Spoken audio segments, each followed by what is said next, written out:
Kia, movement that inspires.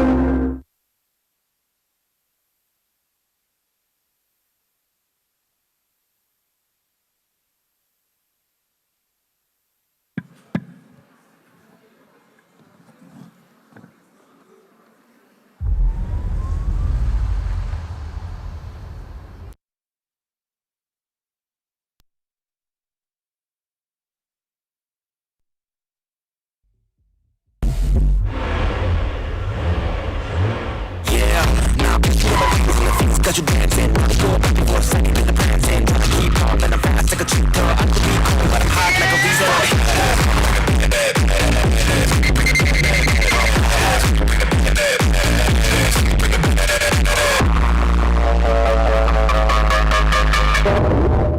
Everything is new except the attitude. The all-new Seltos, badass forever.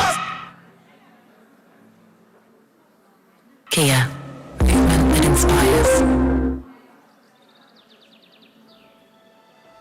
Imagine a place where your curiosity is celebrated, your dreams are nurtured, and your potential is limitless.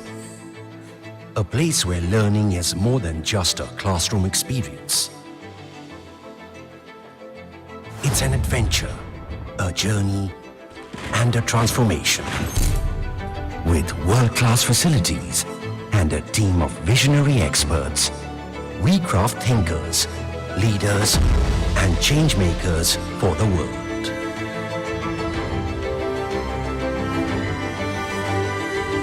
Here, every question sparks curiosity. Every challenge ignites passion. And every project takes you one step closer to greatness. At Christ, shape a world that reflects your vision. Walk into the portals of Christ University to rediscover yourselves, to shape the future and sow the seeds of growth for tomorrow.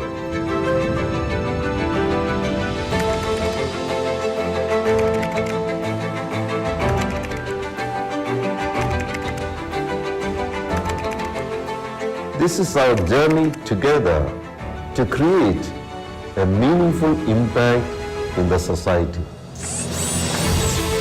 This is where your journey begins, but never ends. Build connections that go beyond classrooms. Share stories that inspire and memories that last. Learn lessons that shape you for a lifetime.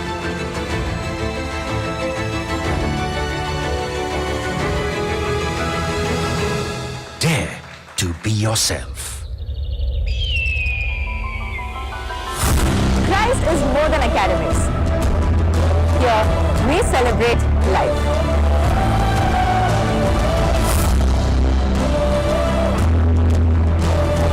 Every game is a chance to push yourself further, to compete with passion, and to rise together as a team.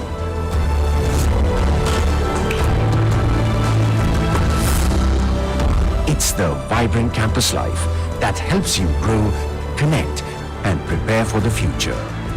Perfect. So march on. Let your ideas take wings. This is your future. Your opportunity, your chance to build a future for all of us. Welcome to Christ University, where your journey starts but never ceases.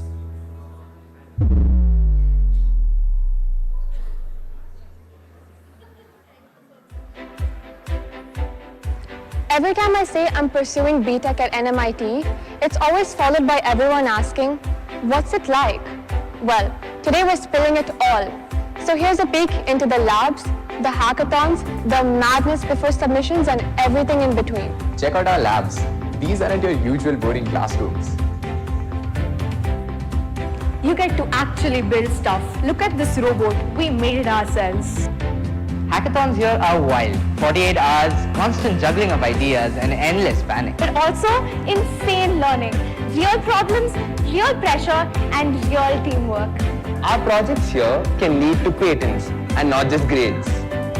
And if it has startup potential, we have our innovation and entrepreneurship development centers helping us take our idea ahead. Students here have pitched their ideas at the AICTE Idea Lab, got real feedback and funding. Placements. 400 plus recruiters visit our campus every year and the highest packages are over 58 LPA. So, what are you waiting for? Take the shot, join an MIT.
At Hindustan Group of Institutions, we embody this spirit of collaboration and innovation. For over 5 decades, we have been a beacon of interdisciplinary education driven by the vision of our founder, Dr. KCG Verghese, to make every man a success and no man a failure. With institutions spanning engineering, arts, science, technology and aviation, we are redefining education in India and beyond. Today, we cater to over 25,000 students across multiple campuses, offering more than 150 programs that foster creativity, teamwork and collaboration, nurturing future leaders.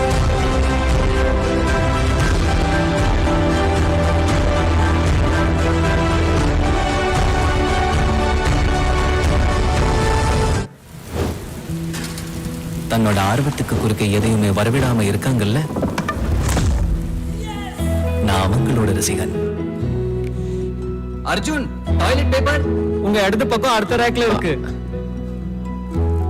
உறுதியான நோக்கம் இருக்கிறவங்களோட ரசிகன் நான். பத்தா. யார் தன்னோட பொறுப்புகளை சேர்ந்த அர்ப்பணிப்போட நிறைவேற்றாங்களோ, நான் தூக்கிக்கவா, நான் அவங்களோட ரசிகன். என்ன மாதிரியே எஸ்பிஐயும் உங்க ரசிகன்.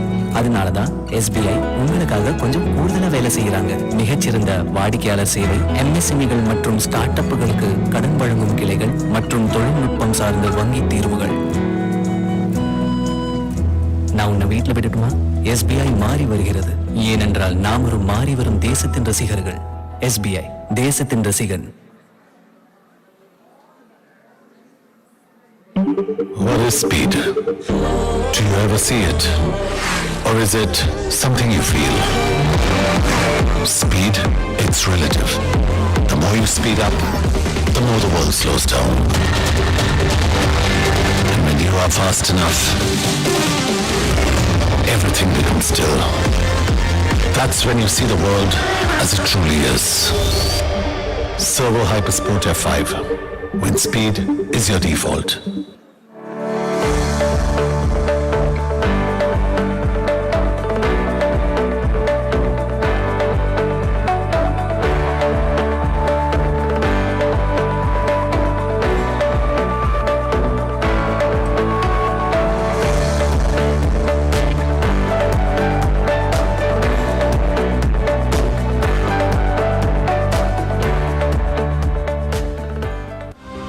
India Assurance Mahila Udyam Bima, exclusively for women entrepreneurs. Sum insured up to rupees 5 crore, cover on loss of profits, theft cover, personal accident cover, and optional cover for employees.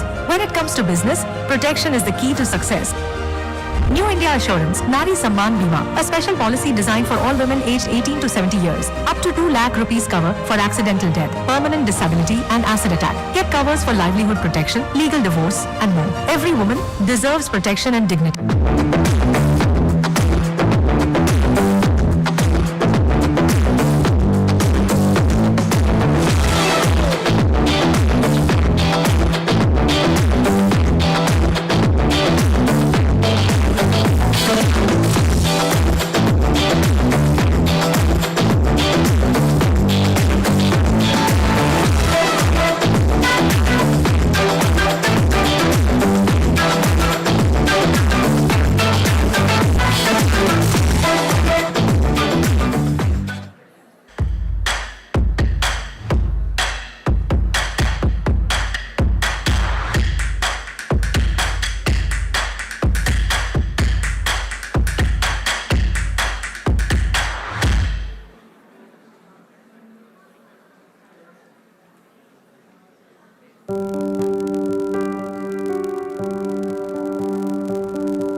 Chennai's first pin code 600001 stands Chennai Port, the cradle of the city, South India's premium maritime gateway. For centuries, it has powered commerce, shaped communities, and connected the region to global trade. Now connects directly to more than 50 countries worldwide.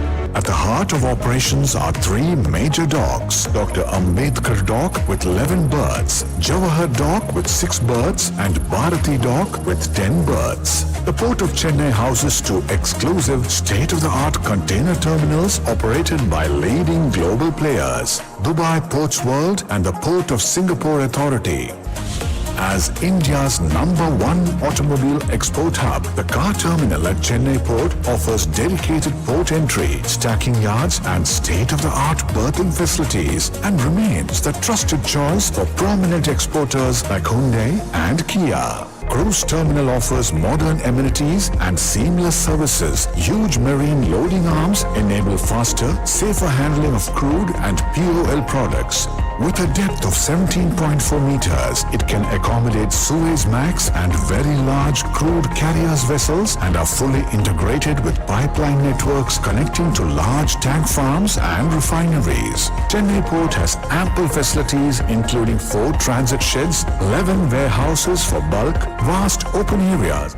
Our focus is on making Chennai Port smarter and more efficient every day. With digital technologies, automation and modern logistics infrastructure, we are easing the port process and improving the service for our stakeholders. We are working closely with our trade to ensure Chennai Port remains future ready, and globally competitive. Coming projects to further streamline operations include a double-tier elevated corridor of 21 km from Chennai Port to Madurai for 24/7 unrestricted entry to the port and smooth cargo movement. A multimodal logistics park at Mapedu as a key logistics node integrating road, rail and warehousing to streamline cargo movement. The Port of Chennai charts the course towards a sustainable future where history, innovation and progress come together.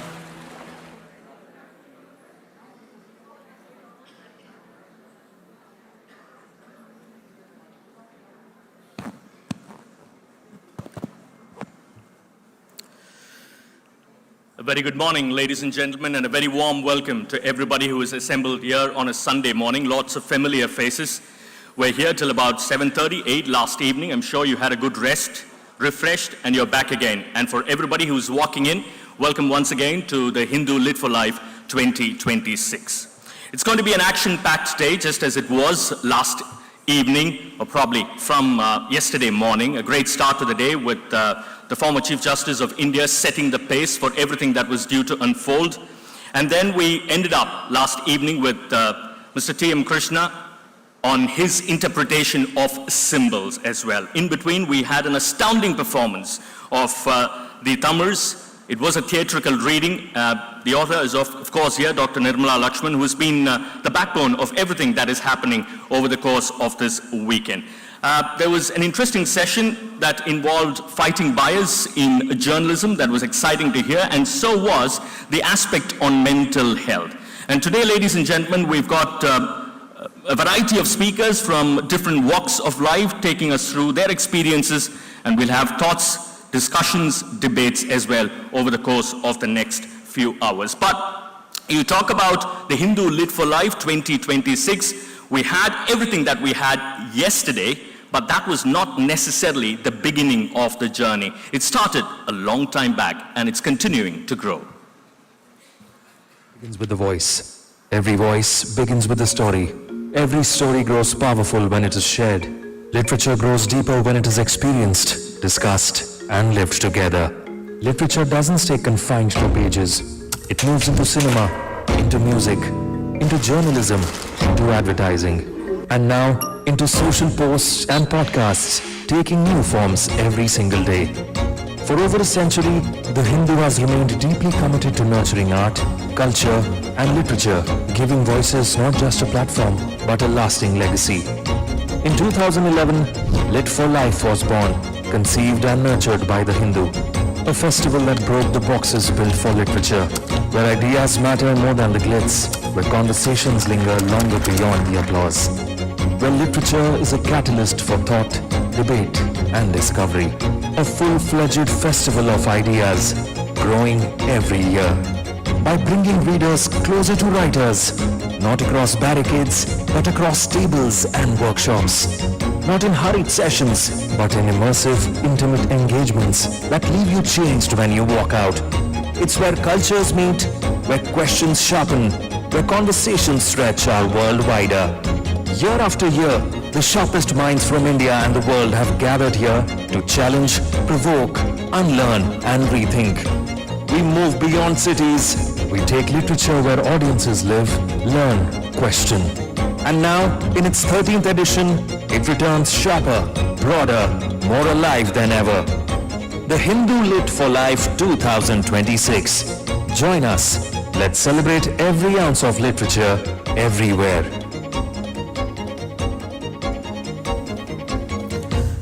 Maybe it's not a bad way to start with a round of applause for the Hindu group for having organized everything so smoothly and for ensuring that all of us are under the same roof, or probably not necessarily under the same roof, because this is just one part of the story. There are different stories that are happening across this premises. So make sure, if you want to slip out and slip in, just make sure you do it at your convenience without disturbing the others who are seated next to you or along the same row as well. And just one more announcement, just make sure that your phones are put on the silent mode so that the authors, people who are discussing stuff with them aren't disturbed at any stretch or any stage of their discussion. Right, let's begin session 1 of day 2 of the Hindu Lit for Life 2026. The session 1 is titled, Heart Lamp, the stories behind the stories.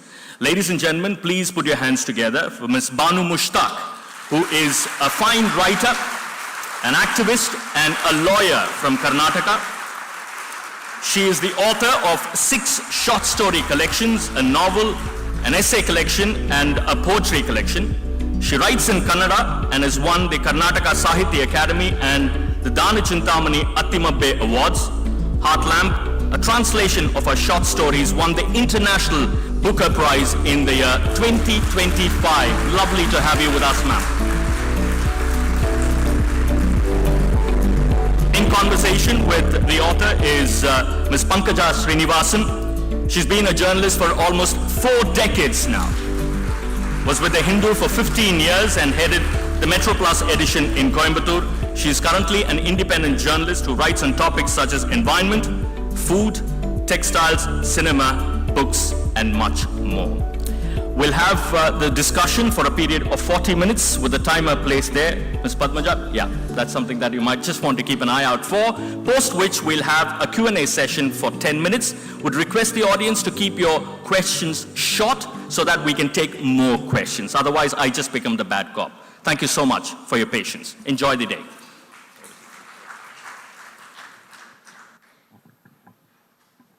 It's on? It's on. Good morning. Namaskara, Banunore, and welcome to the Hindu Lit Fest. We are absolutely thrilled to have you, ma'am, at Chennai, and it's an honor for me to be talking to you. And you have another commitment after this, so we shall start forthwith with the questions right away. And yesterday, several sessions that I attended, it spoke of many things which you have included in your book. It spoke about injustice, spoke about the marginalized, it spoke about silenced voices. And one of the eminent panelists said how injustice doesn't arrive announcing itself in a dramatic manner, you know, but it is there in every facet of life. It is intertwined with complex truths. Yeah. So, just to go back a little from the book, how is it, could you tell us a little bit more about the Bandaya movement, which obviously has sort of sown the seeds of writing and a great impact on you? And this was in the 70s, right? Yes. It was in the 70s, yes, yes. Could you please tell us about that? During 70s, there was a lot of unrest in Karnataka.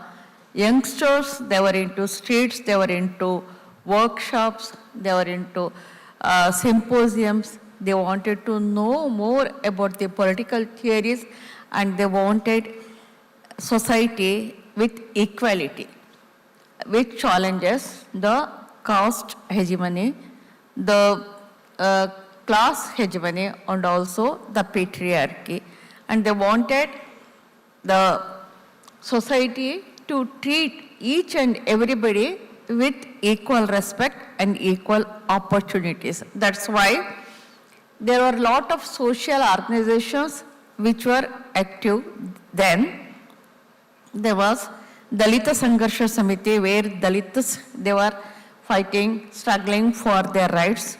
And there were farmers movement, Raita Sangatne, which tried to get equal and reasonable sum for their crops. And lot of farmers died out of suicide. And it wanted some justices to be done to the Annadata who provided food to all of us. And there was feminist movement, and there was language movement. Gokak report was announced then. And at that time, most of us, the youths at Karnataka, they were also following Periyar Ramaswamy also. We were studying in our programs about Periyar Ramaswamy and his movement. When all this was happening, there was one important movement which blended all these movements, that was Bandaya Sahitya Sangatne. Bandaya is revolt. Bandaya is challenging the then prevailing all the, status quo of the society. And then Kannada literature has got a history of 2000 years. It has got its separate lipi and it has got a live heritage of about 2000 years.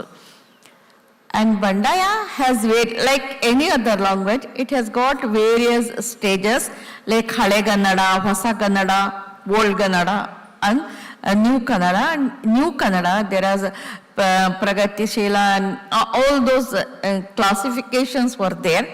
But during 1970, when Bandaya Sahitya was the unifying force of all these organizations was active, due to a spark that the statement of a senior literary person that in literature there is no Dalita or Balita.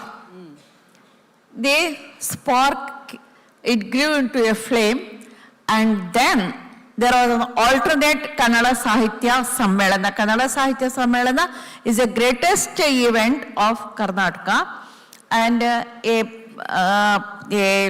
another to a protest to the then Kannada Sahitya Sammelana. Another Sammelana was formed there, wherein Bandaya Sahitya Sangatne took its name and it was recognized from there. Bandaya means to revolt, to challenge, to does not accept the status quo of the society. And that way, at the same time, with the same social settings and same historical events, Kannada literature was branched into many branches. Like there was Dalita Sahitya. Dalits started writing due to the impact of Dalit movement, and there were Kisan Rayats also, they also started writing. And it was the time when feminist movement was entered into our state, and most of the writers, they started feministic output also. And another branch was there which started growing due to the impact of Bandaya was Muslim sensitivities literature. The expression of Muslims till then was different. There were very few, handful of Muslims had written. In the same steps like that, they quote Shishunala Sharif, or they quote Nisar Ahmad, they quote M. Akbar Ali. A few handful of people were there. And after the advent of Bandaya, a lot of Muslims started to write in Kannada. That is important. Because in Karnataka, Urdu is the language of old Mysore state. And I too, I speak Dakhni Urdu at home, but I have studied in Kannada and write in Kannada. That Bandaya Sahitya Sangatne, it became the mother for all this. It provided all the intellectual equipment to these movements, and thereby Bandaya Sahitya Sangatne, it played a very important role, and even today it is active in Karnataka. It is still active in Karnataka. Yes, it is still active in Karnataka. So, ma'am, how old were you? But not with that scale. Okay. When it started during 1970, but it is there. It has got programs. They publish books. They arrange programs, and there will be protests. There will be everything is there, but not at that scale. Okay. How did you get into it, ma'am? Yeah. How old were you, if I may ask, at that time? And what is it that made you join the Bandaya movement? And I never joined Bandaya movement. I joined Dalit movement because after my marriage, I was made to stay at home within the four walls. But I was working as a assistant mistress in a high school. I was a maths and science teacher. And after my marriage, I was asked to resign, and I resigned and stayed home, but I was not happy. I want to get out of that system. I want to be with the people. I wanted outside world also, and there was some conflict going on. At that time, some untoward incidents happened. That means, due to that suffocation, I tried to commit suicide, and my husband, who had developed intimacy with me during my college days, he got alert. He was afraid that he may lose me, but the thing is, he was the eldest son of a business family, and he had lot of responsibilities on him, and there were great restrictions on him also rather than me. He also suffered, but he took out small opportunities to take me out and have an interaction. That way he came to an arrangement, and every alternate day he would take me, he would come from his shop and take me to the district library. And I would exchange the library books, he would accompany me, otherwise I would not be allowed to go alone, he had to escort me. At that time, when I went to library at about 7 or 7:30, there were a group of youths who were either giving lectures or telling their own life stories, or they used one instrument called tamate, you might be knowing. They may use here also, instrument made of skin. And they used that tamate. Tamate had such a, impact on me. When they started playing it, I would get goosebumps. It was such a beautiful sound I had never heard. I was drawn towards that tamate. And next morning, without telling anybody at my home, alone, I went to their place, their office, and I asked, what is this organization? Why do you sing such a song? Why do you use tamate? They were so happy, all the youths of Dalit Sangharsha Samiti. They explained their issues. Till then, I never had an idea that Dalits were subjected to such type of inhumanities. And really, I was moved by them. I joined hands together, and I was shouting slogans and walking with them in the streets, and the entire family of my husband, they could not see that scene. Their daughter-in-law, who has to safeguard the interest of the family, who has to safeguard the respect of the family, she's walking all alone with these Dalits shouting slogans and telling all sorts of these things. So conveniently, they asked me and my husband to get out of their home and take some other home and be happy it's somewhere else. Then when I came to know, I was familiar with the Dalit Sangharsha Samiti, I imbibed all their languages, their issues, and we used to go to the Dalit hostels in the morning before the youths went to the college or schools. And we used to have discussion with them regarding various political theories and various issues. Then, once again, at the same time, I joined with the Right Sangatne, in Hassan, where the district headquarters, it was the main place for the Right Sangatne also, and I got involved with them. At the same time, during 81, I came into contact with Lankesh, and Lankesh was the editor of the Lankesh Patrika at those times. And there was one Muslim woman called Najma Bhangi. She went to, at Bijapur, I never knew her, I had never seen her, but she went to see a movie. And that's why the Muslim youths there, they trolled her, they abused her, and then the water supply to her was disconnected. And when she was tortured like this, the news started coming in the newspapers like Prajavani and all those newspapers. When I read, I was so agitated. I wrote an article challenging, is a Muslim woman permitted for any entertainment or not? It was such a reasonable article which quoted Quran, which quoted Hadith with my limited knowledge at that time. And Lankesh, he was next within 2 or 3 days he published it, and then he asked me to join Lankesh Patrika and to report, and I worked for Lankesh Patrika for 10 whole years as a district journalist along with Lankesh.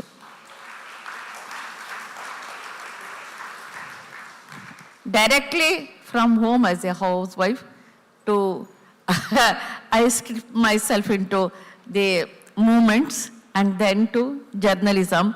And it is only my will that was with me, and I never had any previous experience of journalism or writing anything. But earlier to marriage, I had written a short story, and it was published in Prajamata, the the very popular weekly of Karnataka. After about 10 years, I was at home doing nothing. After 10 years, once again, I reverted to writing, and afterwards, I wrote journalistic writing also, and then I started writing creative writing, fiction and non-fiction became my field, and I was connected with all the movements of Karnataka also. Yeah. And you've often said, Banu ma'am, about the power of the word. You said perhaps in this sort of divisive world we live in, maybe the words in the pages are the only sacred place where we can live in each other's that was my minds and hearts. Yes. Acceptance speech. In your acceptance speech, you said of that. Booker. Yes, of Booker. You said that. And they just said that how a shared story can really, empower people. It becomes powerful when it is shared. Yes. It is shared. So as a person, as a lawyer, as an advocate, when you met the women, and you told me that some of the stories were so compelling that you felt that you could not ignore it, you had to do something, and that was by writing. Yes. You took to writing a story because of that. Can you share your experience about how you absorbed what you heard, what you saw, and what you counseled them, and their own stories, and how you fictionalized them and put them into a story in your book, in your collection? Yeah. You shaped the narrative. How I couldn't say. It is how one cooks and how one sings and how one paints. Yeah. It is their internal, pressure or what you say, talent or some such thing. But how I derive something from the experiences, that's a different thing. Because I meet lot of people, lot of women as a companion of movements and as an advocate and as an ordinary housewife. Anybody would come and contact me at any time. My doors of my home, they are always open to the aggrieved people. And at that time, even at the middle of the night, some people come and knock. There was one incident wherein a girl, she was a she had a newly born child. It was of about 15 or 20 days old child. She and her mother, who was a vegetable vendor in the road, both of them came and knocked me at about 2 o'clock in the night and asked, "What is the issue with you?" She said, she was a poor woman, widow. She had a daughter and she has got married and she has given a birth to a male child, and the son-in-law wants a gift of gold chain because he has done a great job by his wife giving birth to a son. Son is born. That's why he expects that he should be given a gold chain as gift, and this woman cannot afford it. So one evening he came to her home and he developed a quarrel, and immediately he took the child and absconded with that toddler. And they searched for him till 2 o'clock in the night and they could not find, and she was weeping, the mother was weeping because the child might be hungry, it has to be fed, and they came and knocked. And I never knew what to do at that time, at that hour. Even I cannot contact police anywhere. So I thought, but exactly like a Don style, I called a fellow living in that area who was my client, and I said, "See, Ibrahim Bhai, I am calling. And if within 15 minutes that fellow does not turn out with the child, except God, nobody on earth can save him. I don't know what I would do. I never had any idea, but simply I gave a threat to him. And within 10 minutes there was a knock, madam, this is the child we are having. Wow. Wow. These type of incidents, I think that is a quite different world. In my world, where I live, such things don't happen. But there is a different world. That is what I have pursued. Yes. It is layered, and you can get quite different experiences, quite different dialogues, and quite different mindset. There was one client who came to my office. He and his wife, they came quarreling into my office when I was just about to close. Their main contention was, wife was very angry because her husband cared his mother also. She said, why should he care? She had a logic. He will bring one watermelon to my home. Myself and my 2 children, they have to share. And he will get one to his mother. She alone has to eat the entire watermelon. It is injustice. Her argument was like, that is a story in Heart Lab. Yes. That's how a story has developed. And then they started quarreling, and the husband said, he got fed up. He got fed up with her and said, see, I have given you whatever you require. I have provided you everything. Don't bother my mother. I have to look after her also. She was a young widow. My father died at the early stage, and she has looked after me. Don't bother her, she said. But she was adamant, and she was continuously targeting him. And then he said, what? Why do you like this? I will get fine set of jewelry, I will get saris, I will get chudida, everything, and I will put a great shamiana before my home, and I will get her married. What is that to you? What is that mother to you? The mother married. And that dialogue, no? See, male ego is there. I have seen several times how it works. And here is a fellow before me, and he is saying he doesn't have any ego, and he wants to see that his mother is married off with pomp and show. This dialogue, this mindset, this understanding, I could not see in anybody. And only that one dialogue, it remained in my mind continuously, it haunted me, and it turned out to be a story. A story in your collection. In my collection. That way, see, even when the client comes for a consultation, I will be having 2 different pads before me. Some of them, they won't directly shell out all the legal points. They will start telling their emotionality, their issues, how they suffered, everything. Preamble should be given, space for preamble should be given. They start telling all those things, and in the 2nd or 3rd session, they will come and say what is the legal matter. Then I start noting down all their issues in another pad, which will give raw material for me for literature. And I will not take as it is. I will not take as it is. One gesture, one dialogue, one facial expression, it just simply enters my mind, and it starts growing. The growth may be for 1 day, 3 days, or 3 years, or 30 years, I don't know. It stays there and grows.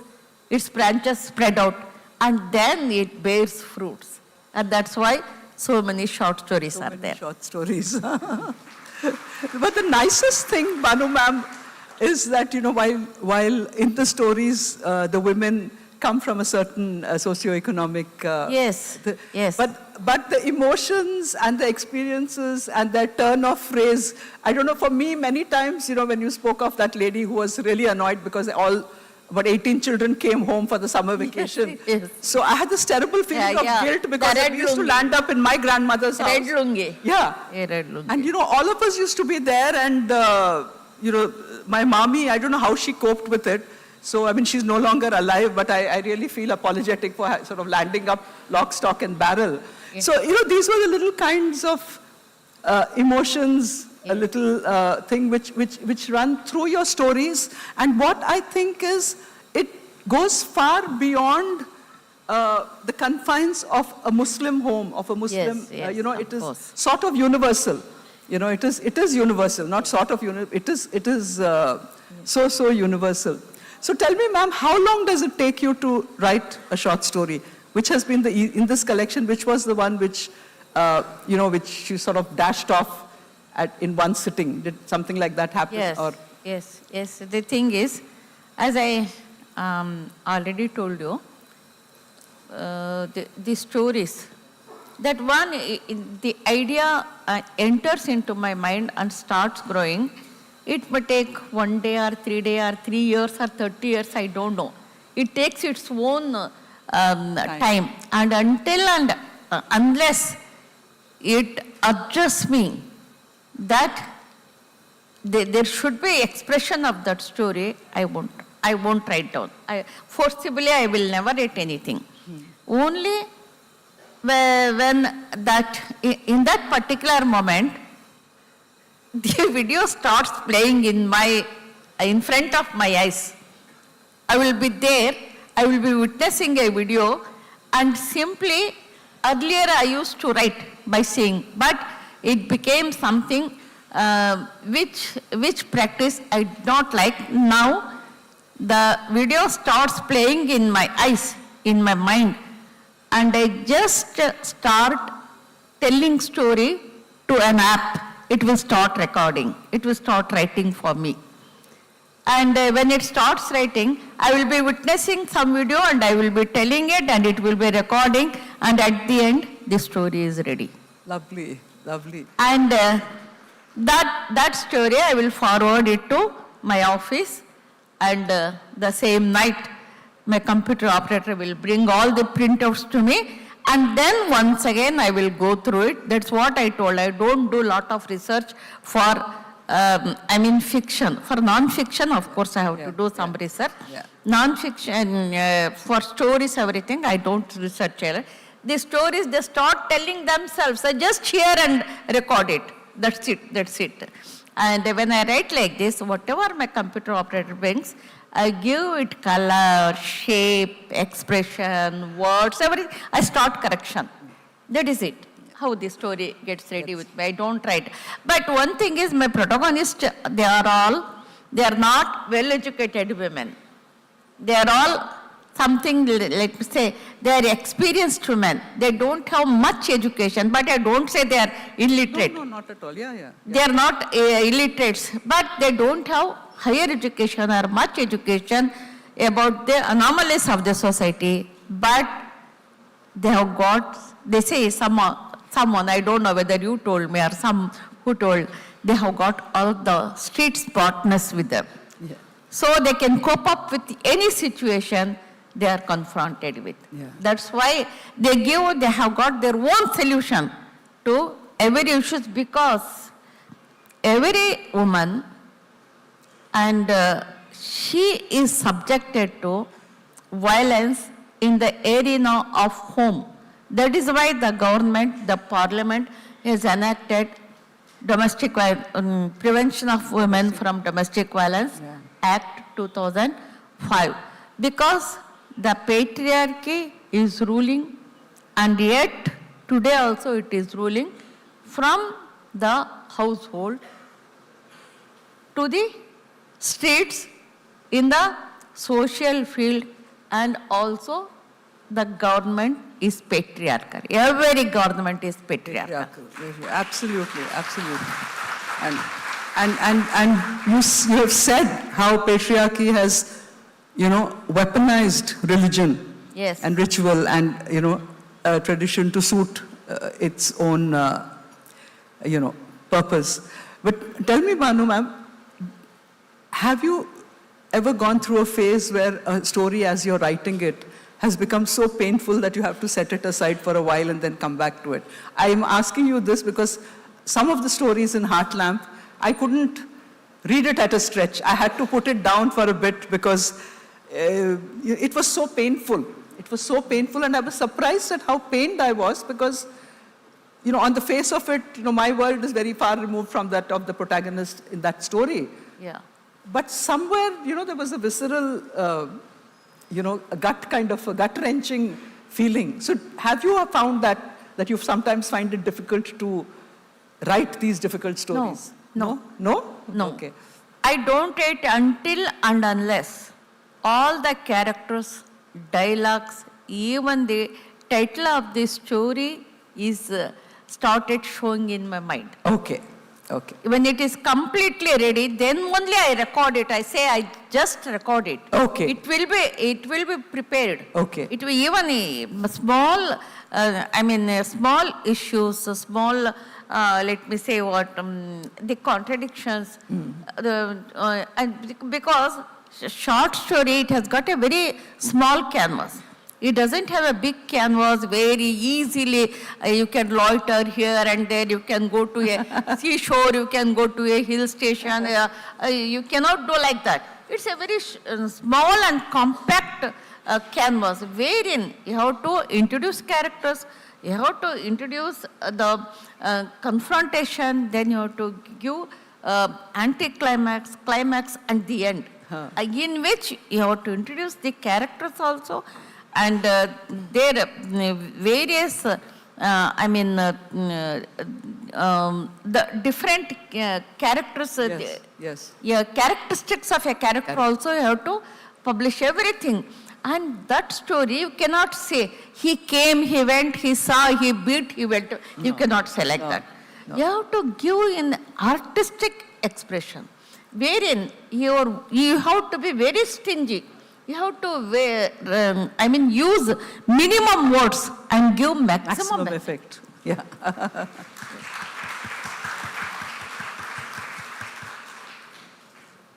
So, I think it is time to open the floor to the, okay, so what is your next project, ma'am? I just want to ask, I know that you are working on your autobiography, so how is that going? Have you had a chance to work or write or do something after your Booker? It was pre-Booker. I started writing my autobiography pre-Booker because it has got too much dramatic elements is also there. Oh, okay. We look forward to it then. Yes.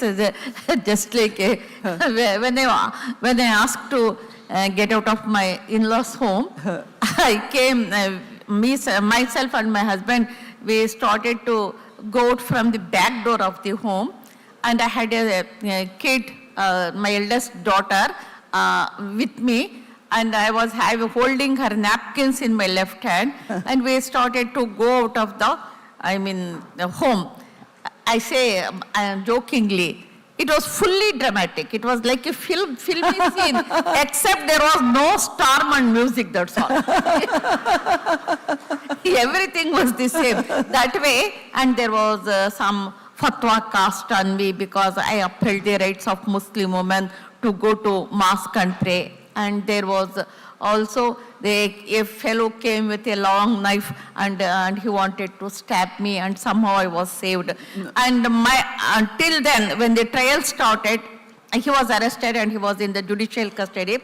And when the trial started, at that time, my second daughter, he herself became an advocate, and he started to assist me in my office. Wow. And then he started urging me to let that fellow off. Because, please, mom, maaf kar do, jaane do. Please, mom, leave him alone. Let him go to his family. She started to plead. See, he was about to kill your mother. What you are telling? So it has happened. What has happened is happened. Now you are alive. Like a Hitler on us, you are dominating even today. And let him go, please. And she pleaded, and I let him go. And Judge was very angry. She said, how have you had it? Why you are your hostile? Have you taken money from him? You are hostile against your own case.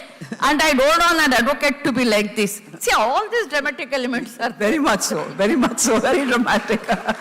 We are looking forward. Have you said? But the thing is, only pre-Booker till May last year, I wrote my half autobiography is done.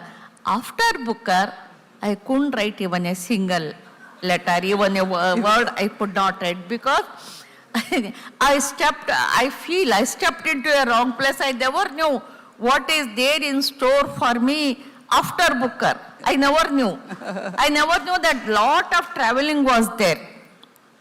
And now my life is either I will be in a program like this with you people, or I will be in the airport lounge waiting, or I will be in the aircraft, or I will be sleeping in any hotel because I need sleep. That's what I am getting. And I am not getting any time for any rating. And now, I think some nation is offering me to come over there and stay there for 1 whole month and to complete my autobiography. I think I may accept it, I think. And I will not be available for you people till 1 month. Banu ma'am, I think you have to go somewhere. Yeah. Apologies, I was just told that there may not be time for questions, but do come back later when ma'am will be available. You could talk to her and we could go on. All the very best, ma'am. Again, thank you so much for being here with us. And thank you so much. Thank you. Thank you so much. There is another program. Thank you very much. Just to clarify, Ms. Banu Mushtaq will be available to sign your books a little later in the day. She's got an appointment with the CM at 11. That's one of the reasons why she's rushing. Right? Thank you. Thank you once again, ma'am. Thank you so much. Thank you very, very much. Appreciate that.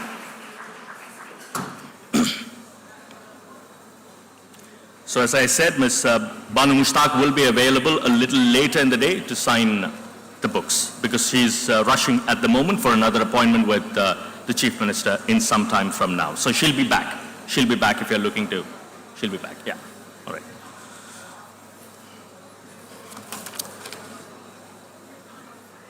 All right, then let's move on, ladies and gentlemen, to session number 2 here. Session number 2 is titled The Loneliness of Sonia and Sunny. You can keep the applause going because I'm going to invite Ms. Kiran Desai, who is the best-selling author of Halabalu in the Guava Orchid and The Inheritance of Loss, which won both the Booker Prize and the National Book Critics Circle Award. Her latest book, The Loneliness of Sunny and Sonia, was on the shortlist of the Booker Prize 2025. Born in India, she moved to the US when she was 16 and now lives in New York City. Please put your hands together, ladies and gentlemen, for Ms. Kiran Desai.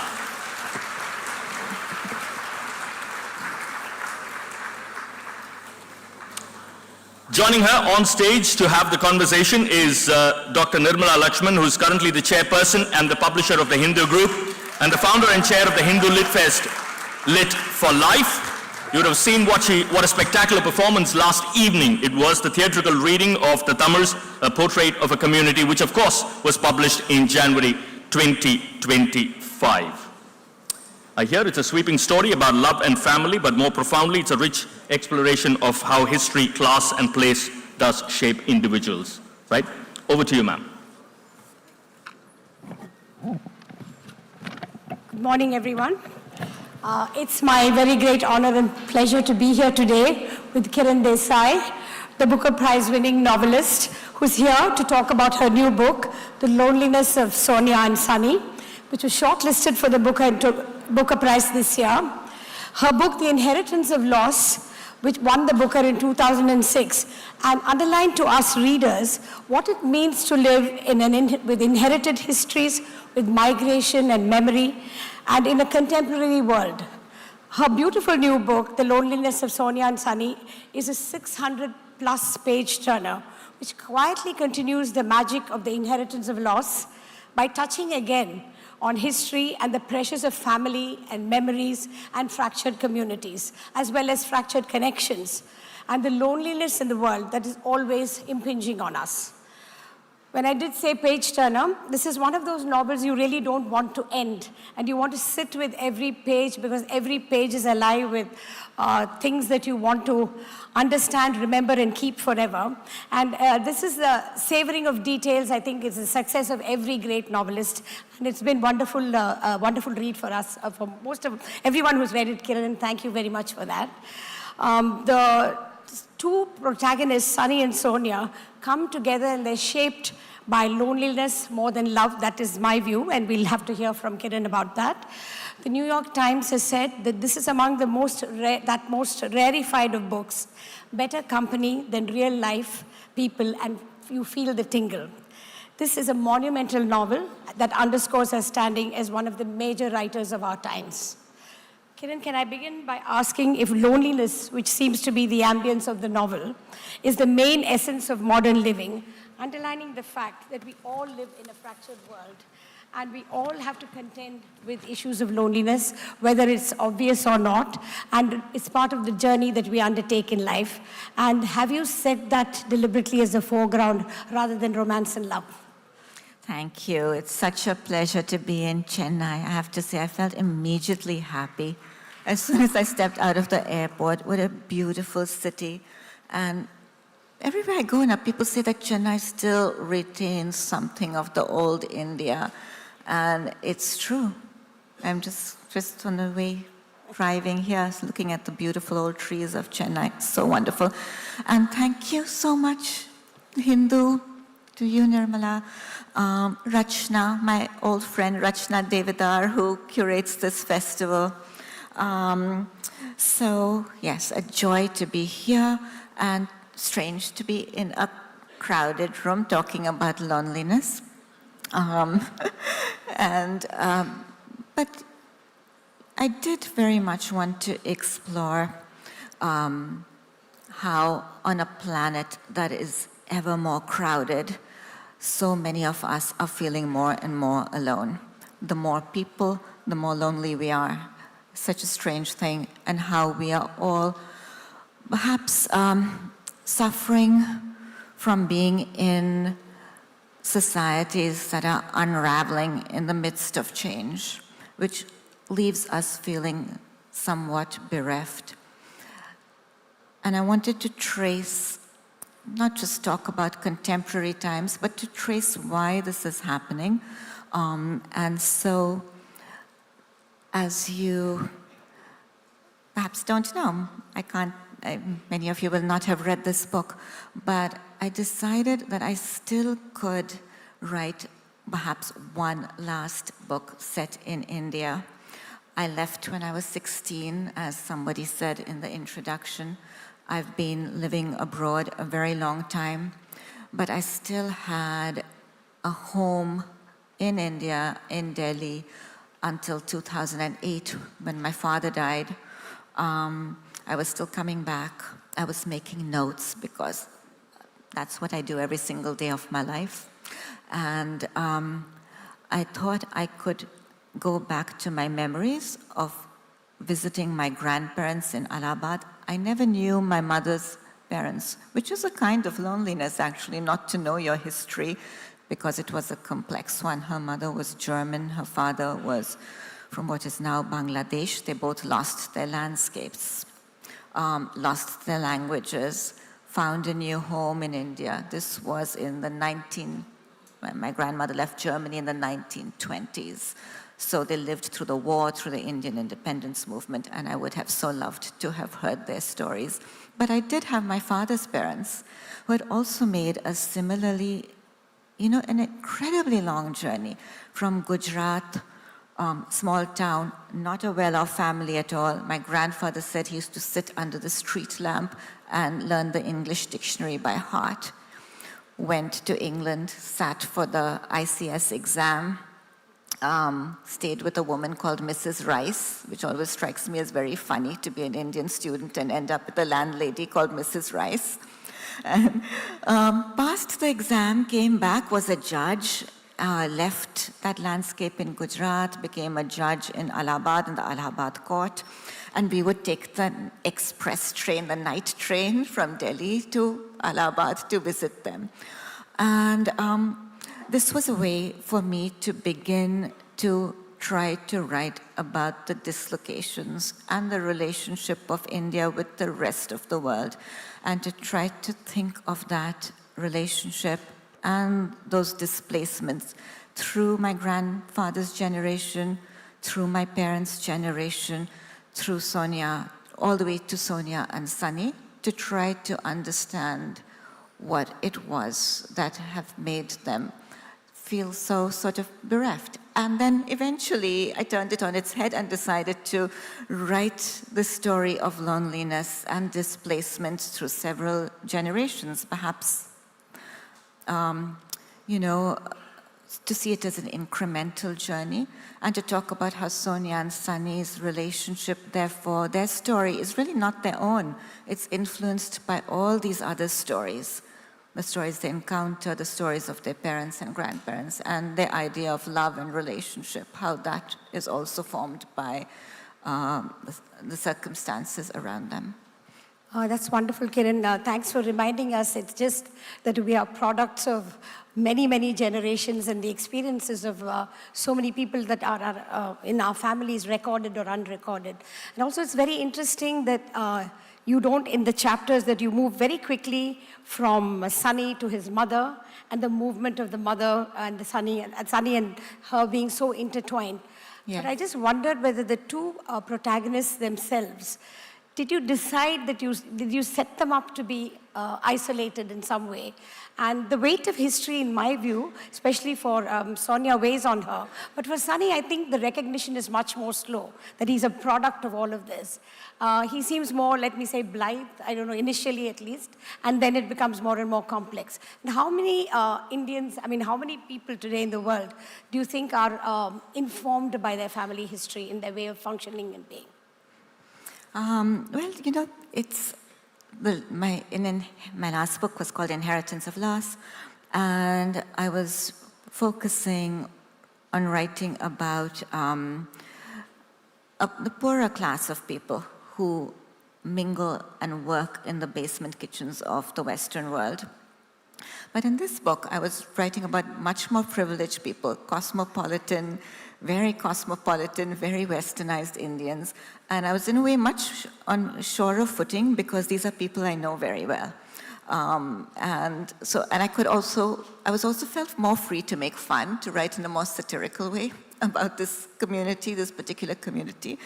And to talk about their desire for the Western world. And Sunny and Sonia are both products of that. They've been brought up to leave the country. They've been educated to leave. They're sent abroad. And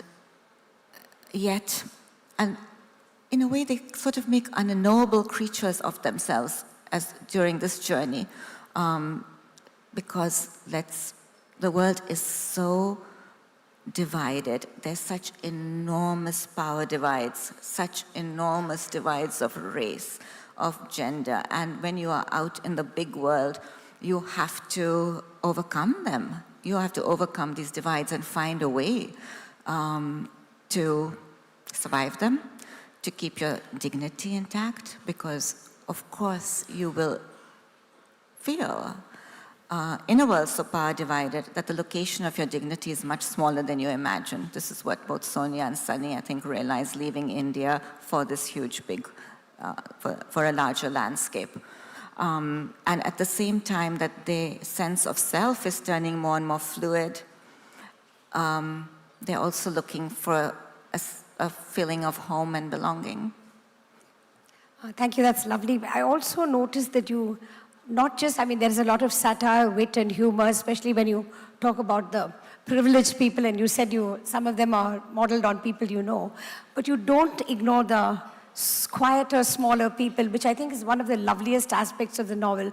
The detail with which you write these people in is just amazing. And I think that what are you trying to say by that? That the world is complex and there are all these people and they have their own angst and their own existential moorings, and is that the reason why there are so many characters, and each of them is been crafted with mastery and they stay with you, both the larger protagonists and the more important ones and the smaller people. So I think that's a marvelous thing in the book. Well, I think the wonderful thing about fiction is that the characters that are an afterthought in everyone's lives can take center stage. And now that the book has been out in the world for a little while, it's been published for a few months, I do encounter readers who have finished reading this big tome, and so many of them say, I have an aunt like Meena Foy, who is one of the characters I think you're describing, who would be peripheral to the lives of the of everyone, really. She's a character who has been unlucky in life, and yet we all have an aunt who has been unlucky in life, in our lives. You know, someone who has not had the life she deserves. Somehow fate has left her out. And this is it's just somewhat based on my aunt, aunt who I adored, who had been in an arranged marriage, who was married off, and then it was discovered the man she was married to, who lived abroad, was already married. And so she was just returned to my grandparents' veranda, and she lived there the rest of her life. But when we took the overnight train to Allahabad, and I was the youngest child, we would share a bed. And it was one of those old beds that are, that are very high. I think they're high because the breeze that comes through the window, it catches the breeze who comes through the window. We used to have mosquito nettings. We would tuck them all around. And there's always one mosquito. You all know that. Always this one mosquito that gets into that under the mosquito netting. And she would talk to me about her life. And she would say, you're too young to know this, but men are wolves. So, how can you not include a character like that? And she had a deep influence on me and a deep influence on Sonia. So that was Meena Foy. Yes. I'm not giving anything away. Yes, we're not they all giving have to buy away. and read the book. But yeah, that's but it's also such a, it's, and I'm also thinking of all the little stray dogs. I was writing this book in, quite often I was working on it in India, and I would be writing, and when you're writing outside on a veranda in India, there are always stray dogs that come by, and you become very, very aware of their lives, which are so dramatic and so tender, and they have such intelligence, and you're looking at them negotiating their own world and all the dangers in it, and who's going to be friendly and who isn't. And it was hard for those characters not to come into this book because they were so precious to me. No, that's wonderful. The other thing is I find that despite the very tight prose, the precise prose, there's a lyricism in so many of the paragraphs, in fact, almost in every paragraph. How did you maintain that balance between your observations, writing what you saw was real, making it your reality, and then keeping it, lifted up in some way? It's just wonderful writing. So how did you sustain that? You're very kind. It did take me 20 years. Okay.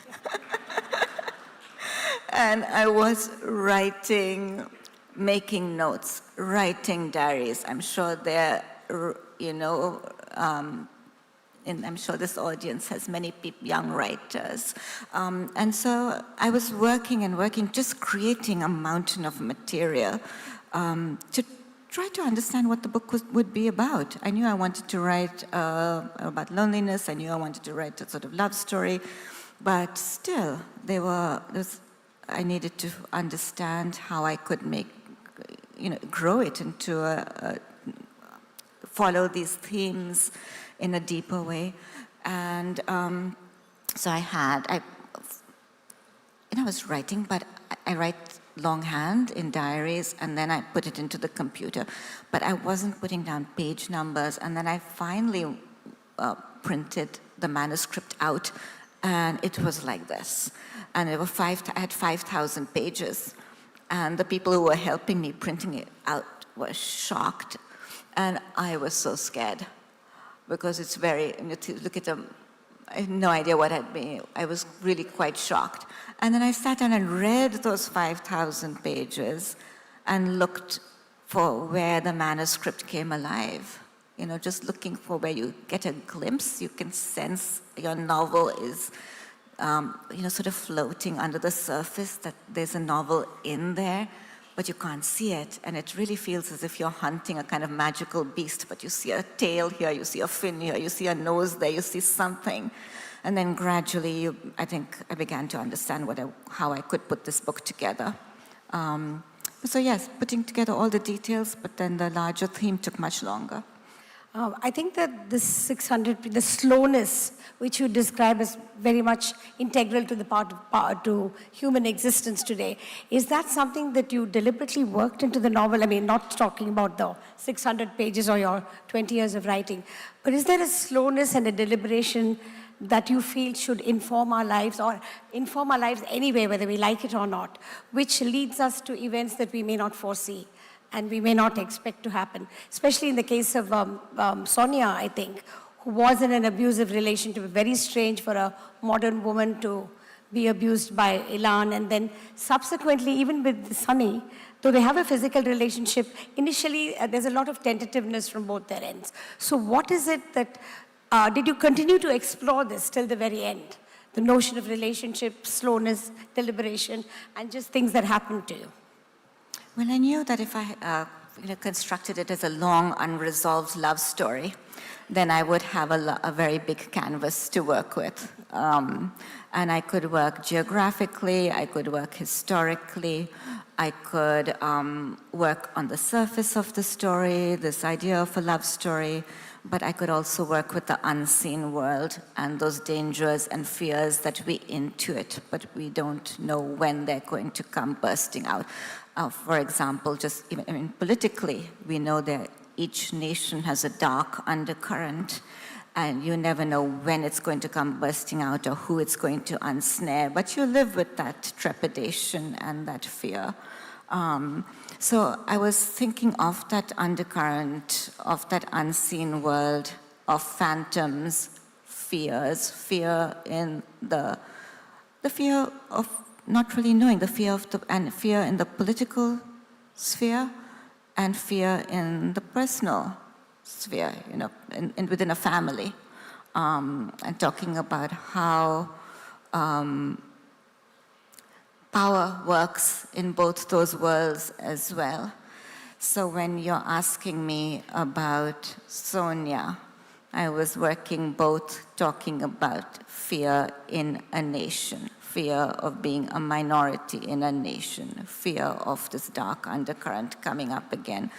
And when it came to Sonia, and as you said, she's in an abusive relationship, and you said she's a modern woman, but Nirmala, that does not save a woman. And I think, I also think that abuse, I know because of the facts, that abuse of women is something that cuts across every class. It has got nothing to do with class. It is in the wealthy families, in poor families. And I'm quite often asked, Sonia, educated abroad, a modern woman brought up by parents who would consider themselves feminists. How can she be trapped? And I'm often asked, why didn't she leave? But when you're talking of an abusive relationship, that's what makes it abusive, right? You can't leave. That's one of the defining factors, is the difficulty in leaving. And of a woman being, Sonia says she's too scared to stay, and she's too scared to leave. And also she has been completely displaced from herself by this relationship. It's almost as if this man stands between herself and herself. And as a young writer, this was what was interesting to me. What do you do when you get a story you don't want? You're given a story you don't want, and yet you have to cross that barrier to be able to work. Yeah.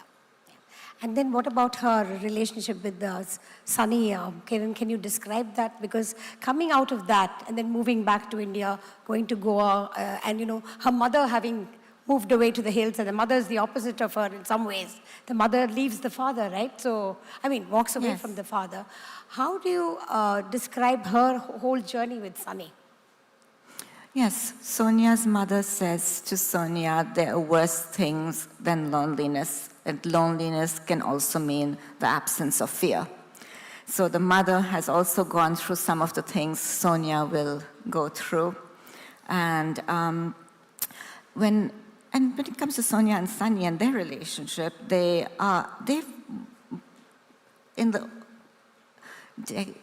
generations ago, they would have been meant for each other, and it would have probably been a very simple relationship.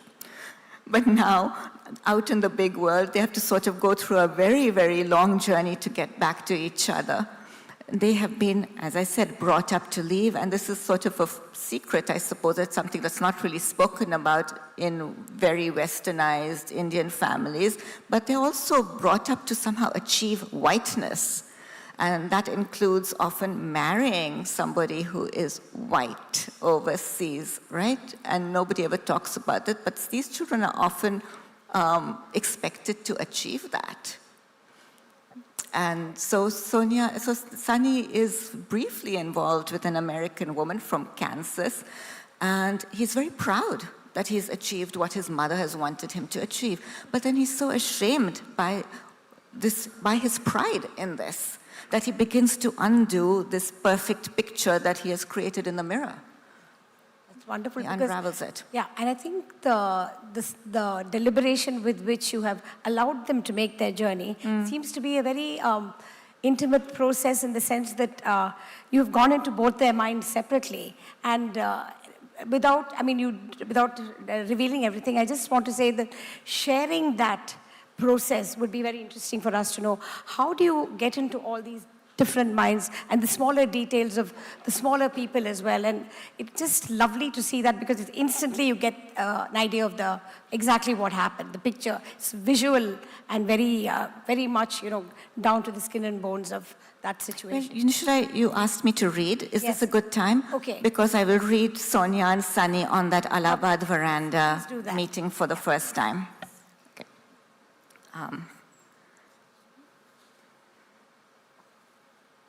This little passage occurs on page 276. They meet for the first time some 250 pages into the novel.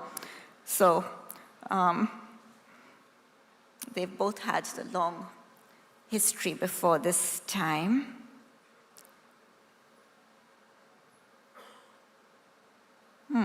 Where should it start? All right, let me start here. Here they are. Sonia's grandparents' veranda. The lorries and cars rolled on eternal. Eternal were the stairs of Aya and Khansama. Sonia had an impression she and Sunny were displaced from time, that they might have been Dadaji and Ba on the veranda, weighted by years together, and a culture so deep that they themselves didn't need to strive. They were borne along by its currents, all arguments and options having passed under the bridge.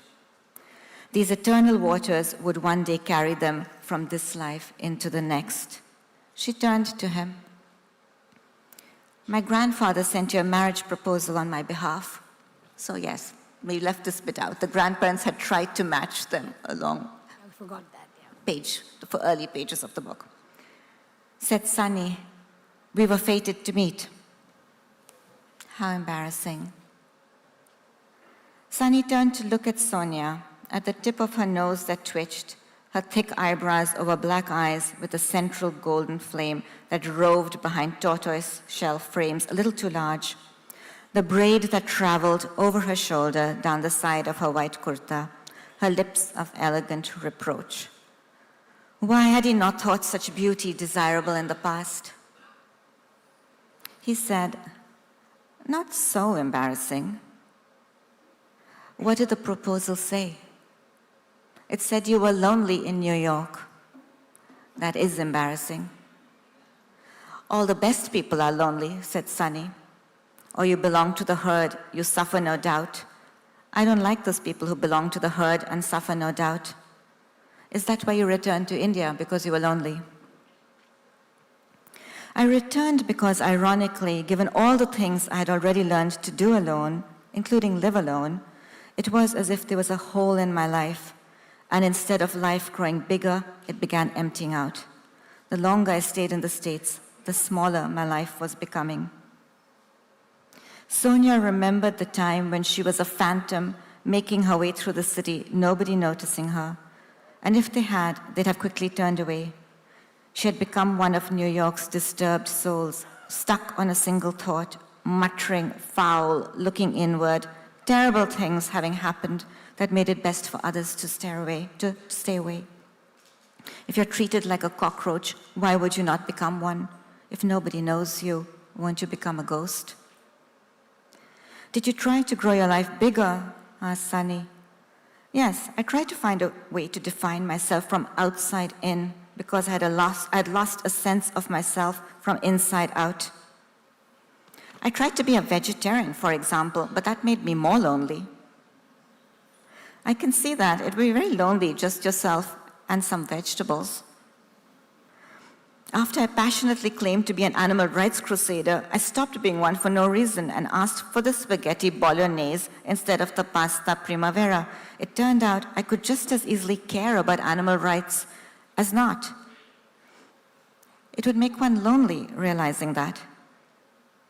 I went to see a therapist, but that made my life emptier.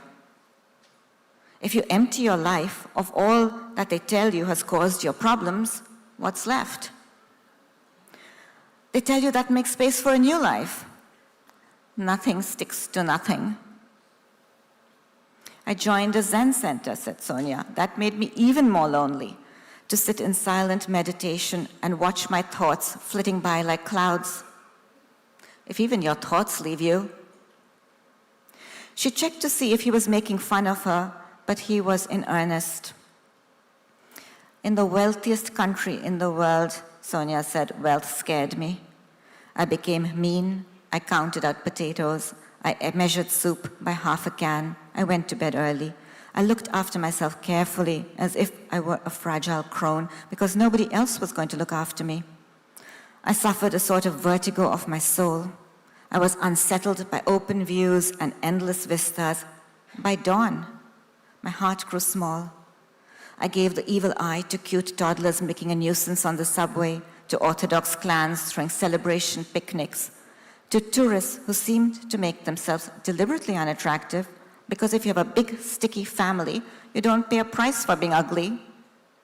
Finally, I thought, what is all this about? Why am I making this selfish life? Why is it supposed to be a good thing to manage on one's own? Why am I not returning to India for water and electricity? Because other people are poor? Because there are too many people?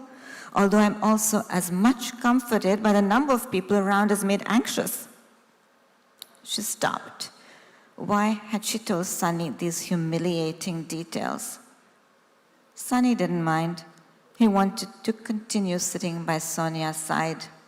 He thought how after a day when everything was at odds, full of obstacles and irritations, dusk in India felt always settled, ancient, a civilization that had come to fullness.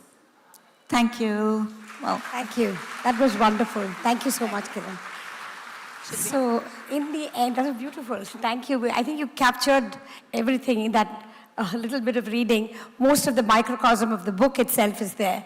I want to know in the end, then, is there hope for healing? Is there some kind of reconciliation that we make with ourselves? Like, I think Sonia did that.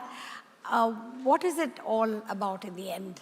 I mean, just everything of life. Just, you can just elaborate how you see this whole process and what have you brought from this novel Well, to the readers? after such a long book and so many pages, and I thought if you're writing a love story, which is very hard to do, by the way, much easier to write an angry political book. Inheritance of Loss was much easier in many ways than to go into these quiet, intimate moments.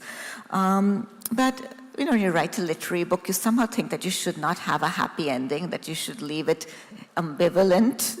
And that perhaps is the difference between a literary love story and something of the genre of romance.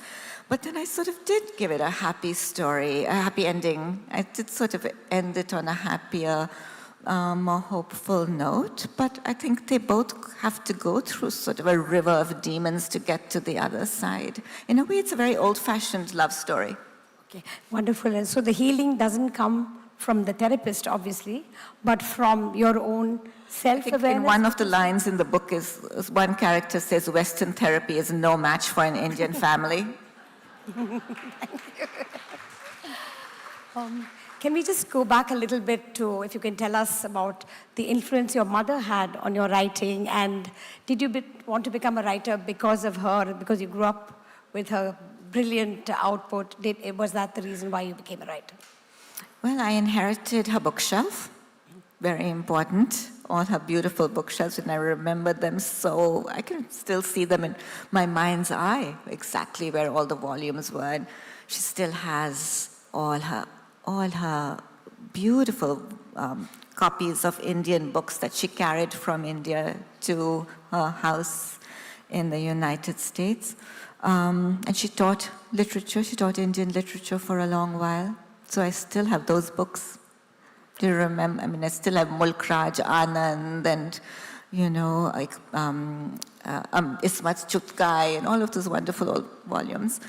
And I also inherited the discipline of writing and the rhythm of a writing life. And I'm incredibly grateful for that because I didn't have to fight to create it. It came so naturally to me. I don't suffer what people call writer's block because it's a pleasure for me. I mean, I feel as if, you know, those patient moments are part of an artistic practice, as they are part of a spiritual practice. You know, it comes naturally to me. And of course, I have her books. I grew up reading them.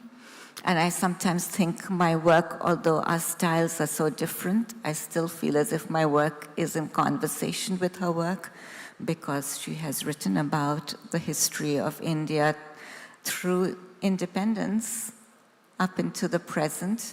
Yeah. So I can work from that depth of knowledge. That's wonderful. I just want to know why you said this is likely to be the last novel set in India, whether, you know, given this heritage and the inheritance that you have from your mother, from your growing up here till you were 16, why do you think you'll move away from this in the next book? I don't know if I'll move away from writing about India, but certainly I couldn't write about my grandparents or my parents' generation in the way I still could, because my father was still alive, you know, and I was really coming back, I was really coming home. I still had access to that depth. And it is, I don't know, I will say that it is strange to me that all of these years India's remained in my mind and in my heart. It hasn't gone away. I still feel so grateful for India as a literary landscape. That's lovely. I think we need more of this. We hope you'll continue to base some work in India. And I think that if you can tell us a little bit about the writing process, why did you take 20 years to do this book? Is it because you wanted it to organically grow and wait and capture all the things that happened to all the characters in the book, and as well as, you know, be informed by your own experiences? Why did it take 20 years? I will say that I didn't notice the years passing. I was shocked when I looked up and finished the book, and I thought, oh, my hair's gone gray. How it seemed quite strange, because my life had been lived so much within the pages of these books, between the pages of this book, all of these past years. Maybe I had to live through some life before I wrote it. You know, maybe I just had to go through some things. That's lovely. Thank you so much, Kiran. Now, it's been wonderful, and I think that we'll open the floor to the audience for some questions. Yes, I'd love to. I'd love to hear questions from the audience. Thank you all so much. Thank you.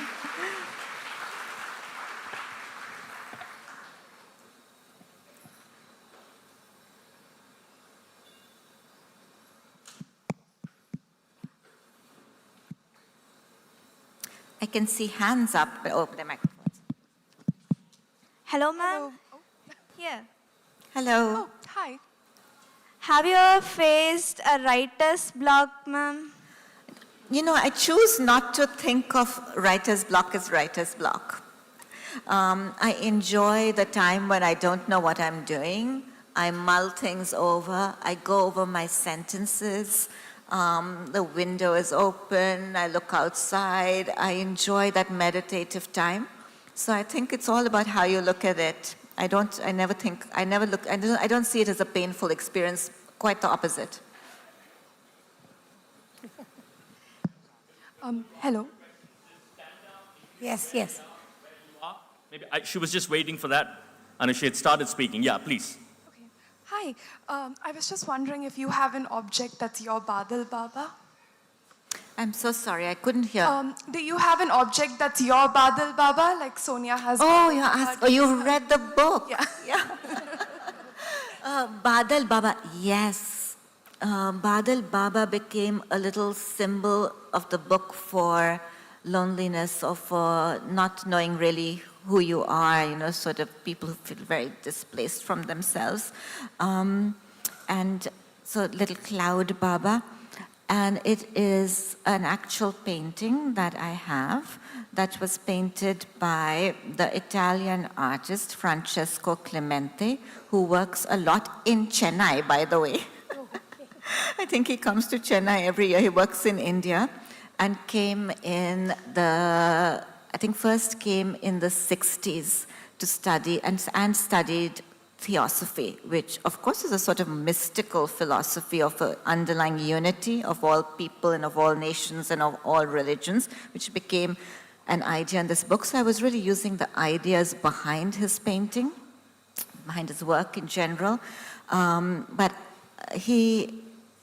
I wrote an introduction for an exhibition he did called Emblems of Transformation, deeply rooted in India, very meditative, very mystical series. And he sent me this painting as a gift, and it was by my desk while I was working, and somehow it seeped into the story of the novel.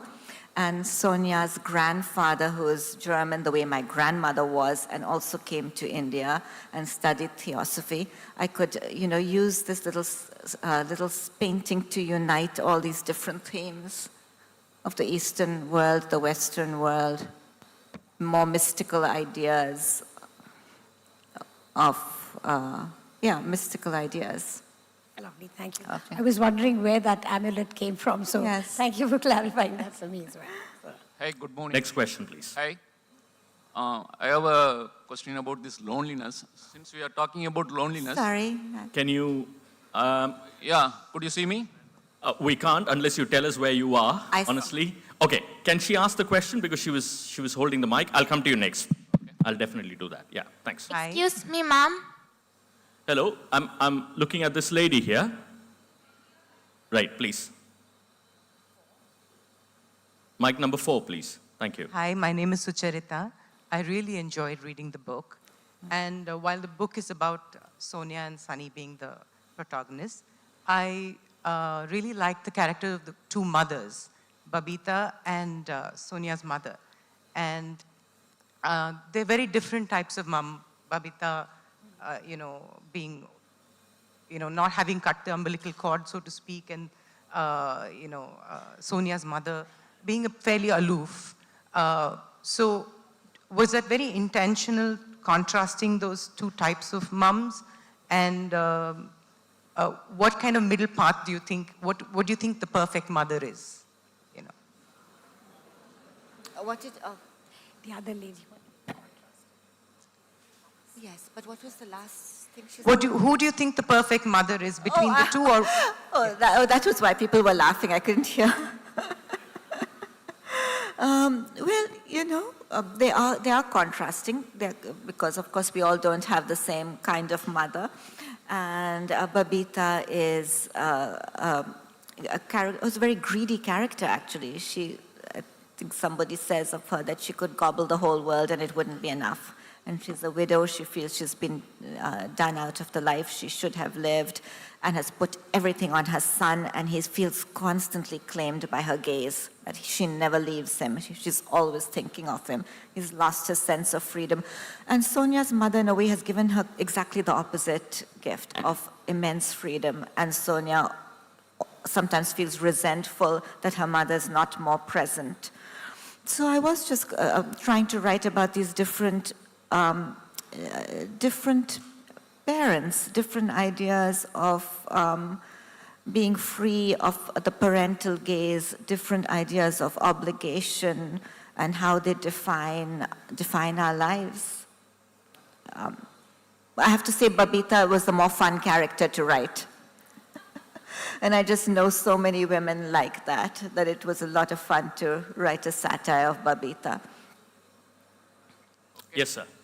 Yeah. But in a way, I should say that I'm very close to my mother, but perhaps my mother is closer to Sonia's mother, because when I think of my mother, she's always up in Cloud Cottage, in Landa, in Missouri, where she was born. I always think of her there. Yes, please. Yeah, good morning. Would you want to stand up so that people can see you? Thank you. Yeah. What are your thoughts about the futuristic part of loneliness? More so when it comes to, we are living in an era of predictions and algorithms, and we have more agencies and more avenues. And we are always ever connected, but we don't have genuine connections. So how do you see the loneliness as a feeling in the future? I'm sorry, I'm a little bit loneliness. Well, you know, I mean, what can I say? It was considered, I think, this sort of an epidemic of loneliness, and it was considered a health hazard. It was declared a health hazard by, I think it was during, was it Biden or Obama's time in the United States? It was it was really talked about as something that was affecting people's health. And the loneliness, the shame of loneliness. But in this book, I chose to also look at the more wonderful, the happier side of solitude, or the importance of solitude. And I think that loneliness is an essential component of the vocabulary of migration, of multiple languages, of movement, of myriad perspectives, of moral ambiguity. And therefore, you know, also I have to say that sometimes I think of loneliness also as an ethical choice. You know, in a world that's demanding a single story and nationalistic identities, maybe loneliness is also an ethical choice, and maybe it's a mystical way over the divides. So I'm also sometimes think of it in that way. Yeah. Last couple of questions. I think we have a question there. Straight up, ma'am. Yeah, please. Hi, ma'am. I'm an 8th grader. I just want to ask that, is there any particular character that you compare with the story you have written? Is there any particular character that you compare with the story that you have written? Am I right? With you, ma'am. With you. Do you relate to any of the characters? Yes. Is that what you're asking? Yes, I do. And I think once you write a book, you actually become all of the characters that you're writing about. But I do feel close to both Sonia and Sunny. I think they both have aspects of myself. Okay, ma'am. They're both, like, you know, one is a journalist, one is a writer. I was thinking of Marquez talking about how journalism and fiction and non-fiction are two wings of the same bird, so they really naturally belong together. They're both trying to find a way to tell a truthful story and find a way to write their own stories. Thank you, ma'am. So yeah, they're close to me. Right, one final question. The lady here. Yeah, Yes. Go on. Yeah, the mic's here, please. Yeah, just switch it on if you can. Thank you. It's on. Get your voice, do the magic then.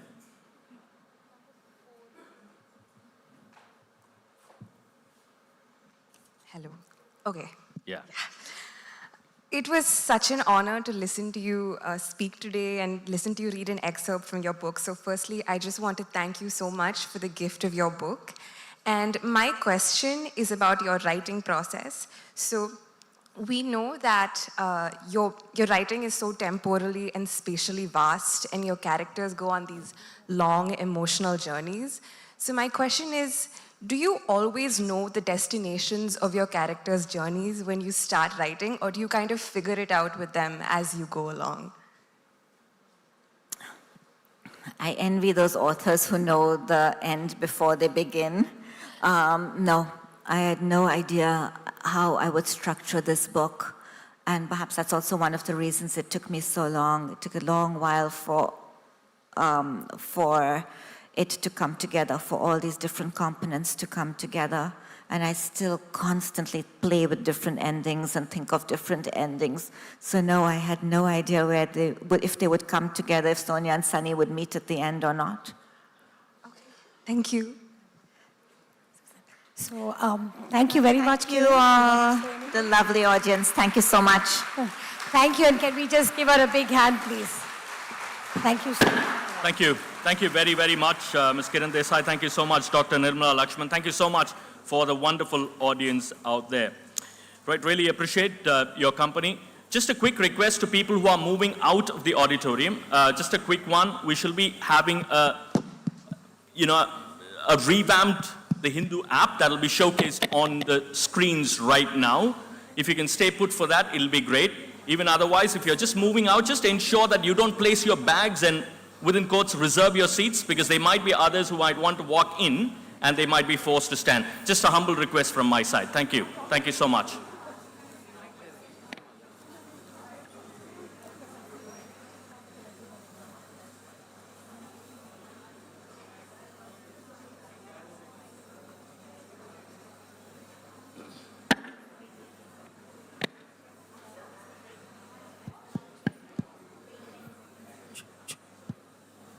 Check. Mic note one.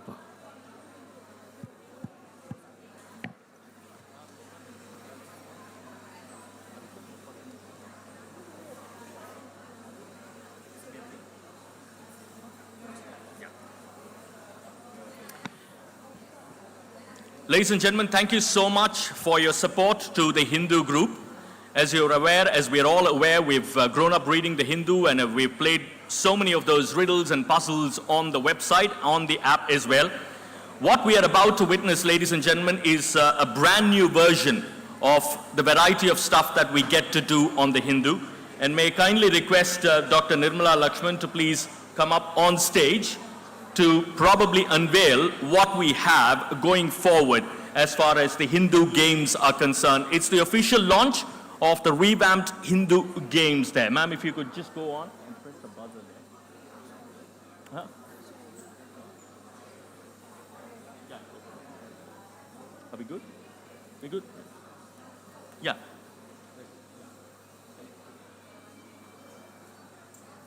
What do you guys?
Right, ladies and gentlemen, the hindu.com/crosswords is something that you're accustomed to.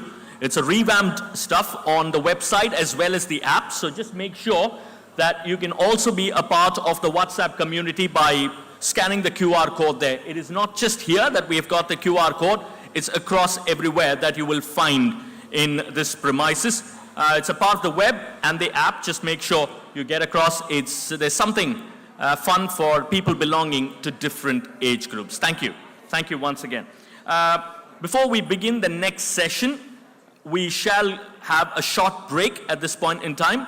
We shall come back and we start the next session at 11:25 as scheduled. 11:25, that's in about 17 minutes from now. Thank you. We'll start the next session at 11:25.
Seltos, badass forever.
Welcome back, ladies and gentlemen. We'll start session number 3. Quite an interesting session for sure. A bit more interesting and a bit more relevant to probably our day-to-day lives, you would imagine. And I'm sure we have experienced a few thoughts around it, how to go about it, and also have a look at the different social media and suddenly wonder what to eat, what not to eat, whether what we've been eating is right or what we should be eating would be right, and so on and so forth. And therefore, this session assumes tremendous amount of significance, doesn't matter what age group that we are, right? It is the weight loss revolution, ladies and gentlemen, that we should be talking about and discussing about right next. And may I first up invite Dr. Ambrish Mithal to please come forward. Thank you so much, sir. Group Chairman, Endocrinology and Diabetes at Max Healthcare, is the first DM in endocrinology from the AIIMS in New Delhi. He's the first Indian to receive the Laureate Award for International Excellence from the Endocrine Society, the US, and the Boyframe Award from the American Society for Bone and Mineral Research. He's been awarded the IOF CSA Medal of Achievement Award and also the World Diabetes Foundation Outstanding Achievement Award. His book, The Weight Loss Revolution, was published in the year 2025. Thank you so much, Doctor, for being a part of this wonderful occasion. Next up, ladies and gentlemen, please put your hands together for Mr. Raj Ganpath, who's a renowned fitness and nutrition coach with over 17 years of experience. He's the co-founder of the Quad and the Slow Burn Method. His first book, Simple, Not Easy, a no-nonsense guide to fitness, nutrition, and weight loss, was published in 2025. I like the no-nonsense stuff there. Thank you so much on that. Moderating this panel will be Mr. Shivam, who's a writer and political consultant who is based in Delhi, who has written on Indian politics, elections, current affairs, and Indian and foreign publication over the years. The Weight Loss Revolution was a unique collaboration between him as a patient and Dr. Ambrish Mithal as his doctor. Lovely. That's personal experience as well. Please, lovely. As usual, the panel will have 40 minutes to discuss and chat about various aspects, post which 10 minutes will be open for the audience questions. At the risk of repeating myself, please keep your questions short so that we can have more people asking questions. Over to you, Shivam. Thank you so much, and thank you to the Hindu for hosting a health discussion. We are no match for Banu Mushtaq or Kiran Desai as three men on the stage, but nice to see so many people here despite that. And we move from the literary to the mundane, but in some senses we are still in the same realm, not only the realm of books, but also the realm of the human condition. I think obesity and diabetes are such killers that almost every other person in urban India seems to be suffering from them. And the good news I have for you today is that I have on stage not one, but two people who can make you thin, fit, and live longer and solve all your problems. Fun fact, by the way, that Dr. Ambrish Mithal, 41 years ago, was in AIIMS in Delhi, doing his MD, training to be an endocrinologist, when a new research paper came out announcing the discovery of a new hormone called GLP-1. And he and his fellow classmates had to debate whether this is a significant study or not. And today here we are discussing the use of this hormone, or as a more political person might say, how the hormone has been weaponized in a medicine to sort of solve obesity and diabetes. So let me just quickly begin with you, Dr. Mithal. Let's begin with the problem. In your 41 years of practice as an endocrinologist, how many patients have you seen, how many people have you seen who have sustainably lost weight? It didn't come back. So obviously, Shivam's question is about the pre-GLP-1 era. First of all, of course, I'm very happy to be here and grateful to the Hindu for inviting me, and lovely to be with Raj and Shivam, who's become my partner for some time in this journey of the weight loss revolution.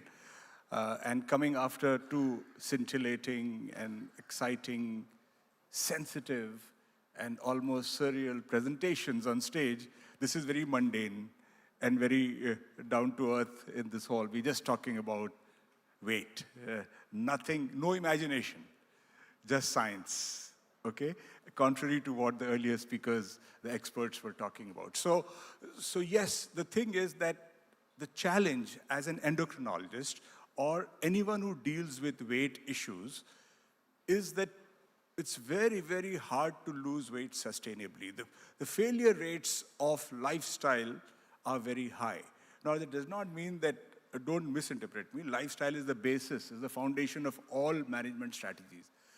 But the fact is that science has shown us, research has shown us, and you look within yourselves in this hall, so many people, very large numbers, who've struggled to lose weight despite best effort, and having lost it, have put it back on very quickly for a variety of reasons. And maybe the effort required to keep it off is just, supernatural, phenomenal. And also, some people cannot do it. I mean, they seriously cannot do it despite whatever they might try, despite whatever they might do. So the point here is that weight has been a challenge for us as doctors, as endocrinologists for many years, and we only had two sort of silos. One was, okay, we do the diet again, we discuss different kinds of diet, we involve people like Raj to keep them fit, lose weight, and if they're going above a particular level, then we think of bariatric surgery straight away. But there was a whole band in between where we were actually at a loss. We didn't have so much to offer because lifestyle alone didn't do the trick. And the patient is not a candidate for surgery, and most people don't want surgery anyway. So where do we go with that? That is exactly what has changed in the last 1 year or so in India and about 5 years in the West. So, Raj, you're a fitness coach, but you had 17,000 clients. You work to make people thin as well, and Doc says lifestyle alone doesn't do the trick for many people. To what extent have you seen your clients lose weight and it doesn't come back for years? They are now fit forever.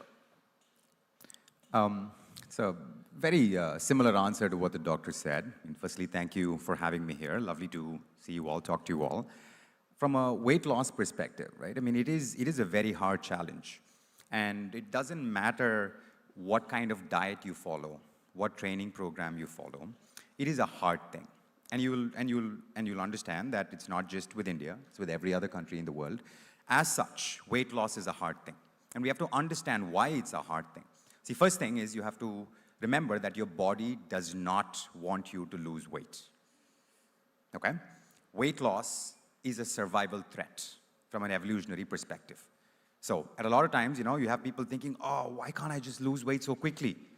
Right? Why can't I just lose 1 kilo every day? Okay, 5 days, you're down 5 kilos. What happens in 30 days? What happens in 100 days? Right? Eventually you disappear, right?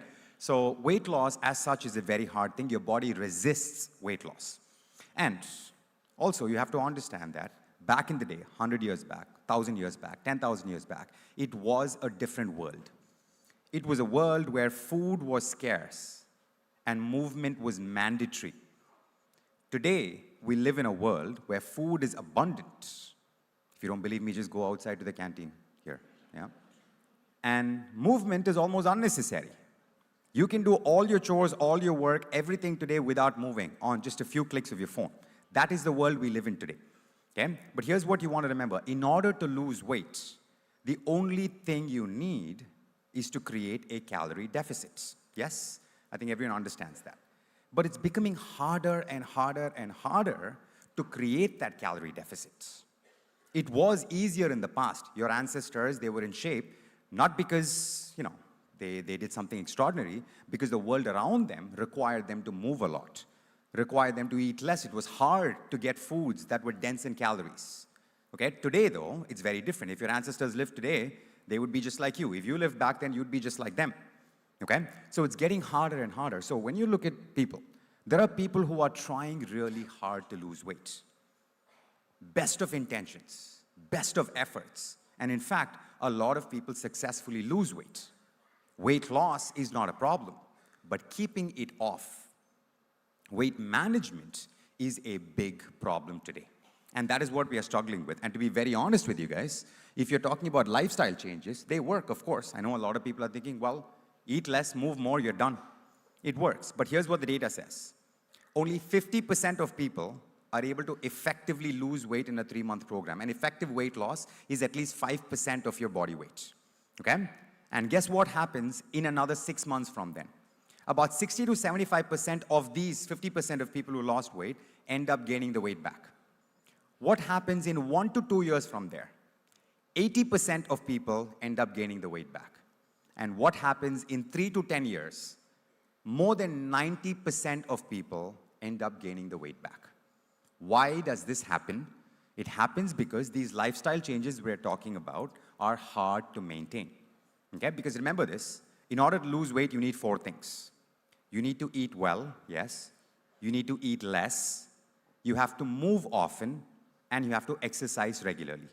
Out of these 4 things, the one thing that is hardest to do is to eat less, right? And what GLP-1 medications are helping us with is helping us eat less.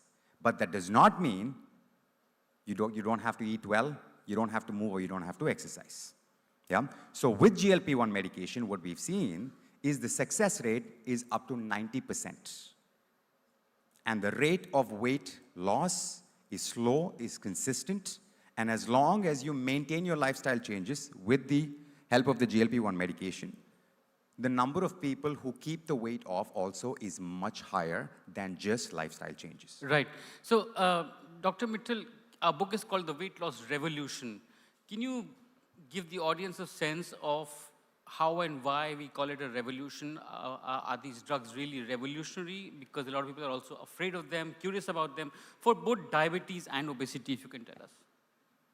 Thank you, Shivam. I think we need to understand a little bit about GLP-1, and some of you may be well aware. So you mentioned that the molecule was discovered in the 80s, actually. There's a molecule that controls our insulin secretion. When we eat something, there is a release of a particular hormone from the gut that is called GLP-1 that stimulates the pancreas to produce insulin. So you need insulin after you eat. Your body has to produce insulin. So that is the original understanding of GLP-1, a gut hormone that connects the gut and the pancreas. The additional action of GLP-1, which was emphasized at that time, was on the movement of the stomach. So it slows down food movement in the stomach. And when you do that, your absorption becomes slower, actually, and the sharp rise in blood sugar doesn't happen. So these are the 2 primary actions that were talked about. What was realized, however, that when they were able to, the GLP-1 molecule itself, if you give someone GLP-1, it'll break down in a couple of minutes. So scientists develop molecules that won't break down, GLP-1-like molecules that won't break down. When these molecules were used, it was realized that they do more than just insulin secretion and gut motility. And that is, they have an effect on appetite. So the first molecules that came out, we are using GLP-1 molecules for 21 years now. They produced some degree of weight loss, 3%, 4%, 5%. And it was thought it is because of gut motility issues and, general improvement. But nausea and gut side effects were noticed even at that time. Now, subsequently, research showed that the primary action of GLP-1, or one of the primary actions, is in the brain, which means that it tells you when to stop eating and curtails your appetite. So when you eat food, you don't just keep eating. You stop at some point, right? So there are many hormones involved, but one of them is GLP-1. So if you mimic that action more powerfully, rather than just the insulin secretory action, then you'll be able to affect someone's eating habits and the satiety. And that's when these molecules, they kept improving them. There was exenatide, then liraglutide, dulaglutide, whatever. Till in 2015, they were able to hit on a molecule called semaglutide, which you all call as Ozempic, which produced more than 15% weight loss. It controlled diabetes. It did other stuff, the other stuff that we spoke about, but it produced weight loss to a degree which was not seen before.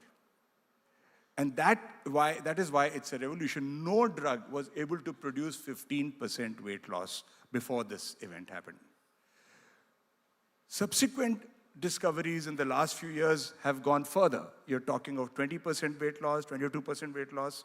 With tirzepatide, you're talking of 25% weight loss. So this is the beginning of a revolution. It's not even fully upon us yet. Because what has been discovered is that if these drugs act on the brain in the right manner, they will not only control your diabetes and blood pressure and so many other things, and we'll talk about the other benefits, they actually help you lose very substantial amounts of weight. And I think that's why this is called the weight loss revolution, more to attract people to read it, but actually it's way beyond just a weight loss thing. And in one line, I'll mention one more thing here. Why should we worry about weight loss as doctors? I'm not a cosmetologist. I mean, it's okay. I mean, so what if it's a weight loss drug? Maybe it's like a Botox or a filler or something like that. I mean, how does it concern me as an endocrinologist? Because weight, excess weight, is the mother of all modern non-communicable disease. I want my patients' diabetes to be better controlled. I want their blood pressure to be better controlled. I want their cardiac risk to go down. I want to treat their fatty liver. And all this is only possible if you strike at the root, which is the excess adiposity, excess fat. So therefore, anything that treats obesity or treats excess fat will give this myriad benefits. I mean, this whole range of benefits. And that's something we tend to forget in our anxiety and in our excitement about the cosmetic aspects of weight reduction. So that's how we look at it, and that's how the field is evolving. And in fact, the way it's developing, and we'll discuss that toward the end, is that it's, you'll probably have horses for courses. You will have GLP-1 drugs that are better for liver. You'll have some that are good for the heart. You'll have some that are just good for weight. So all that is only. So it's only the beginning of a revolution.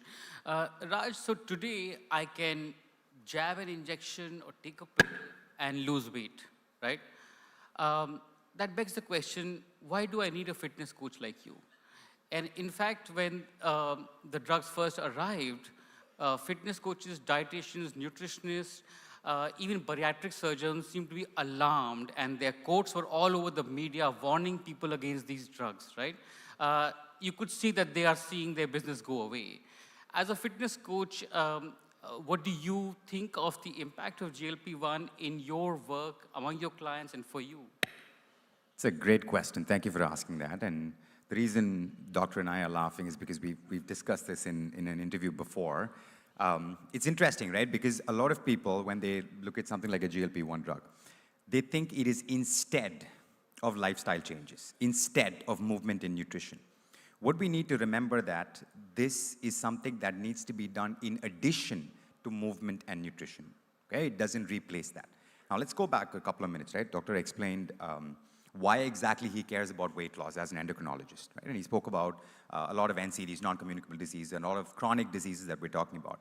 What you want to realize and remember is that the cause of weight gain and the cause of most of these NCDs are the same. It comes from a broken lifestyle. Nutrition not being what it needs to be, movement not being enough, sleep not being sufficient. That is what is the crux of the issue. And the issue, the outcome of that issue is it could be weight gain for some, it could be diabetes for some, it could be blood pressure for some, it could be different things. But at the end of the day, it is the same actions, our behaviors, that is what is causing this. Now, like I said at the start, we have to do many things to improve our lifestyle, okay? So if you're talking about not just weight loss, if you're talking about health in general, you have to do 6 things, right? Eat well, eat less, move regularly, exercise often, sleep enough, and manage your stress. Out of these 6 things, the drug helps you do one thing, which is basically the eating less part. The eating well, exercising, moving, sleeping is still on you. And here's something to remember, to your question, Shivam, about the fitness coaching side of it. I like to think of this as, we have a problem. You have cops on the job. Cops were not able to fix it, so we're calling the military now. The doctors have to come in and say, hey, you know what? This is getting out of hand, so we have to use medication also. So fitness coaches, nutrition coaches have to realize that both sides have a significant impact here. Both of us have to play a significant role. And this revolution is a great time because this is a time when preventative medicine, lifestyle changes, and the medical establishment are coming together to solve a problem that we don't know how to solve. Right. So I'll give you one example. I mean, it's not unusual to have patients come and complain about this. So there was this guy who came in who's very happy. Mr. Agarwal was really happy. He'd lost 12 kg. He never thought he'd do that. He was on GLP-1 drugs. And he said, now it's really cool. Doc, I don't have to exercise anymore. And in any case, I can't eat because the drug doesn't let me eat. So everything is perfect in my life. So I said, but actually no, if you're not exercising, well, on these drugs, it's not a great idea. You lose a lot of muscle and your health will not improve the way it should. So it came like a shock. But then what's the point? What's the point of these drugs? So I'm just saying that we have to think of these medications as part of a program, as part of our weight management plan, as part of our weight management journey, and not standalone. Right, so but on that note, can you talk a little more about the problem of muscle mass? Because when you're fat, you're thinking all the time losing fat. It's only when you lose fat that you realize the importance of muscle.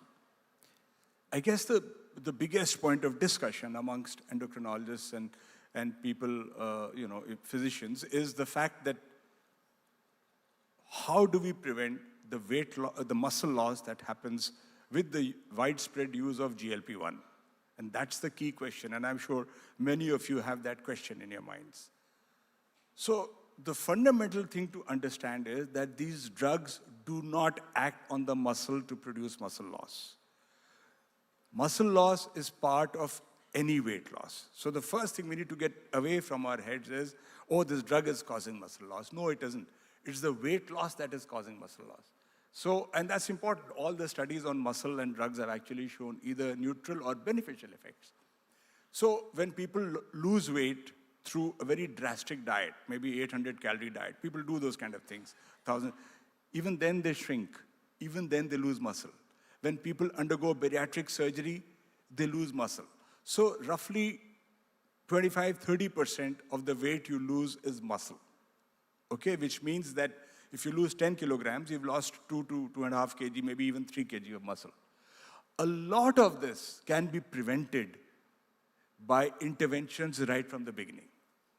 And that's exactly where, partnering with or involving people who are experts in exercise, people who are experts in physical activity, right. They step in. But it's not just that. But to ask a question that might sound stupid, why do we need muscle? Why? Why do we need muscle? Yes. Because it's... Again, it's a good point. It's a great point. Yeah, because people think, you need muscles to be like a film star or something, or be like Raj. He's a perfect example. But we do need muscle.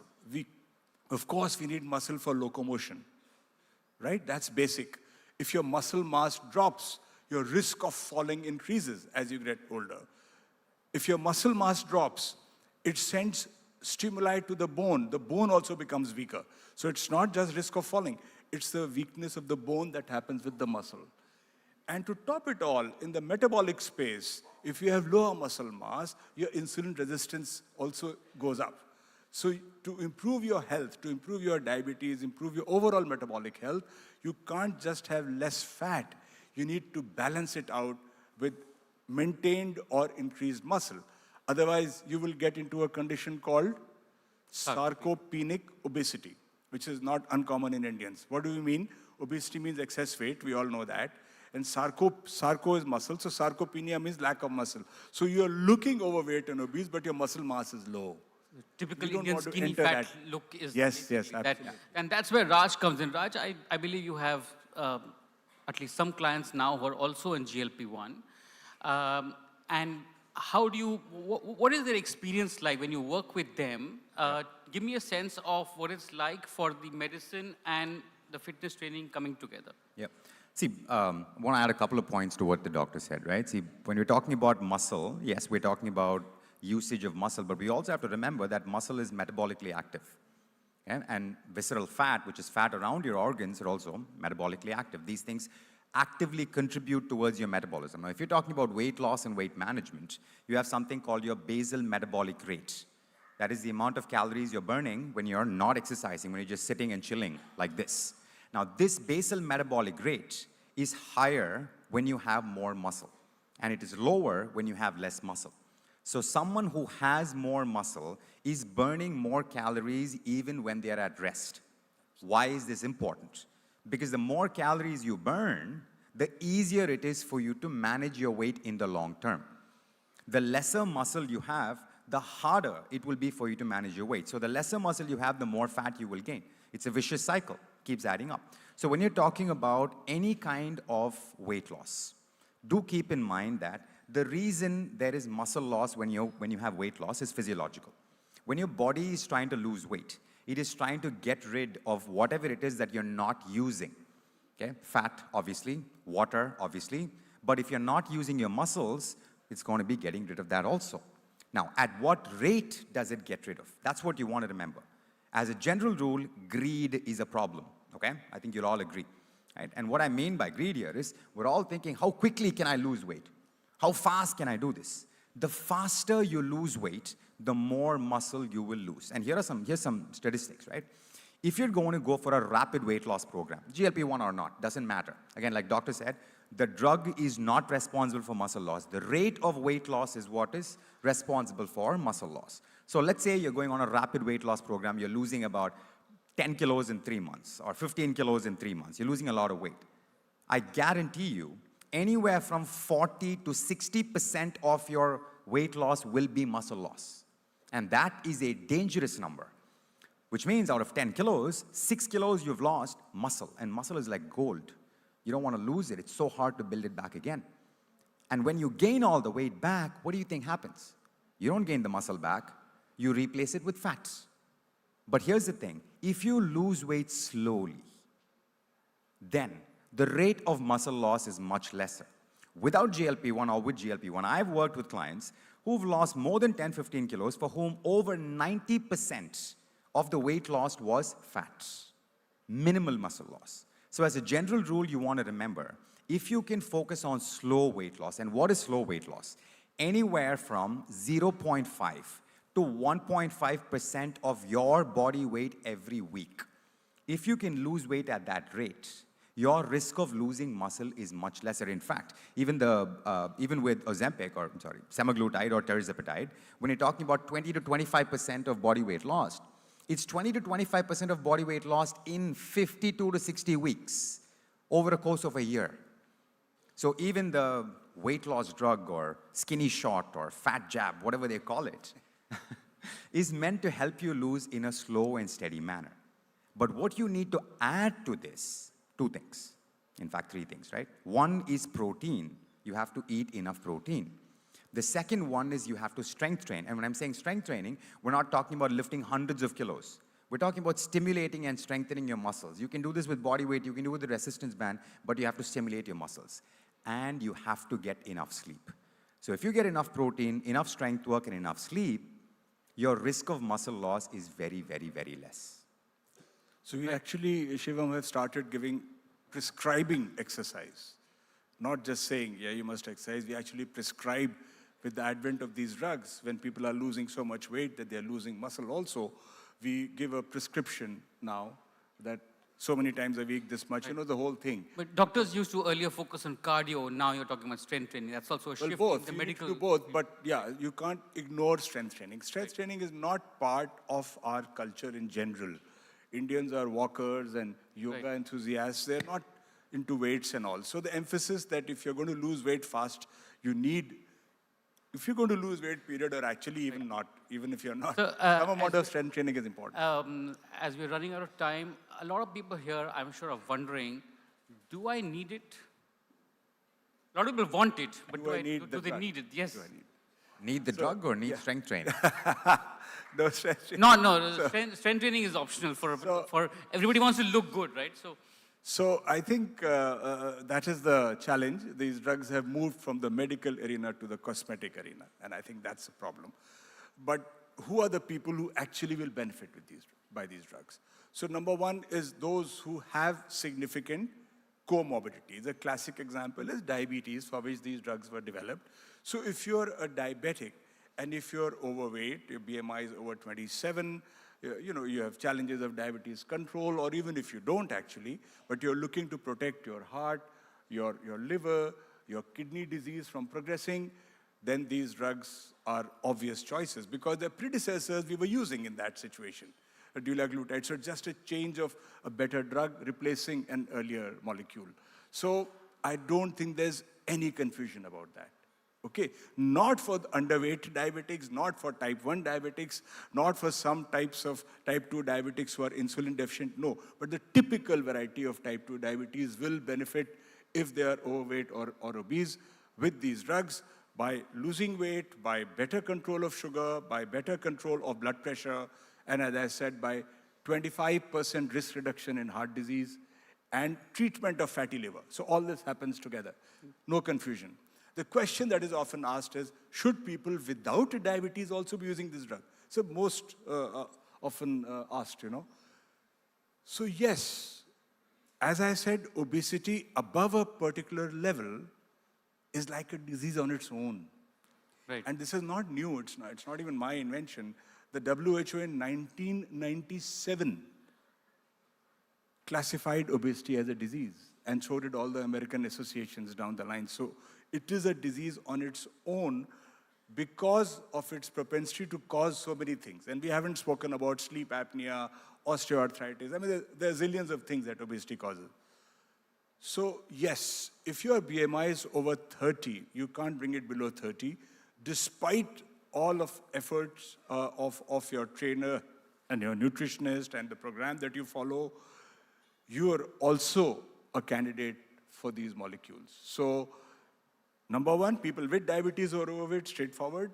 Number people without diabetes who are in the obese category, and we don't really like using the word obese these days because it carries a stigma.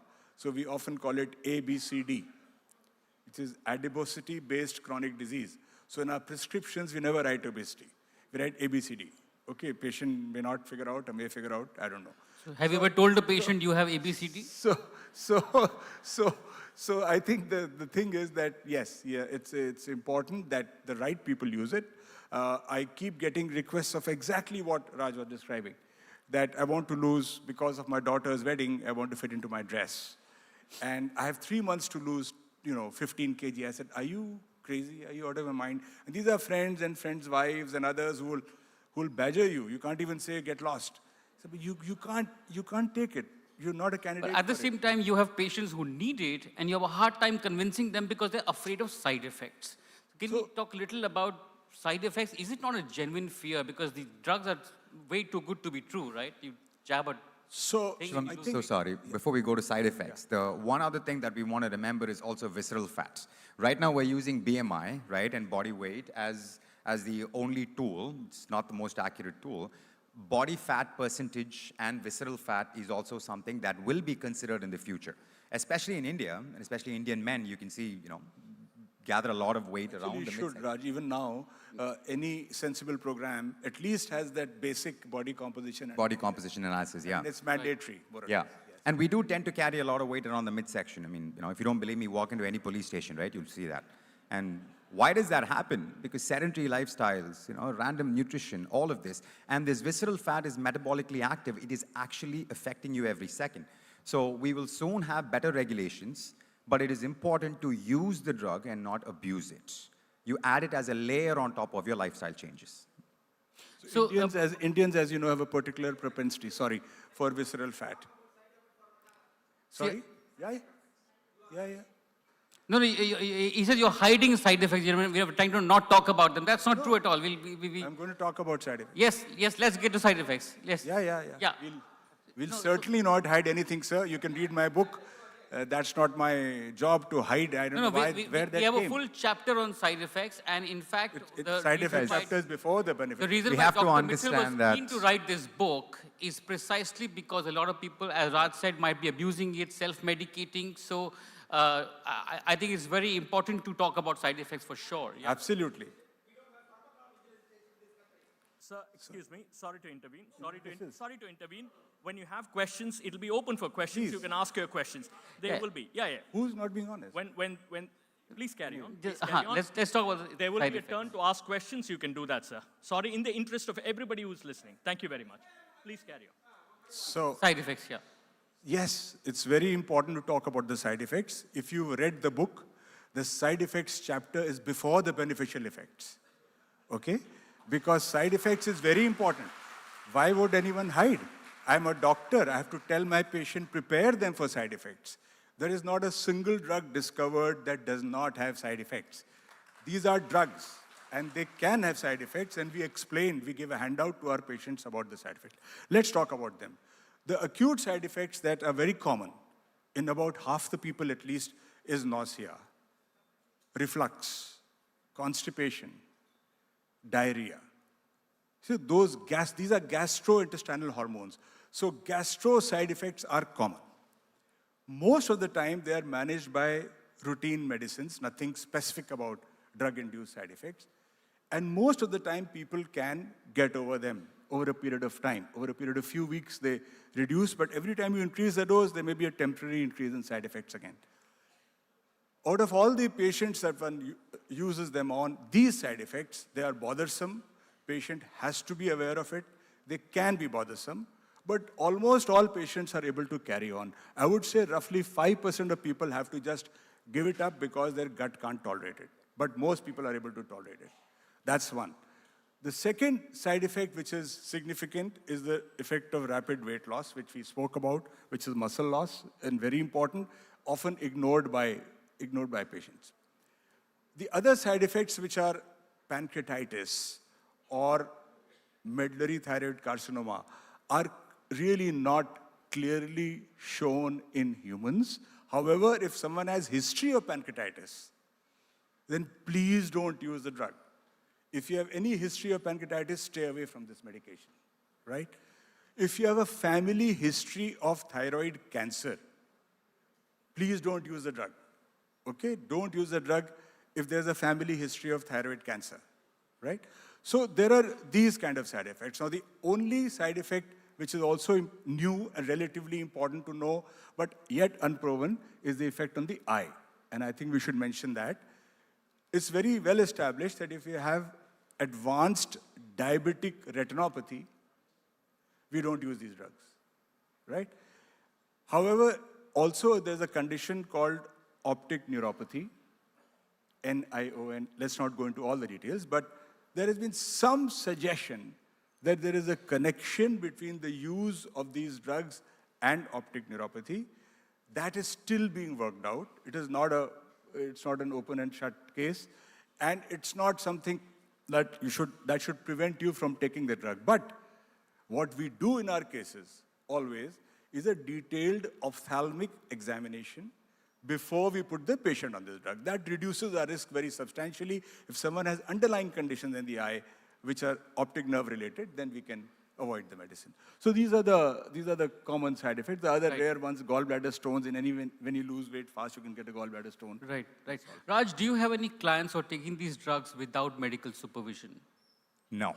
Because I believe a lot of people are abusing it that way. Yes. So see, again, a couple of things we have to keep in mind, right? Firstly, the first thing we have to keep in mind is anytime we have something new, it could be a drug, it could be a technology, we need to look at it more rationally. We should not be thinking, okay, I am completely pro or I'm completely against. Let's try to understand this. And any innovation needs time for it to grow to a point that we can accept it. Every medication that you've taken up until today has side effects. But as you let it progress, as more research is done, the severity of these side effects will reduce. We will get more clarity on who needs to use which drug. This is precisely why you need to work with a doctor.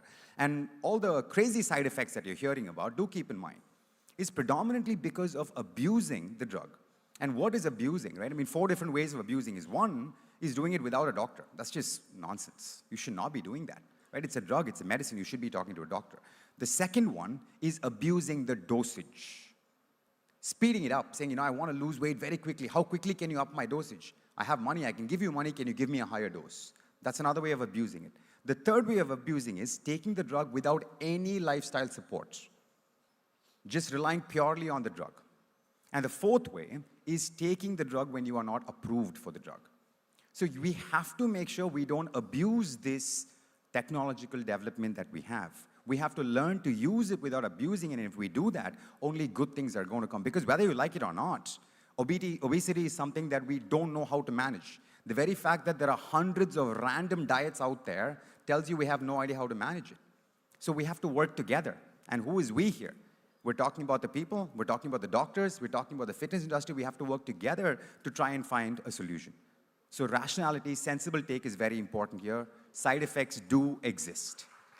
I think it's very important to reiterate that point, that clearly both for the rate of bone loss, for managing this rate of weight loss, managing the side effects, titrating the dose, and long-term benefits, you need to do it with your doctor. Please don't But sir, these days there are people who are on the other extreme. They want to escalate the dose very slowly so that they lose weight very slowly so that their friends and family and neighbors don't suspect they're taking this drug. They want to hide it, right? I personally know people like that, right? It's a good problem to have, Shivam. Good problem. Sure, but is the dose escalation, if it's very slow, is that also a problem? So the other way around, Shivam, you're asking, and I think we also need to understand that people don't continue to lose weight on this medication or any other way that we use. Whether you use lifestyle, you don't continue to lose weight. At some point, there is a plateau. And that, I think, is very important to understand. So you have to get the right rate of loss. If you go excessively slowly, maybe after a year or so, you just stop losing weight, because the body readjusts. So I think it is a balance. It has to be struck, and that is, again, repetitive, but the fact that it should be done under supervision. And after they reach target weight, can they stop taking the drug? So this is the biggest question for the GLP-1 community, for the endocrinologist, is how long to take the drug? What do we do once we have achieved some weight? That, of course, before that, setting realistic targets is most important. Tell your patient, if the patient weighs 120 kilograms, you won't become 70 kg with the use of GLP-1. You lose 15%, 20%, maybe you'll become 100 kg, 95 kg. So otherwise patients' expectations can be unrealistic. What happens when the mutually agreed target, mutually we've achieved whatever we think we could achieve, or we cannot increase the dose because patient is having too many side effects, right? Sometimes that happens. So if you go cold turkey, if you stop the drug, then you're going to put the weight back on. No question. Every drug that you use will work till you take it. Your diabetes drugs works till you take it. Your blood pressure drug works till you take it. Your cholesterol drug works till. So if you do it suddenly, you'll definitely put the weight back on. So there is a strategy for this.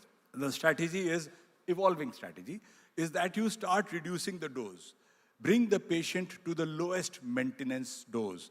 There are some who've done so much with their lifestyle, who've used the opportunity to fix everything, who can actually go off it. Others may require a low maintenance dose for very long periods. That's as much as we know so far, but don't stop it suddenly. Right. It's not a good idea. Right. Sorry, I just want to add, I know we're out of time, just want to add one quick thing. The tapering down is very important, like doctor says, right? About 10 to 15% of people will be able to go off the drug maybe, but for most other people, that minimum effective dosage. But one important point, Shivam just mentioned it in passing, he said, people don't want others to know that they're on the drug. That is something we have to address. There needs to be no shaming around this. Okay? Absolutely. You do not shame someone for taking a diabetes medication. You don't go and tell them, hey, why do you need the medication? Go for walking, do your nutrition, no medication. Why are you being shamed for taking a weight loss medication when you're someone who's trying really hard? We need to come together. We need to lift people up. We need to support people. We need to help them feel like they're being taken care of. We should not be shaming them for taking the drug. In the same way as you don't shame people who are overweight or obese. I mean, body shaming is totally, same way. Well, as the only person on this stage taking the drugs, I would have a lot to say about that, but I think we don't have much time. So we have short 10 minutes for questions. Please keep them short.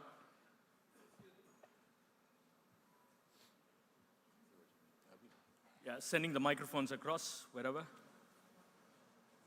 Yeah, first row. First row here. Yes, please. I hope my voice is clear. Yeah, you can be a bit louder so that people at the back can hear you. Thank you. So actually, I'm Dr. Aditya. I did my MD medicine from Government Medical College, Kottayam. And I do research in cognition with Mayo Clinic. So it was a wonderful discussion, sir. Just one doubt I had, because when we are using this semaglutide, it acts on the pleasure activities. Like there is a pathway, like hedonic pathway. So whenever any drugs which act on hedonic pathway can have little bit of cognition deficits. So Just I'll finish my question, sir. So I think that's a great question. We left the brain out actually. We've no time. So it's an area of active research. And the trials are on for Alzheimer's. The trials are on for Parkinson's. And suggestion is that they might be improving cognitive function. But definitive answer is not there yet. But I think that's the next big space these drugs are entering, really, about cognition. And if they really turn out, and we don't know yet, to be effective for reducing dementia or cognitive dysfunction, that'll be fantastic. So your point is absolutely right. Yes, sir. Glad the lifestyle has got 100% success. But your colleague on behalf of you said that 90% success with the drugs. How do you evaluate success? Other thing, side effects, even acute, the nausea and vomiting. On occasions, acute kidney injury has been reported. Okay, wait. Yeah. And the worst thing is the cost. I'm glad that Shashi is here. You are all, see, the Western companies are, for Western companies, India is a playground. How many side effects you yourself have reported to the authorities? Who is the authority in India to report the side effects? So this is a marketing strategy. Let us be honest. Okay, India is a very poor country. And here, right. Everybody is a diabetologist and you run course. Okay? If you have finished your question, yes, sir, we have more people asking questions. If you have finished your question, let them answer. Yes. Let them answer. Yes. You should try reading the book. I assure you that all your questions are answered here. I assure you. He's saying there's no pharmacovigilance. Excuse me, sir. Excuse me. First of all, sir. I can't be responsible for the country's pharmacovigilance. For my series of patients, we are documenting everything. First of all, documenting everything. Doctor, I'll respond just a second. First of all, ladies and gentlemen, I think it's important that we maintain the decorum of the House.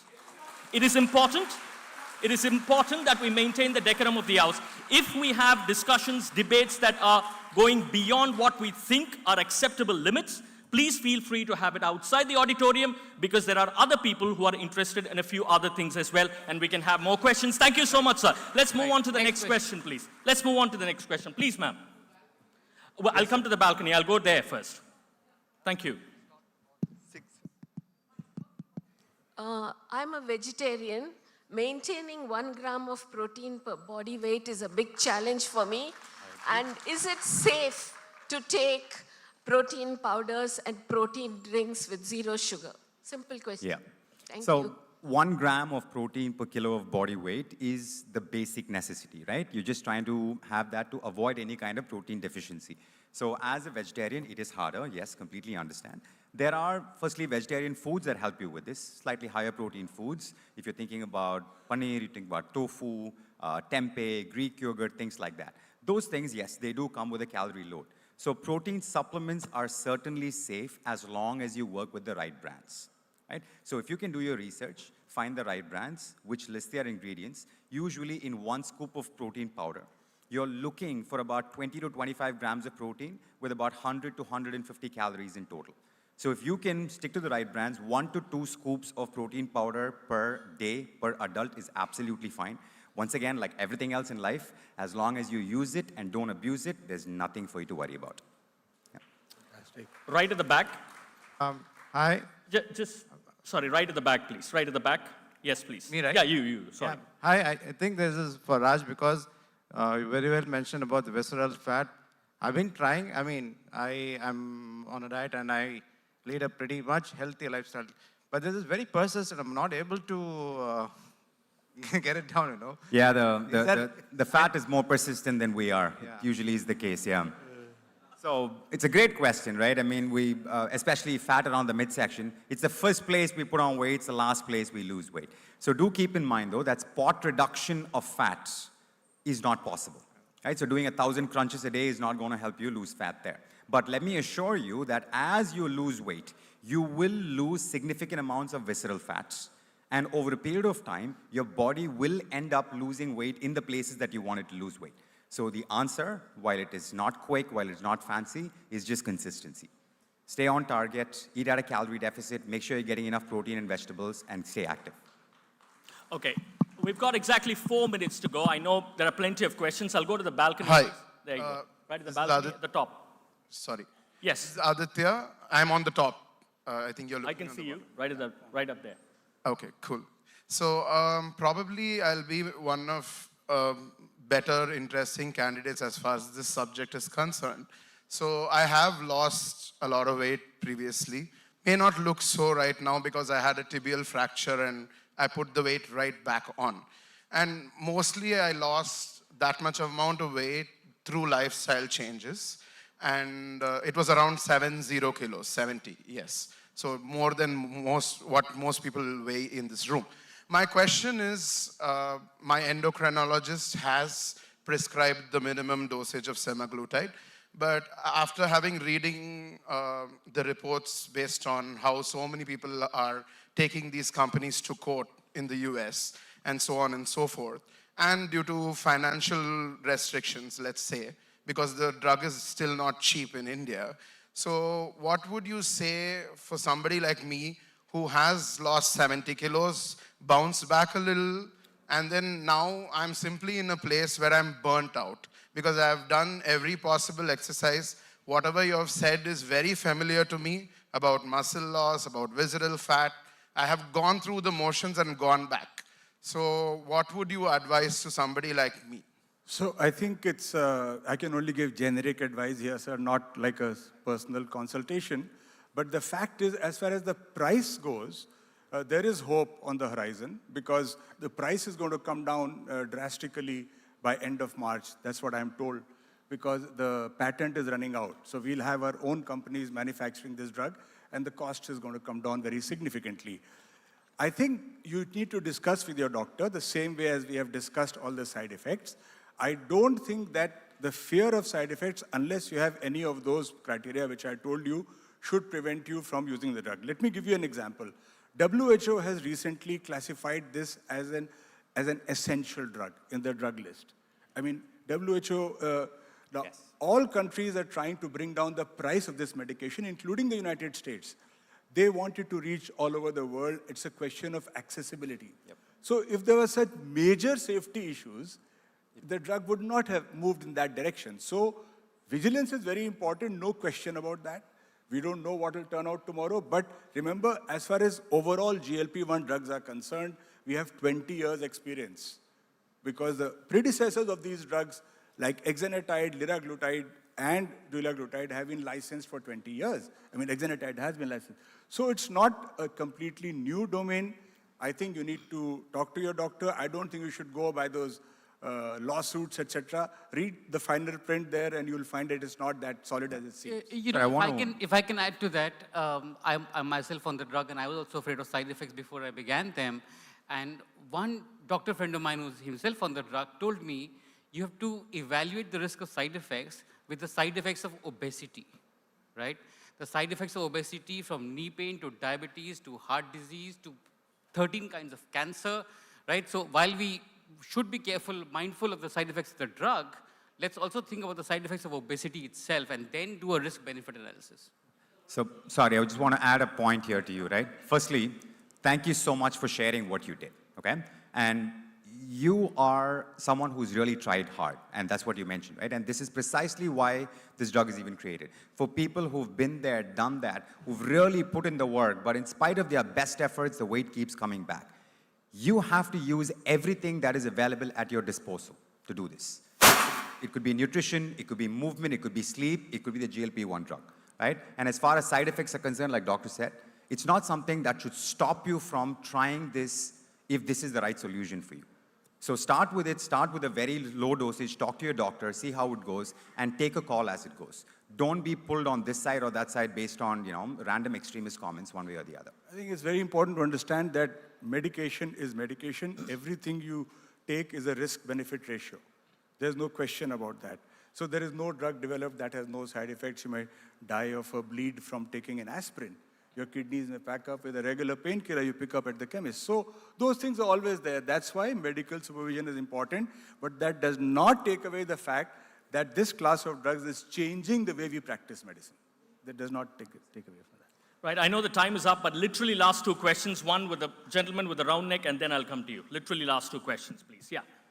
Yes, please. Oh, God. Yes, please. Hello? Hello? Yes.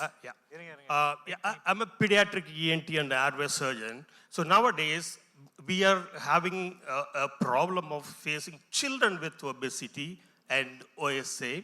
And it's not that simple to say, you don't eat much or eat less. That's cruel to, children. And it's not that easy to, tell them exercise and put on some weight or something like that. I don't know about the drugs, how you can, start the drugs on children, if it is, and how far it is going to be. So you start with lifestyle changes, right? You start with lifestyle changes and you start with building the right structure. Like you said, eating less and moving more is not easy today. And it is harder for us as adults right now because we're just so set in our ways, we're used to it. We're giving into temptations every day. Kids, on the other hand, it is harder for them because everything is marketed towards them, all the junk food, all of it. So the first thing we need to work on is building a base of movement and proper nutrition for kids. Without that, it doesn't matter. None of the shortcuts are going to work. Okay? So you need to get your kids into the habit of moving regularly, into the habit of exercising, into the habit of eating protein and vegetables, teaching them that, comfort foods, yummy foods are okay in moderation. So without these basics, there is no shortcut. So whether a drug applies or not, the doctor will answer, but it is not going to apply without lifestyle changes and basic education about health. Yeah, So although the US FDA has approved these drugs for children above 12, Manjaro, even without any other just obesity, we are a little reluctant to start using them there. I don't want to put the children on this drug at the moment.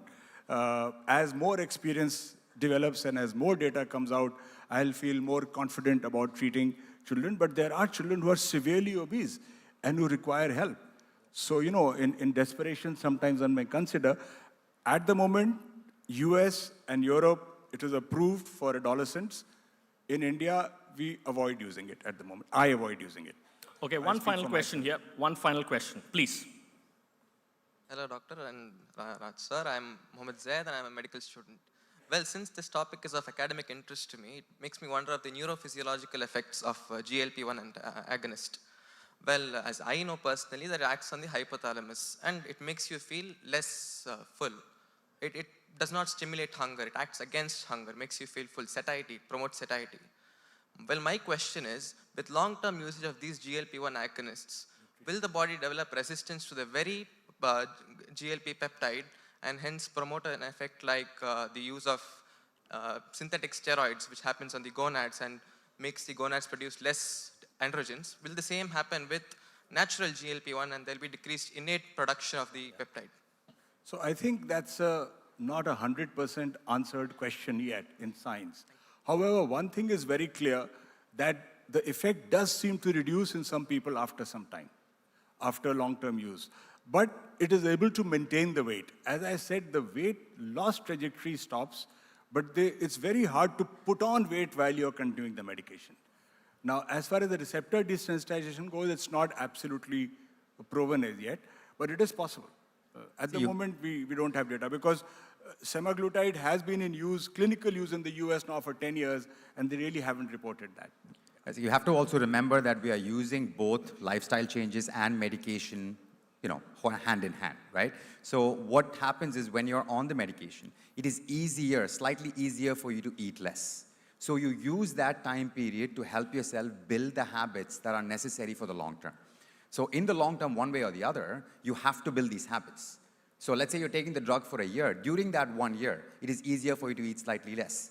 You replace a lot of your existing lifestyle habits with more active habits. So over a period of time, even if the drug's efficacy reduces, you are able to increase the efficacy of your lifestyle changes, and you balance them out. Does that make sense? Right.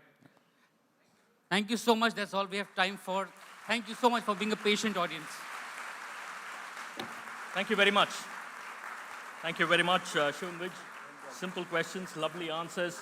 Appreciate your time. Thank you so much, Dr. Ambrish Mithal. Big round of applause. Thank you so much. Thank you so much, Mr. Raj Ganpath as well. Thank you. Thank you very much.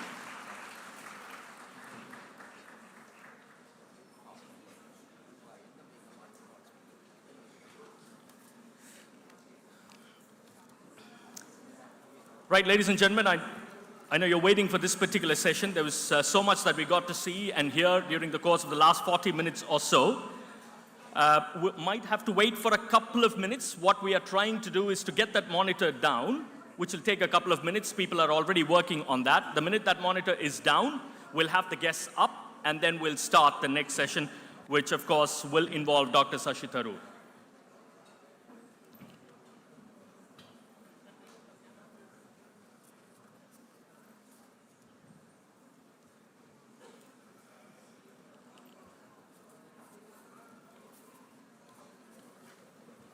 Probably just the right time for me to thank the sponsors for this particular event. The Hindu Lit for Life 2026 is presented by the all-new Kia Seltos in association with Christ, deemed to be university, and NITA, deemed to be university. Our associate partners are Orchids, the International School, Hindustan Group of Institutions, Chennai, State Bank of India, Indian Oil, Indian Overseas Bank, New India Assurance, Akshay Kalpa Organic, United India Insurance, ICFAI Group, Chennai Port Authority, thanks to KPL, Vajiram and Ravi Institute for IAS Examination, Life Insurance Corporation of India, Mahindra University. Our reality partner is Casa Grande, education partner SSVM Institutions Coimbatore, state partner Government of Sikkim and Uttarakhand, official timekeeping partner is Citizen, regional partner is DBS Bank, tourism partner is Bihar Tourism, bookstore partner is Crossword, radio partner 92.7 Big FM, and water partner is Repute.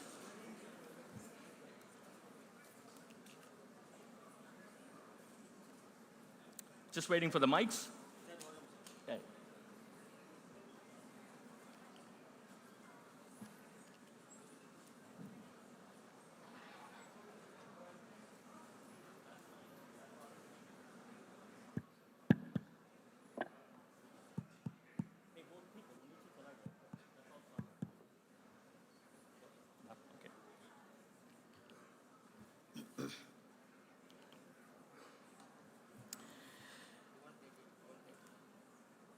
Right, then maybe I'll just give a couple of minutes for people to settle down so that we can start the next sessions.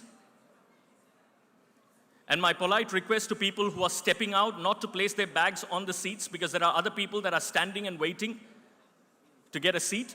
We'll seriously appreciate if you're walking out, please walk out with your bags and baggages. Thank you.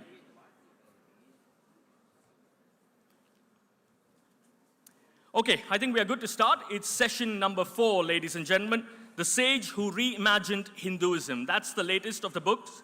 Please put your hands together, which I'm sure you would, for Dr. Shashi Tharoor.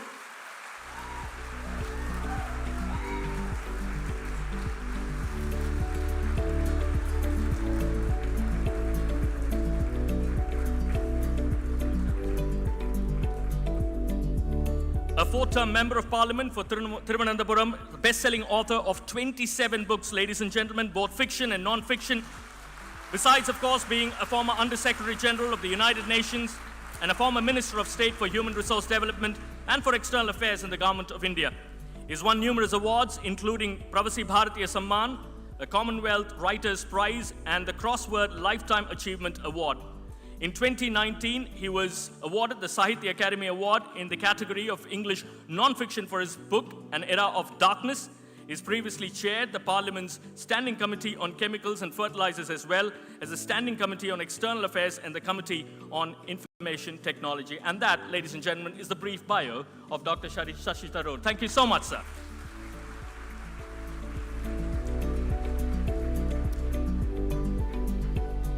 To ask him a few questions and involve himself in a discussion as well, may I invite Mr. L.V. Navaneeth, who is the Chief Executive Officer of the Hindu Group. He's, of course, worked in Mindshare, Jakarta, Sun TV's networks, Kannada and Telugu channels, and with Radio 1 earlier as well. Mr. Navaneeth, if you're good to start, thank you. We're good to go. So I'm delighted to be in conversation with Dr. Tharoor on his latest book, The Sage Who Reimagined Hinduism, The Life, Lessons and Legacy of Srinarayana Guru. Exactly a year to this date, we had a conversation on the wonderland of words. So Dr. Tharoor, it's a pleasure to be in conversation with you again after exactly a year. That's right, we were here together just a year ago. Great to see you all here, by the way. Here we are again. Of the literate, book-reading public of Chennai. It's great. So here we are again. Me a year older and you a year wiser. And in a packed hall as usual. So welcome. So let's begin. So given the Guru's relative obscurity outside of Kerala, as you point out in your book, what personal motivation or specific event prompted you to undertake the task of chronicling his life and legacy for a broader audience? You know, it was exactly that obscurity that bewildered me because, you know, I had grown up outside Kerala myself and I had a very vague sense of Srinarayana Guru, and then I came to live there full time and realized the immensity of his presence in the consciousness of every Keralite, particularly in southern Kerala where he was born and grew up and practiced much of his amazing, amazing career. And for me, knowing that practically every neighborhood, every corner in my constituency has a shrine to Sri Narayana Guru, it was astonishing to me that such a giant who had done so much to transform Kerala society and Hinduism was so completely unknown outside Kerala. I mean, I started conducting a little experiment of asking people.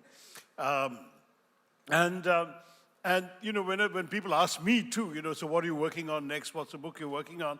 If I mention Sri Narayana Guru, blank stare. And this is very common even amongst relatively well-informed, well-educated people, unless they were Marunadan Malayalis, expatriate Malayalis in different parts of the country. And you know, this is the gentleman who, when a couple of Kerala's leading newspapers conducted polls at the end of the millennium, on December of 1999, for the greatest Malayali of the millennium, Sri Narayana Guru won hands down over any other Malayali figure of this very, very busy and productive period. And yet, there are other Malayalis who are far better known in northern India than he is. And so it struck me that there was clearly a case to be made for trying to get him better known. There were lots of good books, there always are in India, but most of them are indigestible or very long or both. And I thought, having attempted lives of Nehru and Ambedkar earlier with some success that were both very brief biographies, sort of under or roughly around 200 pages in the full-fledged format, or roughly about 40,000 words, 40 to 50,000 words, and that had worked. I thought, let me try that format here. And I must say I was blessed that my publisher was willing to take on this rather obscure subject. David Devidar said, you know, yeah, let's, you know, maybe if it wasn't you, I wouldn't say yes, but let's give it a crack. And so I tried to write a book that to some degree would be guilty of simplification, but in other ways tries to capture the essential details of this remarkable life and the extraordinary lessons, which I believe are still incredibly relevant 100 years later. Thank you, and we will get into multiple sub-layers of your answer. Sure, absolutely. So how does the Guru's approach to social reform compare to that of other major figures, and why do you believe his contributions have been less recognized nationally? Why have they been less recognized nationally? I think very bluntly, because he confined himself to the south. I mean, the north is essentially very self-referential. I've studied history in the north and never learned anything about the Cholas or the Pallavas or the Pandyas or whatever. But that's simply the basic fact. The north has a view of India as being about themselves and a view of Indian history and everything else as being about themselves. The exceptions are made for those from other parts of India who actually got their message to the north. So Adi Shankara is also Malayali. I mean, he was born near Kochi. But he, as you know, 1,000 years ago, walked all the way up to Kashmir, all the way up to Dwarka in the west, all the way to Assam in the east. And so because of his spreading the message all the way across the country, personally and physically, and leaving behind the imprint of his preaching, including the Shankaracharya temples and the mutts, you suddenly find yourself a figure truly honored and respected everywhere. Whereas the South by itself is, I'm afraid, overlooked territory. So Srinarayana Guru is partially to blame in the sense that Rabindranath Tagore, for example, who was a great admirer, invited him to Shanti Niketan. He never went. Had he come to the north and spoken, I'm sure his extraordinary impact would have been colossal. He spoke Sanskrit. He knew Malayalam, Tamil, and Sanskrit. These were his three languages. But I guess he felt that since nobody in the north still spoke Sanskrit, he wasn't going to be able to communicate. And he never really traveled anywhere other than Kerala, Tamil Nadu, parts of Tamil Nadu, a bit of what's today Karnataka, and Sri Lanka to visit the Malayali diaspora. So I think to that degree, the fact that he himself did not venture beyond this narrow geography may have also contributed. So that's the second part of your question. How does he rank amongst all the other reformers? I would say that at the very highest plane. Because what he did to transform both the understanding of Hinduism as a faith and the transformation of Hindu society and thereby Indian society on the issue of caste in particular, I think in many ways his success in Kerala certainly is arguably greater than Ambedkar's success in the north. That's high praise, but Ambedkar's impact had not translated as effectively into transforming the lives of ordinary Dalits in North India, the way in which Narayana Guru's impact has transformed the lives of the formerly untouchable people of Kerala. And that has certainly, I think, become apparent. Anyone traveling will today consider Kerala amongst the most progressive states in the country when it comes to things like caste relations as well as communal relations. But when Narayana Guru was at his peak, Swami Vivekananda visited Kerala, and he was so appalled by the caste discrimination he saw around him and the extent and depth of it, that he actually described Kerala as a lunatic asylum. So it's come a long way, and I think the one person above all, there are many, many factors obviously, but the greatest contribution, the most seminal contribution was undoubtedly Srinarayana Guru's. And you referred to the books on Nehru and Ambedkar. So one could view this as part of a series of short biographies. Sure. So how do you position Srinarayana Guru and his contribution as a visionary who helped shape the idea of modern India in the context of the contributions of Nehru in a sphere and Ambedkar in a different sphere? Well, Ambedkar I've already referred to. So, I mean, I think, of course, both Nehru and Ambedkar worked in the political field as well. And that's a very big difference. Nehru's was an extraordinary political career. What he did for the national movement, but also for the transformation of Indian society through and after the national movement is on a plane by itself. He did, for example, have the insight that to win freedom for India, you also had to emancipate the oppressed at the bottom of the social ladder. He was less focused on caste and more on class and socio-economic disabilities than Ambedkar, who was understandably focused on caste and who argued that freedom from foreign occupation meant very little if the people at the bottom of the caste hierarchy did not enjoy the benefits of that freedom. So in that sense, they had complementary but differing insights on India's transformation. On the last point, what Ambedkar said was what Srinarayana Guru had already said. And what is more, Srinarayana Guru said it to Mahatma Gandhi when he said that, what is the point of freedom from the foreigner if you don't have freedom in your own society? So there were complementarities of insights all along. That is that freedom, self-determination meant also the empowerment and the empowerment of all and the betterment of all. Where I think Nehru and Narayana Guru would find complementarity is that Narayana Guru also spoke about economic transformation. Nehru saw it in perhaps classic sort of Marxian terms, the emancipation of class and so on, whereas Narayana Guru spoke about how through education and through enterprise, the people at the bottom of the hierarchy could actually transform their lives. Self-betterment was what he was advocating. And you would take the Uriva community of Kerala, today deemed OBCs, but in those days were treated as untouchable, denied entry to temples, discriminated against in every way as much as the Dalits.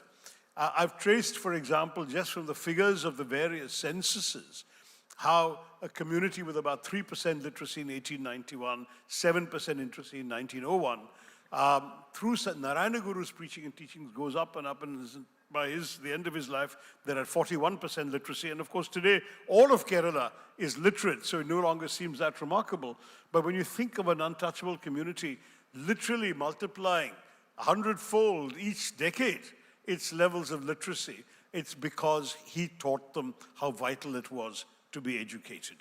Similarly, he placed a lot of emphasis on enterprise, on handicrafts, on business. And the pilgrimage, for example, that is conducted every year to his great Shivagiri ashram features not just spiritual lectures or even social reform lectures, but actual discussions on issues of education and issues of business and entrepreneurship. So in a sense, he too, the complementarities amongst Nehru, Ambedkar, and Sri Narayana Guru can be traced. I've not done so explicitly in the book, so you've asked me a question that has obliged me to think about these different aspects. And you won't find them spelled out quite so complementarily in the book, but that's all very true. And in a sense, it actually helps highlight what is remarkable about our nationalist movement. It was never just about throwing out the Brits. It was also about transforming our society for the better and for the betterment of every Indian. And that's something worth very much bearing in mind. Sri Narayana Guru, of course, passed away, the first of them, he passed away in 1928, Ambedkar in 56, and Nehru, of course, in 64. So you've got different, slightly different periods that their influence was able to be dominant in. But Sri Narayana Guru's contribution, particularly in transforming Kerala, is something we probably will get to later in the conversation. But I would say that the impact was both on society, on things like education, on things like entrepreneurship and hard work and everything else. It was on the creation of an ethos of castelessness in a society that had been not just riven by, but was acutely conscious of caste. I mean, some of the details I provided in the book about caste discrimination were truly horrendous. I mean, it wasn't just not allowing these untouchable communities into temples or allowing them access to wells. There were things like they couldn't go to marketplaces to buy essential supplies. They had to stand outside the market and call out or find a poor member of an upper caste who could go in and buy their goods for them. Or they would have to leave their money outside the market, and a merchant would come and leave the food, but they wouldn't touch each other because touching would have been contaminating. They had to constantly demean themselves in all sorts of ways. These women were not allowed to cover their upper bodies, for example. That was simply not permitted because that was a privilege reserved only for the upper castes. Even their references to themselves had to be demeaning. You know, my unworthy shadow must not pollute you, O master. I mean, instead of saying hello, I mean, this is what it was like. You had all of these kinds of things. You had the prescribed distances that each subcaste had to keep from each other. You had discrimination even within communities. So within the Dalit community, for example, both the oil crushers, the pressers of the oil seeds, and the oil mongers who sold them were both untouchables. Both were deemed untouchable. But the oil mongers were superior to the oil crushers. And they wouldn't deign to marry a child of an oil crusher because they were an oil monger. I mean, this kind of stuff. It was just insane. It was a level of unpleasant discrimination, and partially explains why, in the course of the 19th century, Kerala was much ahead of any other part of India in the rapidity of conversion out of Hinduism, particularly into Christianity, less so to Islam, largely because Islam already existed in Kerala. It was not a new faith. It was just a different faith, whereas Christianity, though it existed, had been just an elite faith, a small number of Christians. But when the missionaries started coming from the 19th century, for example, they threw open they created schools attached to their churches and threw them open to all castes and so on. And through that process, there was a lot of conversion happening. And by the time that Narayana Guru was preaching, there was a genuine concern that this kind of rampant discrimination was essentially going to start hollowing out Hinduism. In some ways, one could argue that he and his preaching was what showed Hindus the possibilities of reforming their faith and retaining people within it, rather than surrendering because of their blind adherence to these absolutely prejudicial customs and dictates. Thank you, because it's important to understand the state of Kerala the Guru was born in. Yeah. To get a context and appreciate the significance of what he did. The first chapter of your book is set in 1888, when a 33-year-old Sri Narayan Guru consecrates an idol of Lord Shiva at Arvipuram. Why is this act a significant moment of social reform in Kerala? You call it probably the most significant moment of social reform in Kerala. Do you mind, Navaneeth, if I read the beginning of the book simply because I'm getting conscious as we were talking? You're the boss. It must be sounding to you like a very dry academic and theoretical work. It's not. I am trying to make his life accessible. So the book begins like this. Where does one begin? For a change, not at the beginning or at the end, but in the middle. There are few more moving moments in the history of social reform in Kerala than the story of Sri Narayana Guru's consecration of the Shiva Lingam at Arvipuram on the banks of the majestic Nayar River on the night of Mahashivaratri, 9th, 10th February 1888. The 33-year-old sage and his followers had created a rudimentary temple by the riverside. However, the temple dedicated to Lord Shiva lacked an idol to worship because local Brahmins had refused to install one. This was because Sri Narayana Guru and his disciples were Ujhavas, a community then considered, owing to the odious dictates of a rigidly hierarchical caste system, polluting and therefore untouchable. As a result, in addition to being subject to horrific discrimination, they were barred from entering the temples of upper caste Hindus and praying to their deities such as Lord Vishnu and Lord Shiva. That February evening at dusk, the Guru and his followers lit little lamps made of seashells around their makeshift sanctum. By their flickering flames, people gathered to pray as a local musician performed devotional tunes. The place filled up. The devout villagers sensed that this was no ordinary night. Something special was going to happen. At midnight, Sri Narayana Guru, who had been meditating the entire evening, rose and, as if in a trance, stepped into the river. A hush descended on the throng. The music stopped, but the silence was rhythmic enough. He stood for a while in the middle of the river, the swirling waters flowing around him, his face the picture of serenity. Then he dipped his hand under the water. When it emerged, it held a rock in the shape of a lingam. Some say it was a lingam buried there millennia ago by the immortal Rishi Agastya. Others aver that it was just a rock, serendipitously unearthed by Sri Narayana Guru, that providentially had the right shape. But to his disciples, a Shiva Lingam it was that they saw in their Guru's hand.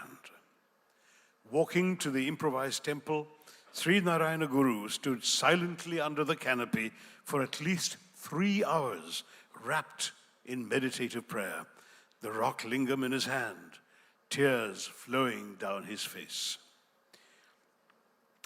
While he stood in that posture, the entire crowd rent the midnight air with continuous cries of Om Namah Shivaya, Om Namah Shivaya. At 3 a.m, he installed the Shivalingam on the pedestal in the temple, and having bathed it as part of the holy Abhisheka, he consecrated it. With that simple gesture, he ensured Kerala would never be the same again.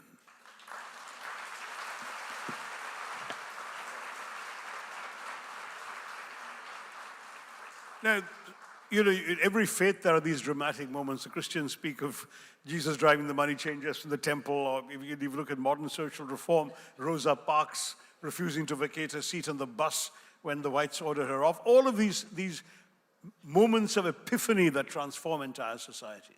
When this happened, you can imagine the backlash, right? The Brahmin saying, he has no right to do this. Who is he? How can you do this? Who gave you the right to do it, etc.? And he just smiled and replied, just consider it our Shiva. And the very point actually pointed to the absurdity of Brahmin prejudice, because How can you reduce the majesty of Shiva to our and theirs? There is only one Shiva, and therefore, if you don't think that I have the right to worship Shiva, who are you to decide that? Okay, then it's my Shiva. That was his message, and it was an extraordinary message. Of course, there were also other things. Some of the Brahmins then decided to push back on a different ground, saying he chose the wrong time, it wasn't an auspicious moment, he hadn't consulted all the appropriate charts, and he smiled and said, well, the horoscope is cast after the birth of the child, not before. And so, I mean, and all this is in the book. So I just wanted to read that out to show you that I have really tried to dramatize and make interesting the life. Though, of course, Navaneeth is right to bring out the questions as to why I should want you to read the book, is because there are larger lessons coming out of it too. But this is the story. No, I'll request you to read a lot more. A couple of non-reading questions, and they'll be reading. So one of the things in the book, and what Sri Narayan Guru is known for, is core philosophy of one caste, one God, and one religion for man. Given that this could possibly be interpreted in more ways than one, and you allude to it in the final section of your book, could you please explain what this means and how this principle can be applied to address contemporary issues of conflict and division in today's global society? Absolutely. I mean, the thing is that, when you say one caste, one religion, one God for man, it's not in the sense that there is one particular religion that is the only true one and all others are false. It's the opposite. What he meant by that was that essentially all religions lead to the same divine. It's a classic Advaitic understanding which Adi Shankara preached and which Swami Vivekananda a millennium later popularized. When Swami Vivekananda went to the World Parliament of Religions in Chicago in 1892 and said what he said when he said, I'm speaking to you on behalf of a faith which considers all religions to be true.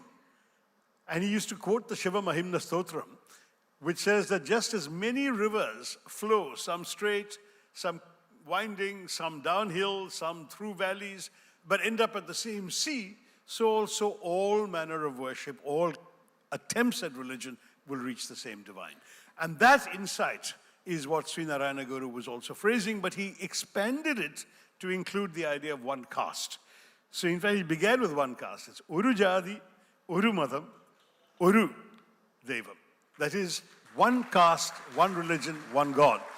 Because his point was, just as you should not distinguish between different ways of reaching out to God or the divine or whatever principle you want to articulate, so also you cannot discriminate amongst the individuals who are worshipping. And therefore, the castelessness was very profound to him. In fact, there's a wonderful story also in the book. For the 1921 census, they came to him. He was, after all, an eminent figure, and they asked him, place of birth, date of birth, all of the stuff. And they said, so what is your caste? And he said, human. So they said, no, we know that, but we need to record what the caste is, so could you tell us? And he said, human. He said, but sir, there is a form in this box, we have to write something, and what do we write? And he said, write human. And to this day, he remains the first individual in the history of the Indian census to be recorded in the population census as human.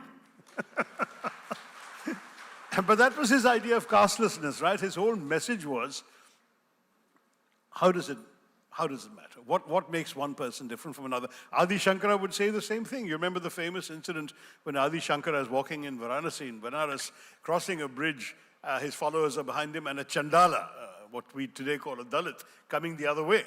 And the followers brusquely order the Chandala off the bridge, saying, let the great sage pass. But the Chandala doesn't pass. He stands right there, and he says to the Guru directly, so what do you want me to move, my body or my Atman? After all, don't you and I have the same Atman? And it is said that Adi Shankara Advaita, the great teacher of Advaita, fell at the Chandala's feet, embraced him, and said, you have understood my teachings far better than my own disciples have. So ultimately this idea that we all have fragments, as it were, of the universal Atman, and therefore there is no difference amongst us, and indeed amongst all living creatures, but that's another philosophy. Let's come right down to this specific idea that Narayana Guru insisted upon. And frankly, he did so at a time when, as I said, there was such extreme discrimination that it was truly a radical insight that he was pushing forward. We'll get back to reading now. So there is fantastic conversation between the Guru and disciples leading to the Shivagiri pilgrimage. You know the page numbers? Page number 69 to 73, if you could read that entire It's conversation. a bit long. I'll try and skip bits just to give you a flavor of it. This is a discussion between the Guru and his disciples about the idea of a pilgrimage. By the way, this pilgrimage has been taking place, and I was privileged to be there. It's normally, the public conference part of the pilgrimage is usually over 3-4 days. This year it was December 30th to January 1st. So that was how my New Year's went. This book was launched by the Vice President of India on the opening day of the Shivagiri pilgrimage on December 30th. And I spoke about it myself on the 1st of January. But I can tell you that the pilgrimage is an extraordinary idea, and this is how the idea came. One of the very detailed and voluminous biographies of him records this entire conversation, so I thought it was worth quoting, because the conversation provides considerable insight into the Guru's manner of functioning and his hard-headed practicality. So here it is. Pilgrimage to Shivagiri, interesting. They can bathe in the springs there, pay their respects to Sharada Devi. Very good, tell me more. He's talking to the disciples who came to him with this idea. We request that the Swami declare Shivagiri as a pilgrimage center for Uyavas of Kerala. Well, the Janardhana Swami temple at Varkala, that's already a pilgrim center. Will Shivagiri also become holy? We have no entry to the normal Hindu holy places. If we try to go there, they insult us, make things difficult for us, and we end up spending a lot of money. If you declare it as such, Shivagiri will become holy. The Swami just has to say so. So if I declare it as such, Shivagiri will become holy. You truly believe this? We have no doubt about it, sir. Let's say, I say it is holy and 2 of you believe it. That makes 3 of us. Is that enough? If the Swami declares it as such, 2 million Uyavas and all the other depressed communities would recognize Shivagiri as a place of pilgrimage. Such faith you have. All right, I'm very good, I concur. It's desired that it be an annual pilgrimage. Please advise us as to the month, date, week, and star. Let them come to Shivagiri then at the time of the Europeans' New Year, January 1st. By our reckoning, that's roughly 16th or 17th in the month of Dhanu. That's a good time. What vows and penances must the pilgrims observe? People find it difficult these days to observe long and difficult penances. Many may not. Let them observe for 10 days the 5 purities of the Buddha. Should there be any special clothing they should wear? White is for householders. Today it's for politicians, as you know. Saffron is for monks. Black clothes for Shabarimala pilgrims. So let it be yellow for Shivagiri. The colors of Sri Krishna and Sri Buddha. That would be good. Should pilgrims wear Rudraksha beads? No, but they can grind the beads up in a little water and drink it. That might do them some good. Any other queries? Do you know the 5 purities of Sri Buddha? Yes, we do. Tell me what they are. Body purity, food purity, purity in mind, purity in speech, purity in action. Yes, it'll be enough to observe these 5. Besides, just because I said yellow clothes, nobody should go out and buy yellow silk. It is not even necessary to have new clothes. They can just wear their normal clothes and dip them in turmeric water. Later, when they wash them, they'll become white again. The pilgrimage must be without any pomp. It should be humble. Chant the praises of God. Do not defeat the purpose of the pilgrimage through pomp and circumstance and noise. Do not spend a paise unnecessarily. You must learn to save. The community is backward in education and wealth and cleanliness. This has to change. It has to be changed. What is the objective of this pilgrimage? Is there any? But you told us the objectives. Those were the mechanisms. Are the objectives the same as the mechanisms? There was no response. Once a year, a bunch of people from various parts of the country travel to Shivagiri wearing yellow clothes. They walk around, bathe, eat, spend money, and go home. What do they accomplish with all of this? Nothing. Just spend money and time. That is not proper. Every act should have a purpose. Take the following notes. The 7 objectives of the Shivagiri pilgrimage are education, cleanliness, devotion, organization, agriculture, trade, handicrafts, and technical training. This Guru's advice is there should be a series of talks about these topics, invite experts in these fields and ask them to speak. People should listen carefully and pay attention. They should then try to put these into practice. They should succeed in that. Then the people and the land will advance. Not only Iravas, but through Iravas, others will also progress. Thus, life can be made worthwhile. This should be the main aim of the Shivagiri pilgrimage. So you see this extraordinary combination of both doing it through spirituality, religion, the whole idea of a religious pilgrimage, a place where people would come for devotion, but marrying it, linking it to aspects that would lead to their betterment, their self-empowerment, their improvement. This was an extraordinary way of doing things, which frankly, I think very, very few others can have emulated or can really match in his time. And you also speak about your connection with the Shivagiri pilgrimage. So what kind of topics do you speak on when you go there? Various things. I've spoken, of course, on Hindu society. I've spoken on education. Now I've spoken on this book. But, you know, I've been going every year since I moved to Kerala and became a member of parliament. So it's been, with the exception of the 2 COVID years, it's been something like 15, 16 speeches already. So I have to confess that I can't remember all of them. But I hope that whoever listened to them found them partly memorable. Speeches from Shivagiri is the next book, David. Okay. You write in a fair amount of detail about the Vaikom Satyagraha. Yeah. It was during this time that Gandhiji meets Srinarayan Guru. What did the two agree on and what did they disagree on? And how did they influence each other? It's a vast subject and there's a lot in the book about it. The Vaikom Satyagraha was a very major event in the national struggle. What happened was that there was a temple in a place called Vaikom where there were a number of roads leading to the temple that were denied to the untouchables, the Iravas, the Dalits, everybody else. And so only the Savarnas, the upper caste, could go into the temple or even walk on those roads. So the initial agitation was access to the roads. The Indian National Congress endorsed this, then Congress Satyagrahis came in, Mahatma Gandhi announced support for it, and Srinarayana Guru, because the people behind it were his followers and were Iravas, was also very much involved as a guiding light of this agitation. They differed at various stages on different things, but essentially, I'm summarizing now, you can read the details in the book. Gandhiji, of course, believed in what was being described as passive resistance. The Satyagrahis would go and sit in front of the barricades that were immediately put up when they tried to enter the temple, and the barricades, and they would sit there through rain, whatever, and just refuse to move. That was the Satyagraha.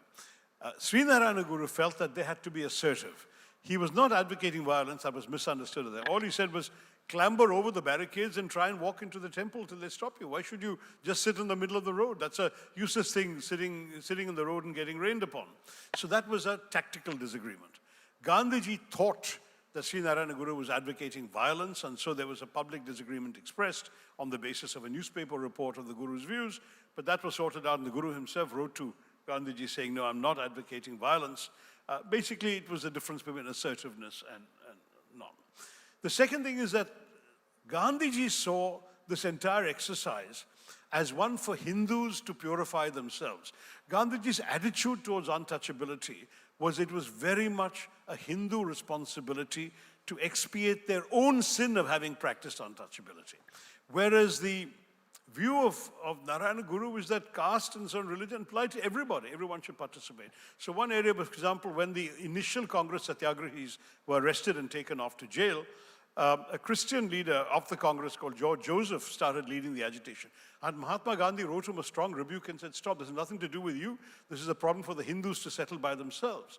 Whereas Srinarayana Guru would not have had that view. Now, one of the things that happened as a result of Gandhiji's approach was that not only was George Joseph asked not to do his thing, though he did continue doing it, ignoring what Gandhiji had said, until he too was arrested.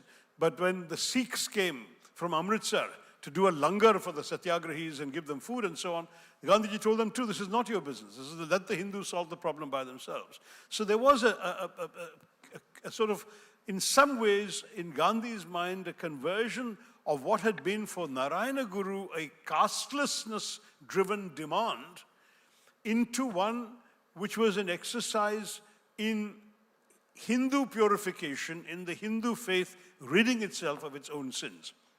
Now, part of this disagreement you can describe as philosophical or whatever. It ultimately may not have had much of a difference, made much of a difference, but at the end of the agitation, there was certainly a compromise that had to be reached where an extra road was built, some roads opened, the temple still remained closed to the untouchables and the Dalits when the agitation was called off. There's much more about this in the book, and you can read it and read the different points of view.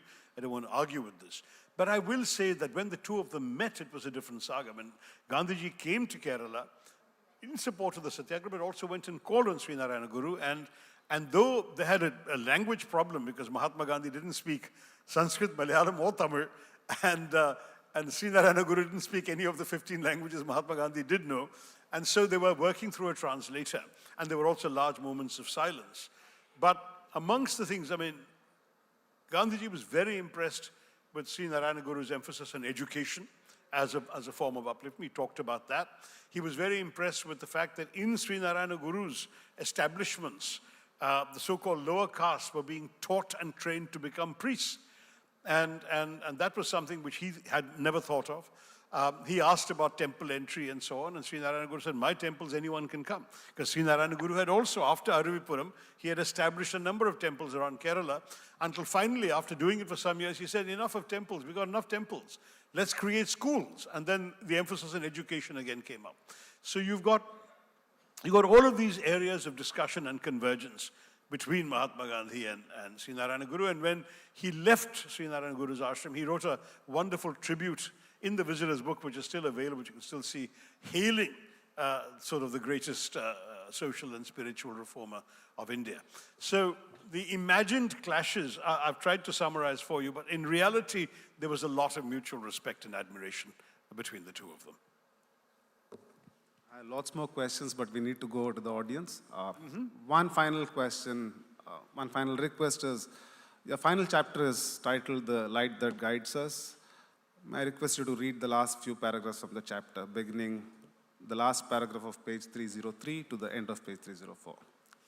Right, well, I mean, this book is also published in a format, so it's not 200 pages. It's actually, this is page 304. But I assure you that in terms of length, it's still in about 45,000 words. And it's not a very long thing for you all to digest. I've tried, as I said, to summarize the life, the lessons he taught, and the legacy he left behind. And I end the book with these paragraphs. I mean, I think I'll have to read not just that, because in essence, Srinarayana Guru's vision was neither wholly assimilationist nor entirely rejectionist. It was an ingenious synthesis, an effort to reshape tradition using the tools of rationality, inclusivity, and scientific inquiry. He dismantled caste hierarchies, but without completely denouncing Hinduism, offering instead a progressive reinterpretation of its philosophy, one that harmonized spirituality with reason. His integration of indigenous wisdom with modern advancements ensured that progress did not come at the expense of identity, but rather enhanced it through enlightened transformation. In this sense, the Guru managed the rare feat, now the last two paragraphs, of both being a reformer and simultaneously one of the greatest disruptors of the status quo in the spiritual domain that India had seen in centuries. If Mahatma Gandhi liberated the political sphere by empowering the people, Srinarayana Guru did the same in the spiritual realm, awakening people's subjugated consciousness and freeing minds from bondage. In their own ways, each transformed slaves into free men, ensuring that their revolutions would reverberate through history, not as mere episodes of resistance, but as timeless lessons in human dignity and self-realization. Srinarayana Guru may have disavowed personal religion. He did. He said he didn't have a particular religion he believed in all. But in doing so, he rescued Hinduism from its own moral collapse and offered it a path towards renewal. He was not its apologist, he was its conscience. And in that role, he remains quietly, profoundly, one of Hinduism's greatest saviors, the man who redeemed the faith for Kerala and beyond.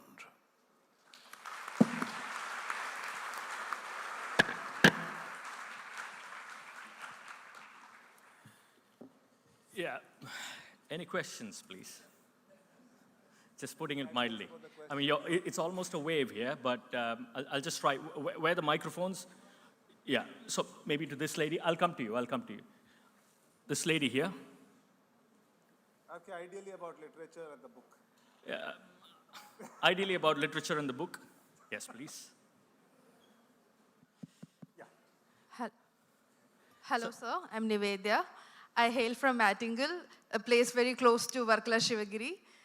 I was born and brought up here in Chennai, but what you spoke is really close to my heart right now. It feels very familiar. Thank you, sir. Thank you so much for the talk. Thank you. Yeah. So my question So my question is, while we present Vivekananda and Sri Narayana Guru reimagined Hinduism for India, do you think India is still capable of reimagining its faith without turning it into an ideology? No, my argument really is that Vivekananda, for example, building on Adi Shankara's teachings, popularized an idea of Hinduism that was rational, modern, that was very much anchored in his religious thinking, philosophy, and spiritual ideas, but also was practiced with respect to the well-being of people. For example, his famous comment when he walked through the country, and he said how much more useful it would be for me if I could be teaching science and mathematics to these villagers than preaching spirituality. He said and wrote this himself. So he had that contribution, but it's difficult to argue that his service went much beyond an extraordinary understanding and explanation of Hinduism for many people. I can't claim that he's transformed our society through his teaching that very much. He certainly taught us a lot, and his whole emphasis on karma yoga, on the idea of worshipping God through service, the Ramakrishna mission, all of that, those have had an impact on society, but that was not his principal work. His idea was to explain and popularize Hindu philosophical, spiritual, theological thought. Narayana Guru, on the other hand, was very much taking that same message forward into an emphasis on castelessness and therefore on social reform. So he would not have disagreed with any of Vivekananda's explanations of Hindu faith, but he was saying that this is not anymore just about any one faith, it's about how human beings live. How can we make these human beings better? For example, we talked about Gandhi and Narayana Guru. One of the issues is one of conversion. They both discussed conversion when they met. And Narayana Guru's objection was not to people adopting one theology or another. He just felt that change was unnecessary, because ultimately there is only one God, one religion. So why bother to change from one to the other? You just be a good human being. In fact, he has a sentence. Whatever your faith, it is enough that a man be good. Madamedayalum manishan nandayal madi. That was his strong message. And the thing about that is, for him, therefore, what was essential was social transformation. He was much more than that. He was a philosopher, he was a mystic, he was a thinker. We've got stuff here, but there's an entire 2-volume thing published by Penguin by a man with part of my name, G.K. Shashidharan, arguing extraordinary things that even I can't fully understand about Narayana Guru's theories of quantum entanglement and so on. If you're really interested in all that abstruse philosophy, you can read it. There's a lot there. But I see him principally through his social reform achievements. Hi, sir. Yeah, hi. First of all, good afternoon and welcome to Chennai. It is honor to be standing in front of you. You're the visionary, the way you speak. Thank you. I've been a big fan of you right from the childhood. And how do you think about the AA, the spiritual, as well as like the way we can able to write the book? So is it help really well, or else like how could be like quite probably to interesting from you? Look, I'm just born with an insatiable curiosity. So I'm interested in all these subjects. I read widely about them, and particularly when I'm taking on a book, I delve pretty deep into as many texts, original sources, as well as interpretations that I can find. And I hope that I can communicate through my enthusiasm for the subject something of the interest that I hope all of you will also gain. And one of the things about these short biographies, Nehru, Ambedkar, and now Sri Narayana Guru, is I'm hoping they'll whet the appetite of readers. I'm not claiming to be the last word in any of these subjects. I know that Justice here was very kind enough to say kind words about my Ambedkar book, But I know there are far more profound and detailed and substantive scholarly works on Ambedkar that people should read if they're that interested. Mine is, frankly, for the literary festival reader, as it were, the person who may not have the time to go into that much depth on any one subject, but shares something of my curiosity to know a little bit about everyone. So I hope that partially addresses your question. Beyond all that, I think one can ask, where does any idea or any text come from? From some source up there that you're lucky to tap into. You could visit Chennai more times so that we could learn more from you, like, right? That's so very kind. Often, right? I'll you try can and visit like a periodical way of like each quarter you can able to visit. And thank you, RK sir. I've been a fan of you. Thank you. Thank you very much. Thank you so much. That's one way of making sure you get the questions to be asked, but that's all right. But yeah, please, the lady there. Good afternoon, sir. Yes, hi. Hi.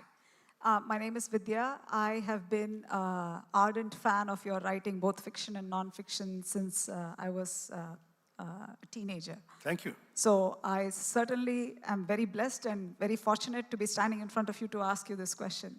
I've always wondered how you decide what subject to write on. So for example, you've now written 3 biographies on Nehru, Ambedkar, and Srinaarayan Guru. What do you think will prompt you, or what is your inspiration to write the next one? Which one would it be? What would it be on? It's a very good question. Part of the answer, the culprit is sitting right here, is my publisher, David. David has been publishing me forever.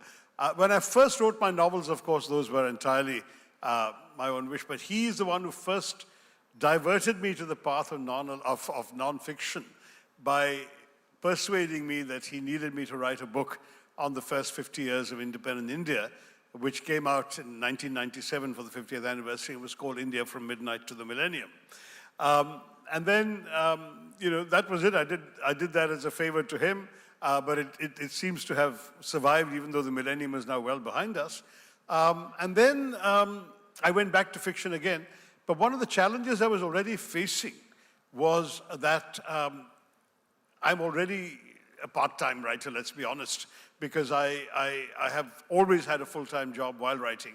And so writing when I could, and I found that with fiction, you needed not just time, which is scarce enough in the kind of life I was leading at the UN and then in politics, but you also needed a space inside your head to create an alternative universe populated with characters, episodes, incidents, dialogues that had to be as real for you as what you were encountering in your daily life. And then you had to be able to enter that world every day in order to keep that reality and the alternative reality alive. And that became impossible as my work became more and more demanding until, to borrow a metaphor from another writer, it's like you've constructed a glass palace in your mind. And once you neglect that palace, you're interrupted to go off and do something urgent somewhere else, or you're in the middle of writing and you're called away, or you've got to go and campaign an election for the next few weeks, whatever it may be, that palace develops cracks, and after many cracks, they will all crumble, unfortunately, into the dust. And so in my first few years of this century, my laptop became littered with half-begun fictions that I could not contain because this illusory world collapsed. And then David said, look, do what you like, but meanwhile, do a short biography of Nehru, because we're starting a series of short biographies for Penguin. I don't even know if that series is ever done by anyone else thereafter, but I wrote Nehru for him at that time. Subsequently, he left, went off to Canada or wherever, so we weren't working together for a while. Then he came back and started his own publishing house called Aleph, and once again tried to talk me into writing for him. I actually left my then relationship with Penguin in order to, because I knew that David was that sincerely invested in and a believer in my writing and my work. So many of the later books were partly his ideas. I mean, the classic example is when I made that Oxford speech on British colonialism, and it went viral on the YouTube and so on. Literally, when people were talking about how it had 3 million views in one day and so on, and suddenly this guy calls and says, make a book out of it. I said, don't be silly, David, everyone knows all this stuff. I was just talking off the top of my head. He said, you're wrong, because if everyone knew all the stuff, your speech wouldn't have had 3 million views today. And that I thought was a fair proposition.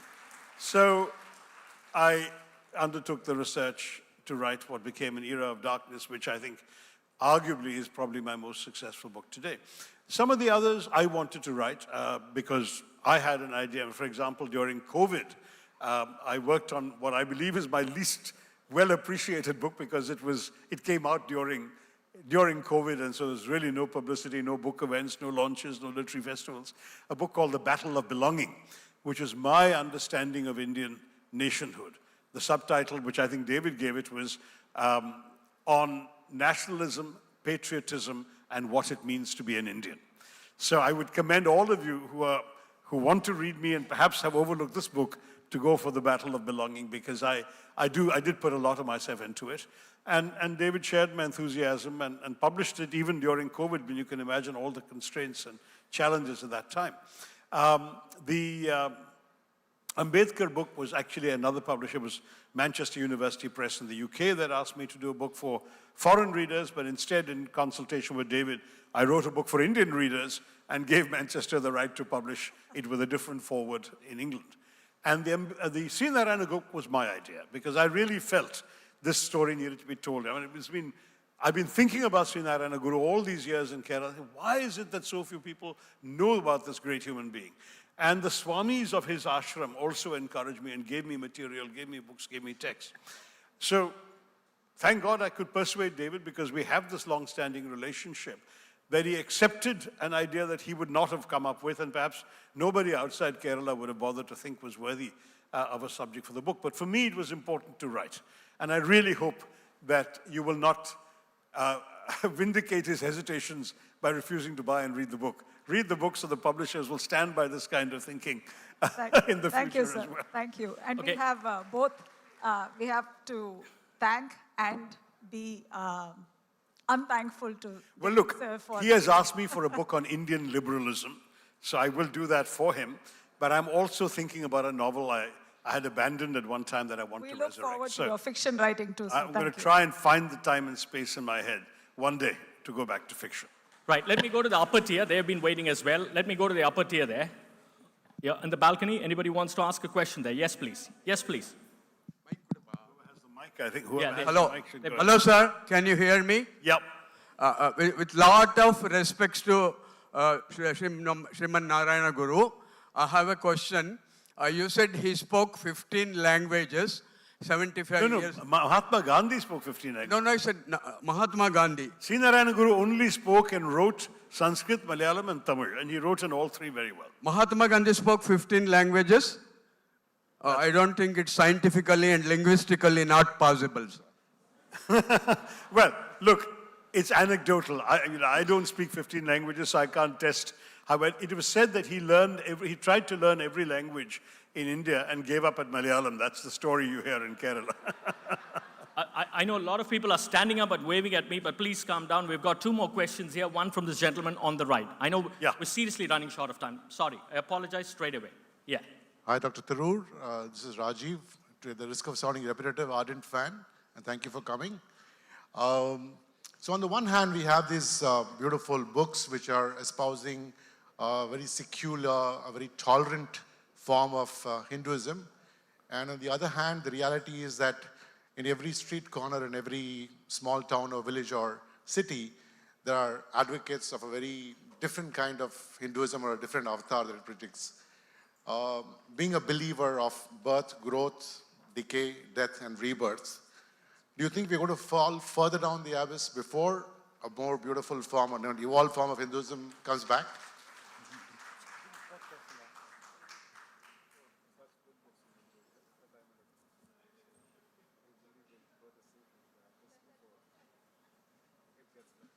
Oh, I see. Sorry, I couldn't hear the last words. Perhaps those who are asking could hold the mic very close to themselves.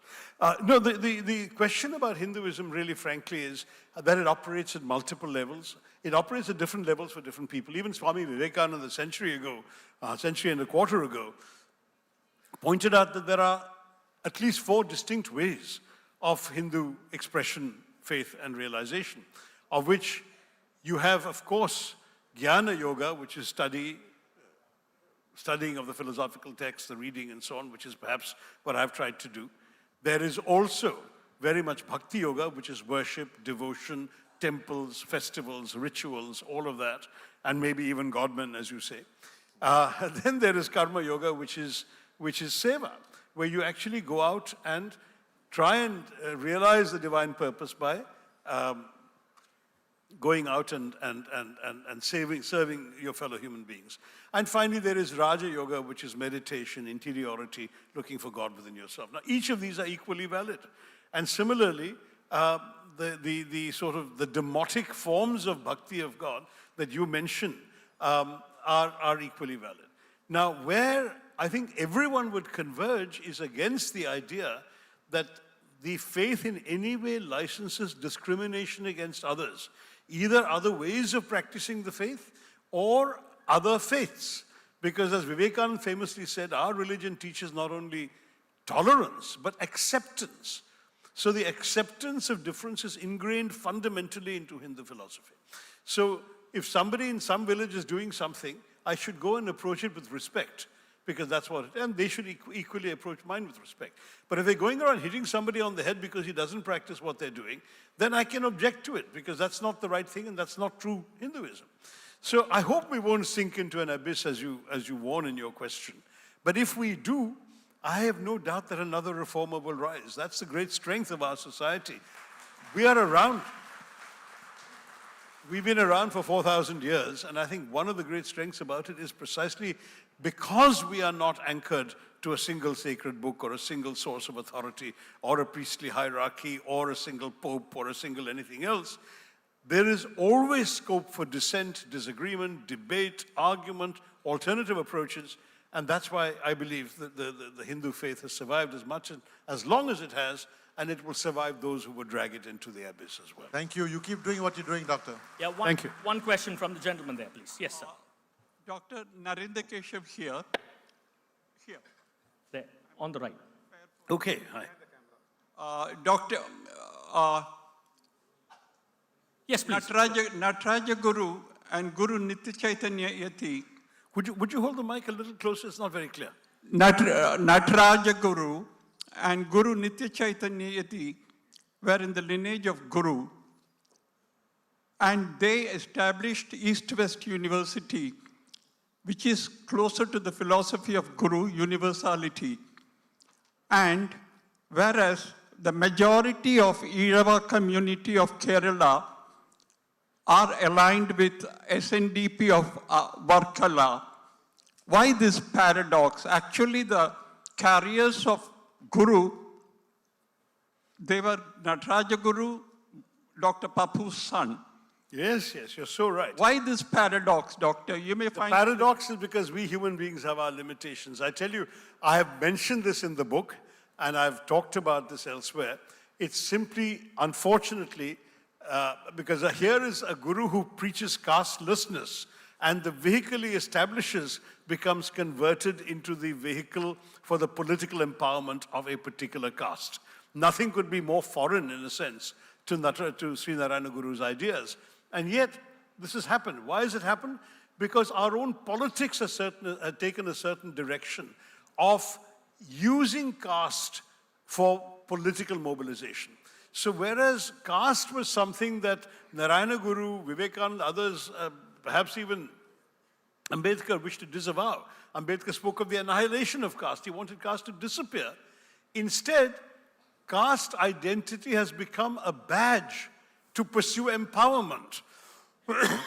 Now, you may or may not agree with this, but that is what has happened. So the assertion of political authority by certain caste groups has required and reinforced a sense of caste identity which is antithetical to the castelessness doctrine of Srinarayana Guru or Dr. Ambedkar. And that is exactly where we find ourselves. So in a sense, it can be an unintended consequence. That's one way of looking at it, or it can be completely irrelevant, but that's exactly what has happened. Your insight is correct. It is now that communities see their political advancement through organizing themselves as a quote-unquote vote bank, to use that phrase. And that's why this particular phenomenon has happened. It is rather peculiar to India because obviously in many modern mature democracies, people vote in either self-interest or class interest or professional interest. There's no notion of a caste interest or an identity interest.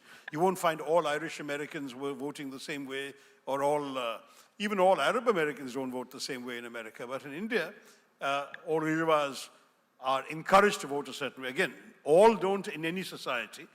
I would say that every caste group in India is probably divided amongst parties, but the vehicles tend to devote themselves and be seen as devoted to one particular caste or subcaste. That is the reality, and you're right. Right, ladies and gentlemen, as is evident, we could have had an entire lit fest with Dr. Shashi Tharoor, but I'm afraid we are running out of time. Sincere apologies to people who wanted to ask questions, but I'm afraid haven't been able to do so. But Dr. Tharoor will be available to sign the books, of course, in the lounge that is just opposite. Thank you so much, Dr. Shashi Tharoor. Much appreciate your presence here, and thank you so much, Navaneeth, as ever, for being a wonderful host. Ladies and gentlemen, before we break for lunch, let me also tell you, you've got the Hindu games. Just make sure you scan the QR code there to enjoy the latest on the website and the app. Thank you once again. We come back once again in half an hour's time. We'll start the next session at 2. We break for lunch. Thank you very much.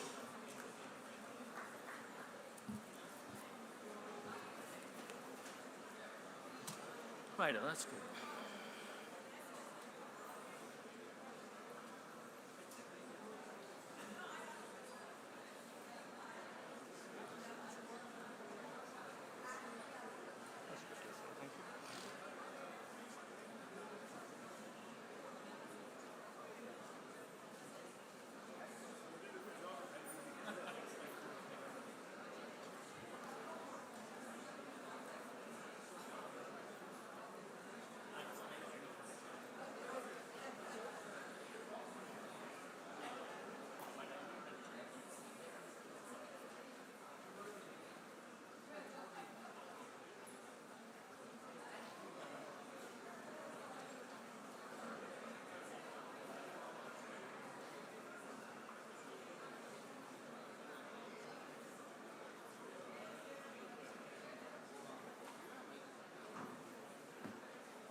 கேளு ஒரு நல்ல insurance policy ஏஐய கேப்போம். எப்படிப்பட்ட பாலிசினா குறைஞ்ச வருஷத்துக்கு premium கட்டணும், ஆனா வருமானம் வாழ்க்கை பூரா வரணும். LICயின் ஜீவன் உற்சவ். நமக்கு அந்த பாலிசி தரணும், வாழ்நாள் முழுக்க இன்சூரன்ஸ் கவரும் கூட. LICயின் ஜீவன் உற்சவ். வாவ், சரி, நாம LICயின் ஜீவன் உற்சவ் பாலிசியை எடுப்போம். நான் உங்ககிட்ட இதையே தான் சொன்னேன். LICயின் ஜீவன் உற்சவ். வாழ்க்கையின் கொண்டாட்டம் தூளு. LICயின் ஜீவன் உற்சவுடன் எதிர்காலம் ஜோரு. Spread over 130 acres in Hyderabad, a campus that's lush and green, always buzzing with ideas and innovation, with state-of-the-art research centers, 3D printing and prototyping laboratories, India's first university to drive digital transformation of higher education, powered by emerging technologies, enabled by innovation hubs. It's time to reimagine higher education, to educate future citizens for and of a better world. The Mahindra Group has a significant presence in Hyderabad, especially after the acquisition of Satyam. Hyderabad also provides great infrastructure and a metropolitan lifestyle for faculty and students. Finally, with many of India's leading research laboratories and multinational corporations, Hyderabad is an ideal location for interaction between industry and academia. Mahindra University. Global thinkers, engaged leaders.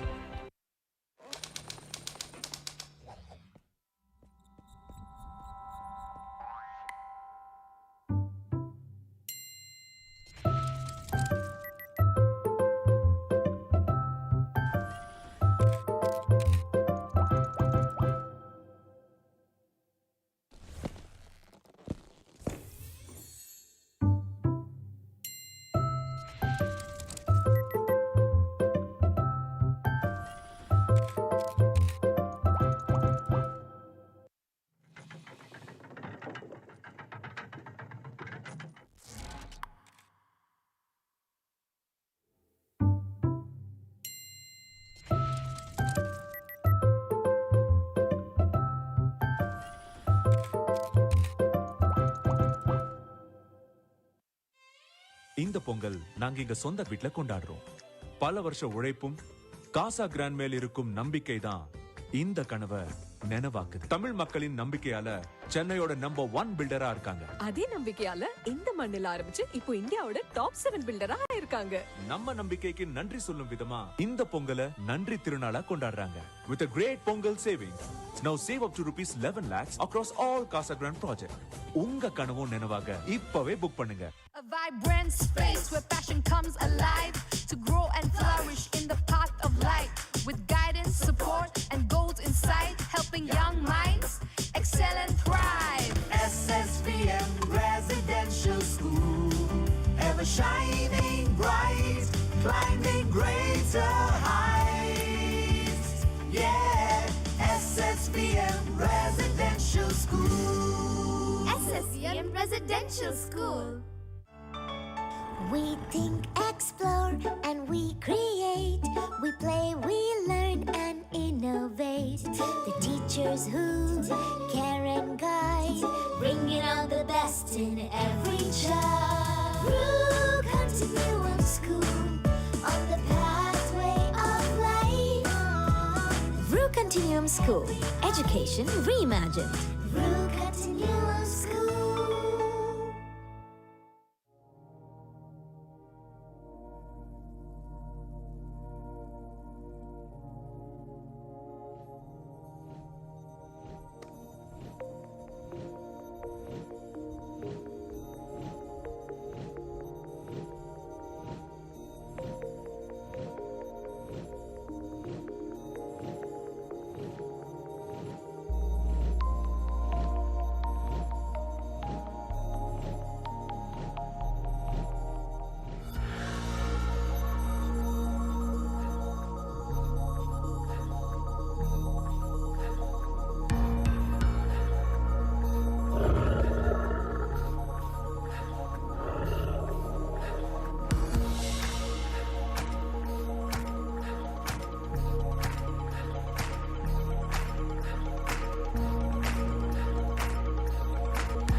Yeah, now I'm catching on my wheels in the fields, got you dancing. Now we go back and forth, steady with the prancing. Tryna keep up, and I'm fast like a cheetah. I could be cold, but I'm hot like a visa.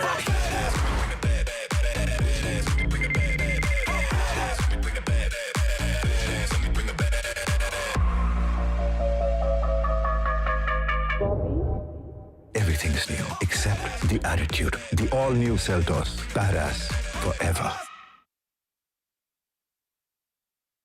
Kia, movement that inspires.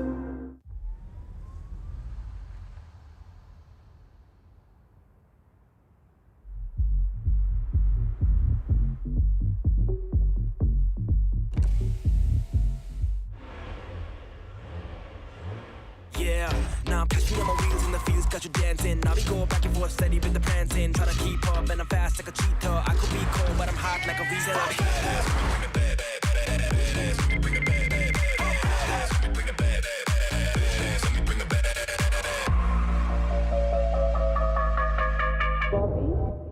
Everything's new except the attitude. The all-new Seltos. Badass forever.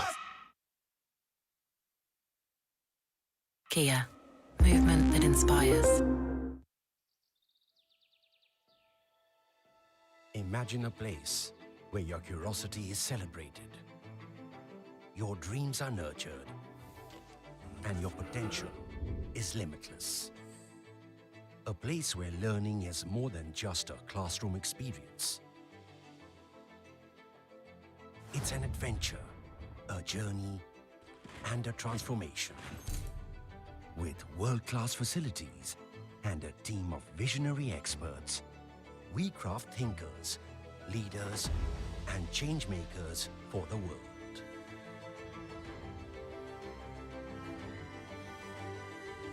Here, every question sparks curiosity. Every challenge ignites passion. And every project takes you one step closer to greatness. At Christ, shape a world that reflects your vision. Walk into the portals of Christ University to rediscover yourselves, to shape the future, and sow the seeds of growth for tomorrow.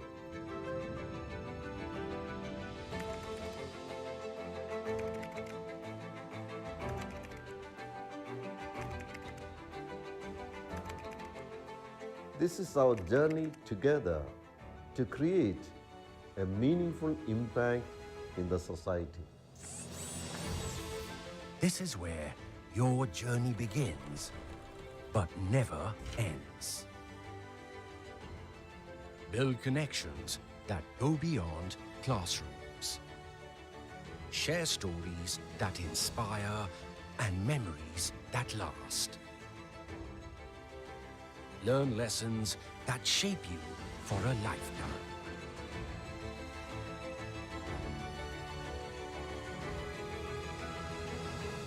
Dare to be yourself.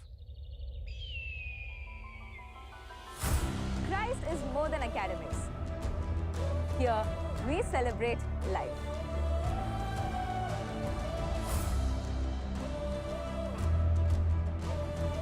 Every game is a chance to push yourself further, to compete with passion, and to rise together as a team.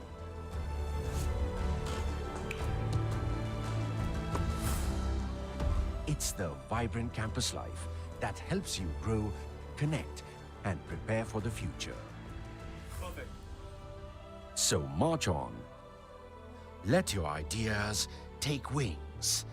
This is your future, your opportunity, your chance to build a future for all of us.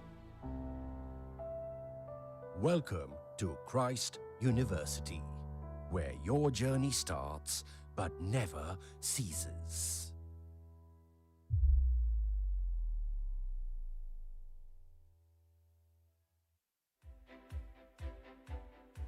Every time I say I'm pursuing BTech at NMIT, it's always followed by everyone asking, what's it like? Well, today we're spilling it all. So here's a peek into the labs, the hackathons, the madness before submissions, and everything in between. Check out our labs. These aren't your usual boring classrooms. You get to actually build stuff. Look at this robot. We made it ourselves. Hackathons here are wild. 48 hours, constant juggling of ideas, and endless panic. But also insane learning.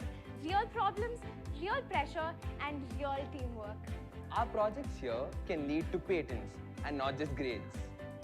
And if it has startup potential, we have our innovation and entrepreneurship development centers helping us take our idea ahead.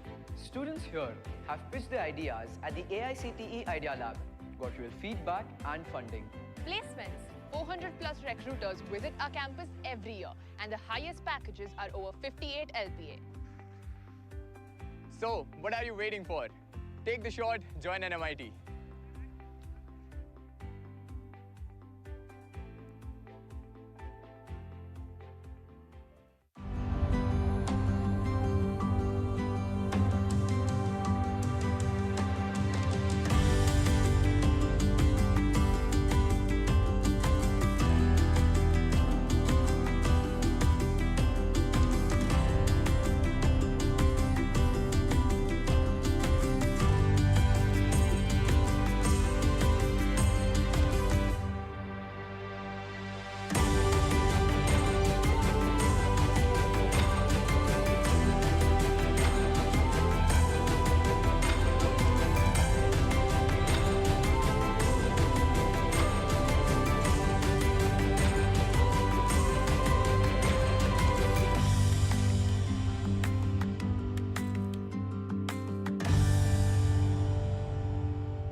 At Hindustan Group of Institutions, we embody this spirit of collaboration and innovation.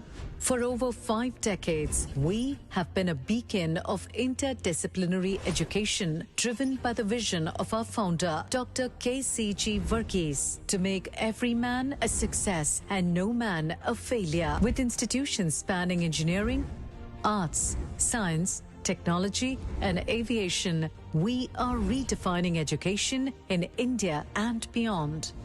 Today, we cater to over 25,000 students across multiple campuses, offering more than 150 programs that foster creativity, teamwork, and collaboration, nurturing future leaders.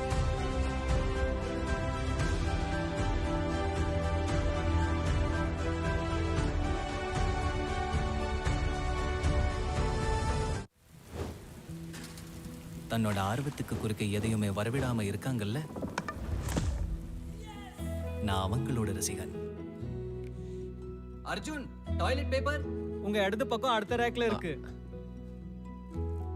உறுதியான நோக்கம் இருக்கிறவங்களோட ரசிகன் நான். பத்தா யாரு தன்னோட பொறுப்புகளை சேர்ந்த அர்ப்பணிப்போட நிறைவேற்றுறாங்களோ, நான் தூக்கிக்கவா, நான் அவங்களோட ரசிகன். என்ன மாதிரி எஸ்பிஐயும் உங்க ரசிகன். அதனாலதான் எஸ்பிஐ உங்களுக்காக கொஞ்சம் கூடுதலா வேலை செய்யறாங்க. மிகச்சிறந்த வாடிக்கையாளர் சேவை, எம்எஸ்எம்இகள் மற்றும் ஸ்டார்ட் அப்புகளுக்கு கடன் வழங்கும் கிளைகள் மற்றும் தொழில்நுட்பம் சார்ந்த வங்கி தீர்வுகள். நான் உன்னை வீட்டில் விடட்டுமா? எஸ்பிஐ மாறி வருகிறது, ஏனென்றால் நாம் ஒரு மாறி வரும் தேசத்தின் ரசிகர்கள். எஸ்பிஐ, தேசத்தின் ரசிகன். What is speed? Do you ever see it? Or is it something you feel? Speed, it's relative. The more you speed up, the more the world slows down.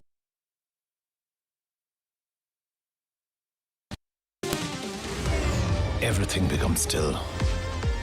That's when you see the world as it truly is.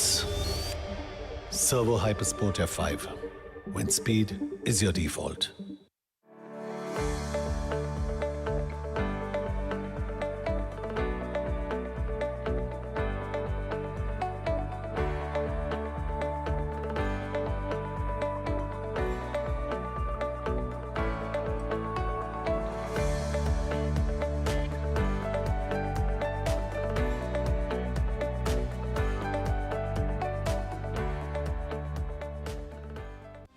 New India Assurance Mahila Udyam Bima, exclusively for women entrepreneurs. Sum insured up to rupees 5 crore, cover on loss of profits, theft cover, personal accident cover, and optional cover for employees.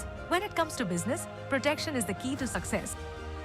New India Assurance, Nari Samman Bima, a special policy designed for all women aged 18 to 70 years. Up to 2 lakh rupees cover for accidental death, permanent disability, and acid attack. Get covers for livelihood protection, legal divorce, and more. Every woman deserves protection and dignity.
now. Catch me on my wheels in the fields, got you dancing. Now we go back and forth, steady with the prancing. Try to keep up, and I'm fast like a cheetah. I could be cold, but I'm hot like a Visa.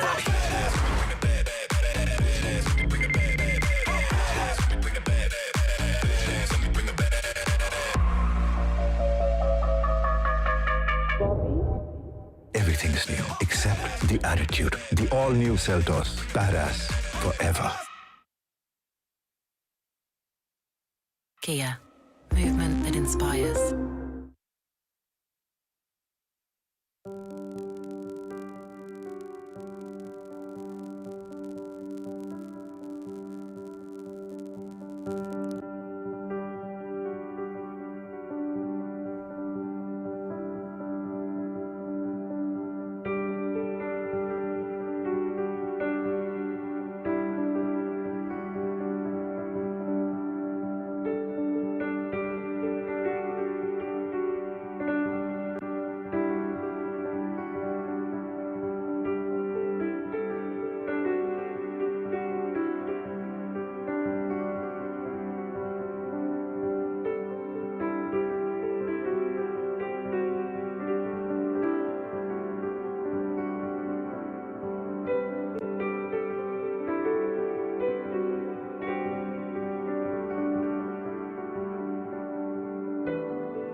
Thank you so much, ladies and gentlemen, for being back in time. We're just waiting for a few more people who are just trickling in. We'll start in the next few minutes. Thank you once again for your patience. Thank you.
On stage, have they refilled it?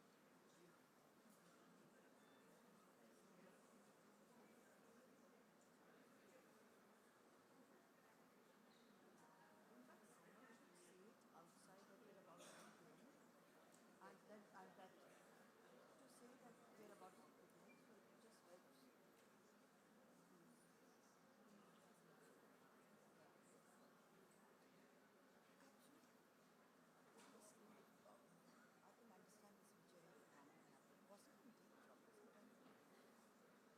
Sure.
Anything you want me to know?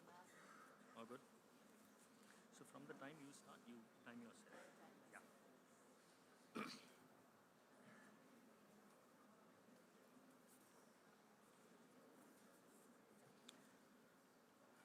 Thank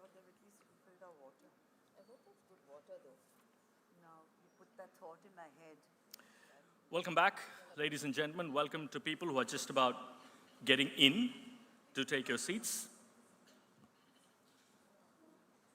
This, of course, is the Hindu Lit for Life 2026, which is being presented by the all-new Kia Seltos in association with Christ, deemed to be university, and Nita, deemed to be university as well. Thanks to the associate partners, Orchids, the International School, Hindustan Group of Institutions in Chennai, State Bank of India, Indian Oil, Indian Overseas Bank, New India Assurance, Akshaya Kalpa Organic, United India Insurance, ICFAI Group, Chennai Port Authority, thanks to KPL as well, Vajiram and Ravi Institute for IAS Examination, Life Insurance Corporation of India, and Mahindra University.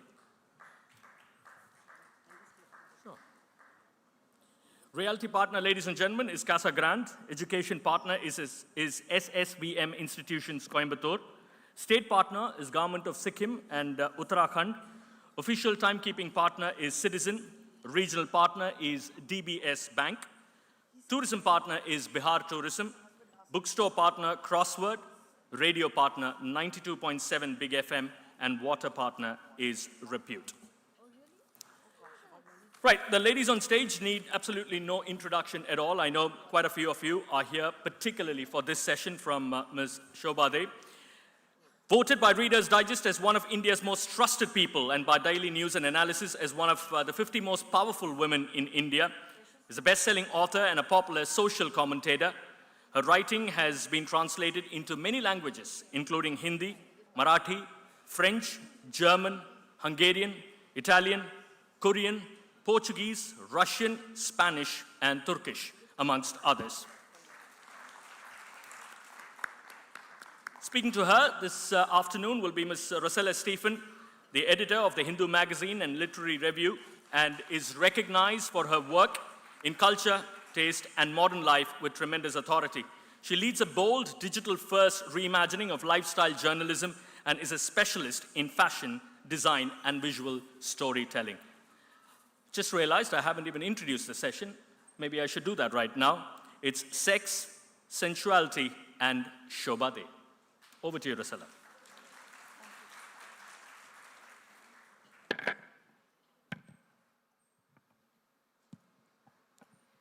Well, good afternoon. I hope you've had a good lunch, and we're going to get right into the session with Shobhaa. Now, Shobhaa, for me, it is a particular pleasure to introduce her because and to have this conversation, because she did not just chronicle modern India. You know, she insisted that it speaks frankly and that it speaks without apology.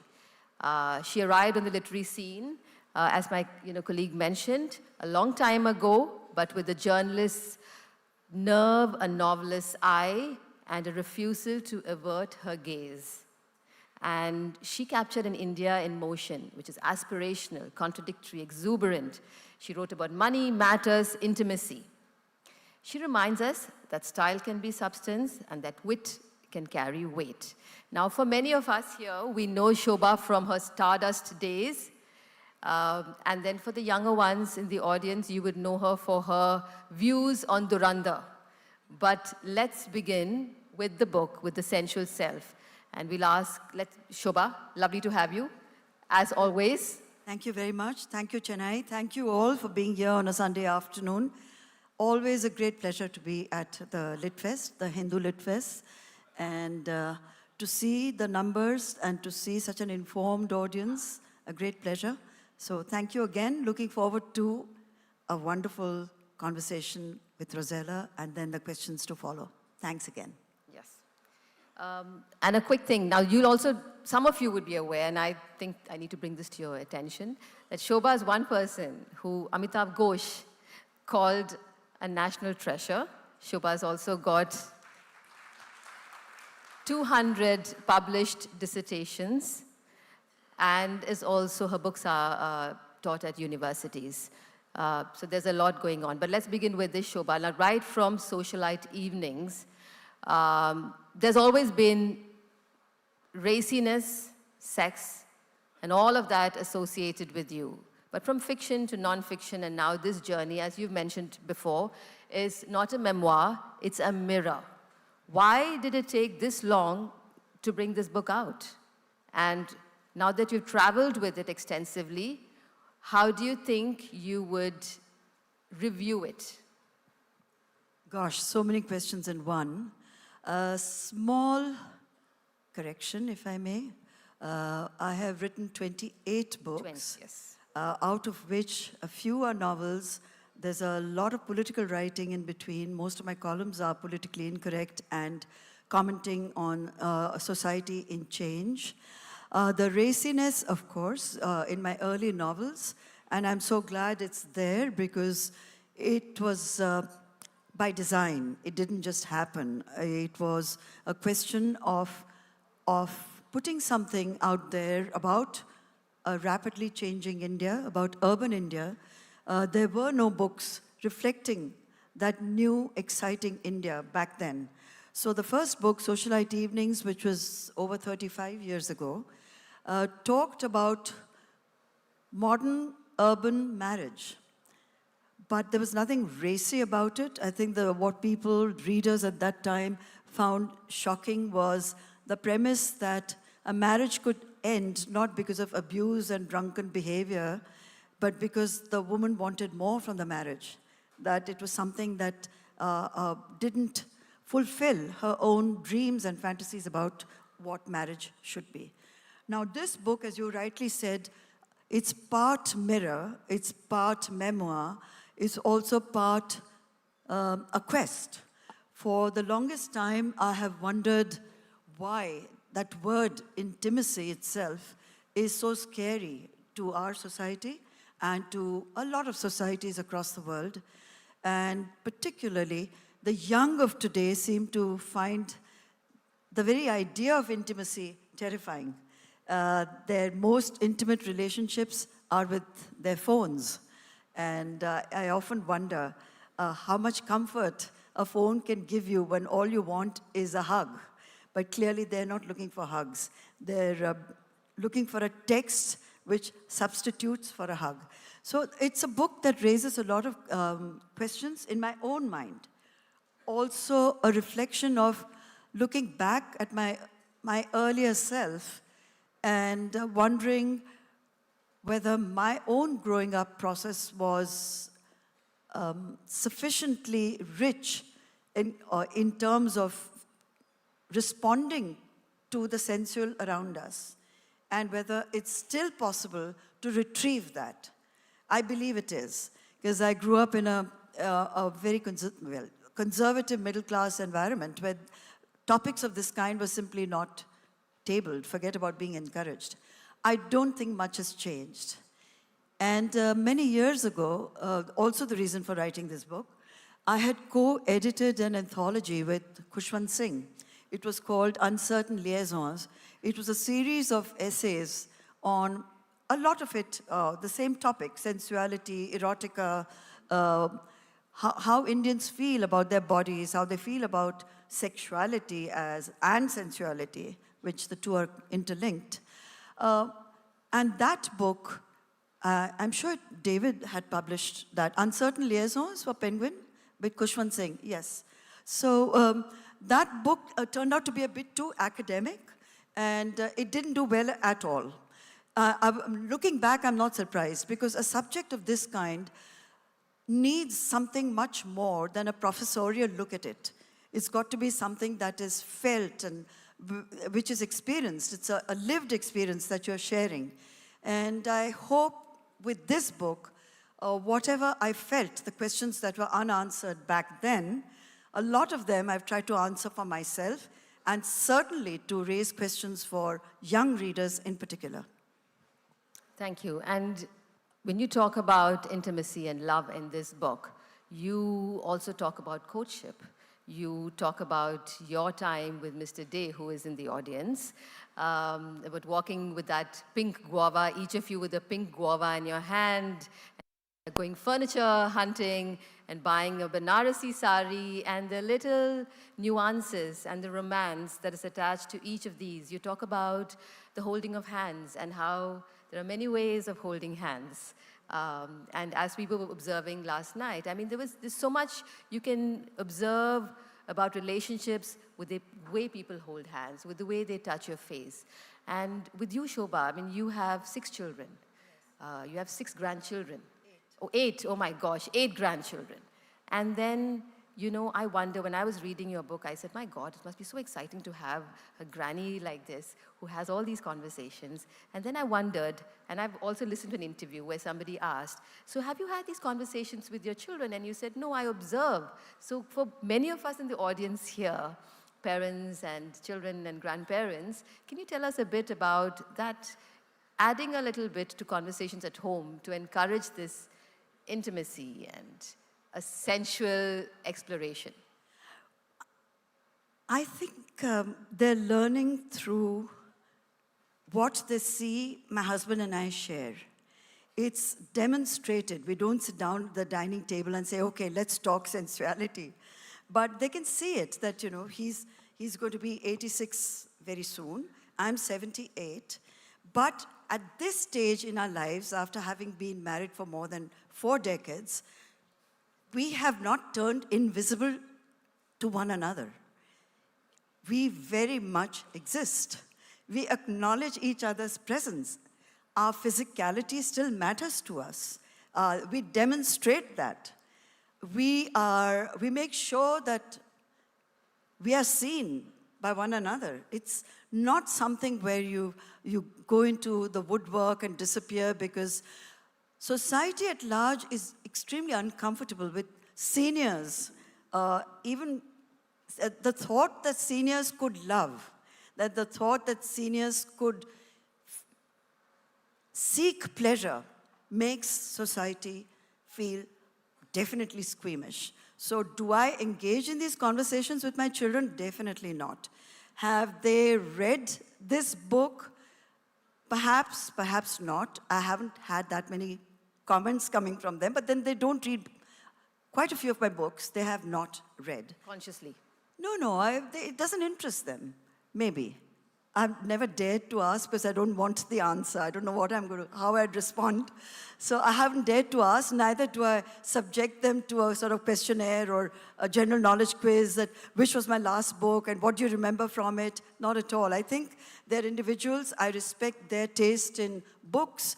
I respect their time more than anything else.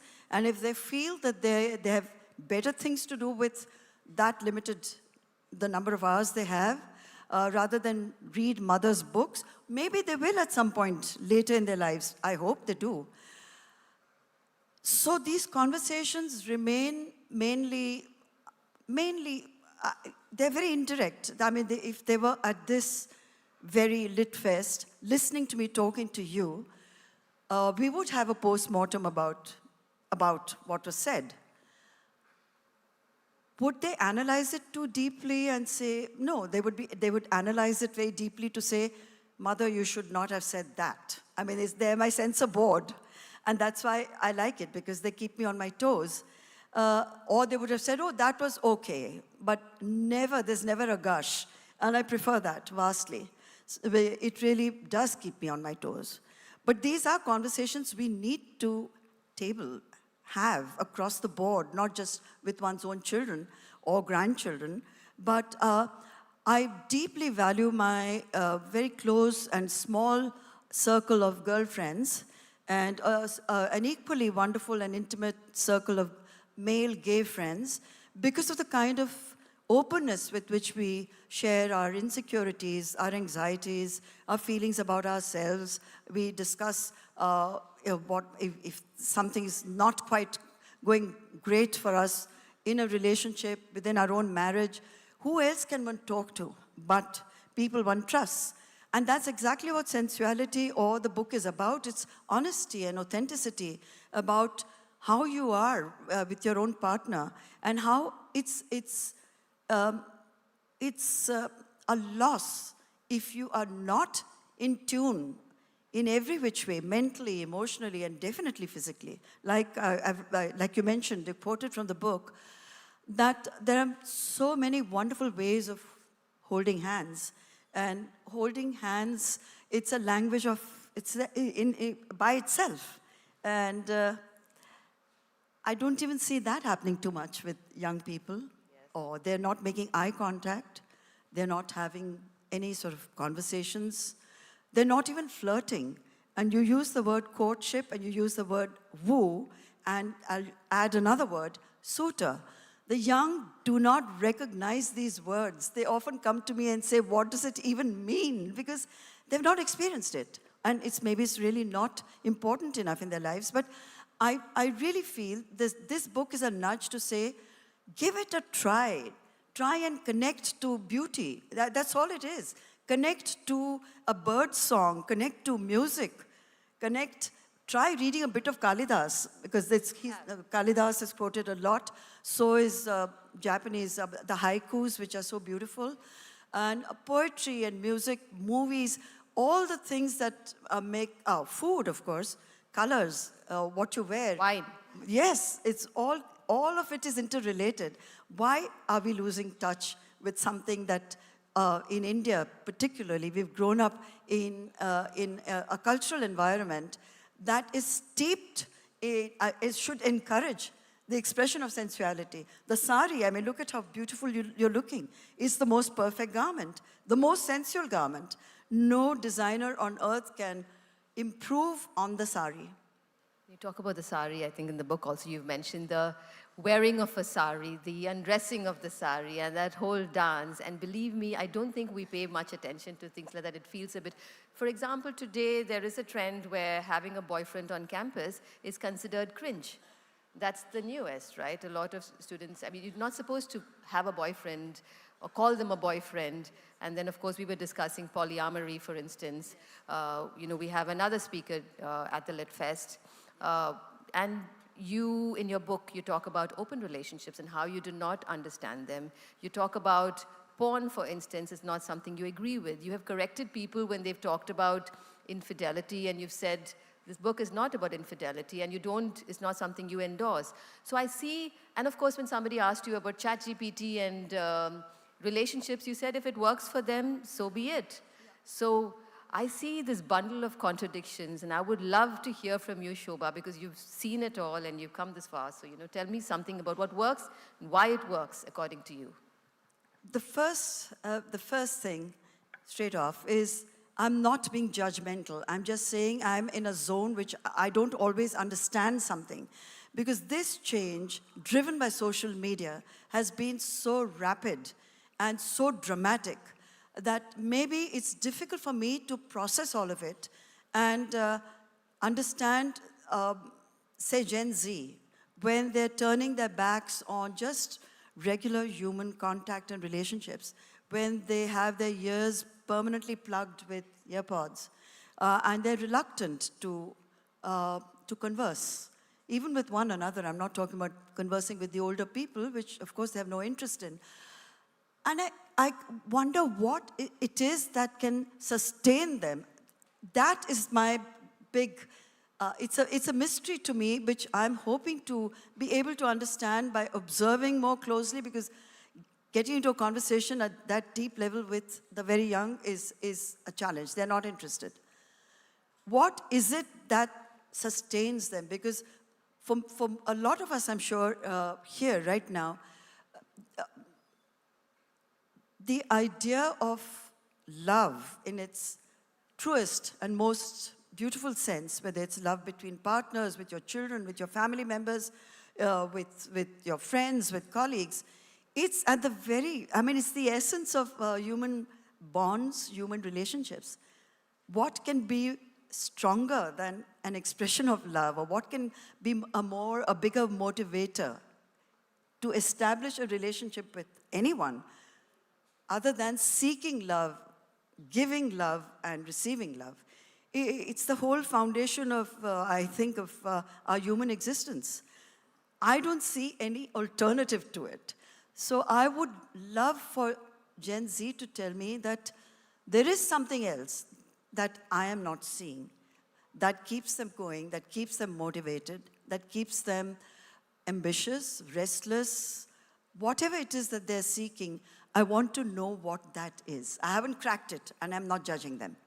And this pursuit of wanting to know what there is, I mean, you, from what I gather, you also look at a lot of reels, especially from the smaller towns, to understand again. Tell us a little bit about this, because when I converse with you, and I'm sure many who know you would attest to that, you're on the top of things. You know exactly what's happening, where, when, how, why. You have an opinion, and you are never backed into a corner. You always say what you think you feel. So give me some examples of what goes into the updating of Shobhaa Day. I mean, the knowledge, or how do you keep track of everything? I don't, I cannot. I would love to, but you do. I try to, because it interests me, because I have this insatiable curiosity about people, and a kind of, yes, it is insatiable. I want to know what's going on, because it teaches me so much. It's always a learning. So when I watch those reels from small town India, from actually rural India, of young women who are placing their smartphones on a dusty floor in a field and shooting themselves, doing the most erotic film dances, Bollywood dances, replicating those moves. Sometimes they have their own children running around them, little babies. Sometimes their husbands are around doing whatever they're doing in the background.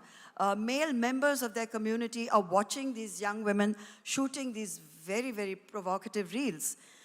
I feel it's a kind of cathartic moment. It's like a revolution that's taking place, where they feel free enough, not just to shoot those reels, but to put them out there. It's incredible. And then there's another young lady I follow who talks very candidly about having been forced to give up her education and get married into a very traditional rural family. A husband who doesn't speak any other language but the dialect that they speak in their homes. Here is this young woman with 2 young children shooting from her own kitchen while she's making khichdi for her family or rolling out chapatis. And simultaneously, she's carrying on one of the most engaging conversations on the great Japanese masters of cinema. Tell me, how does this happen? I think it's remarkable. You and I sitting here and talking is nothing. Look at that lady's interest levels in something so obscure to her life. And I'm not being patronizing. Where would she? But she's taken the trouble. She's gotten into it. She loves that 2 or 3 directors who she's named, Japanese directors, very avant-garde, very noir. And she talks about this all the while, cooking and taking care of her kids, and without the least self-consciousness. That is a huge shift, a huge change. And I think this is a change which is very positive, because it's suddenly given women a voice. For centuries, women in our kind of structured patriarchal societies didn't have a voice at all. Social media has provided them with that. It's provided them with avenues to be out there, to express themselves, to share. Sharing is everything. And the lonely lives of women in not just our society, any society, where we're almost from the time we are little girls, we're told to kind of underplay everything about ourselves. Nothing is ever encouraged because of various reasons, various factors, which I've tried to bring out in the book. The sense of guilt, we're always suspended between guilt and shame. Our society encourages little girls to constantly look over their shoulders because something violent and something terrible awaits them. This is so deeply ingrained. How do you free yourself of that? It's very hard. So women who are doing it across India, well, I really salute them. We are privileged. We've had an education. We are very super privileged. Those women are the real heroes. That's well said. And when you talk about guilt, I think of that, when you were a young girl, I believe you used to paint nudes from the second floor of your house, and then I think there were people who noticed it, and your father said, enough of painting. So you talk about your early years, you've talked about in the past, and about how you found yourself gradually. Then you talk about, in the book, you know, about why it's important to you know, hold hands, you know, show some love. But you also mentioned how you're very uncomfortable when, you know, you're hugged, or, you know, and I've noticed that she like freezes. So with your children as well, you know, how does that work? And you've also mentioned that the kids, you know, they have a secret. They know your secret, that you're a prude. Yeah. They know my secret, yes. So, now that it's public, but yeah. Sorry. I may as well acknowledge it. I grew up in a conservative Maharashtrian home where it wasn't a huggy, kissy family. I mean, I think most of us who grew up in traditional homes, after a certain age, a father would never hug his daughter, never. I mean, he may till she's about 5 years old. After that, not at all. My mother, who I absolutely and totally and completely and unconditionally adored, and I hope the feelings were mutual, I'm sure they were, and I'm sure they were. Despite our closeness, I mean closeness to an extent that we could intuit what the other was thinking, feeling, etc. She was the most important person in my life. But did she hug and kiss me? No. It was not. It was always so, not even discouraged. It was just not an option. But that did not diminish from our feelings of closeness. I did not feel less loved because she wasn't hugging me. But I think this generation is a much more demanding in terms of demonstration of what one feels. But I grew up, I'm conditioned differently. So even PDA, public displays of great love, I'm very inhibited. I can't do it. But your kids aren't, obviously, yes. I mean, they would like me to be the other, but kids always want their mothers to be someone else. So I've accepted that. I mean, that they're constantly judging, well, that's part of being a mother. Yeah. Having said that, you were also a big fan of Elvis Presley and his pelvic thrusts. And I believe your 75th birthday, you know, was all about him. So this is, again, I see the, you know, the contradictions when it comes to Shobhaa Day, and love it. We all have contradictions. And I don't see them even as contradictions. What Elvis means to me is, it may sound completely nuts. He is so important to me that at times I feel I am Elvis, you know. I become Elvis. I hear him, you know, anywhere, any track, anywhere, and immediately he sort of occupies my body. And his birthday is one day away from mine, so there is a karmic connection. I'm convinced about that. But I could as easily be, but not as powerfully, drawn to Bhimsen Joshi. When I listen to Bhimsen Joshi, I get transported as much. If I'm listening to opera, I feel the same way. If I'm listening to Maria Callas, I feel transported, not like Elvis, what he does to me, but definitely music affects me in a way that it's beautiful, and it's something that really another dimension sort of opens up, and I lose myself completely in it. Yeah, that's good to know. And you have that in the book as well, where you talk about, you know, being open to different things. Maybe just have a glass of wine and listen to music. You don't know where that's going to take you, you say. You know, sometimes not everything has to end with sex, you know. And that's the whole idea of sensualities, you know, Well, at all these talks you've had for the book over the last few months, has there been a question that really surprised you and made you wonder, let me reassess how I think about? No, there have been questions, but mainly there has been a sense of, what shall I say? It has touched things within people on many different levels, because they found bits of themselves in the book, because it's very real. And it's not a sex manual. I'm sorry to disappoint those who expect a kind of how-to in the book. It's not a Kama Sutra for 2026 at all. It's a much wider examination of how we feel about about pleasure more than anything else. And pleasure can come from so many different directions. A gentle touch can be enormously pleasurable. And there's a huge difference between that and the erotic impulse. So the questions come from the very young, who seem to be genuinely mystified by the idea of romance.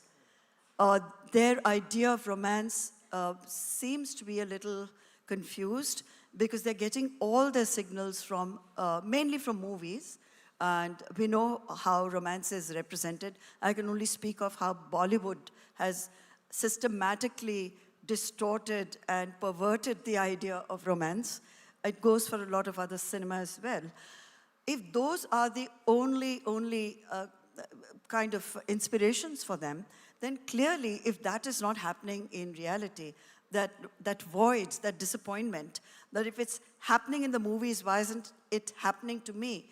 The lack of a reality check, and who are they going to talk to about it? So when they're reading this book, those are some of the questions that interest me, that what is romantic, what can be considered to be romantic? Or say the reference points, if I say to them, and a lot of them travel a lot, and if I say to them that if ever you find yourself in Vienna, do visit the Gustav Klimt Museum, because what you see there, the representation, which is why it's the most famous painting called The Kiss, about the kiss. And that kiss, as represented by Klimt, is certainly not erotic. They're fully dressed, overdressed in fact, in beautiful robes, but it's the manner in which the man is holding the lady, the angle at which he's holding her face. The other hand is in her hair, gently stroking her hair. And it is a very tender moment. It is a beautiful moment. If they were to just spend 5 minutes looking at that, maybe something will stir within them and they will respond differently to their own partners. Because right now it's like that, I think it was the Hero Honda ad line of many years ago, but it stays. It's something quite awful about fill it and off you go. Yeah. Fill it Remember and forget that? about it or something. Fill it and forget it. I think. Fill it and forget it. Well, this is their kind of attitude towards sexuality, towards establishing what they call the hookups. It's only that, fill it and forget it. Yeah. Well, they can fill it and forget it. In addition to fill it and forget it, there can be so much other. There's a whole vocabulary out there which they don't seem to be aware of. But maybe they haven't been attracted enough to it by the representations in social media, which seem so transactional. And, you know, a relationship or even lovemaking, if it's that transactional, there is no magic. Without any kind of emotional investment in that moment with your partner, to me, it's kind of mechanical and depressing. And this brings me to Mr. Day, who is in the book a lot. What did he have to think of it? And what did he have to say about it, rather? Yeah. Well, I have to say this. Quite inadvertently, and much to my own annoyance of myself, he emerged as the hero of the book. Suddenly, when I started to read the proofs, I said, oh my God, you know, it's him all the way. And it's clearly whatever I have shared is directly in the context of what the two of us have shared. And he sensed it immediately. I mean, the minute he read the book, he emerged, because no one from the family reads the book till the book is in my hand. They don't even know what it's about, because I like it that way. When he emerged from the room, he was at least 10 feet taller. His chest had expanded by another 10 inches. And he was walking with a swag, and, you know, like, oh, the book is all about me. I said, well, in a way, yes, I guess it is. It is. Definitely, I owe him a big one, maybe. We can share royalties, David. He's like, we'll talk about that. Yeah, but through the book, and when I asked you why he was referred to as Mr. Day and not Dilip, you mentioned something very interesting to me. If you can share that with the audience. The formality, I like it. I like it. Yeah. I find it, my parents never called each other by their first names either. And neither did they refer to each other in the over-familiar, like in Hindi it would be tu. Like my mother or my father never called each other tu. So I grew up respecting that formality. It keeps a certain distance, and it also, I think, keeps a certain alertness. You don't take each other for granted when you are showing that respect. And I think the children also appreciate that a lot. Only trouble is that they have started calling their dad Mr. Day. Oh. So I said, no, that's for me to call him, not you. But in all our conversations in the chat groups, it's, and how's Mr. Day doing this morning? So. Yeah, which brings me into another interesting observation when it comes to you and Mr. Day. Quite proprietary, quite, can be quite possessive about who's taking Mr. Day's attention. I mean, who's he talking to? I noticed that last night. Her eyes were on him. I was watching minutely every micro movement of his. No, I'm very possessive, and I am. I watch like I said, like a hawk.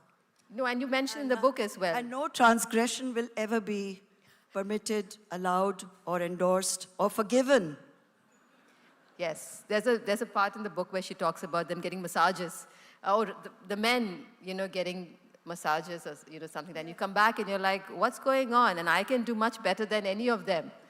And I think you proceeded to do, be very good at it. To me, it was a little out of character, but for those who have not read the book, maybe they should read that portion, because it's interesting what men can do when they think they can.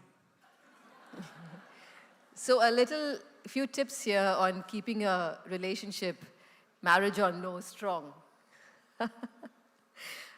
Which also brings me to a conversation you had with Simi Garewal a long time ago, 1997, where you were discussing your role at Stardust, and how you, with a voice, a very fashionable and strong voice about Bollywood. At that point, you also talked about how over the years you've become more forgiving, a better person, and that you're not as tough as people sometimes make you out to be. So all of these things, was this a journey of discovering yourself now at 78? It's good for us to listen to you because there's a lot of experience and you've reached, you better be able to understand yourself. But for many of us who don't take time to kind of give ourselves thought, how do you think we should get started on that journey of understanding yourself, perhaps realizing that maybe you don't want to be too angry or anxious, but you also want to be forgiving, things like that. Can you tell us about certain moments in your life that helped you understand yourself, and perhaps for all of us would also be a guide? Age really teaches you more than anything else. Age also encourages reflection, and most of us who have lived a life that can be described to ourselves as adventurous, fulfilling, enriching, that pause is very essential to ask yourself, you do a little balance sheet of your own life at some point, or at many points. And I won't say that there was one great moment when I turned 70 or 75 and I woke up and said, okay, let's get on with it. Let's get the calculator out and figure out, none of that. I think it's a slow and beautiful process. A lot of the mistakes that you made earlier, you think about those, and maybe the people that you have hurt, the people you may have wronged, you think about that, not those who hurt you and those who wronged you, because that immediately takes you into a negative zone. It's taking accountability for what you have done and saying, well, I could have done it differently, and if there is still a chance to make up for it. That comes later. But at each stage, when you turn 40 or 50 or 60, certainly that there has to be that introspection. Because without that, how do you even change or evolve and move emotionally within your own self? How do you give of yourself? The giving part is in particular very important, because till then, especially when you're young, there's so much happening in your life and everything is so exciting, it's so heady.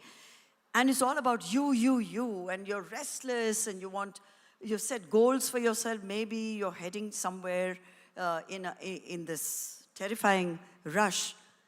And then you slow down, and that's a biological fact of life. Can you handle the slowing down is an important question. I know I can. I know my husband can. A lot of people get very angry that your body is not responding the way it once did. And you keep feeling, oh, but there's so much more I want to do. Oh, there's so much more I want to achieve. Can you? Yes. The one important thing that never ages is your mind, your imagination, your capacity to fantasize. And one should never place age limits on any of those. That's what keeps you going. But can you suddenly do what you could even at 60? Of course not.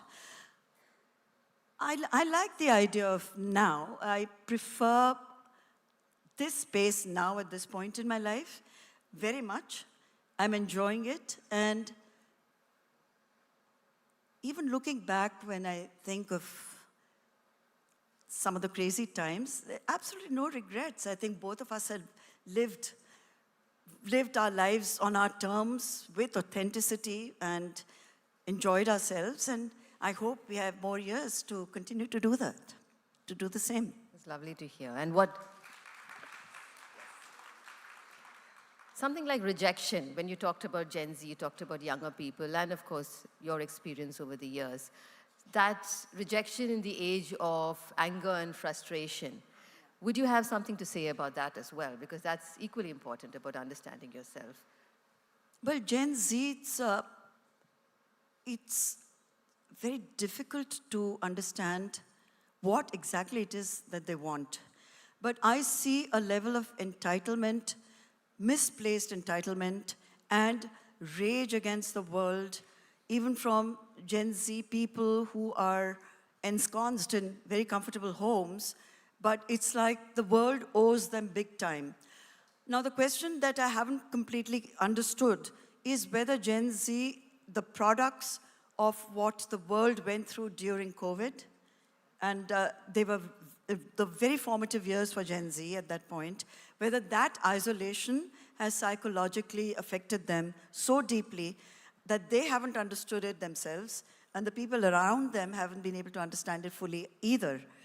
So there is that I cannot grasp what it is that angers them so much. Like, every decade has had disruptors. Every decade has had the disenchanted, the disillusioned. For those of us who grew up in the 70s and the earlier generation in the 60s, there was a lot that we were protesting against, because that's the privilege of youth.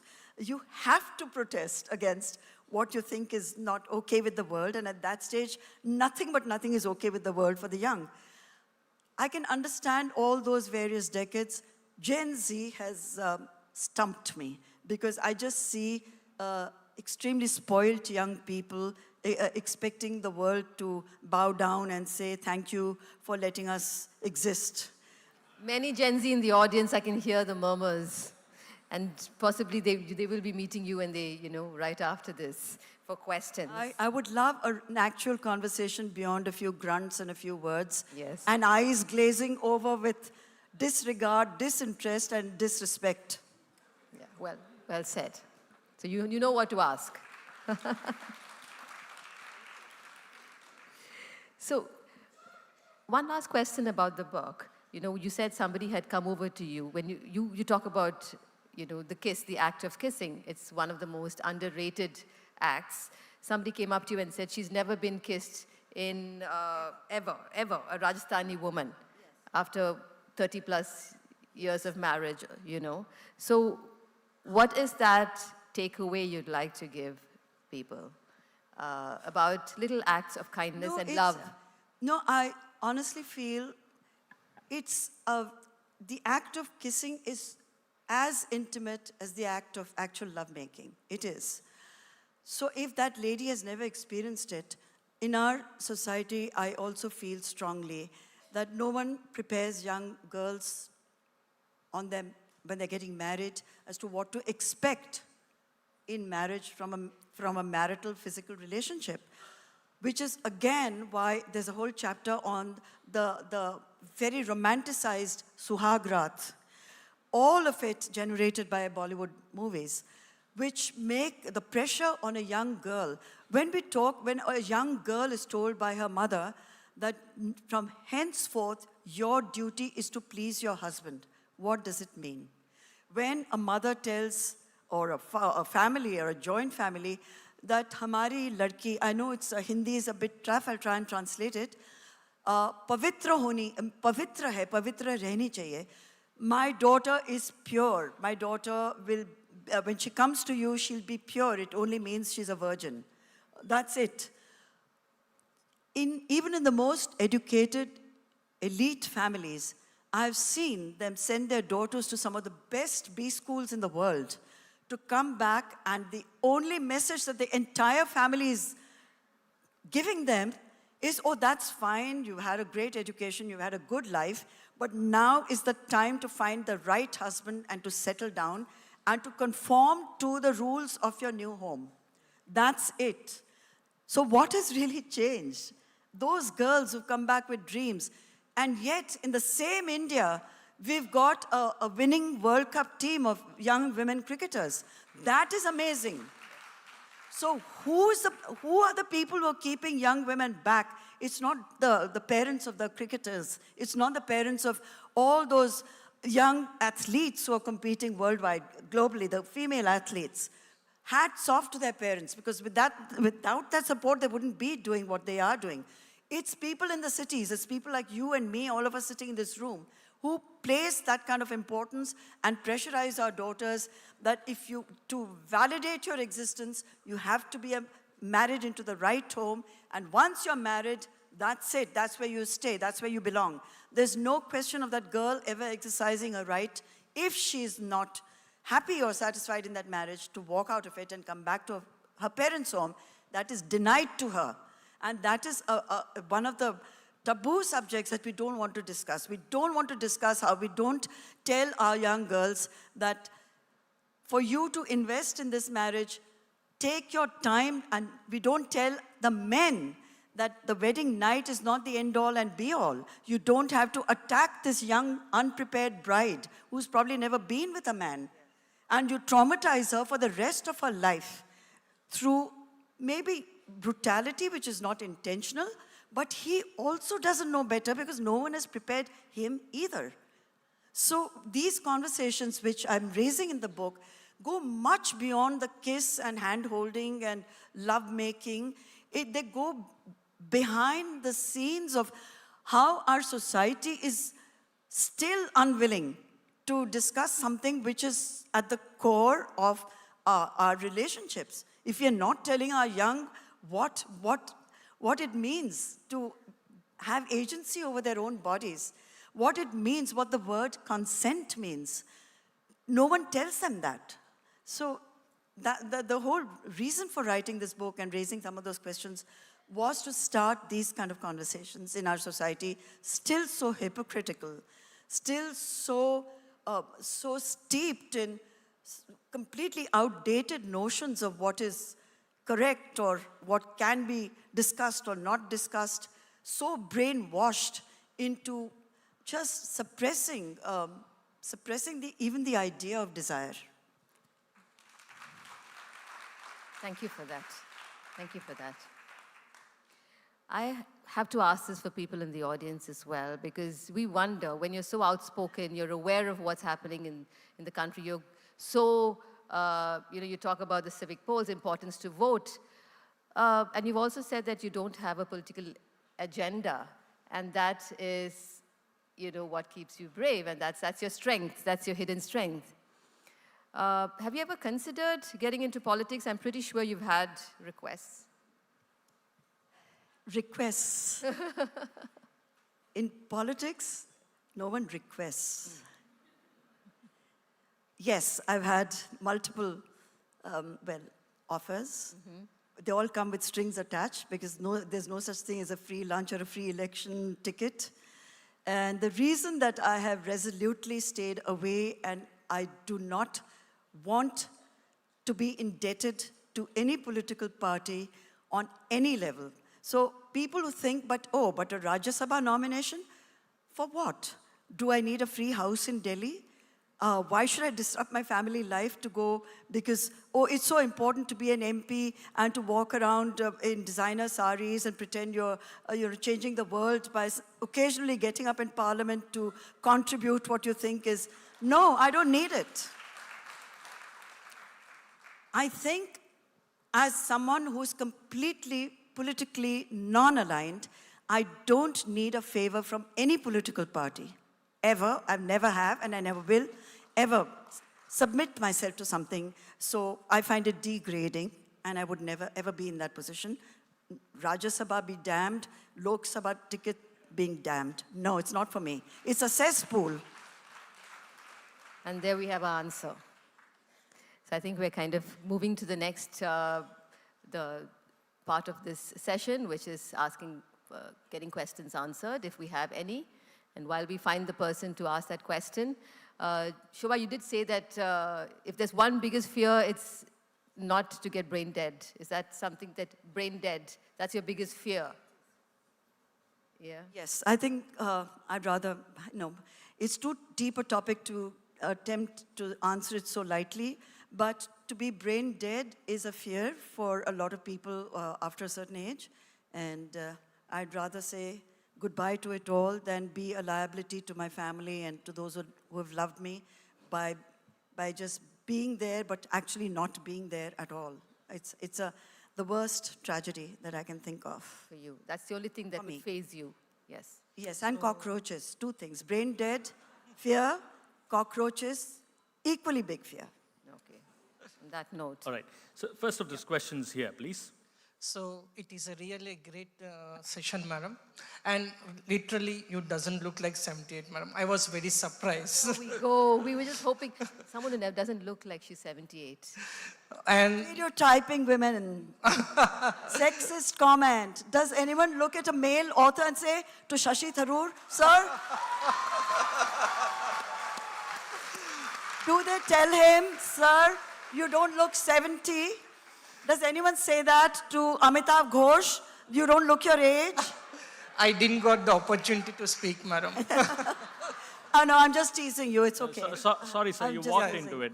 Actually, you walked into it. Yeah. I'm Dr. Aditya. I did my MD from Government College, Kottayam.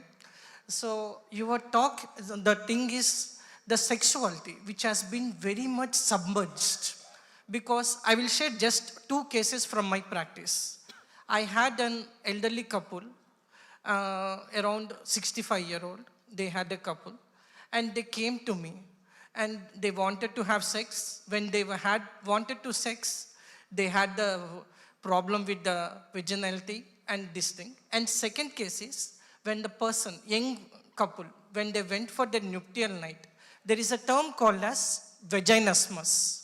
That is, whenever the first time a lady gets the penetration of the human penis, that is the man, they can go for the contraction. This is getting very technical. Okay, I don't think it's the right platform for this. No, sorry, madam, sorry. Why I'm telling this? Because this case I have seen, and couple has suffered.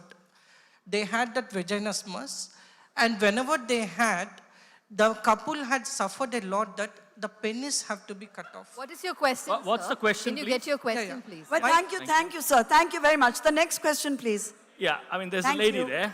Lady there who's waiting to ask a question, please. Yeah. Hello, ma'am.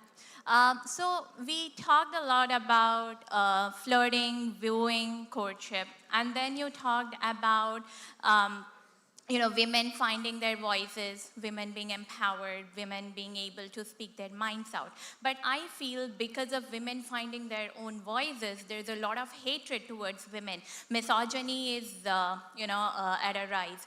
Do you think this affects relationships in such a way that relationships today are more about sex rather than about sensuality and love because people are moving away from courtship?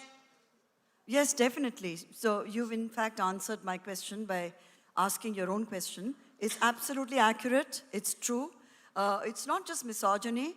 It's also a lack of time and a lack of investment in terms of emotional investment or even the desire to commit to a long-term relationship. Everything is sadly, a bit too businesslike and a bit too transactional.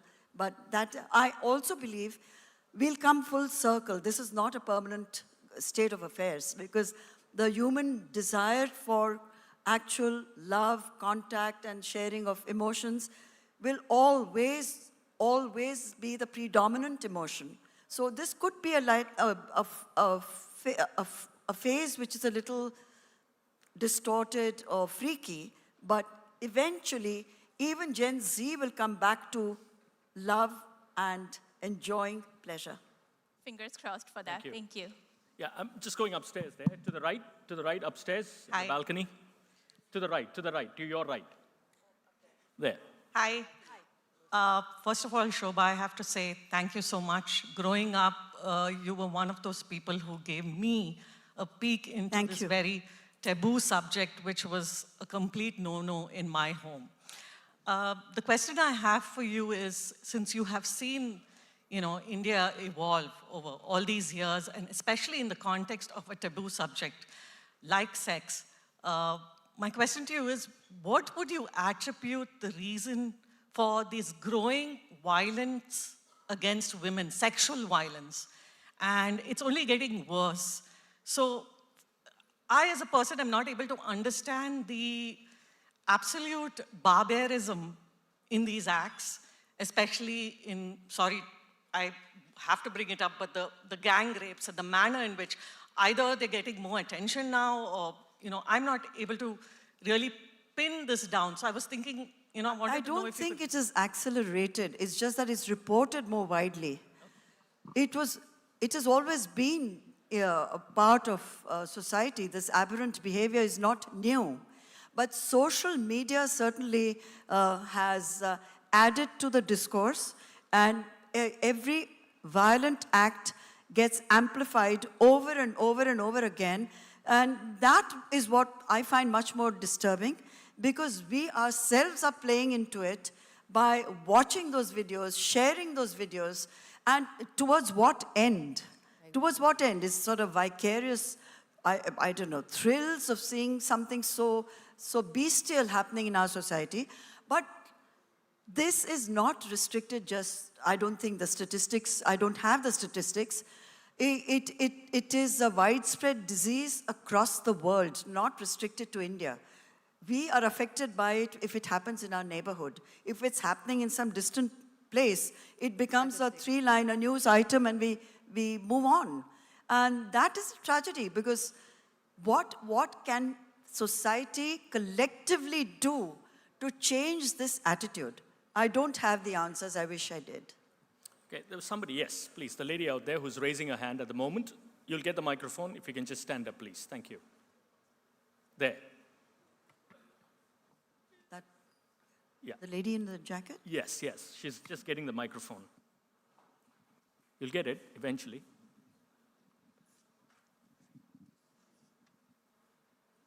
There we go. Hello. Hi, thank you so much for your talk. I think when you brought up marriage and how women study and yet their end goal is marriage, I think I find myself in that boat right now. What do you think needs to change, or what conversations do we need to have to bring that change in thinking? Well, in our society, that we still continue to think of marriage as the ultimate goal that a woman must aspire to, is in so many ways very insulting to women. It's not acknowledging her sense of worth. It's not giving her the chance to accomplish what her dreams are. And I think it's for women themselves to put up a fight and resist it. Because they can. Educated women can do it. They have the education and they can get the kind of financial resources to make themselves independent enough to have agency over their own life so that the family cannot pressurize them into doing something that is not a part of their dream for themselves. And every woman at whatever age, stage, has the right to her dreams, has the right to her fantasies, has the right to be who she wants to be. And no society on earth can suppress that. Okay, I think the gentleman there had a question. Yes. I'm afraid this will be the last question. I know I promised you, we're just running out of time. Maybe you can meet her outstairs. Good afternoon, ma'am. Yeah. So this is a peculiar question. I think everyone knows this same thing. Social media, and we are living in an age of digital era. So do you think it has democratized the discourse of sex, sensuality, and whatever the topics that we are discussing? Or do you think it has just brutalized the same thing? I would say democratize, because everyone today has access to express an opinion. Yes. And that opinion can travel. And if that opinion is worth something, it doesn't matter where it's coming from. And it doesn't matter at what age the person is expressing that opinion. So in that, seeing it in a much broader context, it is one of the most, the biggest democratic revolution of opinion that has taken place. Yes. And I mean, I'm completely, I value it and I respect it. Yeah. Thank you. Yeah. I think with that, we come to a close. Shobhaa Day has, your writing has been uninterrupted for what, 54 years, Shobhaa? 54 years, yes. Without a break, yes. Without a break. So this is certainly not the last book that's going to be coming out of Shobhaa. There's going to be many more this year. I see David, who's, I think, gone for a tea break. Her editor will agree that there's more to come from Shobhaa, more questions and conversations. Thank you so much for being a wonderful crowd today, and I hope you have more questions for her outside and book signings. Thank you very much. Have a good afternoon. Thank you. Thank you very much, Rosella Stephen. Thank you so much. I want to thank Rosella for having done a brilliant job. Thank you for the homework. Thank you for asking extremely incisive, insightful questions. And I thank you all for being here this afternoon. Thank you again. Which is exactly why Rosella is going to stay back for the next session as well. Thank you. Thank you so much, Rosella. Hello. Yeah. Thank you.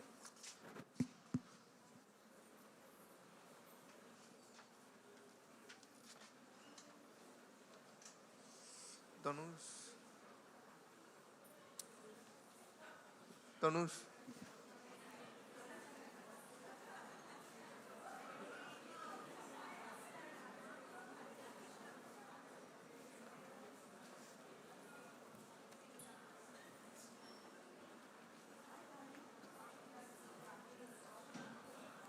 Okay. You wait. Do you want to wait here?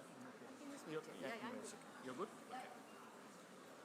So were you able to see me? I was there. No, I didn't. No. No, Okay. I So where do you want me to be? Back in front, you can just sit. I can't move, so you can't come and sit. I don't want to Then you just sit here. I mean, no, but stay you're here. going to be on this side. Oh, yeah. I can move that I'll tell side. you I what. know, you know what? Okay. I can sit that side for a change. You can sit Yeah, inside. she was just concerned So about I'm the going to be profile. here.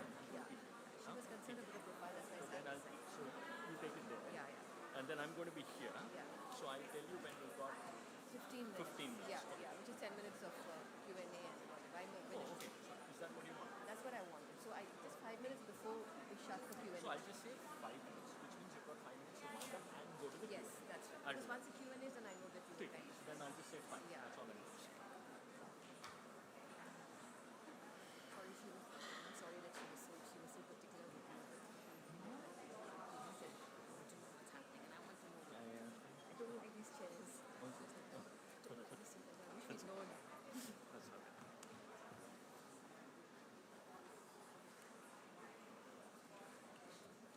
So I'll just mention your name first because you're already on Yes, stage. So and finish off with it. Don't even have to worry about introducing me. Just say what I love from yeah.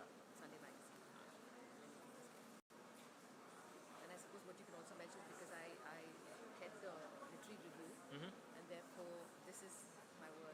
publishers and the writers.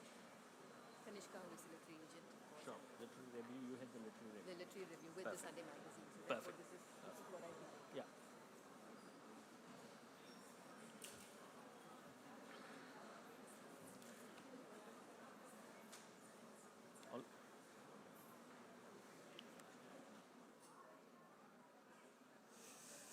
Ladies and gentlemen, kindly take your seats. We'll be starting with the next session any moment. Thank you.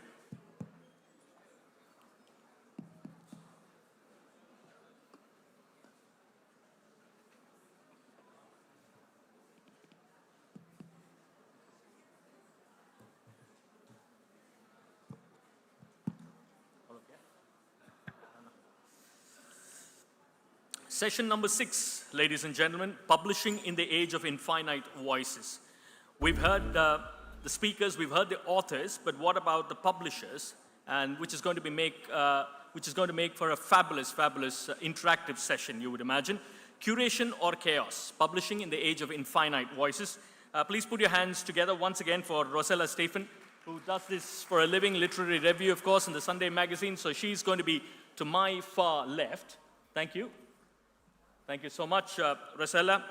Inviting up on stage, ladies and gentlemen, Mr. Elizabeth Kuruvilla, who is a publishing director, Simon & Schuster, India. Before entering publishing, she was a journalist with over 2 decades of experience working at major national media outlets. Thank you so much, Elizabeth Kuruvilla, joining us on stage. May I also invite Kanishka Gupta, who runs Writers' Side Literary Agency. There you go. The leading South Asian agency he founded in India. Round of applause, ladies and gentlemen. Amongst his notable authors are Banu Mushtaq. We heard just a while ago from her. Deepa Bashti. Desai Rockwell, who was the International Booker winner for Tomb of Sand in 2022. Abni Doshi, who was shortlisted for the Booker Prize 2020 for Burnt Sugar. And Jerry Pinto, of course. He curated a critically acclaimed series for Scroll.in, titled Publishing and the Pandemic, featuring comprehensive reports, commentaries, and first-person accounts of detailing the impact of the pandemic on publishing in the Indian subcontinent and beyond. Next up, ladies and gentlemen, may I welcome Manasi Subramaniam, who is a publishing leader and cultural strategist. She has worked in publishing for nearly 2 decades, most recently as the editor-in-chief and the vice president of 5 flagship literary imprints at the Penguin Random House, India. She is a Yale World Fellow, Stanford Fisher Family Summer Fellow, Raisina Young Fellow, and a World Economic Forum Young Global Leader. Over to you, Rosella. Thank you very much. Again, it's me, but this is a completely different conversation. Because of the Sunday magazine and the literary review, I come across so many books and writers and authors, publishers, and all kinds of questions about the publishing world. So Kanishka and I had a conversation some time ago about this, and we said, we need to, there's just so many voices, podcasts and self-published books, and so many people who want to write. Shouldn't we talk about what it means to write today? I mean, is there even room for writing? Is there money in it? I mean, those old Bollywood tropes of, I'm a writer and I'm famous. Does it apply at all? Do you make enough money? And today I have with me 3 powerhouses. They all look very quiet, but they are behind a lot of careers. Mansi, of course, who's a Chennai person, Stella Maris, literature. Yeah, behind all those books, the ones you've got, got people to sign today, Kiran Desai, Arundhati Roy, Salman Rushdie, everything. That's Mansi. And Mansi, till December, was with Penguin. And now she is free to speak and talk about all things books and business, the business of books. Kanishka, of course, is a hot-shot literary agent, possibly Asia's biggest, because he's also got these big names. The Booker winners, whereas Banu Mushtaq or, Desai and Gitanjali, all of them on his roster. And Elizabeth, who used to be at the Hindu for a short while, but is doing an amazing job at Simon & Schuster and can also tell you very, very interesting things that's happening behind the scenes. So first question, let's just get it out of the way. AI, which worries everybody because we get that as well with our, people writing. A lot of it is AI generated, and then you wonder with UN Books, is it the end of books, so to speak, or do you see a lot of hope? And if so, where? Mansi, let's begin with you. So the first question is a tough one, and you've given it to me. Okay, so I think AI is very interesting because AI is almost entirely trained on human material. So actually it is entirely trained on human material, which means AI is really only as good as the writers it is trained on. I don't think there is, just logically to me, it doesn't seem to me that it is ever going to be possible for AI to be better than the material that it is trained on. That is the baseline. So for me, it's almost interesting to watch how writers will now respond to this material that is being produced by AI and see whether they can now do something a little bit different. And then, of course, AI will be trained on that material, and it's an endless cycle. But it's a challenge for writers to get better and better and better. I'm not, at the moment, I can say confidently, I'm not very threatened by what AI will do to the publishing industry. Also because I work in very, very literary publishing, and I don't think literary publishing can ever be replaced by something that is not brought about through lived experience. I can only speak from the perspective of an agent, and I haven't received too many submissions in any genre which seem AI generated, nor have I inadvertently signed up any submission that has used AI. Nor have I been told by publishers that the author you signed up or the proposal you sent our way has used AI. So like Mansi said, it depends on the genre you're working in, and I work with primarily literary writers. But what some literary writers and even other writers writing in other genres are doing is they're using AI, for helping them fine-tune their pitches. Maybe like some basic fact-checking, some light copy editing, proofreading, but I don't think AI can be used to, write a book. It defeats the purpose of writing, especially writing literary fiction. That's what I feel. So I don't feel any impact of AI on Not even acquisitions?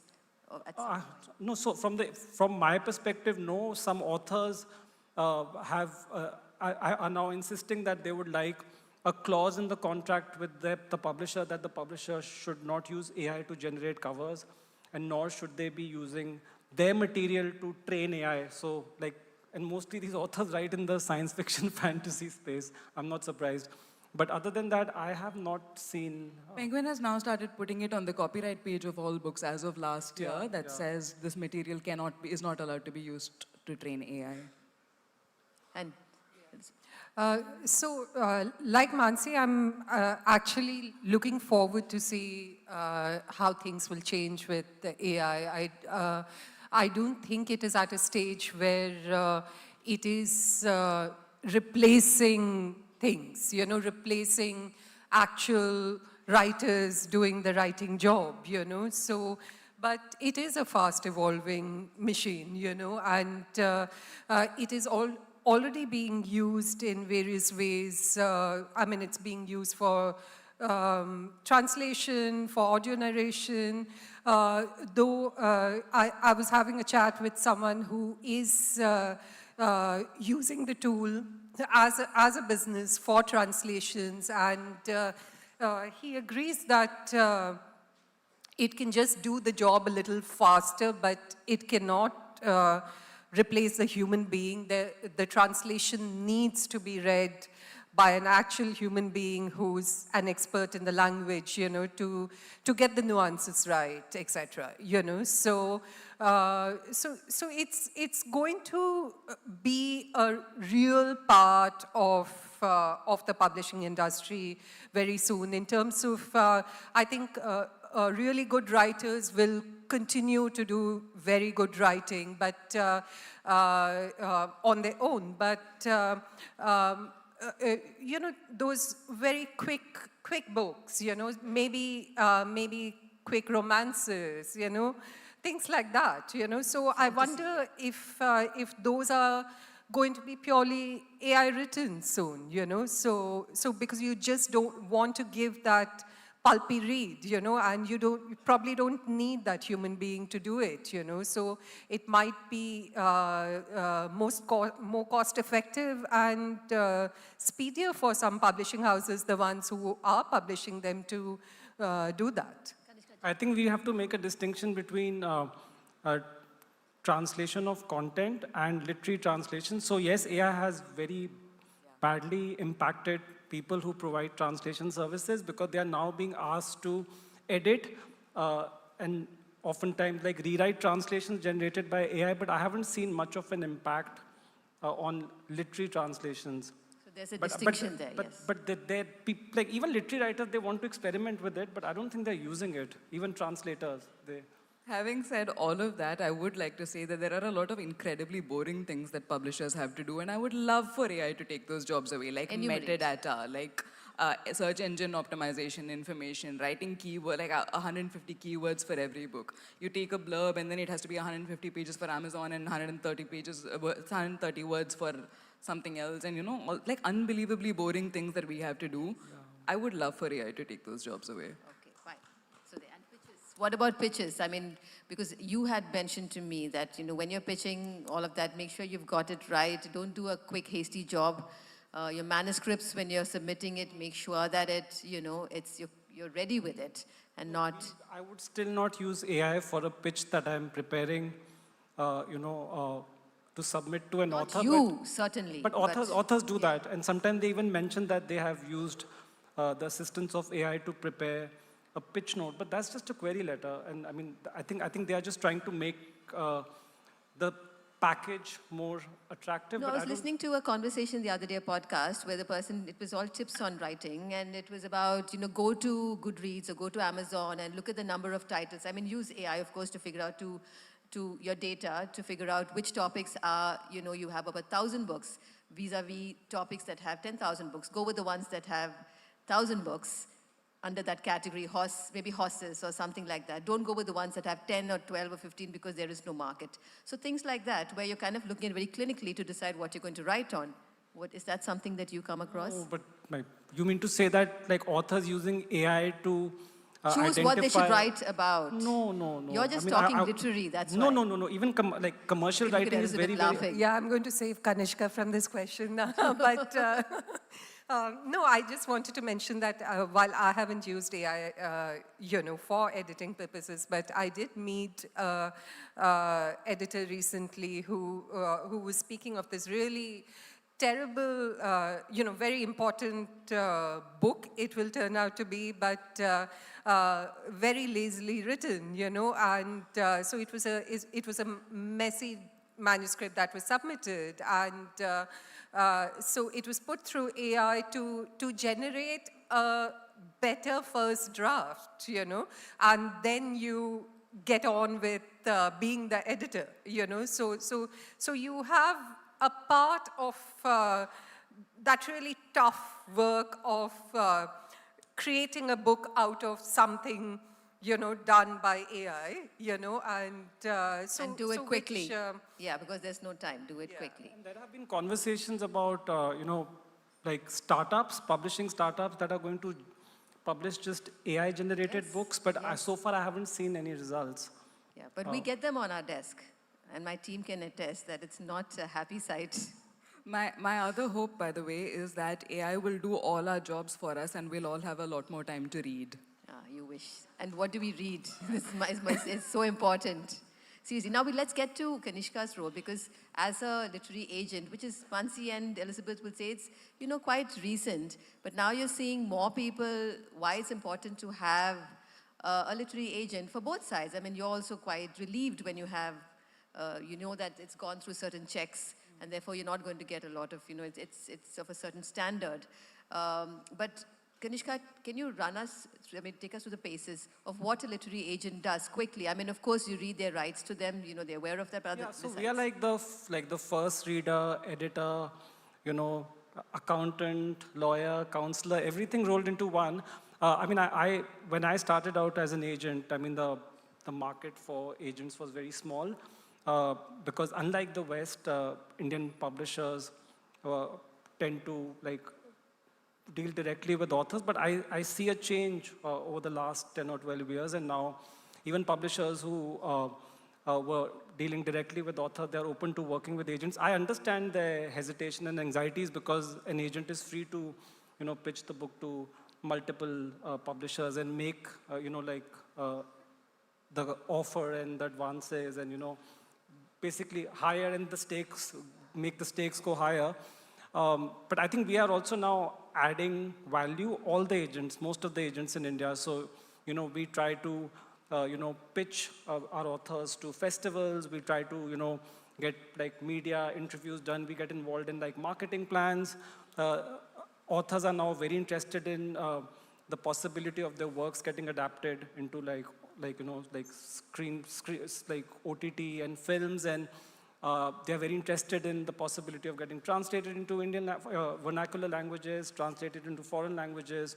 So, I mean, an agent has to work very hard because it's very easy to sign up a promising writer or sign up a very major writer, but if they don't see any value add, and if the debut book ends up becoming big, I mean, there is no reason why they will stick with you and not go to a publisher directly. So I think now the market is like, I won't say controlled by agents, but we represent at least 60 to 70% of the authors. And you see quite a few, I mean, you hear about Jacaranda hiring more agents, so obviously it is Oh yeah, that's a very good development because Jacaranda is also our first agency. I mean, it started in 1997, and now they have like multiple agents and like across multiple genres. And as an Indian agent, I can't afford to specialize in certain genres because of the size of the print, like the size of the market and how small the advances are. So I'm open to all genres. I even sign up academic, authors if even if I don't get them any signing advance, if I see potential for a mainstream book in them. So as an agent in India, you have to be open to all kinds of writing, all kinds of genres.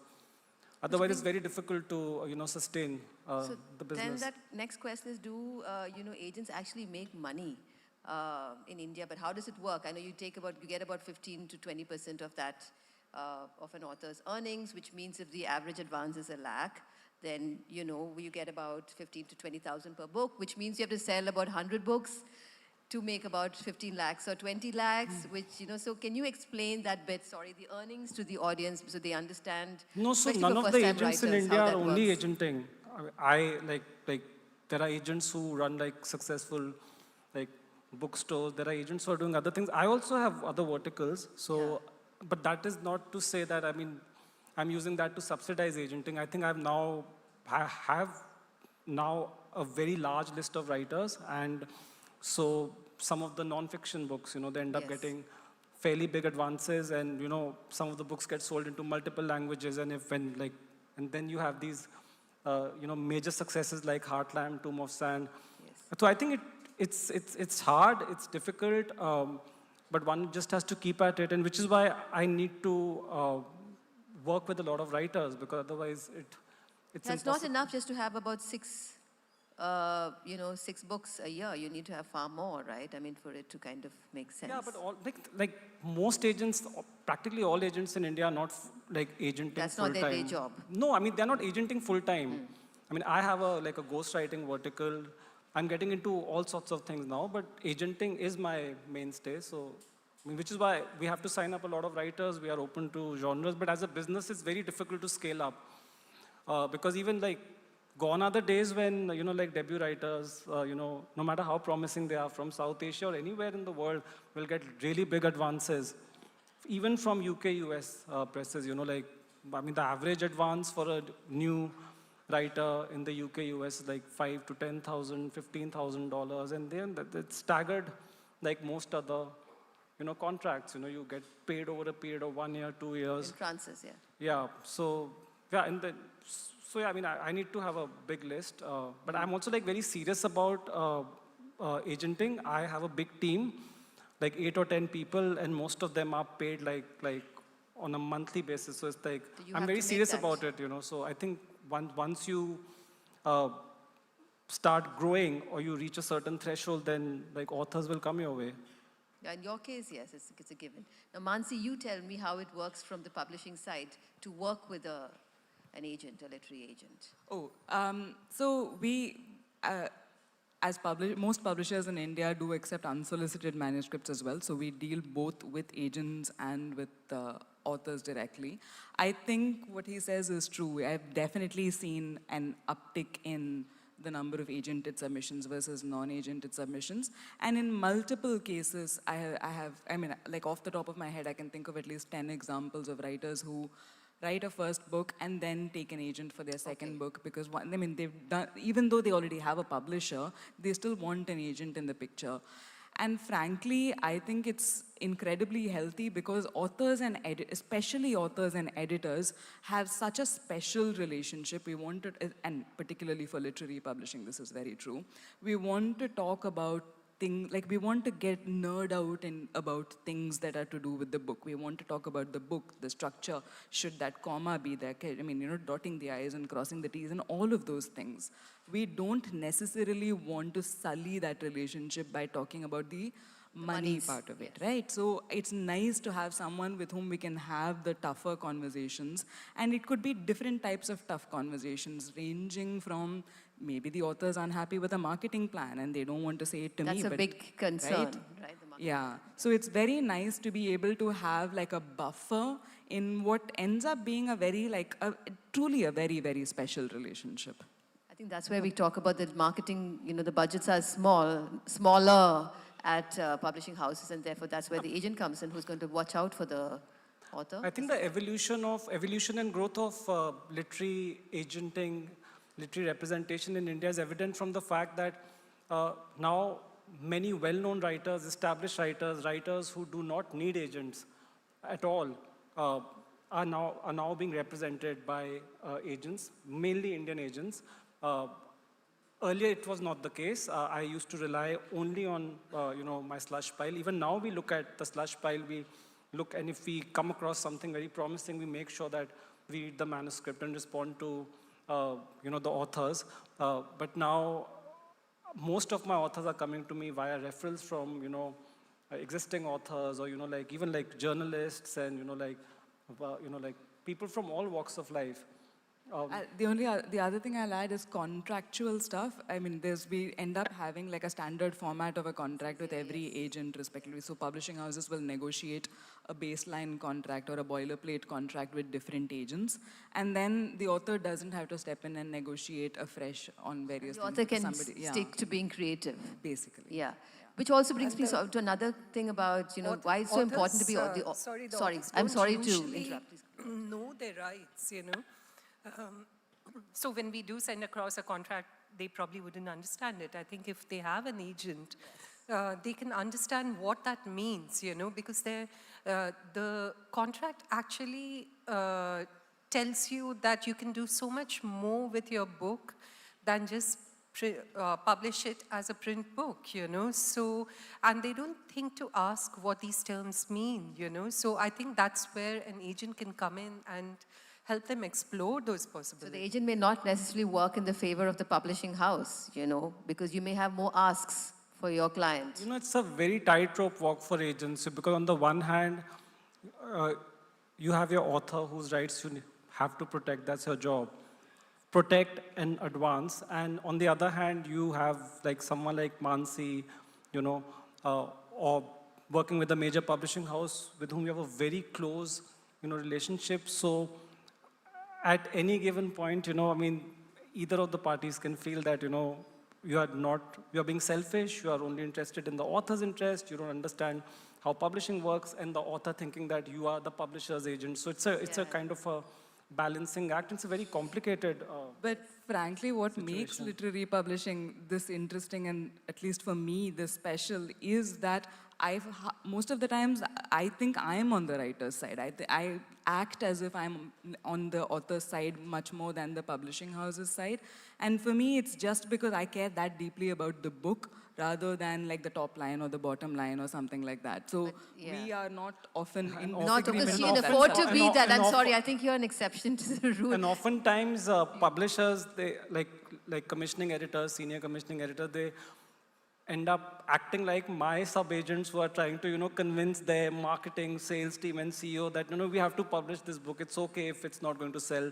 More than 5,000 copies of books in the same genre have not done well in the past. So it's like I'm teaming up with an editor in a publishing house, and we are just trying to convince, their powers that be to take on a book. Okay, now I get this complaint often from authors where they say, it's really annoying because a lot of publishers, they're looking for influencers because half of their marketing is already done that way. There's no budget, obviously, and influencers come with a following, and therefore, yes, I know Prajakta Kohli was one example, but there's so many others who kind of do fairly well that first number of books or whatever. How do you think this should play out? So marketing is hard, particularly since a lot of the book sales are happening online, So the big question is how to create visibility, So if you are already an influencer, so publishers tend to be attracted by that because they feel that many more people will hear about the book. But I do feel that that dream run is possibly drying out as well. Of course, Prajakta Kohli, as you mentioned, that was enormous in terms of book sales. But I feel for a lot of influencers who are published, it's also about their followers not buying their books. I think they follow them and they get the information from their social media platforms, the kind of information they want. They are looked at as their social media is a form of entertainment for their followers. But if they put out a book on the subject, it may not necessarily translate into book sales, So we do as publishers have to rethink this, this following influences and get a book out of them. But do you have like a plan usually at a publishing house where a percentage has to be this and the rest devoted? So, kind of use them to balance the literary authors to you tell me what happens behind the scenes. So a bit of everything. I already warned you that I'm going to be the naysayer on this subject. I really don't give two hoots about social media. I have never bothered to find out if an author has a Twitter presence or anything, and I can't keep track of the various types of social media that everyone is meant to be on. So that is certainly something that is not of interest to me. I also genuinely believe, and this is what all my years in publishing have taught me, there is only one kind of marketing that works for a great literary book, and that is word of mouth. All of us know this. We get our word of mouth from different sources. Sometimes we get it from social media, sometimes we get it from media, from reviews, most often we actually pick up a book because someone said, oh, hey, I read this book, I love it, I think you'd really love it too. Word of mouth is the only thing that actually works for a great literary novel. How we get there is the question for me. It is never a question of this is the only way to get there, which incidentally brings me to the other problem that I think that this social media phenomenon has is visibility is not the same as judgment. Usually what happens in any type of a market is when there is overproduction, there are too many things taking up your attention. Attention becomes a substitute for judgment. So the thing that is most visible ends up becoming the thing that you think, oh, it's probably a great book. I think maybe what we in publishing should start to do is produce fewer books and make them all great so that the only basis on which we are making decisions about what to read is judgment. And I think everybody has different types of judgment. It's not going to be the same. I think it's going to end up actually being very interesting for the market if we diversify it.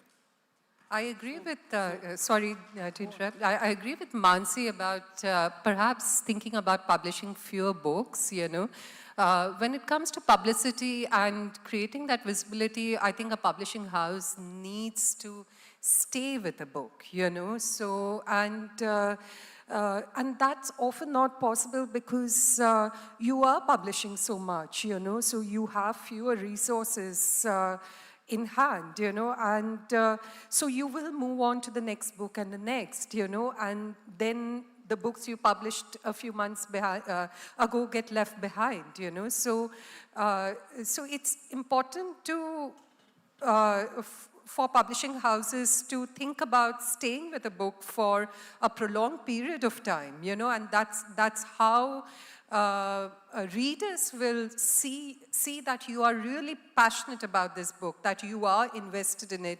There must be something in there, you know, so, and that's how the interest will grow. I totally agree with Elizabeth about this. Publishing is a very long game. If we are counting sales by how much has it sold in 3 months, I mean, that defeats the purpose of publishing. Publishing is meant to have a much longer... forgotten after those 3 months. Yeah. Because the other books have come in. But publishing is meant to have a long shelf life, and it is a very long game. You have to play it with an enormous amount of patience. My favorite example for this is in December 2019, I published a book called Chats with the Dead by Shehan Karunatilaka. And the book, I mean, I believed very, very, very firmly in it. I loved it to pieces. I would not shut up about it. I just would not stop talking about it. This was my word of mouth publicity platform. But what happened was that he did not get a UK publisher for a very long time, until the middle of 2022. He finally found a publisher for it in the UK, and it was published under the title, the same book was published under a title, The Seven Moons of Mali Almeida. That book then got longlisted for the Booker, and then it got shortlisted for the Booker, and then it won the 2022 Booker. So almost 3 years after I published it, this book ended up becoming our best-selling title of that year. That, to me, that is a long game. If you don't play the long game, you're not going to get the benefits of the long game. If you want answers tomorrow, then, those are the people that need to start worrying about AI, not people who are in it for the long game. Well said. Kanishka, how many cases are there like this, what Mansi's talking about? Because you're dealing with so many publishers, you know, where they're playing the long game. Most often they're not, it's tough for them because they have to bring out the next book and the next book and the next book. There's a luxury of... Yeah, but even the publishers who have a smaller list, they don't have many successes. So I think marketing is a big problem. More than marketing is discoverability. And then you cannot, not factor in the competition from international authors. I mean, there are so many genres of writing that have been non-starters, you know, when it comes to local publishing. And it's not because publishers haven't tried to discover writers in such genres, whether it's horror, fantasy, science fiction, young adult, middle grade, creative fiction for children. Because there is so much competition from the West, and then short attention spans. Marketing is a big problem. I think it's because of the nature of the world we are living in, and everybody's multitasking, and publishing is no exception. So editors are multitasking, CEOs are multitasking, marketing people are multitasking, which is why not too much thought is put into, you know, marketing a book, preparing a campaign for a book, because everybody's rushed off their feet. You know, they have to move on to the next book, they have to get on the next Zoom call, prepare the next marketing pitch, marketing plan. So it's a bit chaotic. But I don't think things can change just only if you start publishing fewer number of books. I think the whole ecosystem, you know, for promoting books in India is kind of broken. We don't have any major awards left. I mean, except for Crossword, JCB Prize for Literature has shut down, DSC Prize has shut down, Shakti Bhatt Prize has shut down. The Hindu had a very good prize, you know, for fiction, and for 1 year they even ran the non-fiction prize, that has shut down. And you can't rely on nominations, you know, from because of sponsorship, it's so difficult to find sponsors for culture. No, and also we don't have influencers who can actually, whose recommendation makes a difference, you know, and will make the reader or the follower pick up a book, you know. I mean, there are some online book clubs. As for your question about influencers, which was the question that you had asked both of them, it depends on the quality of the following. If an influencer is followed by people who don't read, it's very unlikely that they're going to pick up a book by that influencer. But 2 years ago, the stand-up comedian Kannan Gill published a novel, and he may not be having millions of followers, but he had a huge following, but a lot of them are readers, so which is why the book sold a lot. I've also closely observed the Insta poetry ecosystem in India. There are a lot of Indian, South Asian Insta poets who have a huge following on social media, but that doesn't translate into sales. That their books have been published by the likes of Penguin, Harper, and other publishers, but they stay at the 3,000, 4,000 level, at the most 5,000 copies. But if you look at the number of views on their videos and, like performing these poetry, it's still like 1 million. So I think people are consuming their content, but it's not in the, sadly, it's not in the book form. In the last few years, I have heard stories of editors just reaching out to a big influencer, just saying that, oh, I want to do a book with you. They send them the contract. Some of them don't even send them proposals. So obviously the book is going to suffer because not much thought is, like applied to what kind of book should the influencer be writing. And there needs to be some time given to the development of the book. So I think it really depends on the kind of following one has. But do you as an agent get into the role of, identifying what awards they should be looking out for, or all of that? We're taking care of your... there are prizes... prizes and awards. There are prizes to which the submissions can be made by the agents, like NIF, and even the author can submit, for the NIF prize, even the Ramnath Goenka prize. In other cases, we can only appeal to the publisher, or we can check with the publisher or get some sort of a unofficial confirmation from them that the book will be entered for the prize, because these things cannot go into the contract. And when there are a number of, when there's a cap on the number of submissions a publisher can, make for a prize, then we can just appeal to them. So yeah, I mean, but we always remind them. In fact, when before Heartlamp was nominated for the Booker Prize, I reached out to Another Stories and I asked them to check with the Booker Foundation about the eligibility of the book, because it does not have its stories from one collection. So the publisher reached out to the Booker Foundation and they said it's fine, and so the book was entered for the prize. So we do all of that. But we cannot change the structural issues with publishing. We are not magicians. We can just amplify the authors' voices and their concerns. I just wanted to pick up on this word Kanishka said, which is the ecosystem. And I think that is primarily what is important, So instead of looking at solo publishing houses, the publishing industry in India, though it's small, does not always work cohesively. They don't work together, So, but what's interesting are is the broader ecosystem that, like JCB Prize, allowed publishing houses publishing in English to look at translations a lot more. They wanted to do more of it, There are translation courses happening in universities now, very prestigious ones, very good ones.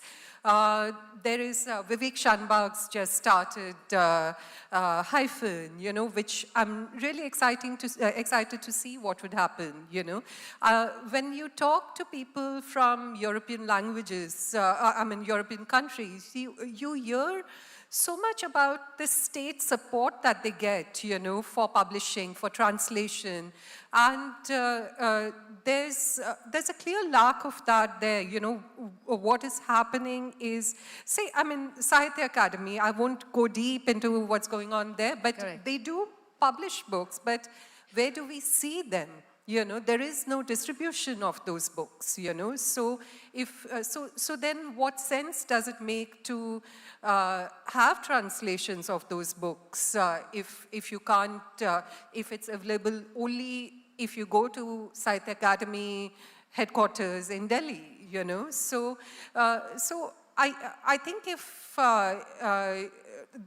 the broader ecosystem has to be strengthened for publishing to really perk up. You mentioned governments, so state governments. All the Kanishka, this is it. So I keep like going to different forums and, you know, like saying the same thing, that like both the Booker wins happened because of English pen.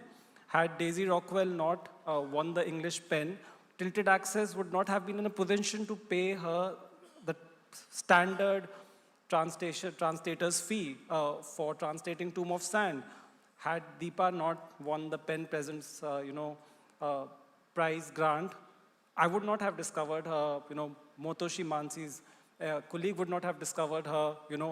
The book may not have been published. So all this support, all the success is happening because of international bodies. And I mean, we do have like NBT and other governmental organizations who have quite a lot of money, and I think they need to support these translations. And if I or someone else, or even people from their organization, if they go to like publishers in the UK, US with some sort of incentive, some sort of grant, I mean, their books might get picked up and get published in the UK and the US, because this has to happen consistently. Every year only 2 or 3 books from South Asia, like South Asian languages, are published in the UK, US, maybe 4.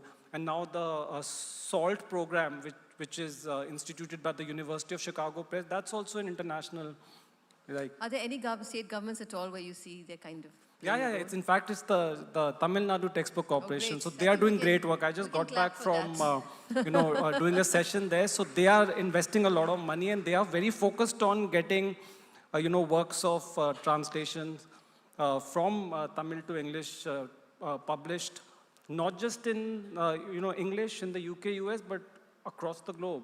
Okay. So I can see, Chennai, Tamil Nadu doing a lot in that regard. I was saying, I mean, of course, they're doing such great work, and I've always thought that other states would pick up on what they're doing, but it hasn't happened, which has been quite surprising to me, Yeah.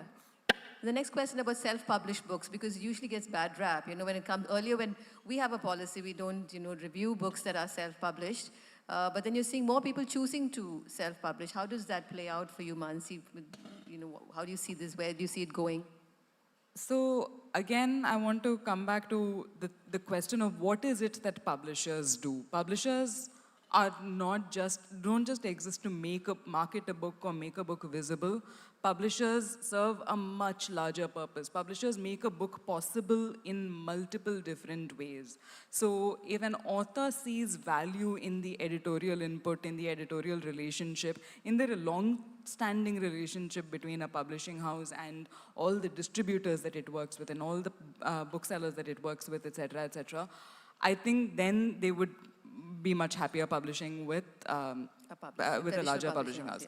But I could also reverse engineer the question and say, there are many writers who want to be published and don't necessarily get to work with the publisher of their choice, and then they choose to do self-publishing instead. And that, I think, is like a great democratizing thing. It gives everyone, you don't need a publisher to be published anymore. Publishers are not gatekeeping you from the world of literature. Okay. What do you have to say, Kanishka? I mean, the author needs to ask himself or herself what their end goal is, from publishing the book. If they are like, they want to be seen as serious writers of fiction and non-fiction, then I would not recommend self-publishing, because it lacks credibility. Self-published books will not be taken seriously by, like reviewers. They will not be eligible for most, if not all, the prizes. Yes. But in some cases, self-publishing is the most practical and the best option for authors. If they want to, if it's a very personal project, time-bound project, and if the author has the awareness that it has a very limited market, then they can control all the processes. They can, have complete control over the editorial, the cover design, and, they can, have a control over the timelines. But there have been instances where self-publishing has complemented traditional publishing. Can you give us examples for the audience? Like Savi yes. Sharma, and there are writers who've self-published their books, and they've become so big that, they've got offers from, multiple publishers. And give some examples. Huh? E.L. James. No, I'm talking about the Indian context. But give examples of Indian authors as well. Savi, Amish was not exactly publishing because it was sort of a hybrid publishing because he and his ex-agent, I think they teamed up and they were distributed by Prakash, so they had the access to all the big retail, online and offline, and then he became a big success. But I would not recommend self-publishing, but I don't know if many of you know that most publishing houses in India, they do have a special sales custom Not everybody publishing, knows that, so you have to make that very many clear of them, to the so audience. yeah, I mean, but even in those cases, I don't think they are going to be open to publishing a book which is really problematic or which is very low on quality. So there will be some reviewing, editing processes, but yeah, I mean, paid for publishing is very rampant, and major publishing imprints are willing to, take on authors who are paying money, but there should be checks and balances. And even if you're going with self-publishing, make sure that, you're being provided all the services, because I mean, self-publishing outfits, they share a sort of a cost rate sheet with you, and it includes a lot of things. So I mean, authors should make sure that their books are treated properly, they're edited properly. But I would not recommend self-publishing to serious literary writers. So you would also not agree that there's high gatekeeping when in the Indian publishing industry? No. High gatekeeping? No, I don't think so. I mean, it's very democratized. I mean, now if an author wants to approach an agent or a publisher, I mean, if you go online, you'll see all the resources. There are like resources like Himalayan Writers Retreat. They would even mention, names of publishers, names of freelance editors. This was not the case when I started out. And when I started out like 18 years ago, there were no festivals. There were no forums like, like the Lit Mart in Bangalore, where authors are, like a number of authors shortlisted by the festival directors. They get a chance to pitch their, books to agents and publishers. I mean, now even at festivals, you can approach agents and publishers. So in a way, it's more democratized now. I'll say this, I think I have spent too long on the inside of it to know whether publishing has gatekeeping processes. I would certainly be hesitant to declare that there is no gatekeeping in publishing. Also, I am very aware that my opinion on this subject will be biased because I've been on the inside for way too long. I think this is definitely a question that people outside of publishing need to be asked. Do they see us as gatekeepers? And if so, what can we do to fix that problem? Even now, honest answer. Thank you. Even now, all publishers in India are open to direct submissions, So there are not multiple layers of gatekeeping in India. You can reach out to a publisher directly or via some connection, via an author, via a friend who knows the publisher. And if your book is good, it will get picked up. But in the West, there are 2 layers of gatekeeping. It's next to impossiple to, find an agent in the UK, US. So. Yes. I think we need to, I would, rather than the word gatekeeping, I would say curation, so, so as particular editors, individual editors work on commissioning certain kinds of books, so you will curate that list, you will discuss ideas with authors, etc.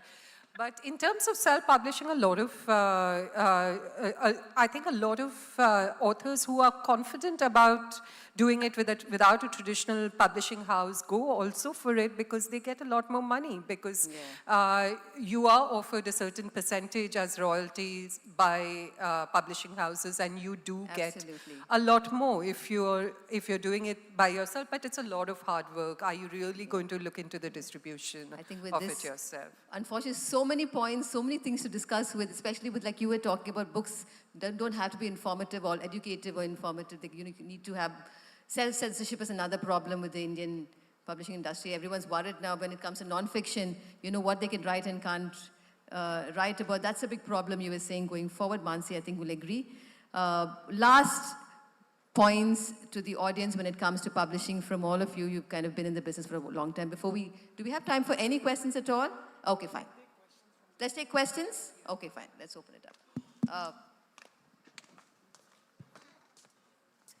Who do we give it to?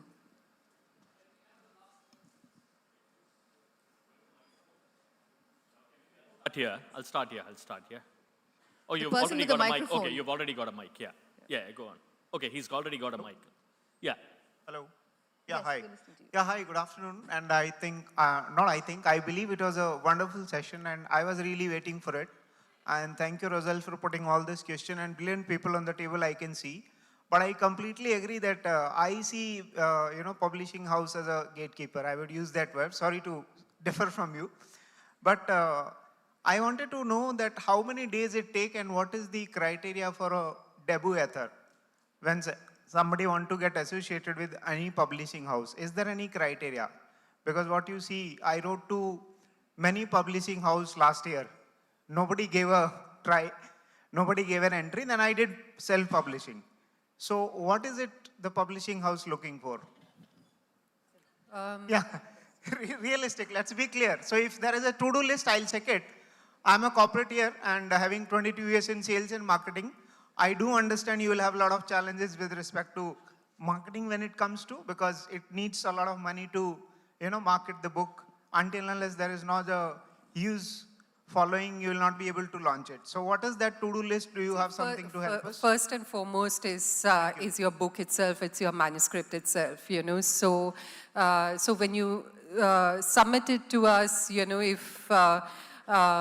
if we will discuss the book as a book, first and foremost, But of course, as we were discussing earlier, there are, of course, questions of when we are discussing whether to acquire a book, we are also discussing how to, our sales team pitches in, our marketing team pitches in, so the marketing team has questions on social media presence, We get back to that. What can you bring to the table? Because marketing has to be a collaborative effort as well, So those, if there is something you can bring to the table, I would say mention it very directly so that we know, So that's all I can think of, really. No, so we have a policy wherein if we haven't, which is mentioned on our website, wherein if we haven't reverted to the author within 3 months, then they can treat that as a rejection. So because it's very difficult for us, nearly impossible for us to write rejection letters to everyone. So if you haven't heard back from us in 3 months, then maybe you can just send one reminder. And if you haven't heard back from us even after that, then you can look for other agents and wait for publishers to get back. If it's a work of fiction, then it's highly unlikely that an agent is going to offer you a representation agreement without seeing the full manuscript, because, we may like the chapters, but we may not like how the book, the work is evolving or how it ends. But for non-fiction, we are always open to, signing up on the basis of a proposal and sometimes a couple of chapters. And it's a fluid process, so we may feel that a proposal is enough. And when we take it out, when we send it to publisher, they may ask for chapters, and then we can ask the author to do a chapter, but we are willing to, sign up works of non-fiction on the basis of a proposal or an unfinished manuscript, 1 or 2 chapters done. They've both answered the question very ably, but I'll just answer the question about, is there a checklist? If there was a checklist, the publishing industry would be so much more successful than it is right now. It is not one of the largest and most successful industries right now, simply because it is a guessing game. It's an enormous mystery. We try our best to make these decisions on the basis of what our gut tells us and what we think people want to read. It's like movies, isn't it? Yeah, but we don't know. I get it wrong or much more often than I get it right. It is a guessing game, but it's what keeps it interesting. If there was a checklist, it would be much more uninteresting, but much more successful. But with all these successful authors behind you, Manasi, I think that's something you should do now between this and your next assignment. You get better at the guessing game. That much I will say. It is a guessing game. It never stops being a guessing game. You just get a little bit better and better and better at the guessing game. But if it became something that you could just game or codify through a checklist, I promise you it would not be this interesting. And it's a creative pursuit. Yeah. Question here. You all? The context of my question is the word democratization, because we heard it. Could you speak a bit louder, please? Thank you. Sure. Yeah, the context of my question is around democratization that almost everybody has used here, right? And also trying to relate it to the title, which is Infinite Voices and Chaos. Just bear with me as I establish the context more. Since there is the social media, the internet, you have infinite plethora of ears, receivers, than infinite voices speaking out, in the sense that people who have never read a magazine or a newspaper are now reading messages and forwards from in the WhatsApp university. They're forming opinions. And then the word democratization comes, where we feel that, okay, now opinions should be far-flung. Everybody has a right to express themselves. Therefore, they can talk whatever they want. In the sense, coming to chaos. Now, with this, if you relate democratization, it becomes more like flattening out perspectives, bringing down the standards in terms of, establishing public opinions. Sir, can you condense your question? Yes, sorry about that. So, my question is more like, is the standard of writing as much as it should be? Or is it just that because of the democratization, quote unquote, that, quality writing is not really there? It is just that there is the masses, which is not really a good trained readers. We're not getting The question. what the question is. In 2 words, what is your question? Standard of writing. What is the quality of writing as of today vis-a-vis the quality of writing in the ages of... And one of the reasons why the standard of writing is kind of like dropping is because, especially in the case of first-time writers, because they're in a tearing hurry to publish. And as I said previously, editors are multitasking a lot. So even many of the good ones cannot pay much attention to, or don't have the time to focus on, editing manuscripts. So yes, in that sense, a lot of half-baked books are getting published across genres, even literary genres. Yeah. Thank you, sir. Right. Next question to your left there. This question is Manasi. Here, this way. To your left, there. There's a proliferation of lit fest, though ours is the coolest one. And since you said you think word of mouth is the best, I wanted to ask you what you think is the role of literary fest in supporting publishing houses and the authors, and what is the pressure on writers to present themselves at these lit fests and market their books? And the other question, one small one yet, I also wanted to know about the long-term hand-holding you would like to have with your writers. For example, when you read Guha's Cooking of Books, you read about 40 years of relationship with Rukun Advani. And even in agriculture, I know that long-term hand-holding is beneficial to both parties. So I'd like your comments on both the points. Thank you.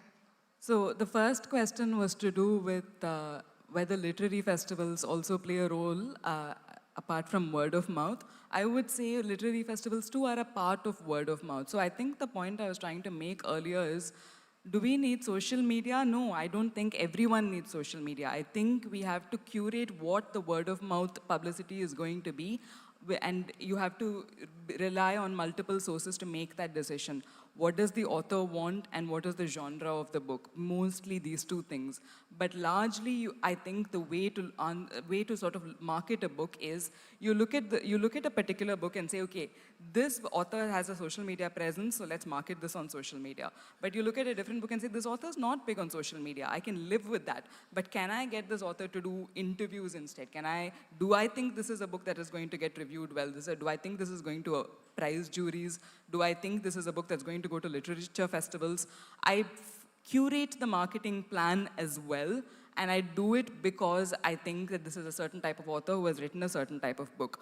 But the larger point about word of mouth marketing is I think that is the only thing that works. I think making a lot of noise around the book is the sort of thing that creates velocity, but it is not the sort of thing that creates durability. And the only thing that I do think will create durability is to get there through word of mouth. Your second question... Oh, yeah. I am a hand holder, but I think that We is- see that, I think.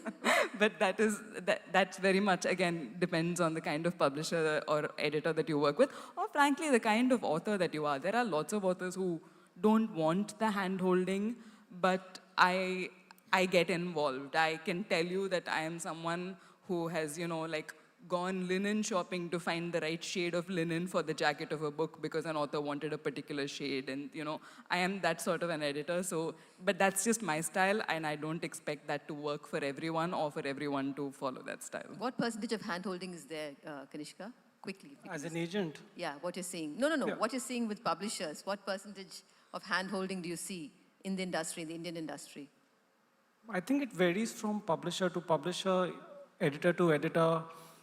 How important the author is for the editor, and there have been instances where I've seen, some very strong, relationships between debut writers, who've not even been published internationally, and their editors, who are seasoned editors in many cases. I think it really depends from an editor to editor. I have a comment on literary festivals.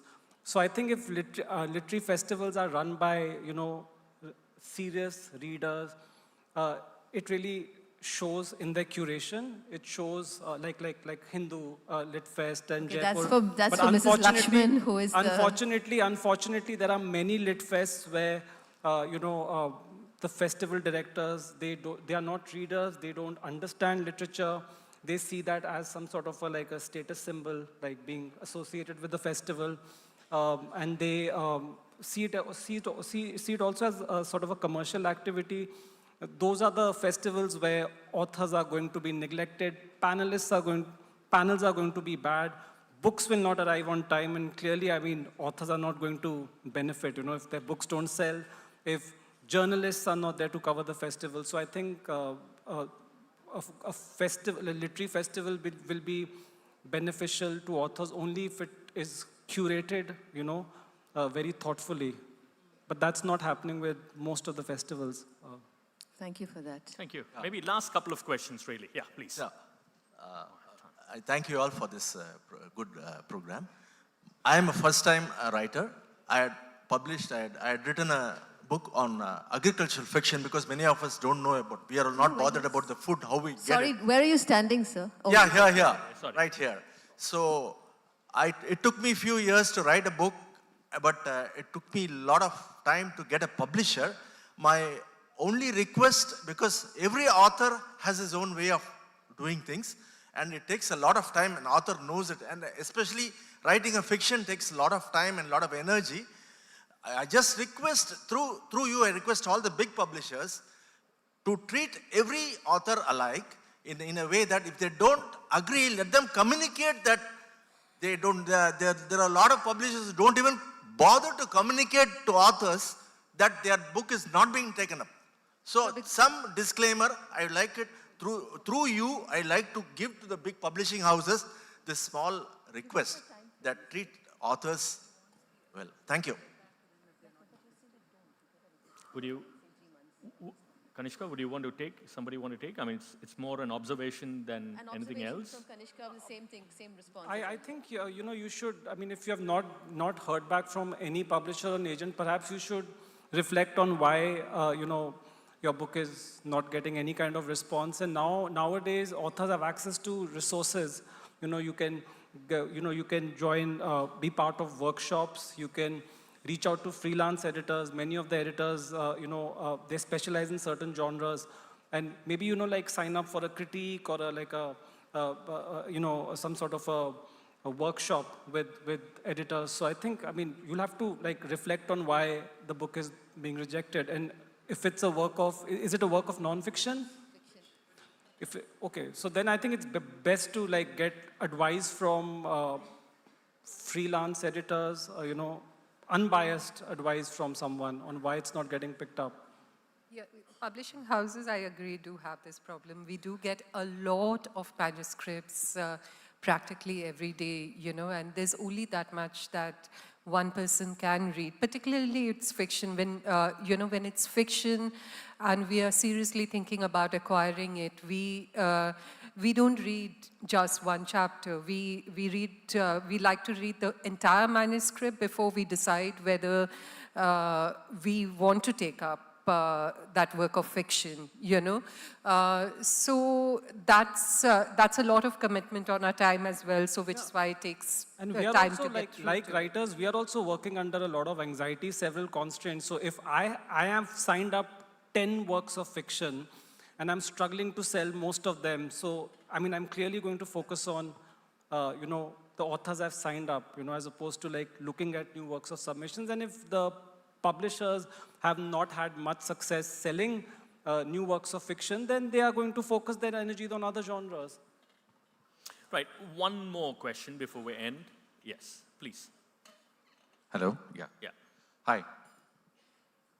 My name is Narayanan. Yeah, This, actually, Elizabeth answered part of my question just now, but I'll still put it forth. First to Kanishka. As a literary agent, you actually get a number of manuscripts, right? You also get a lot of submissions from almost about 300, 400 writers. How do you, if somebody sends you a literary work, a good literary work, how do you differentiate it from being good, bad, ugly? How long does it take for you to really recognize that it's good work and get back to the author? One, for Manasi and for Elizabeth, you also get a lot of submissions, and I've heard so many stories of some really good work going right under the pile, and you have 200, 300, 400 manuscripts about that. How do you cut through the clutter, and how do you decide on what work is good? No, so when it comes to like good literary writing, it needs to have all the basic fundamentals in place: good writing, strong characterization, something new, a strong voice. Every agent has, an editor, they have their own preferences, you know, in terms of genre, in terms of the style of writing. So I believe if a book is really good and stand out, it will get picked up one way or the other. You know, there have been instances, I mean, I'm going to talk about an author who's now very successful. She won the Tata Lit Life for a Lit Life Best Fiction, you know, a few years ago. Her first book was a collection of short stories. It came to me. I did not even look at it.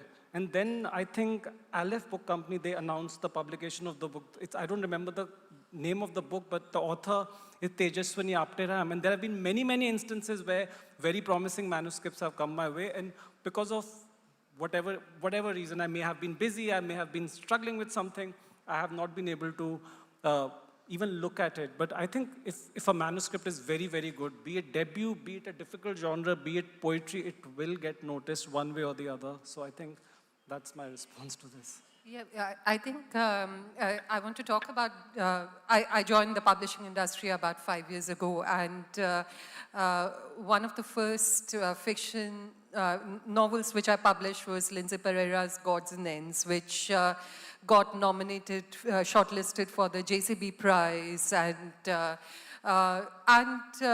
what Lindsay had told me was he had previously submitted his manuscript to practically all publishing houses on his own, and he hadn't heard back from any. So had Dariba, one of the other authors who was shortlisted for the JCP that year, you know. And so I also sat on Lindsay's manuscript for over a year. Then he sent me a mail saying that an extract from my unpublished novel has been published in the Himal magazine. Then I immediately started reading it. So I mean, that is what also happens in many cases. Yeah. So I was a new editor who he submitted the manuscript to, and COVID had just happened, and as editors we were having a great time because we were not publishing, but we were reading a lot. And I loved the book. It's one of the closest books, you know, it's very close to my heart. It's fantastic. And it's sometimes about the right time, you know, so, and if you haven't heard back, I would say there, you know, perhaps someone has just not read it, and you should try through another route, You can enter you will find enter an your work editor. in progress for, contests. Sometimes, at least internationally, the prize for a work of fiction is publication in a, by a mainstream publisher or university press. And now we have quite a few literary journals. So keep submitting samples from your manuscript, if it's a full-length manuscript, or start submitting stories. And maybe update the agents or the publishers whom you've submitted the book to with these bits of news and, That's useful successes. information. Yeah. Yes. I can give the story its third leg because I was one of the people that rejected it in the first round. So, but what I'm really happy about is that the novel found the right editor for it. I think you were the right editor for it. And I am so happy that it took its time, but it got to the right editor ultimately. There was no first round, there was only one round. That round. At that time, I was at Penguin Press and she was at Avery. Okay. Right, a lot of honesty, to be very honest. Thank you so much. Thank you so much.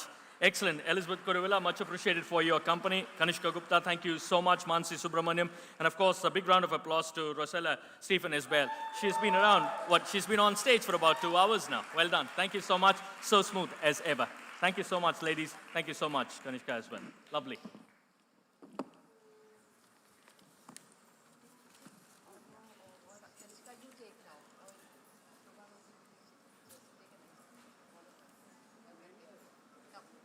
Thank you.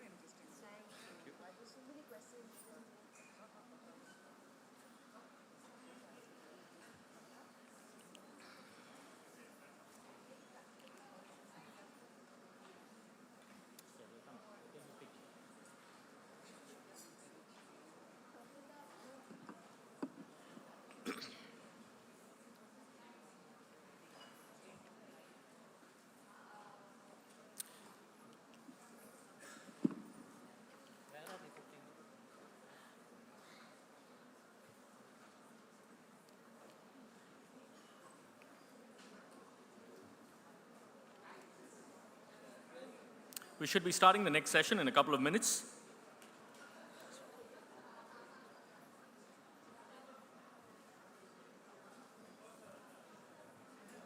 Thank you. Perfect. Thanks. Cheers.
Okay, here we go. We get a move on, and we move on to the next session, ladies and gentlemen.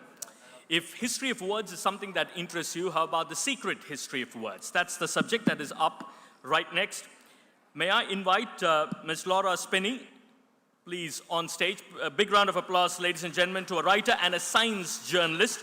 Her writing on science has appeared in The Guardian, The Atlantic, Nature, and National Geographic, amongst the others. She's the author of 2 novels and non-fiction books, Pale Rider, The Spanish Flu of 1918 and How It Changed the World, and Proto, How One Ancient Language Went Global. It's going to be a fascinating discussion, and joining her on stage, may I kindly invite Ainla Uzukum, of course, on stage. Lovely to have you with us, ma'am. A publisher at the LF Book Company, and she has worked in publishing for more than 10 years. Thank you. Thank you very much.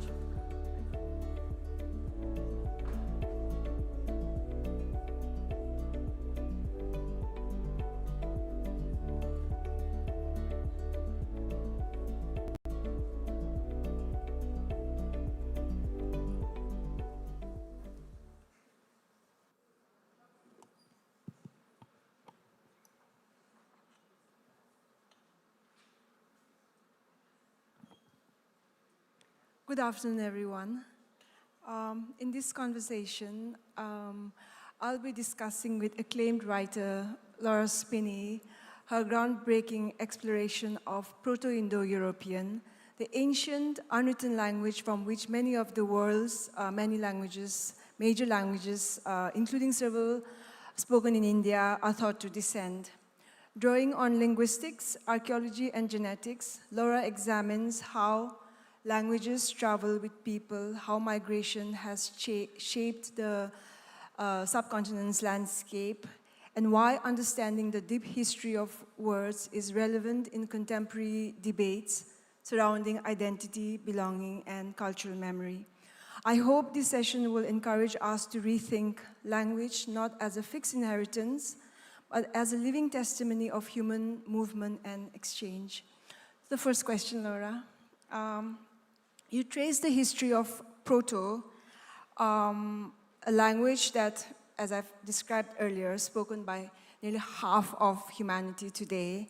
Could you enlighten us on Proto and its many descendants, and what convinced you that the hidden history of this language could be unearthed and told as a narrative history that personally to me sounds like reading a best-selling thriller?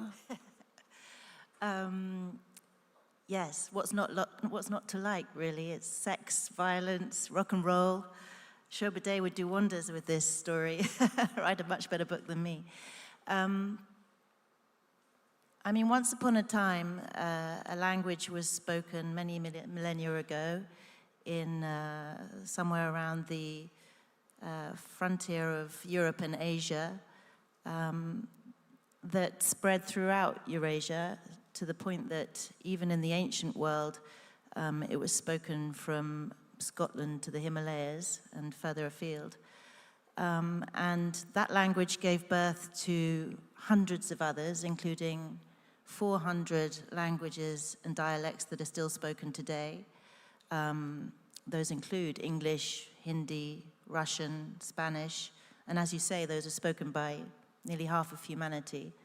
So that makes the Indo-European language family, as it's called, the largest language family on Earth. It was a no-brainer, really, that the story of these languages should be told. But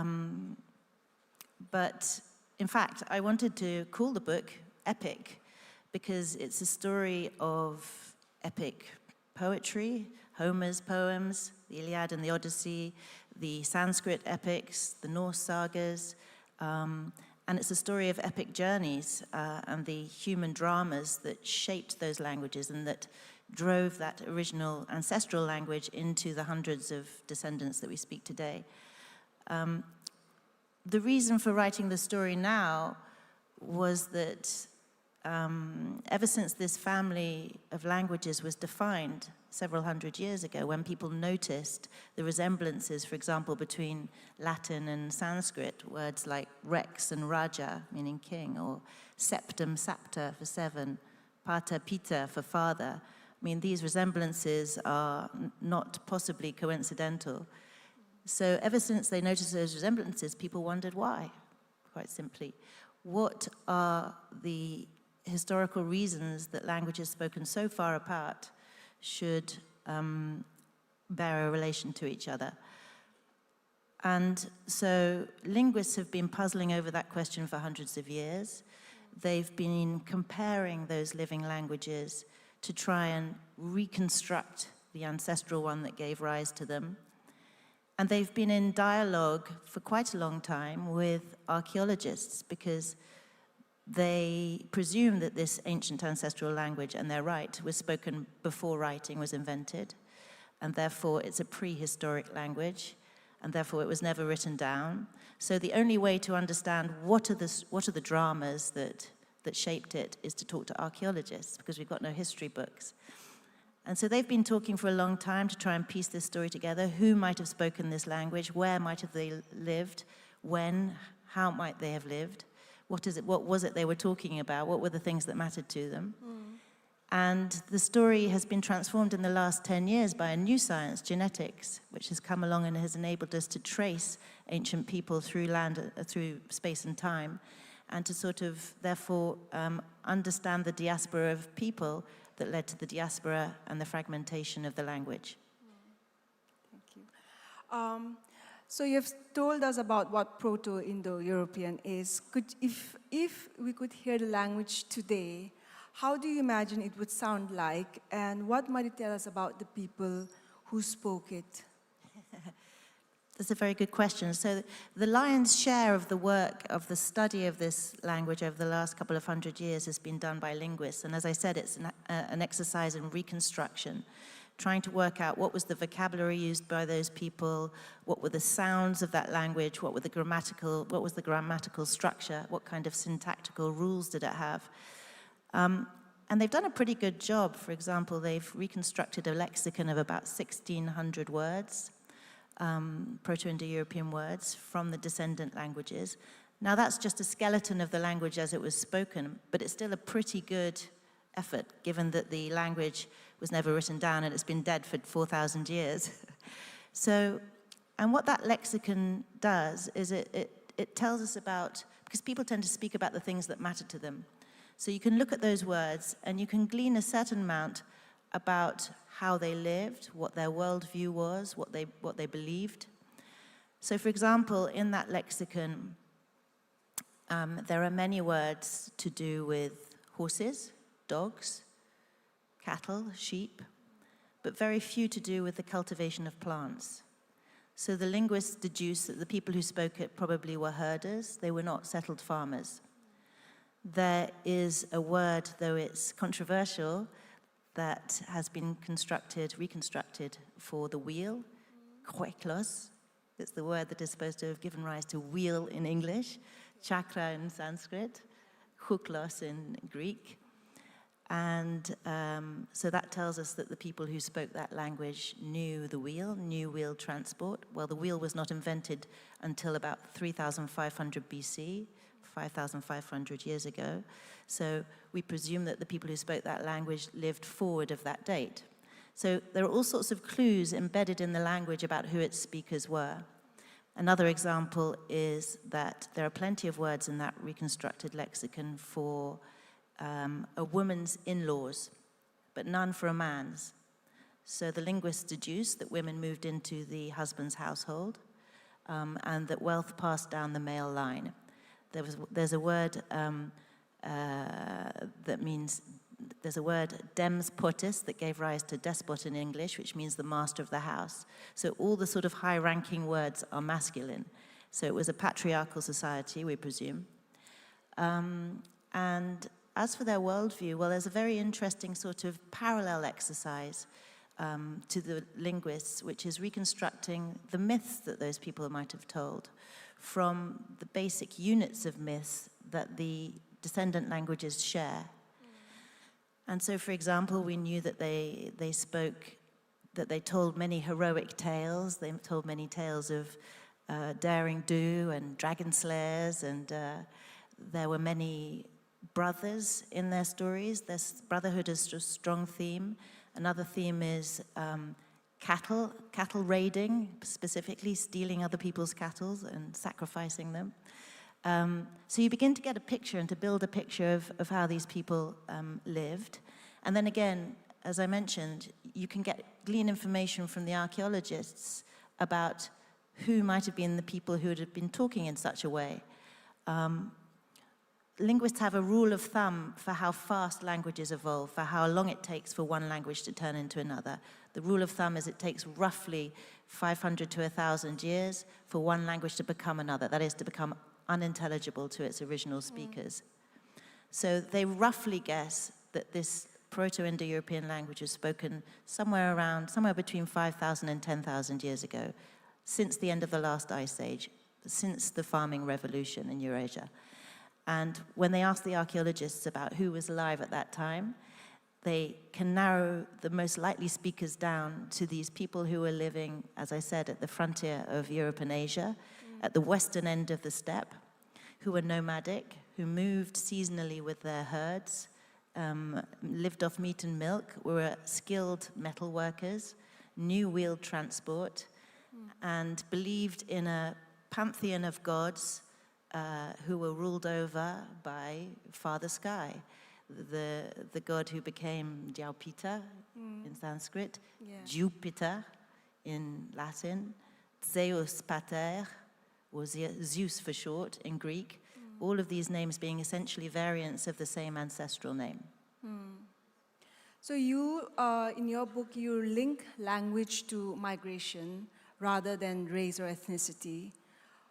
Why, according to you, has language so often been misused to support nationalist and racial myths? I mean, I suppose the way to start an answer to that question is to say that language itself is inherently political. I mean, the way we define a language is fairly loose and grey and blurred. One way of defining it, for example, is a language is distinct from another one if the two are mutually unintelligible. But that rule doesn't always hold. You just have to look at the Scandinavian languages, Danish, Swedish, Norwegian. Speakers of those three languages can understand each other very well, but they are designated as three distinct languages. On the other hand, you could look at the dialects, the northern and southern German dialects, or the northern and southern Italian dialects. Speakers of those would not understand each other. In fact, there's a lovely story from the French-Prussian War of 1870, where the soldiers on the German side from Prussia and from Bavaria, who speak very different dialects, communicated with each other in French, in the language of the enemy. So that was their lingua franca. So the definition of a language about mutual intelligibility doesn't work.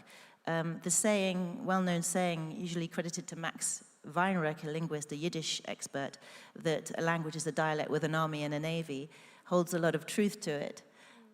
So yeah, language is political, and for eons, people have, claimed language, claimed the origins of language in order to buffer their identity, to reinforce their identity, to claim superiority over people who speak other languages or dialects. So it's difficult to get away from that. I think what the story of the Indo-European languages really shows us, though, if we pay attention to the facts and to the science and to the evidence, is that boundaries have meant very little in this story. The ancient DNA, which has sort of come online in the last decade and allowed us to trace prehistoric migrations, has shown beyond a shadow of a doubt that human beings have always migrated, that migration has been a staple of human prehistory and history, and that it has powerfully shaped the languages that we speak. So you say that what does the spread of the Proto-Indo-European, we're going to call it PIE, if you like, reveal about the mobility of the ancient world? And do you think our ancestors were more connected than we think they were? I mean, they moved staggering distances.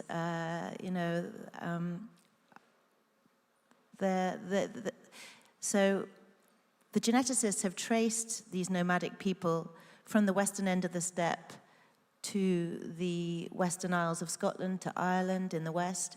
And by the way, they covered that distance in less than 1,000 years in wagons and on foot and on rafts when they crossed bodies of water. They got east as far as the northwestern fringes of what is now China, and they came down into the subcontinent, into India, what is now India. So they covered vast distances, and those journeys, those epic journeys that we can trace with the genetics, are mirrored quite well in the diaspora of those languages as we know they were spoken already in the ancient world. So as we know from the Sanskrit texts that have come down to us, from the Greek texts, from the Latin texts, and of course from the modern distribution of all the living Indo-European languages, that there was something exceptional about this family. I mean, you could, by one set of criteria, call it the most successful language family on earth. After all, it has more speakers today than any language family has ever had. But it would be misleading to talk about a successful language a language is just a tool, really. And it's a tool that helps us to adapt to our environment, partly through communicating with each other. And so a language that is successful is one whose speakers are successful. And that's why it's important to be interested in these original speakers, because what we know about them from the archaeology, and they're known, I should give them a name by now, they're known by their Russian name, Yamnaya, that is the name that's given to the archaeological culture associated with these nomadic herders of the steppe who lived in the early Bronze Age, about 5,000 years ago. And it's a Russian word describing their practice of burying their dead under large burial mounds or kurgans. We know that they were the first herders to adapt to a year-round life in the steppe, which is a very hostile environment. In the steppe, temperatures can go up to 40 degrees Celsius in the summer and minus 40 in winter. Water is a major problem. Snow is a major problem in winter. So it's a very difficult place to live, but these people managed to find a way to live in it by being entirely nomadic, moving with their herds, camping and moving on when they needed to, being essentially self-sufficient. And because they were successful, their population numbers expanded hugely, and they had to move out. They needed more space, so they moved east and west, and they carried their languages with them. So that first sort of pulse out of the western steppe of the Indo-European languages was huge and unprecedented. And it was that gave the sort of momentum to this Indo-European language family, and is a large part of the explanation for why they're spoken so widely today. In a world anxious about borders and belonging, what does the story of a shared linguistic ancestor offer us? In what way can it help us in resolving modern linguistic conflicts over, say, English, Hindi, Tamil, or even endangered languages? I mean,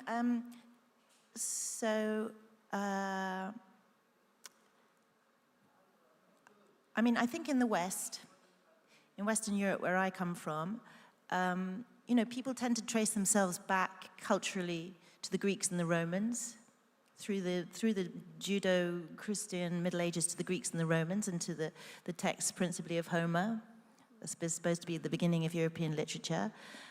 In India, people trace themselves back to the early Indian and Hindu scriptures, the Vedas.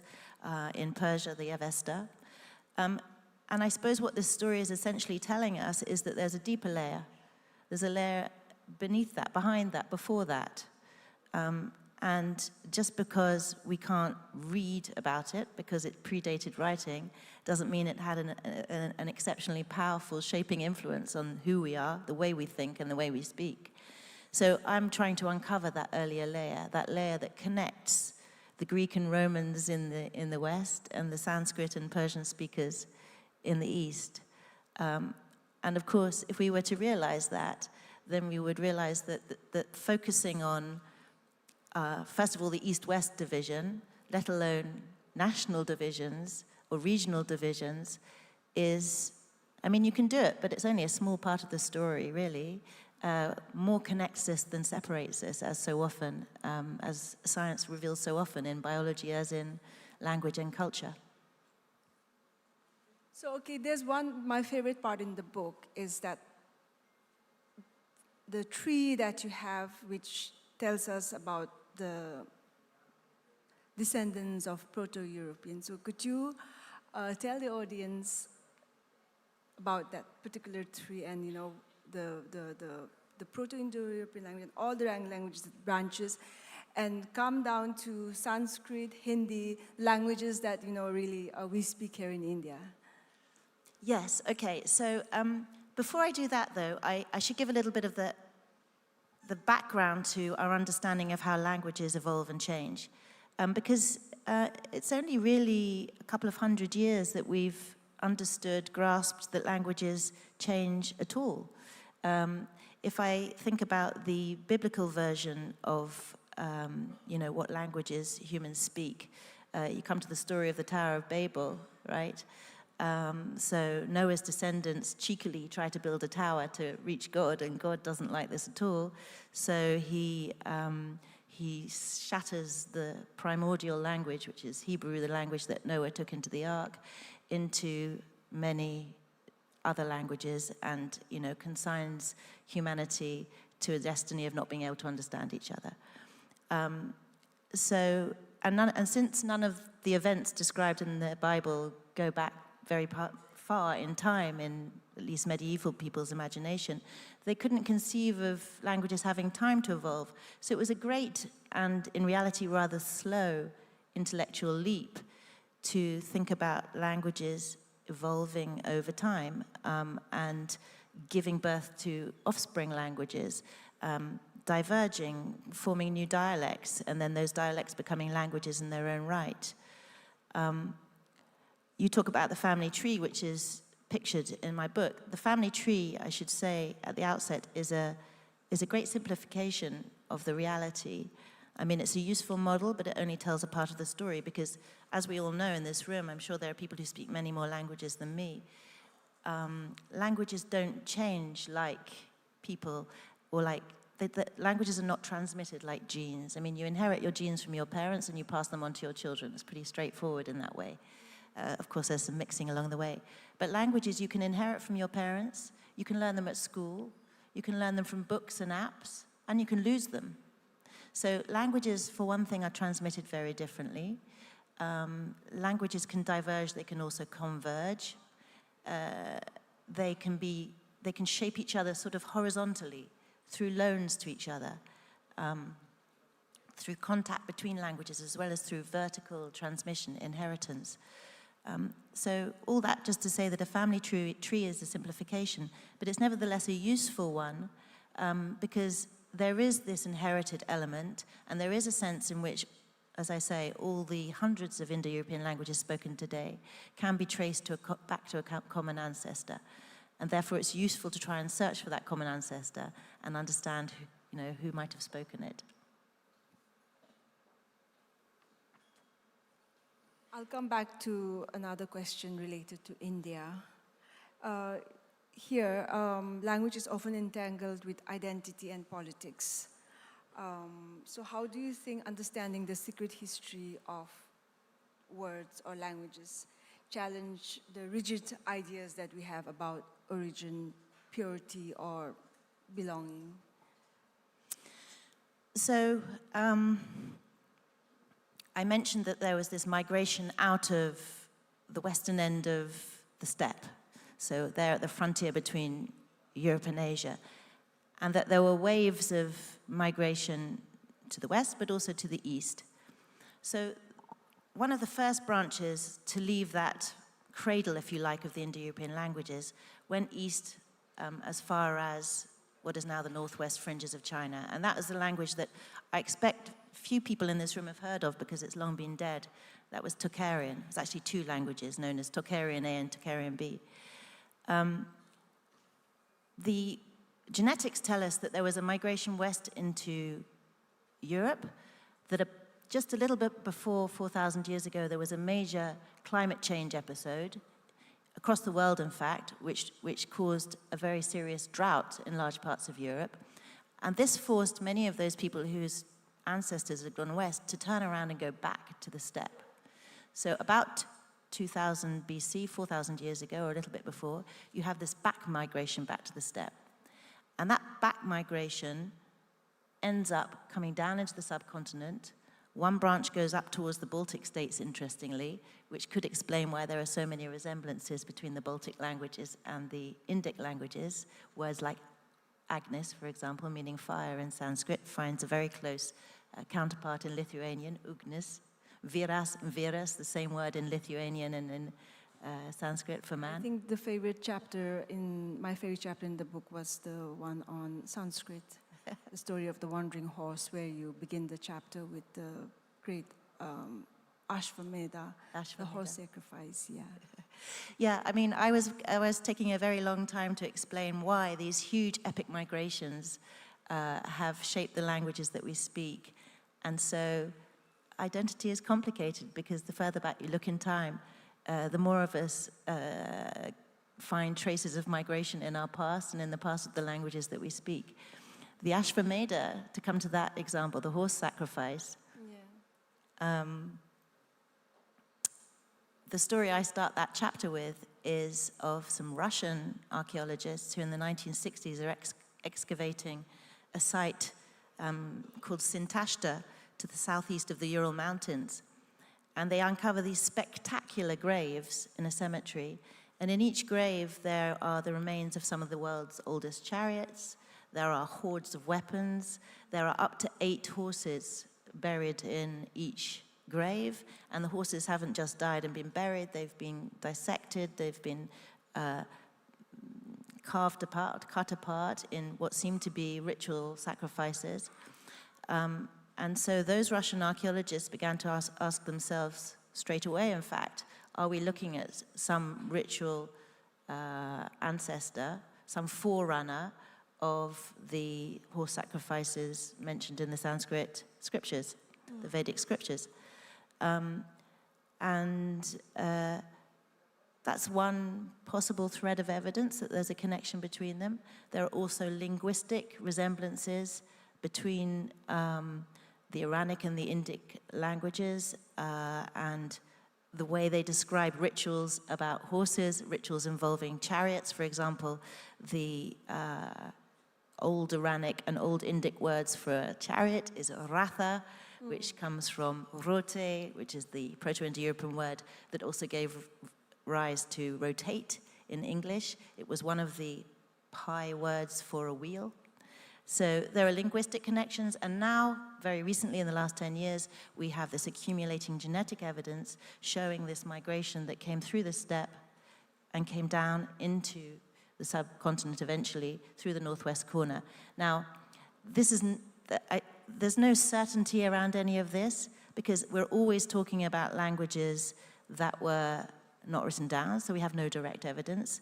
It's also possible that people move but don't take their languages with them. But these sort of layers of evidence increase the probability that this is the path that the languages took and this is the mechanisms that brought them to the places where they're spoken today.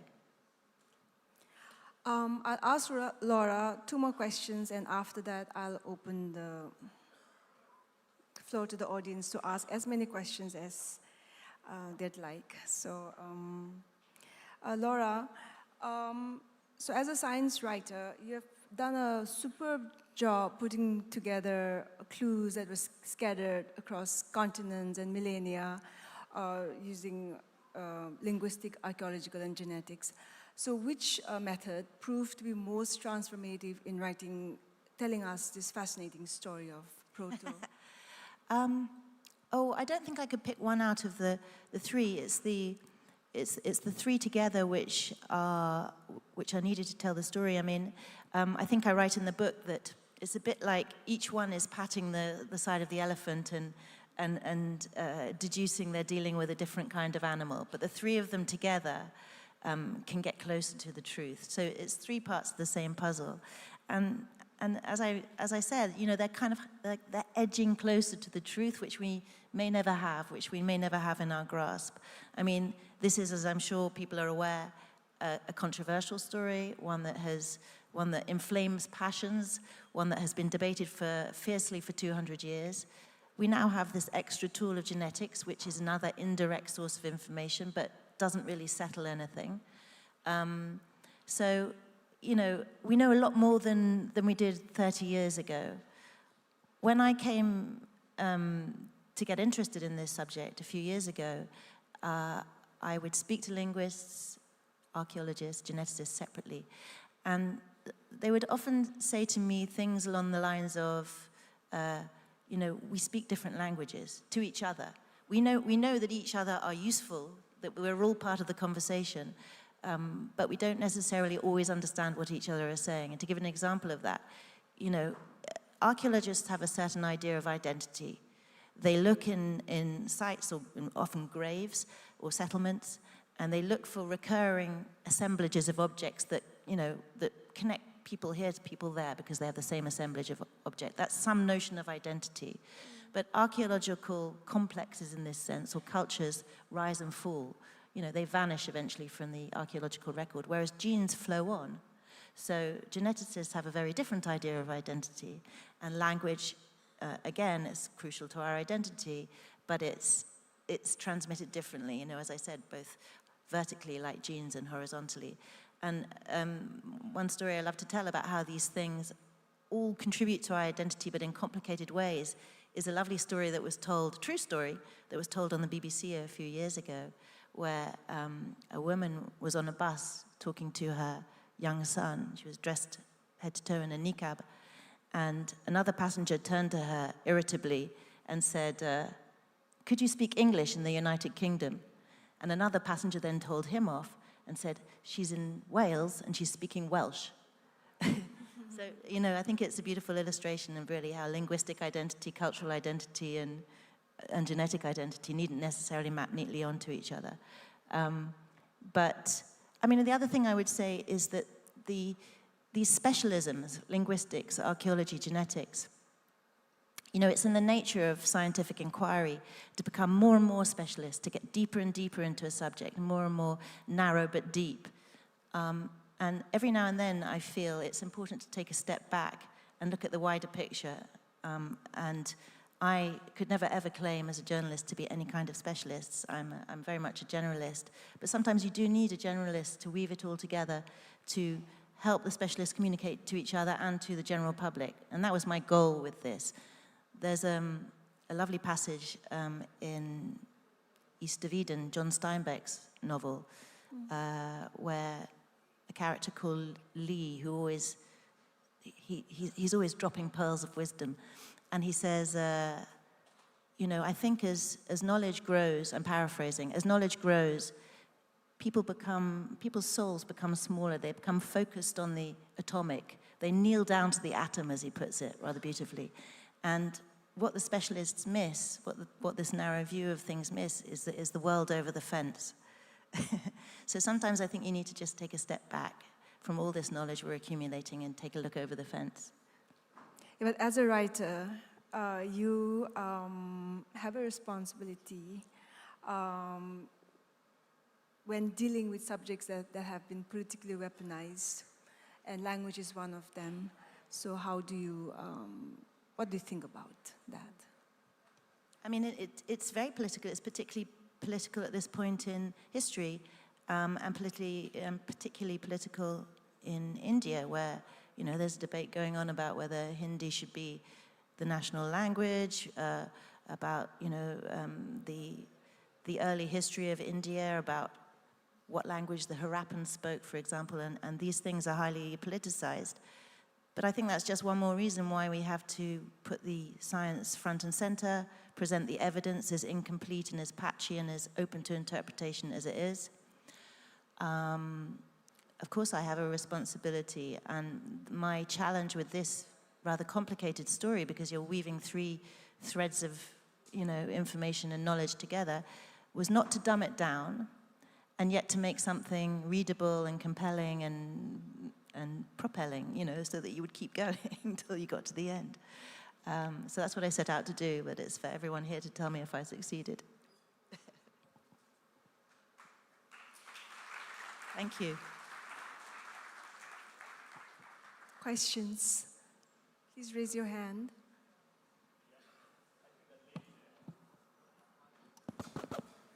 Yeah, if you can hand over the microphone there, please, to the lady who's standing up there. Yeah, thanks.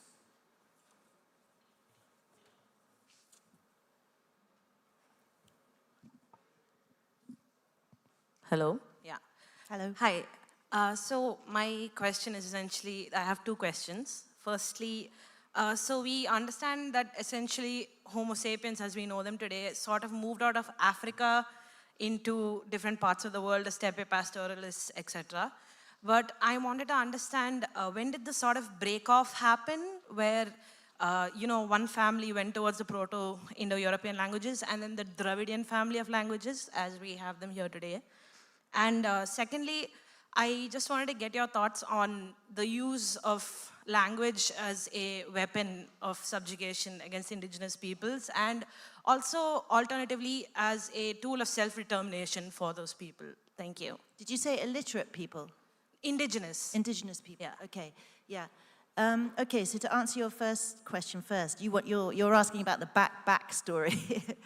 I mean, the further back you go in time, the harder it is to probe language, what languages were doing, how they're related to each other, because it becomes very hard to distinguish these effects of the horizontal transmission and the vertical transmission. In other words, you can't tell loans apart from inheritances.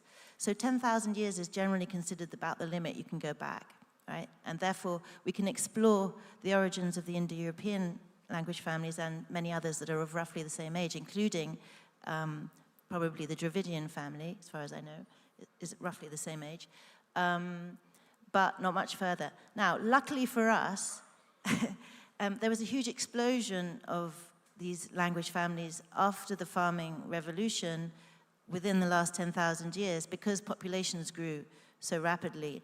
And that meant that the languages that those populations started with began to splinter into dialects, then those dialects expanded and became languages in their own right, and you've got this sort of flowering of language families then. So that is a sort of natural starting point to tell the language story, the story of the languages that we speak today. However, obviously languages were spoken before that. And in fact, though it's a huge and active and open debate, we have probably been speaking for most of the time that we have been Homo sapiens. You know, there is a view that we've been speaking for the 300,000 years that we've been here. 300,000. I'm talking, don't forget, with Indo-European, about 10,000 most. More like 5,000. So I think the estimates for the origins of language vary between about 100,000 years and 300,000. And there are even those who say that species ancestral to Homo sapiens had some rudimentary form of language. So first of all, just let's take a moment to think about that, because I find that very dizzying. Think of all the thousands and thousands, if not millions, of languages that have lived and died without any trace in that time. But yes, we came from Africa, as far as we know on current evidence, and the migration, because there were waves of migration out of Africa, but the one that was responsible for the peopling of most of the rest of the world was about 65,000 years ago.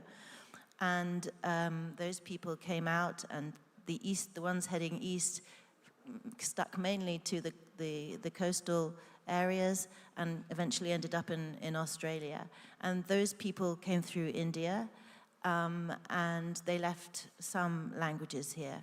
Now, I'm not an expert on Dravidian, and I don't know what the latest thinking is, but I know that Tony Joseph in his book, Early Indians, talks about them coming from the Zagros Mountains, from the Iranian Plateau west, perhaps with the first farmers, though that again is another debate because there was definitely a local invention of farming here in India, but perhaps there was a mingling of farming technology that produced the ultimate package, and again, the mingling of the linguistic packages as well that mirrored that. You get these layers of different language families building up, of which, of the main language families spoken in India today, Indo-European was probably the most recent comer. You know, we're talking about forward of 2000 BC, the last 4,000 years, coming in through the northwest. To turn to your other question about, you know, language is political, and the dialect that tends to be called the national language ever since we invented the nation is really a bit of a lottery or a historical accident. Tends to be the dialect or the variant that was spoken by the elite or in the centers of power. And interestingly, those are the versions of the language that tend to evolve the fastest because history is more turbulent where power is concentrated. So it's the provincial versions that tend to be more conservative. So yes, there's obviously a natural bias against those provincial versions, and you know, there are dark periods of our past where they have been suppressed, and even in our present, where you know, the national language has been favored over those others. Yeah, and it's a very powerful weapon when it's used in that way, because people are not able to use their mother tongue. They have to learn other languages. They lose their culture with their language. you know, there's always this tension, essentially. You need to be able to communicate. That's the fundamental function of language. So a language that is spoken by large numbers of people is a good thing. But your culture is carried by your maternal tongue, and so, and in a sense, your identity. So there's this tension between, you know, hiving your language off and joining the larger one all the time, and that's driven the evolution of language forward. But yes, it has definitely been weaponized and used against minorities. Yeah, can we go to the next question, please? Yeah, thanks. Good evening. I mean, according to me, let's say that 3,000, 4,000 years back, when the languages existed, actually there's no necessity to write, so no one knew how to write, and it was not needed also. There's no grammar, because no present tense, no subjunctive, no future, nothing was there. Only people could express all this past tenses or future in only signs. I imagine. And only Arabic, Latin, and Greek, and Chinese, and Korean, Japanese, they are the most ancient languages. That's my surmise. Yeah, and people didn't had necessary to write anything 1,000 years back. There was nothing. So your question, please. Yeah, I'm suggesting. I'm also a linguist. I'm putting my idea. Yeah. So I'm an expert in German language and French language. I have translated in 45 languages. I take 8 hours to translate any Latin script from any country with Roman script. Please throw some light on that. Arabic, Latin, Greek, and Chinese. I don't understand the question. So if I've understood you right, so your observations are, so many years back, many thousands of years back, people did not necessarily need a script because it was more spoken. There was no script at all, is what he's saying. Barring, if I'm not wrong, a few languages that you mentioned which have preserved the script, which is Chinese and Korean and stuff. And therefore, what's your question, sir? What's your question? Correct. There is no single ancient languages in this world. If it was there, it was only a sign language. Okay, so is that an observation or a question that you want her to answer?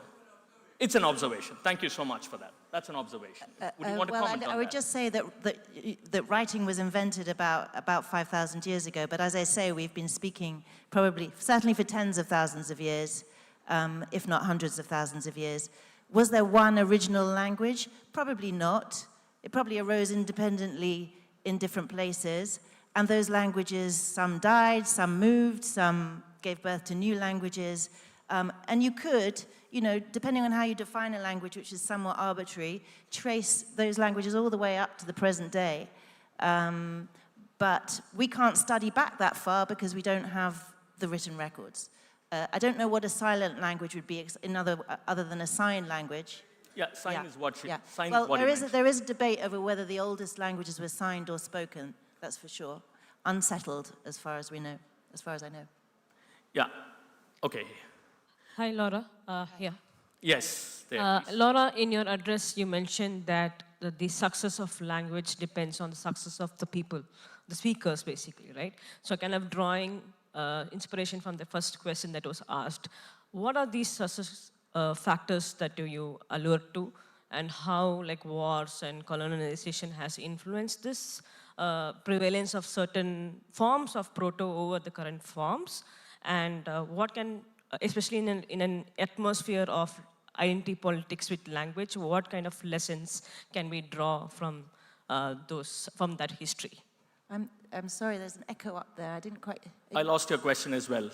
So what the success factors that led to success of certain forms of the proto, what are those success factors, and how can we draw relevance to those factors in current atmosphere of language politics and identity politics? Yeah, success in this context is I sort of mean evolutionary success, in the sense that your language is going to survive and carry on and continue to evolve if you are numerous, if your population is growing, and that supposes that you are well adapted to your niche.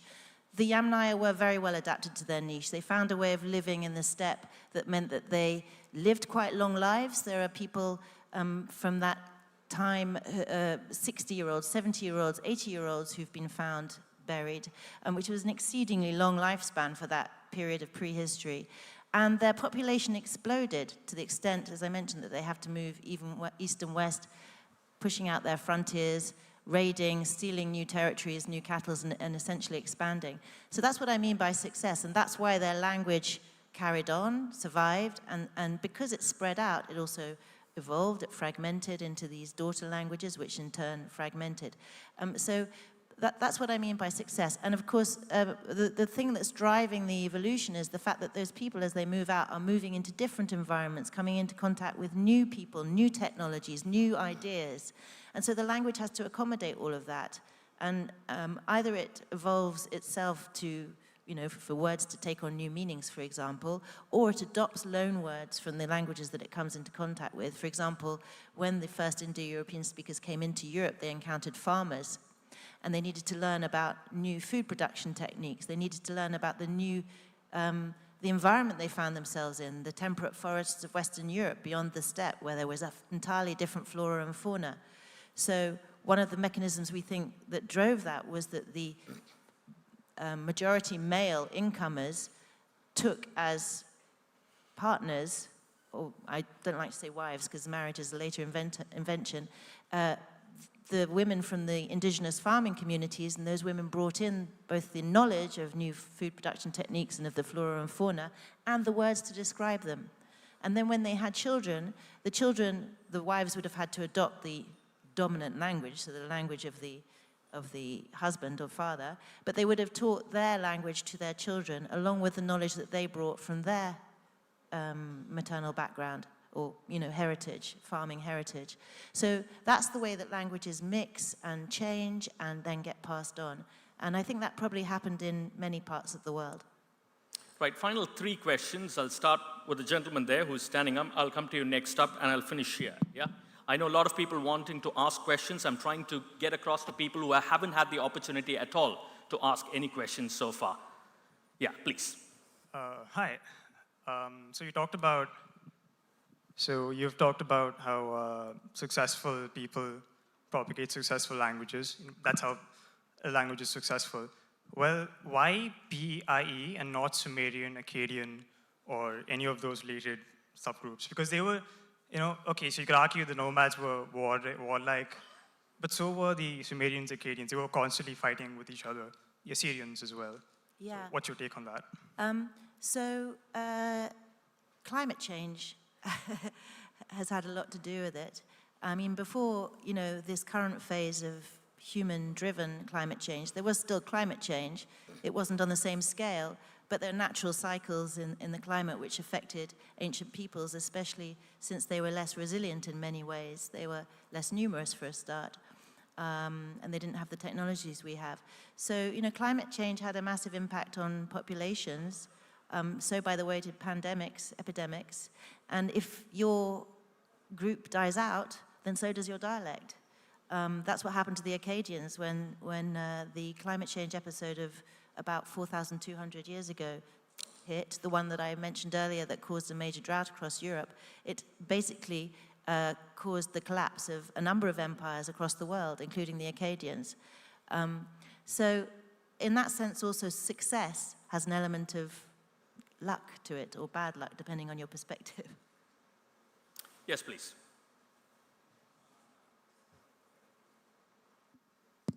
Hi, I have a question. With the advent of technology and AI and, the people are mixing, the cultures are mixing, people are, having hybrid offsprings, white people traditionally now, marries black people and they have hybrid offsprings and their languages are coming together.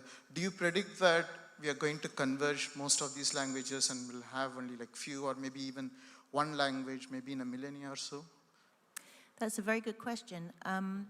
I mean, it's a foolhardy linguist who will predict the future of language change. because there's so many factors that affect it. In fact, I write in the book about how AI might even change that. AI might help us to be a little bit better about predicting where languages will go in future, because for all its faults and risks, AI is very good at finding patterns in large bodies of data. So it could be a huge boon to historical linguists and linguists full stop. But will it drive the homogenization of language? I don't think so. I don't think it might have that effect, but it could also have the opposite effect, in the sense that the internet and social media, for example, are places where small languages, minority languages, can flourish and can even be more visible in many ways. I mean, it's a known phenomenon, for example, that the cultural inventions of marginal groups can really sway the mainstream, because they're coming in from the edges and they have a cool factor, if you like. So think about rap. Rap, took the mainstream by storm, but it came from originally the African American community who had been marginalized. So, the internet could be a place where these smaller languages and then language diversity in general could flourish. If you think about English, right, which is the most spoken language in the world at the moment in terms of both speakers and geographical spread, as a first language and a second and subsequent languages, it's probably in the process of fragmenting at the moment into different forms. Form spoken here in India is very different from the form spoken in America and in Britain and so on. So you might imagine that it would go the same way as, say, Sanskrit or Latin 1,000 years ago, in splintering and just, dying, and then only the descendants would live on. But the linguists I've spoken to think that's unlikely, because the difference between now and then is literacy. So if you think about the Roman Empire at its peak, two people living at either end of the Roman Empire would have spoken different, possibly, depending on the moment in time, mutually unintelligible dialects, and there was nothing holding them together because they were probably illiterate. Whereas today, English speakers share a single standard written form of the language. So even though the spoken forms might be diverging, we all share the same written standard form, and the idea is that might help hold English together as a language. Right, I'm afraid I did promise you, but I'm afraid we're seriously running out of time. Apologies for that, but thank you so much to Laura Spinney. Thank you, appreciate your time, ma'am, and thank you so much to Ainla Ozukum as well for those questions. Fascinating to understand what the languages are all about and the secret history of words. Well explained. Thank you. Thank you once again.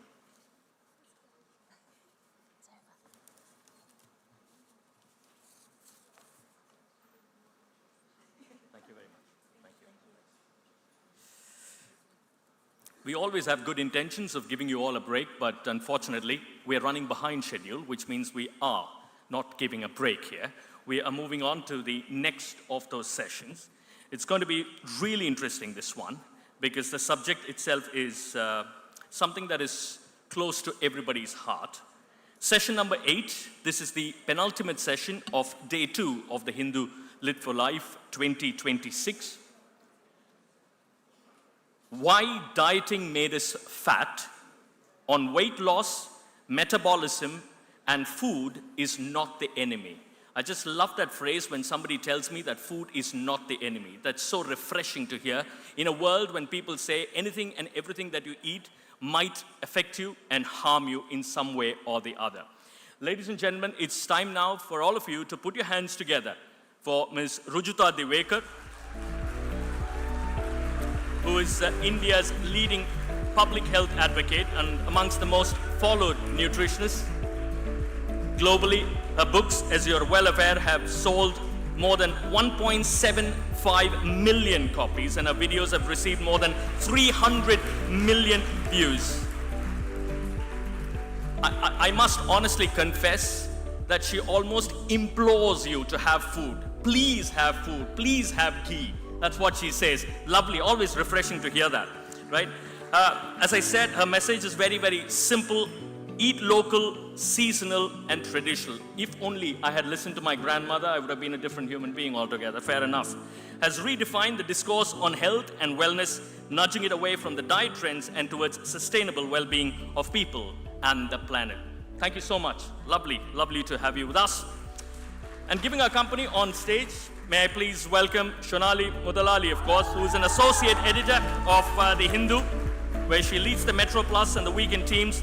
She explores how food, culture, and community shape the way we live, while also writing on art, lifestyle, and travel. Over to you, Shonali. You'll have 40 minutes for a chat, and then you can throw it open for question and answers as well, which I'm sure will be more than 10 minutes, but we'll try our best. Yeah, thank you. Over to you. Rujuta, we have known each other. Now it's been 15 years since your first book. I admire the fact that your message has not changed at all. It has been the same for 15 years. You've been telling people to eat. Are you bored of saying it? No, I'm not. And I hope that people are not bored of listening to it or reading it. And I actually think they're not, which is why, my books continue to sell and I continue to write for, since 2009 until now. I also wanted to say to everyone, thank you very much for coming here on a Sunday evening, and happy Pongal. Yeah, thank you. No, but I'm not bored. I love saying the same thing all the time, and I try and say it in different ways, in a way that people understand. And like the session just before us, I think I use language as an advantage because, in 15 years, the generation has also changed. So I used to message to Gen X, then later to Gen Alpha, and now Gen Alpha, and I think millennials and Gen Z in between. So it's language and food is interconnected. So I think the message is always relevant as long as it is simple and straightforward. Because what happens is with trends, with food trends. Thank you. With food trends, things change constantly. And right now, of course, we will come to Ozempic. We did a session on that today. But is it difficult to say, eat local, eat simple, eat home food? And why do you think your message is so compelling? Because people love you. No, thank you. I'm very grateful for the love. I think it becomes even more important to speak about local, seasonal, traditional, because everyone can see that time and again, the messaging of the weight loss industry, the food industry, and now even the pharma industry, the beauty industry keeps changing. They want us to adhere to a new standard every single day. Every year, if not every month, they have a new superfood that they want us to eat. When I started, ghee was the villain, and today, ghee is like the superhero. No one used to talk about Indian spices back then. Everyone was doing salads. Now people are doing spice shots. People are doing seed shots. People are doing random things now. So at one point, they were doing random things. Today also they're doing random things, but we are doing different random things, So now we are doing what I call as cultural appropriation. We are picking and choosing parts of ingredients that always belonged to our culture, but instead of really eating them in a time-tested manner, honoring the combinations that they came in, the common sense of eating them in a certain season, in a certain proportion, in a certain portion, we are kind of just over-consuming them in the hope that the hashtag antioxidant or the hashtag flavonoid or the hashtag gut health will really improve our lives. So I think we're just getting more and more confused than before. I think for a lot of people, you think that you're looking for a solution. You're continuously looking for a solution, and you're saying, okay, there's this diet that's going to work, there's that diet that's going to work, and there's more information than ever out there, but we are more confused than we've ever been right now. Yeah. I have a simple philosophy. If your diet has a name, it is bound to fail. So don't be on any diet. Yeah.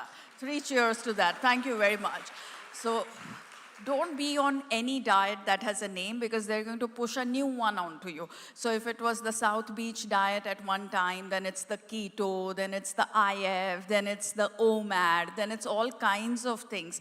So your diet has to be something where the food has a name in your local or regional language or in your mother tongue, but your diet doesn't need to have a name, and if it has a name, like I said, it is just bound to fail.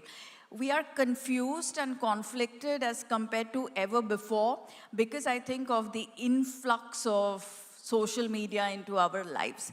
Now we have everyone who has no clue of what our real life is, telling us how we should eat, when we should stop eating, and what we should be looking like, what we should be wearing to the gym, what should we be aspiring to do. And we are, like cattle being fooled. We are like a herd, with a herd mentality. We are just following. We are going from one trend to another. And like the title of this talk says, getting fatter than ever. When I was thinking that this whole question, why does dieting make us fat, is really philosophical. And I think the answer to that lies in the other question, which is that why does marriage leave us lonely? So it's the same thing, because we constantly seek external validation. Until the time that we seek external validation, until the time that we choose to reduce ourselves to who we are not in order to get love and acceptance, whether it is a diet or whether it is a marriage, it is going to leave us feeling impoverished, fat, and completely ill at ease with ourselves. Do you think a lot of that has to do with anxiety? Because, and now more than ever, because you're seeing all these things, there's this pressure to look a certain way. You've got Instagram and our modern phone cameras just showing us every single flaw in our faces. So do you think we are also harder on ourselves? I really think that there is no such thing as a flaw on our face, It is the flaws that make us perfect. It is our imperfections that make us human. If each one of us, thank you. If each one of us was exactly like each other, we would just be products that came out of an assembly line. We wouldn't be humans at all. The whole point of being alive or being healthy and fit is to really have the capacity to make human connections, because that is the stuff that enriches our life. The driver that you guys assigned me to, he has his WhatsApp status says, no matter how you look, if you have a kind heart, you're a beautiful person. And I was like, amazing. This guy needs to be in this session, not me. So there is no such thing as flaws. We look the way we look, and each one of us looks perfectly good. So the only thing that we have to do is change our default. Currently our default is that we look at ourselves in the mirror and we start looking for imperfections. Oh, I'm fat from here, I'm flabby from there, I have one pimple, I have whatever else.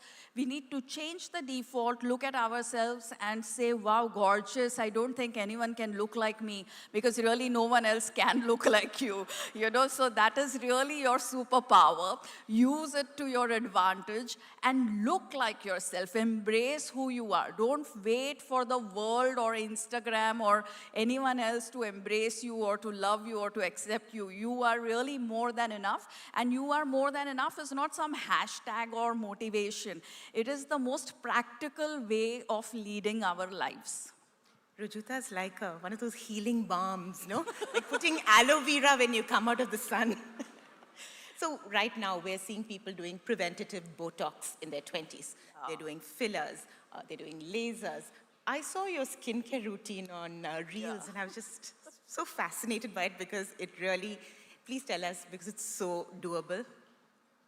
Oh, my skincare routine is that I don't have one, okay? Because I was young when there was no Instagram.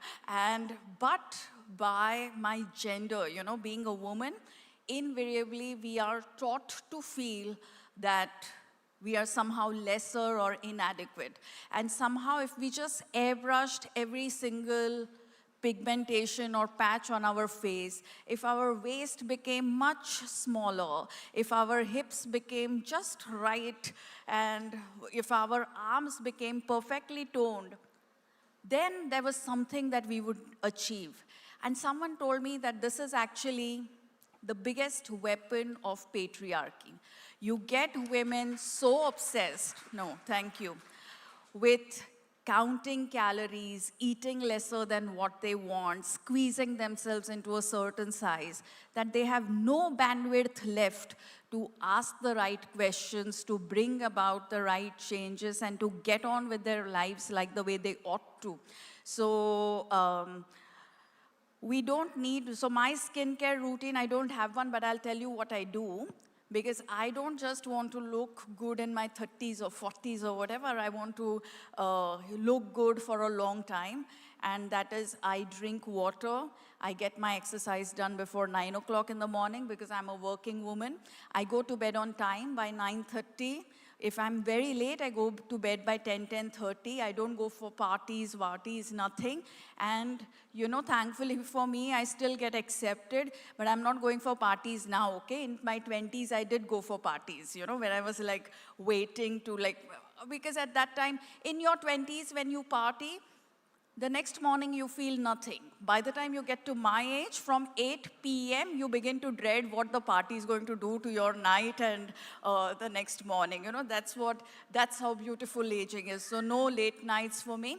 And I don't know what else I said. The fourth one was you don't watch any skincare videos. Yeah, the fourth one is that I don't watch any skincare videos. Probably the smartest thing to do, because otherwise it's endless. It will never stop, right? You're always fixing something. And the thing that I read is that tech is so smart, big tech is so smart, that they actually count and track the number of selfies that we click and delete. And the more number of selfies we delete, the more you get pushed onto skincare ads, anti-aging ads, and diet routines. So even if you click a selfie, make sure that you don't delete it. And always remember, you know, one fact of life, that in 2025, when you look at your picture from 2020, you wonder, why was I feeling that I'm fat? I looked perfectly fine there. In 2026, you need to remind yourself that you look perfectly fine, but it's important that you realize it in the moment versus realizing it in 2030. So for your 2030, 2040, and 2050 self, keep this selfie. This is an important one. And accept the fact that the body is going to change. The body is perishable. It will change. It will decay. We are even going to die one day. You know, I mean, that's the fact of life. But while we are alive, we can have fun. We can raise the right questions. We can eat good food. We can lift weights. We can run. We can swim. We can cycle. We can keep rooting for walkable cities, cover more green cover. So I think those are the things that we should be focusing on versus really losing weight and deleting selfies. So you've been doing this for 15 years, and I know every time I've seen No, I'm doing it for longer. Oh, I'm doing it from 1998. Oh, right, your I book only has wrote been, 15 years ago. But I've seen every time you've spoken, you get mobbed. But people are coming to you, are just catching hold of her and saying, this is what I eat, this is what I weigh, this is, you know, how I feel. Have the questions changed in the last 15 years? Do you find that people are more anxious about it now? Do you find it's younger people? Well, I find that, you know, I have people of all age groups who talk to me. And now more than questions, I get compliments. I have people thanking me for, you know, this video, that book, telling me how the raisins help them with their periods, how they could eat the mango and their blood sugar stayed stable, how they started lifting weights, how they're running, how they feel good about themselves, how they're no longer falling for weight loss fads and stuff, how they finally accepted themselves. And of course, they ask me a question or two too, but I don't mind that at all. I mean, that's the whole purpose of of what I do. I want to know what people think, how they feel, what more would they like to learn. I also have people who tell me what should I be doing the next series on, or the next book on, or the next video on, or the next post on. And I really appreciate that kind of wisdom and that kind of input, because see, McKinsey will do this for a fee. I have my readers doing it for free. So I find myself very, very lucky. And Rujutha has been very smart about getting interns, because I think one of the most interesting projects she did was getting senior interns. So she got older people to come in. And one of the things we were talking about, and I always notice this, is she said when they get into the lift, all of us immediately slump against the side. And she said that all these older interns, who were I think in their 60s and 70s, the way they carried themselves, what's the difference you see with that generation? I think it's a generation with pride. It's a generation that's seen things, the hard way or the tough way. It's a generation which has gone from traveling in a bullock cart to flying on flights. And there is a lot of value addition that they can make to the younger generation. And I really feel that one of the most beautiful things about India is that we continue to live together as different groups of people, whether it is age groups, whether it is religion, whether it is diversity of languages. And I really hope that we kind of preserve that, protect that, and pass it to the future generation, because it's a very important connect to have. And I always say this to both the old and the young people, that don't take career and relationship advice from the older generation, because they are very, very conservative when it comes to both relationships and career. But take food advice from them, because with food advice, they're very pragmatic and progressive. So, but we tend to do the opposite. We tend to marry the girl that our mother says that we should marry, and then we tend to tell our mother how she should be adding protein in her diet, I think we need to change that. We need to eat the food that our mother gives us, and we need to marry the girl or the boy who has our heart. We need to pursue the career that has our heart. And then we will really become a healthier, fitter, and a happier society too. Which brings us to protein. Everyone's favorite topic these days. So we get a lot of pitches from people. So far, we've had protein chips writing to us. There's protein water. There's protein belpuri. There is protein foam. There's protein foam. Lassi from Amul, which nobody can get. Yeah. There is protein foam at Starbucks. There is a protein burger at McDonald's. So protein of 2026 is what I think. See, so when I started, it was like fat was the villain. Everyone was like, avoid fat and you're going to be fine.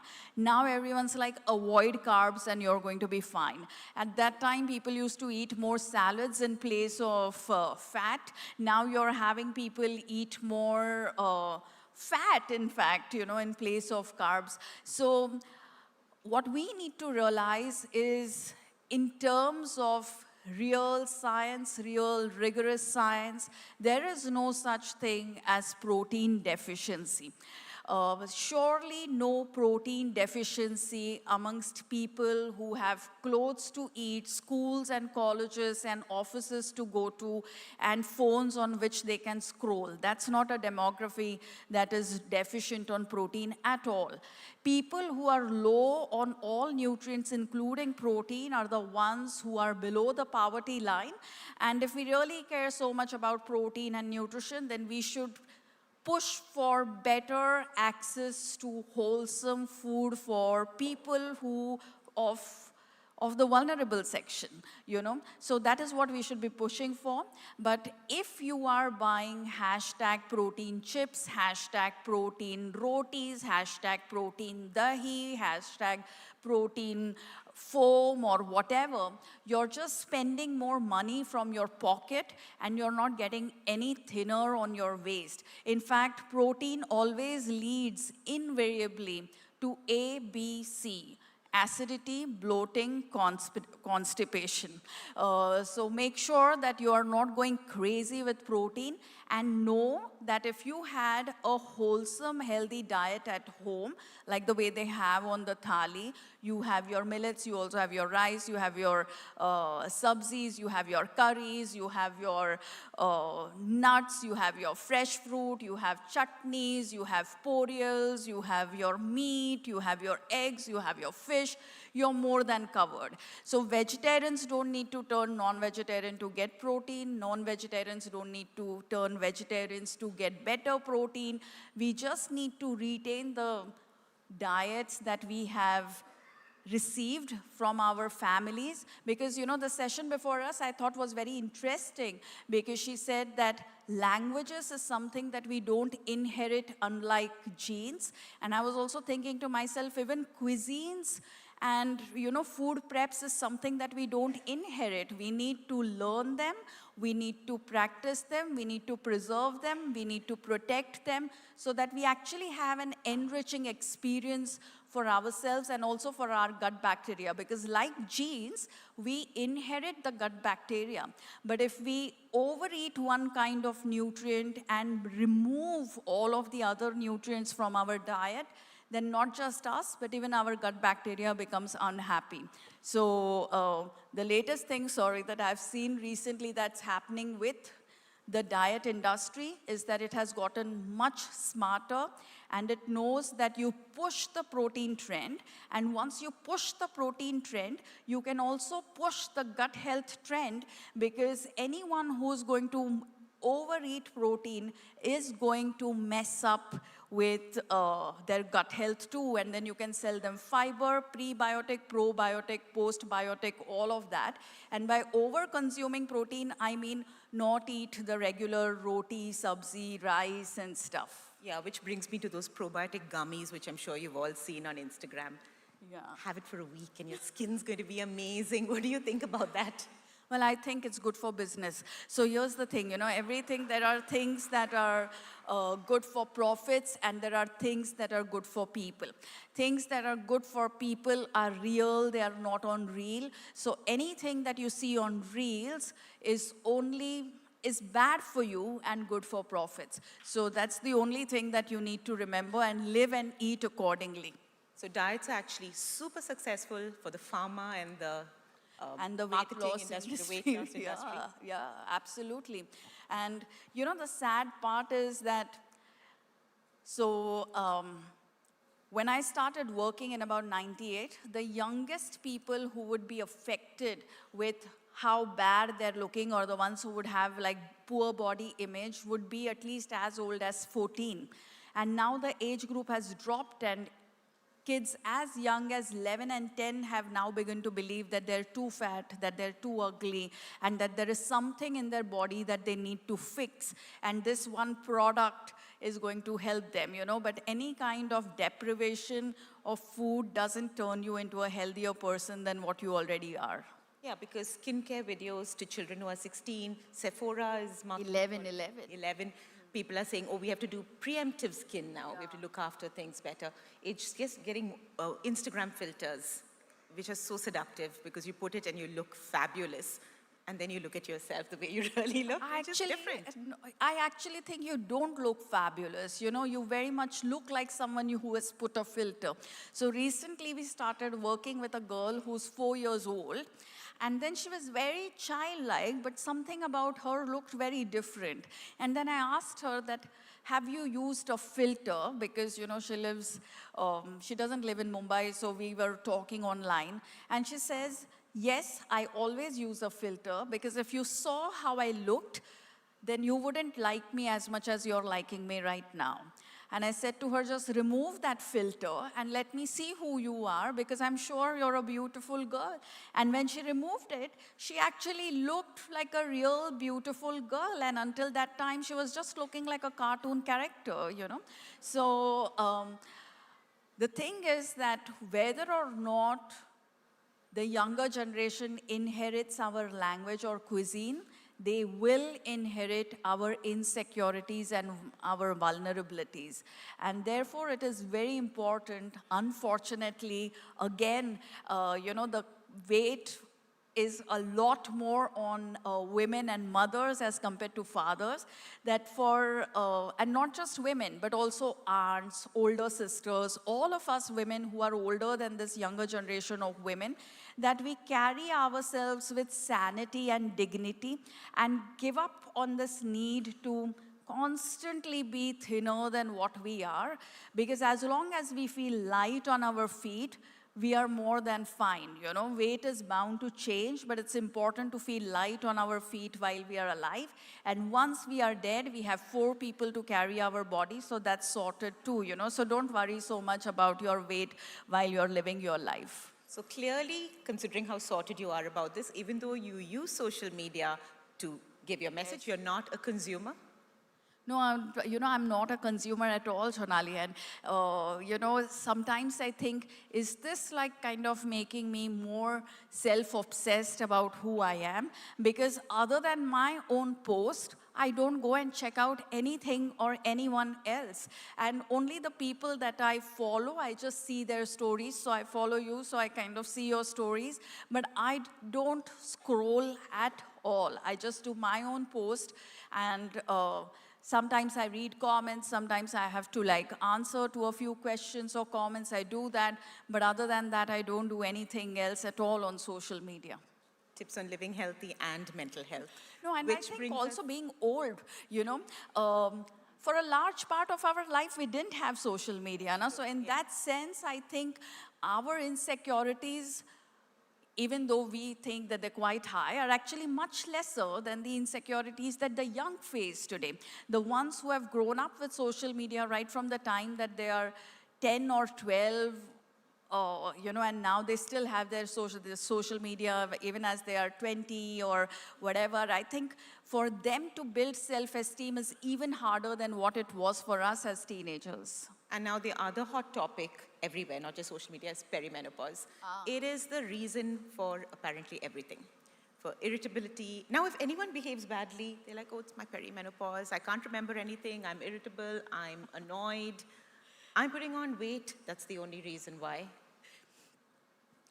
The thing is that I think one way or the other, every irritated woman, some hair, okay. So anytime, and I remember this even in school, and okay, there are some jokes that you crack in school and you're clearly unashamed of them later, once you grow up. But one of the cool things to say while in school, if your teacher ever got irritated, is that she must not be getting it at home. And you never really said that to a man or about a male teacher. And even later, women in leadership roles, when they are angry, it is always hormones. And when a man is angry or irritated, it's always his drive and ambition. So I think even socially, we are kind of blaming women's hormones for many things. Perimenopause, menopause, post-menopause, however, are natural things. These aren't problems. But obviously, because it's women, you want to monetize every natural thing. And unfortunately, I feel we are even taking perimenopause and menopause as something with a blend of anti-aging, that you need to kind of not look like this and you need to look a different way. But all ancient cultures have always known that there will be an increase in size around perimenopause, which is why you will see that even if the first blouse that you stitched was around your marriage, which was sometime in your 20s or whatever, it came with a little bit of extra material on your hand, so that as you got to your 40s, you could just increase the size of the blouse a little bit. And I think that is really the way to live your life versus really having this crazy need to fit into the same size of dress at any kind of an age, because there are different things that you need to pursue, as you get older. Hopefully you have built a good life for yourself and you will have a career, you will have a home, you will have parents who are getting old. There will be so many more things that you need to do, that squeezing yourself into a tinier size should not become priority. Fitness is important so that you can do everything without getting overwhelmed. But if fitness becomes an obsession, then that itself becomes overwhelming, and then you can't do anything else at all. So I think the same thing would be with the hashtag. If it's a hashtag perimenopause, hashtag menopause, just don't watch the video or take it with a grain of salt. So would you say that you should be eating differently and exercising differently at every decade of your life? You know, actually, research is saying that anything that gets you healthier from 23 to 24 also gets you healthier from 83 to 84. One of the reasons why we are now seeing so many women in perimenopause, menopause, and postmenopause is because until 1947, average age expectancy was 42 years for women and 40 years for men. Now our average age expectancy for women is 75 years, for men is 70 years. And with healthcare access, with education, with affluence, we will be able to live much longer than that. So we don't need to do different things. We just need to keep up with eating home-cooked food, exercising regularly, at least 30 minutes a day, or about 3 hours per week, getting to bed on time, pursuing a hobby, and I think very importantly, forgiving everyone else around us. That's very important. Oh, thanks. You know, I read a beautiful quote, "Nothing ages a woman as much as staying patient around her husband." So I think you want an anti-aging tip, you know, stop being patient, so patient, forgive people and get on with your life. I think that's the key. But yeah, I mean, I think it's the same thing. They're just monetizing every natural phase of our life. You have perimenopause, menopause experts now, churned out in 3 days to 3 months of certification. So no, I think you need to be around tatas and what are grandmoms called in Tamil? Parties. Parties, yeah. I think tatas and parties, more importantly, parties can teach us a lot more about menopause and perimenopause than what any influencer can. Thank you.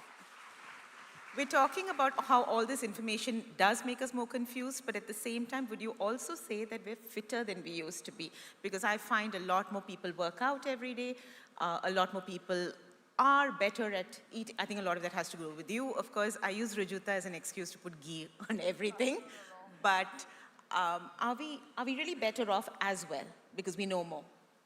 I don't think so. I think we are getting fatter as a nation.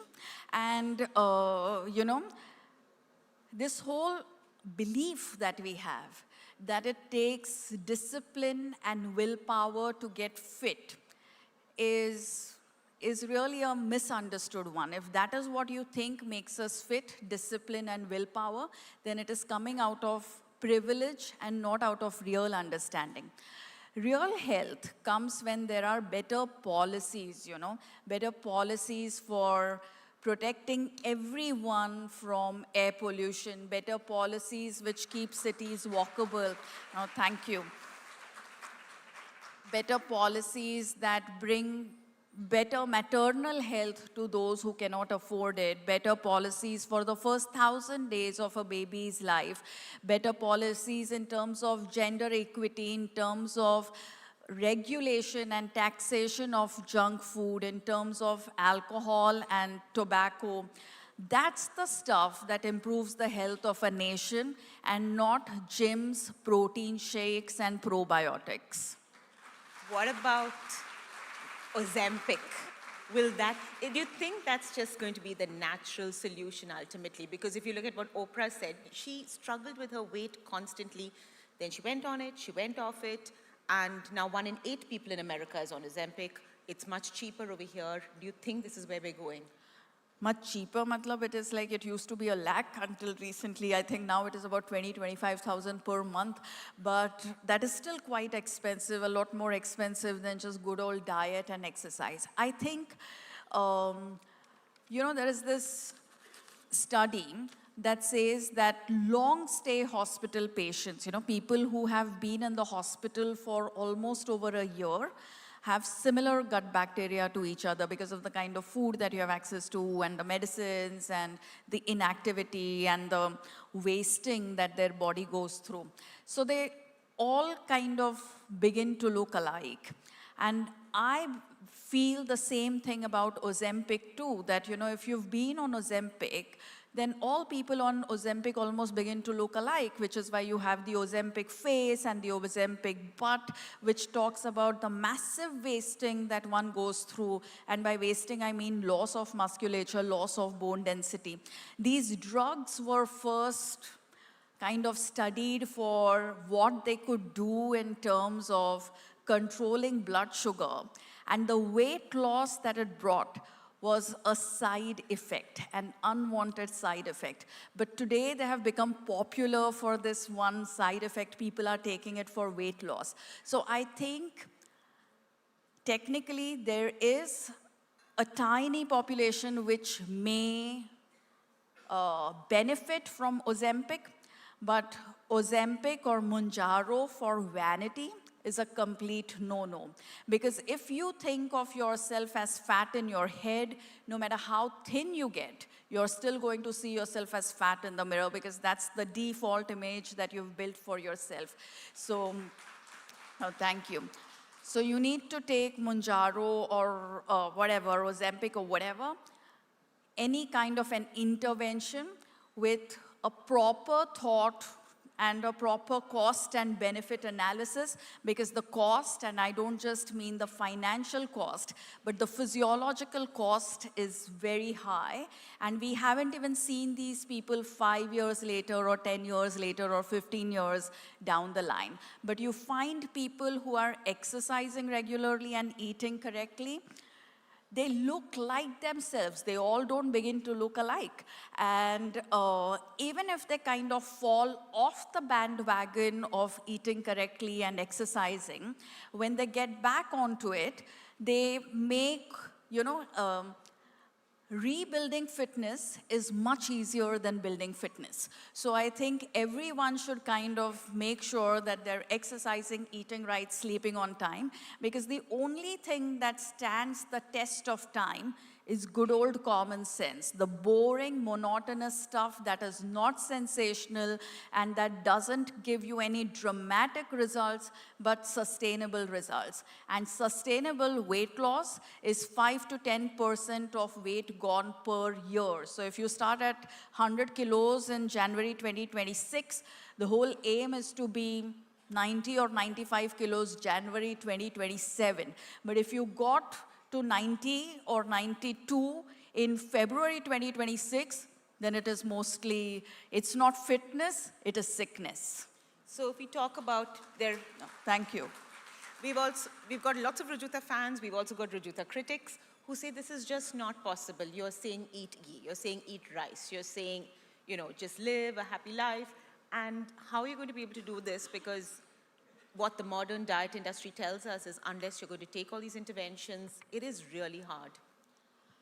You know, I'll say this as Hindi, like I don't know how many of you understand Hindi, but in terms of criticism, there is, I heard this somewhere, कि अगर कोई गाली नहीं दे रहा है तो ताली मारने के लायक कुछ किया नहीं है, okay? Which basically, no, thank you. So, critics are welcome, they're always welcome. And not just constructive criticism, but I also feel targeted criticism is also very welcome because it is the same, you know, and mostly at women it is about, she doesn't know what she's talking about. We are either marketing geniuses or idiots, one of the two. You know, we are never people who have worked long enough and know what we are talking about. We are never that. So it's fine, it's, you know, it's good to learn that over and over again. But coming back to, you know, what about all of these modern interventions? Well, we do know that there is a huge push for thinness in women. And we do know how dangerous that can be because you don't want to be thin at the cost of your health. You don't want to be thin at the cost of your musculature. You don't want to be thin at the cost of your bone density. So we need to push back by just living, like I said, in a more commonsensical way. And if the whole point is better health, then pills or powders or surgeries or injections are not going to do it.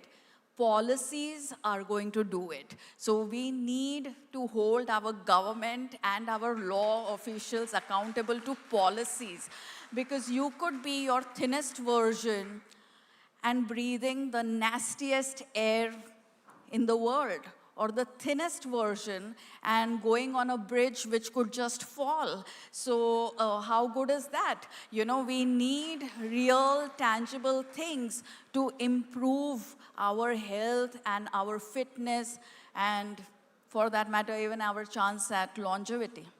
Thank you, Rojit. I know we have great questions from our audience over here. I know you'll have a lot of questions. No comments, save them for social media.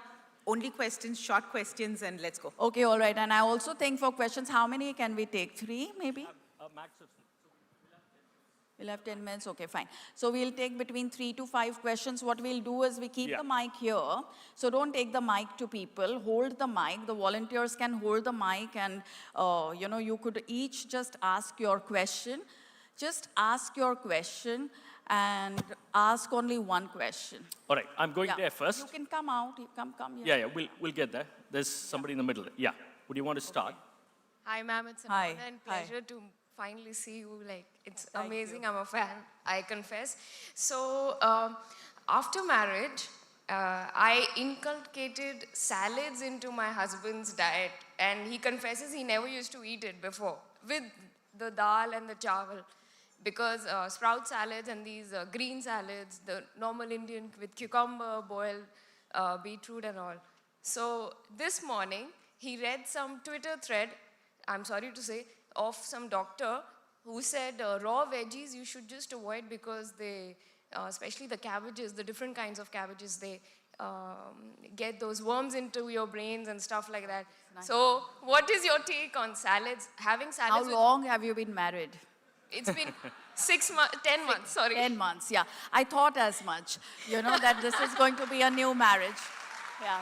So, Yeah, that lady there. See, the thing is that, you know, you already have porials and you have some cucumber as a part of a wholesome diet, yes. But a green salad and stuff so that you can eat your regular meal lesser, no. And making changes in your husband's diet to make him healthier, strict, no, no. You know, don't bother doing that. Next question, your question, please. Hi, ma'am. Lovely hearing the both of you in conversation. One thing I want to ask was, you spoke about how nowadays people are talking a lot more about this perimenopause, different hormonal phase of the women being monetized. And now it's being branded as the pink tax. And a lot of more brands, while they are propagating this pink tax, there's also equal awareness going against it. How do you think us women as consumers can evade this pink tax?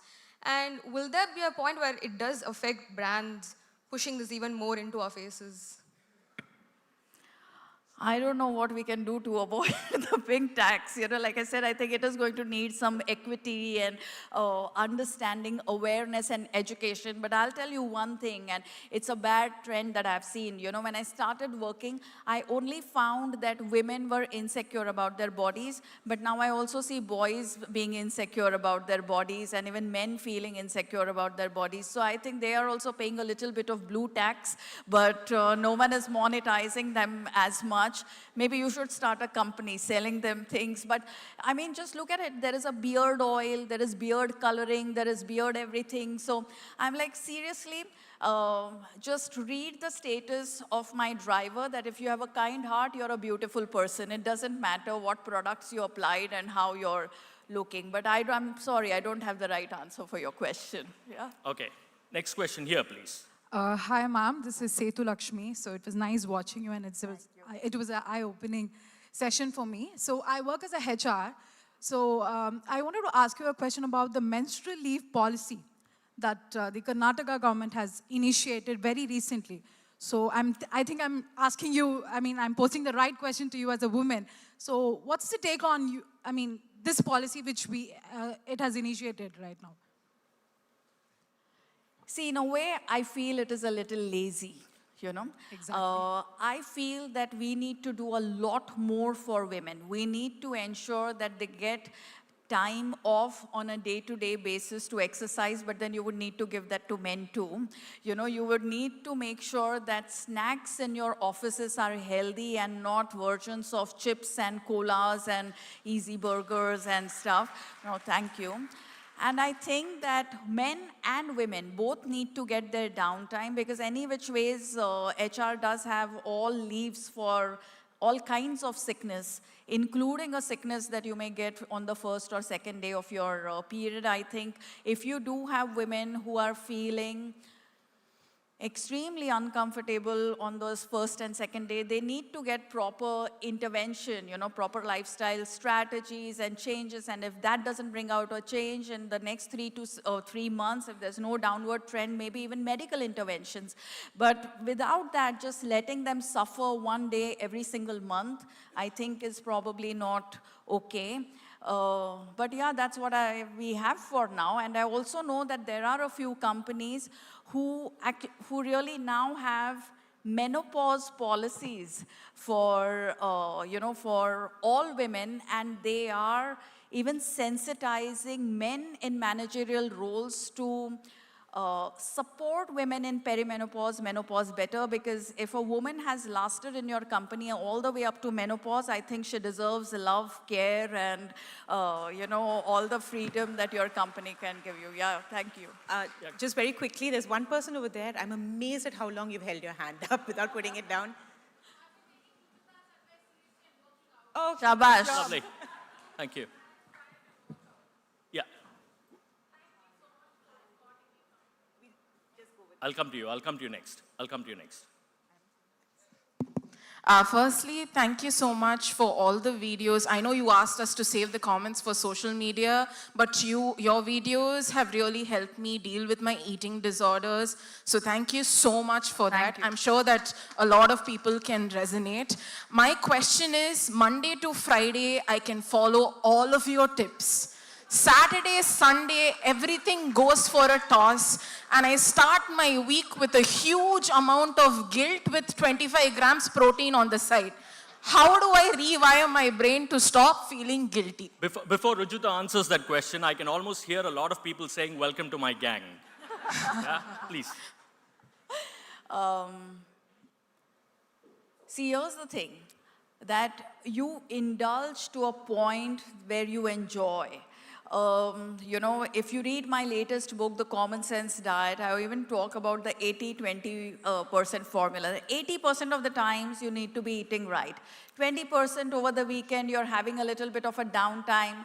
It is fine. That is life. Do that. If your diet is getting too rigid, then it's going to break down at one point of time. So the weekend indulgence has to be a part of you leading a healthy life. And do not over-exercise on Monday and, feel guilty about it and then punish yourself by eating clean from Monday to Friday.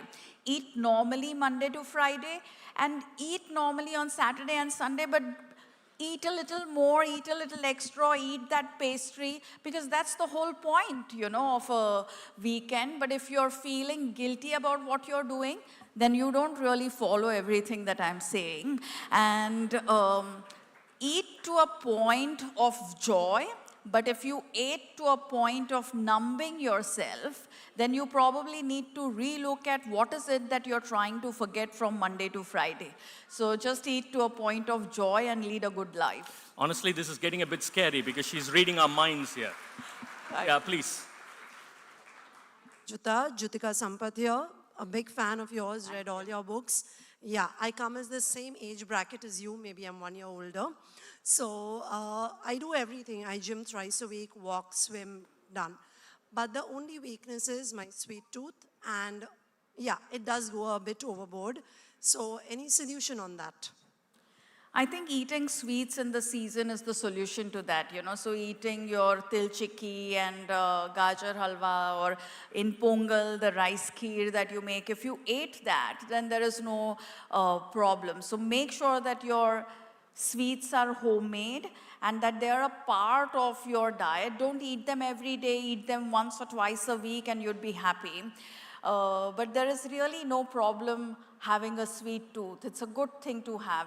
Are you an artist? Thank you for that. No, you're not. Or an entrepreneur having hair oils and soaps. Okay, no, good. Must admit that of all the things that you spoke about, there's one thing that stuck in my mind, which was your clarity around the word protein.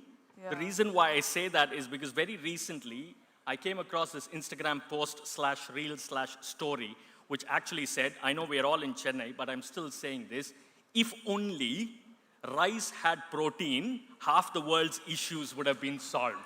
I was like, wow, I think that made a lot of sense, Yeah, but the honestly. thing is that rice does have protein. It is just not marketed as protein. So now we know in nutrition science is that, that there is something called as protein blends and nutrition synergies. So, when you're eating your dahi rice, what do you call it here? Tahir sadam, you're eating #protein blend, #nutrition synergy, So don't wait for a reel. Know that Indians know that it is truly when everything is together is when you can actually make good use and optimize every nutrient that every single ingredient on your plate has to offer.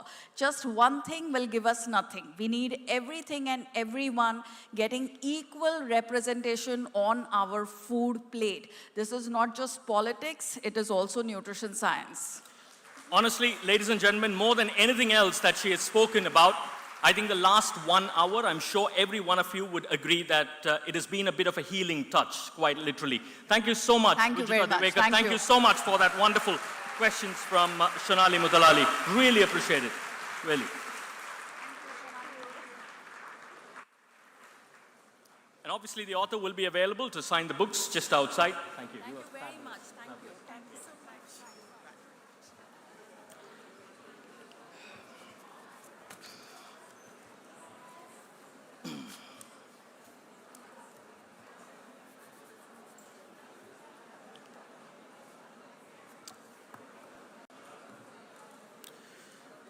Right then, ladies and gentlemen, we are moving towards the final session of the Hindu Lit for Life 2026.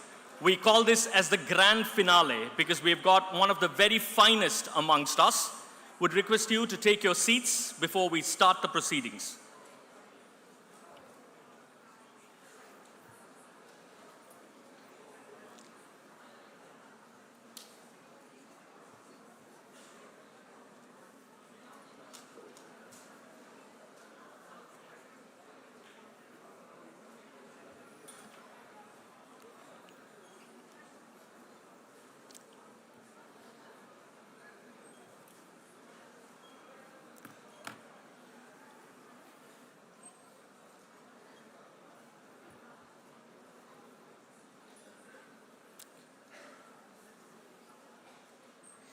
The next 1 hour will be about cinema, life, and much more.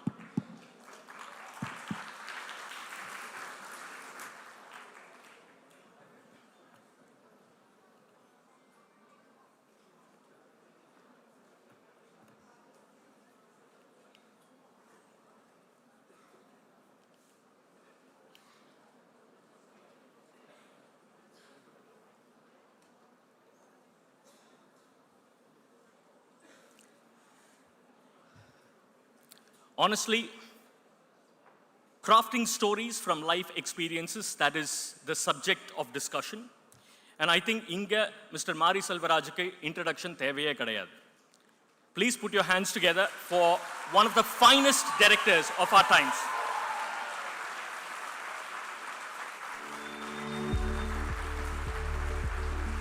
அவரை பத்தி பேசுறதுக்கு எங்க இருந்து ஆரம்பிக்கணும் அப்படின்னு கூட எனக்கு தெரியல.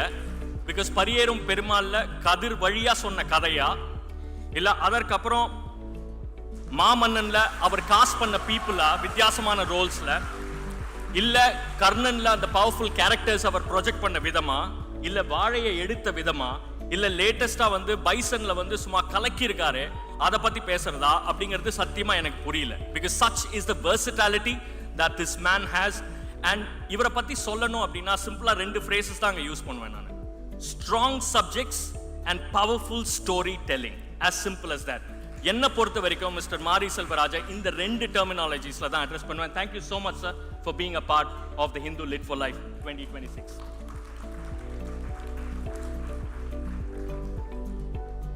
To converse with him, may I kindly ask you all to put your hands together for Mr. Stalin Rajangam, please. ஒரு அருமையான ப்ரொஃபஸர், மதுரை அமெரிக்கன் காலேஜில் known for his groundbreaking research on Tamil political reformists. Ayodhidasa Pandidar, author of over 15 books and contributor to prestigious publications like The Wire, Economic and Political Weekly, of course The Hindu, and Mr. Stalin Rajangam's award includes Sparrow Award for Literature 2017 and Vilakku Award in the year 2022. Over to you, sir. Please. வணக்கம். இந்த அரங்கத்தில் இப்போ தமிழ் ஒலிக்குதுன்னு நினைக்கிறேன்.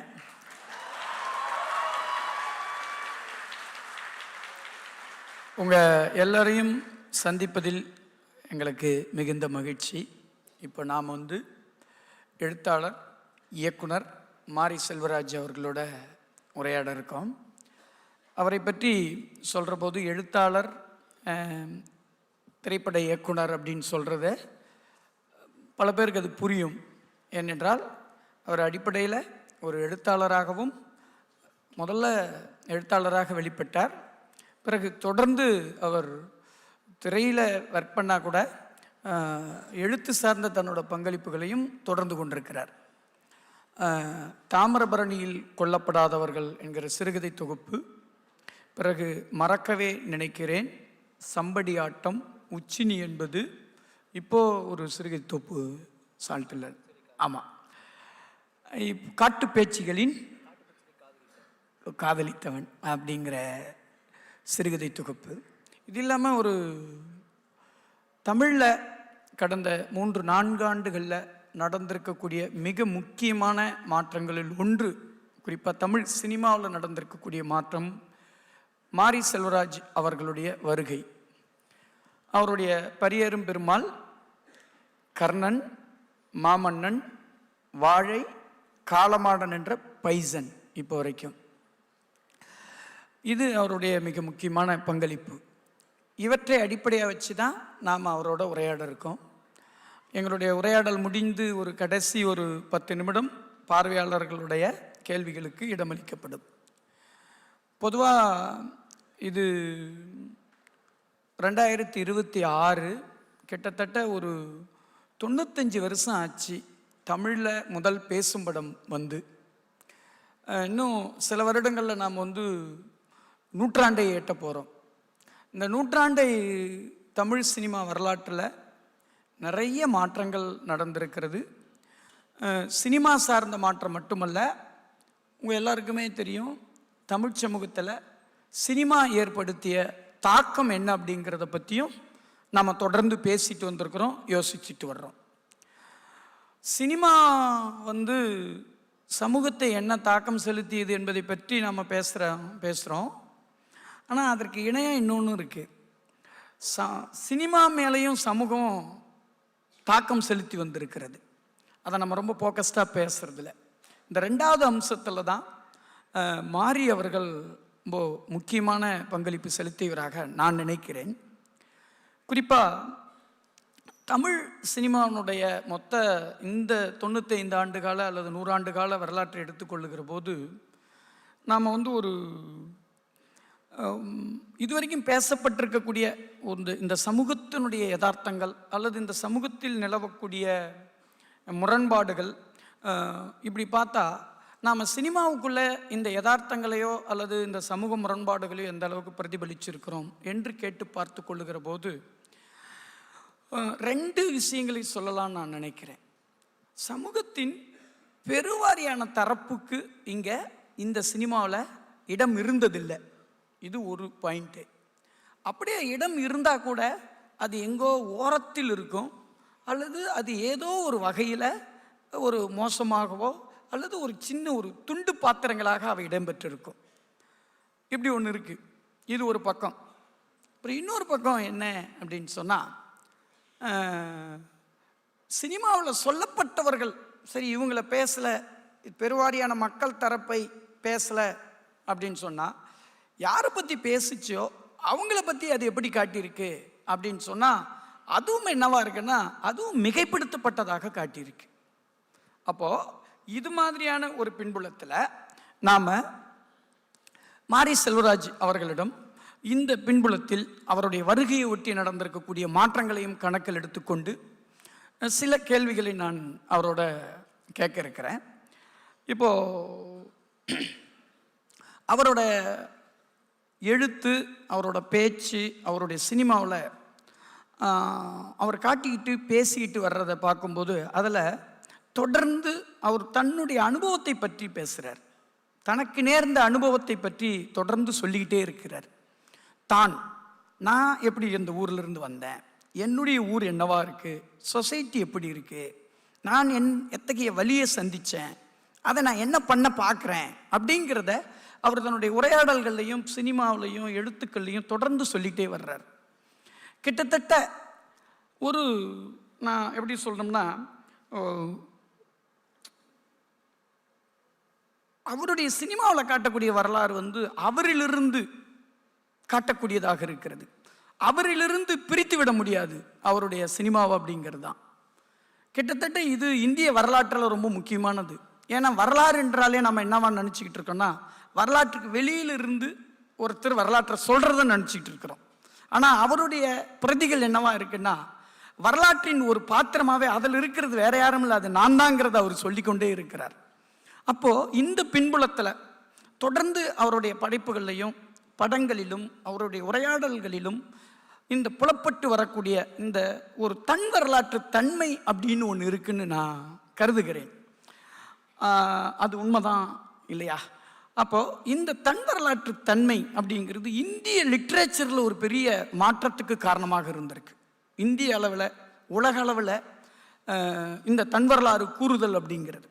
இப்போது இந்த process பற்றி, இந்த ஒரு தன் வரலாற்று தன்மை இருக்குன்னு நான் கருதுறேன் இல்லையா, இந்த ப்ராசஸ் பற்றி நீங்கள் என்ன கருதுறீங்க?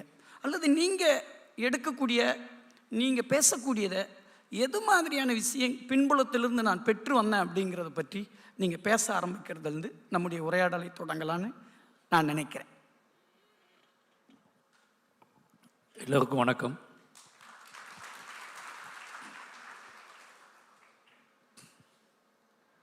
ஒரு நல்ல ஒரு சந்திப்பை ஏற்படுத்தி கொடுத்த ஹிந்து குழுமத்துக்கு நன்றி.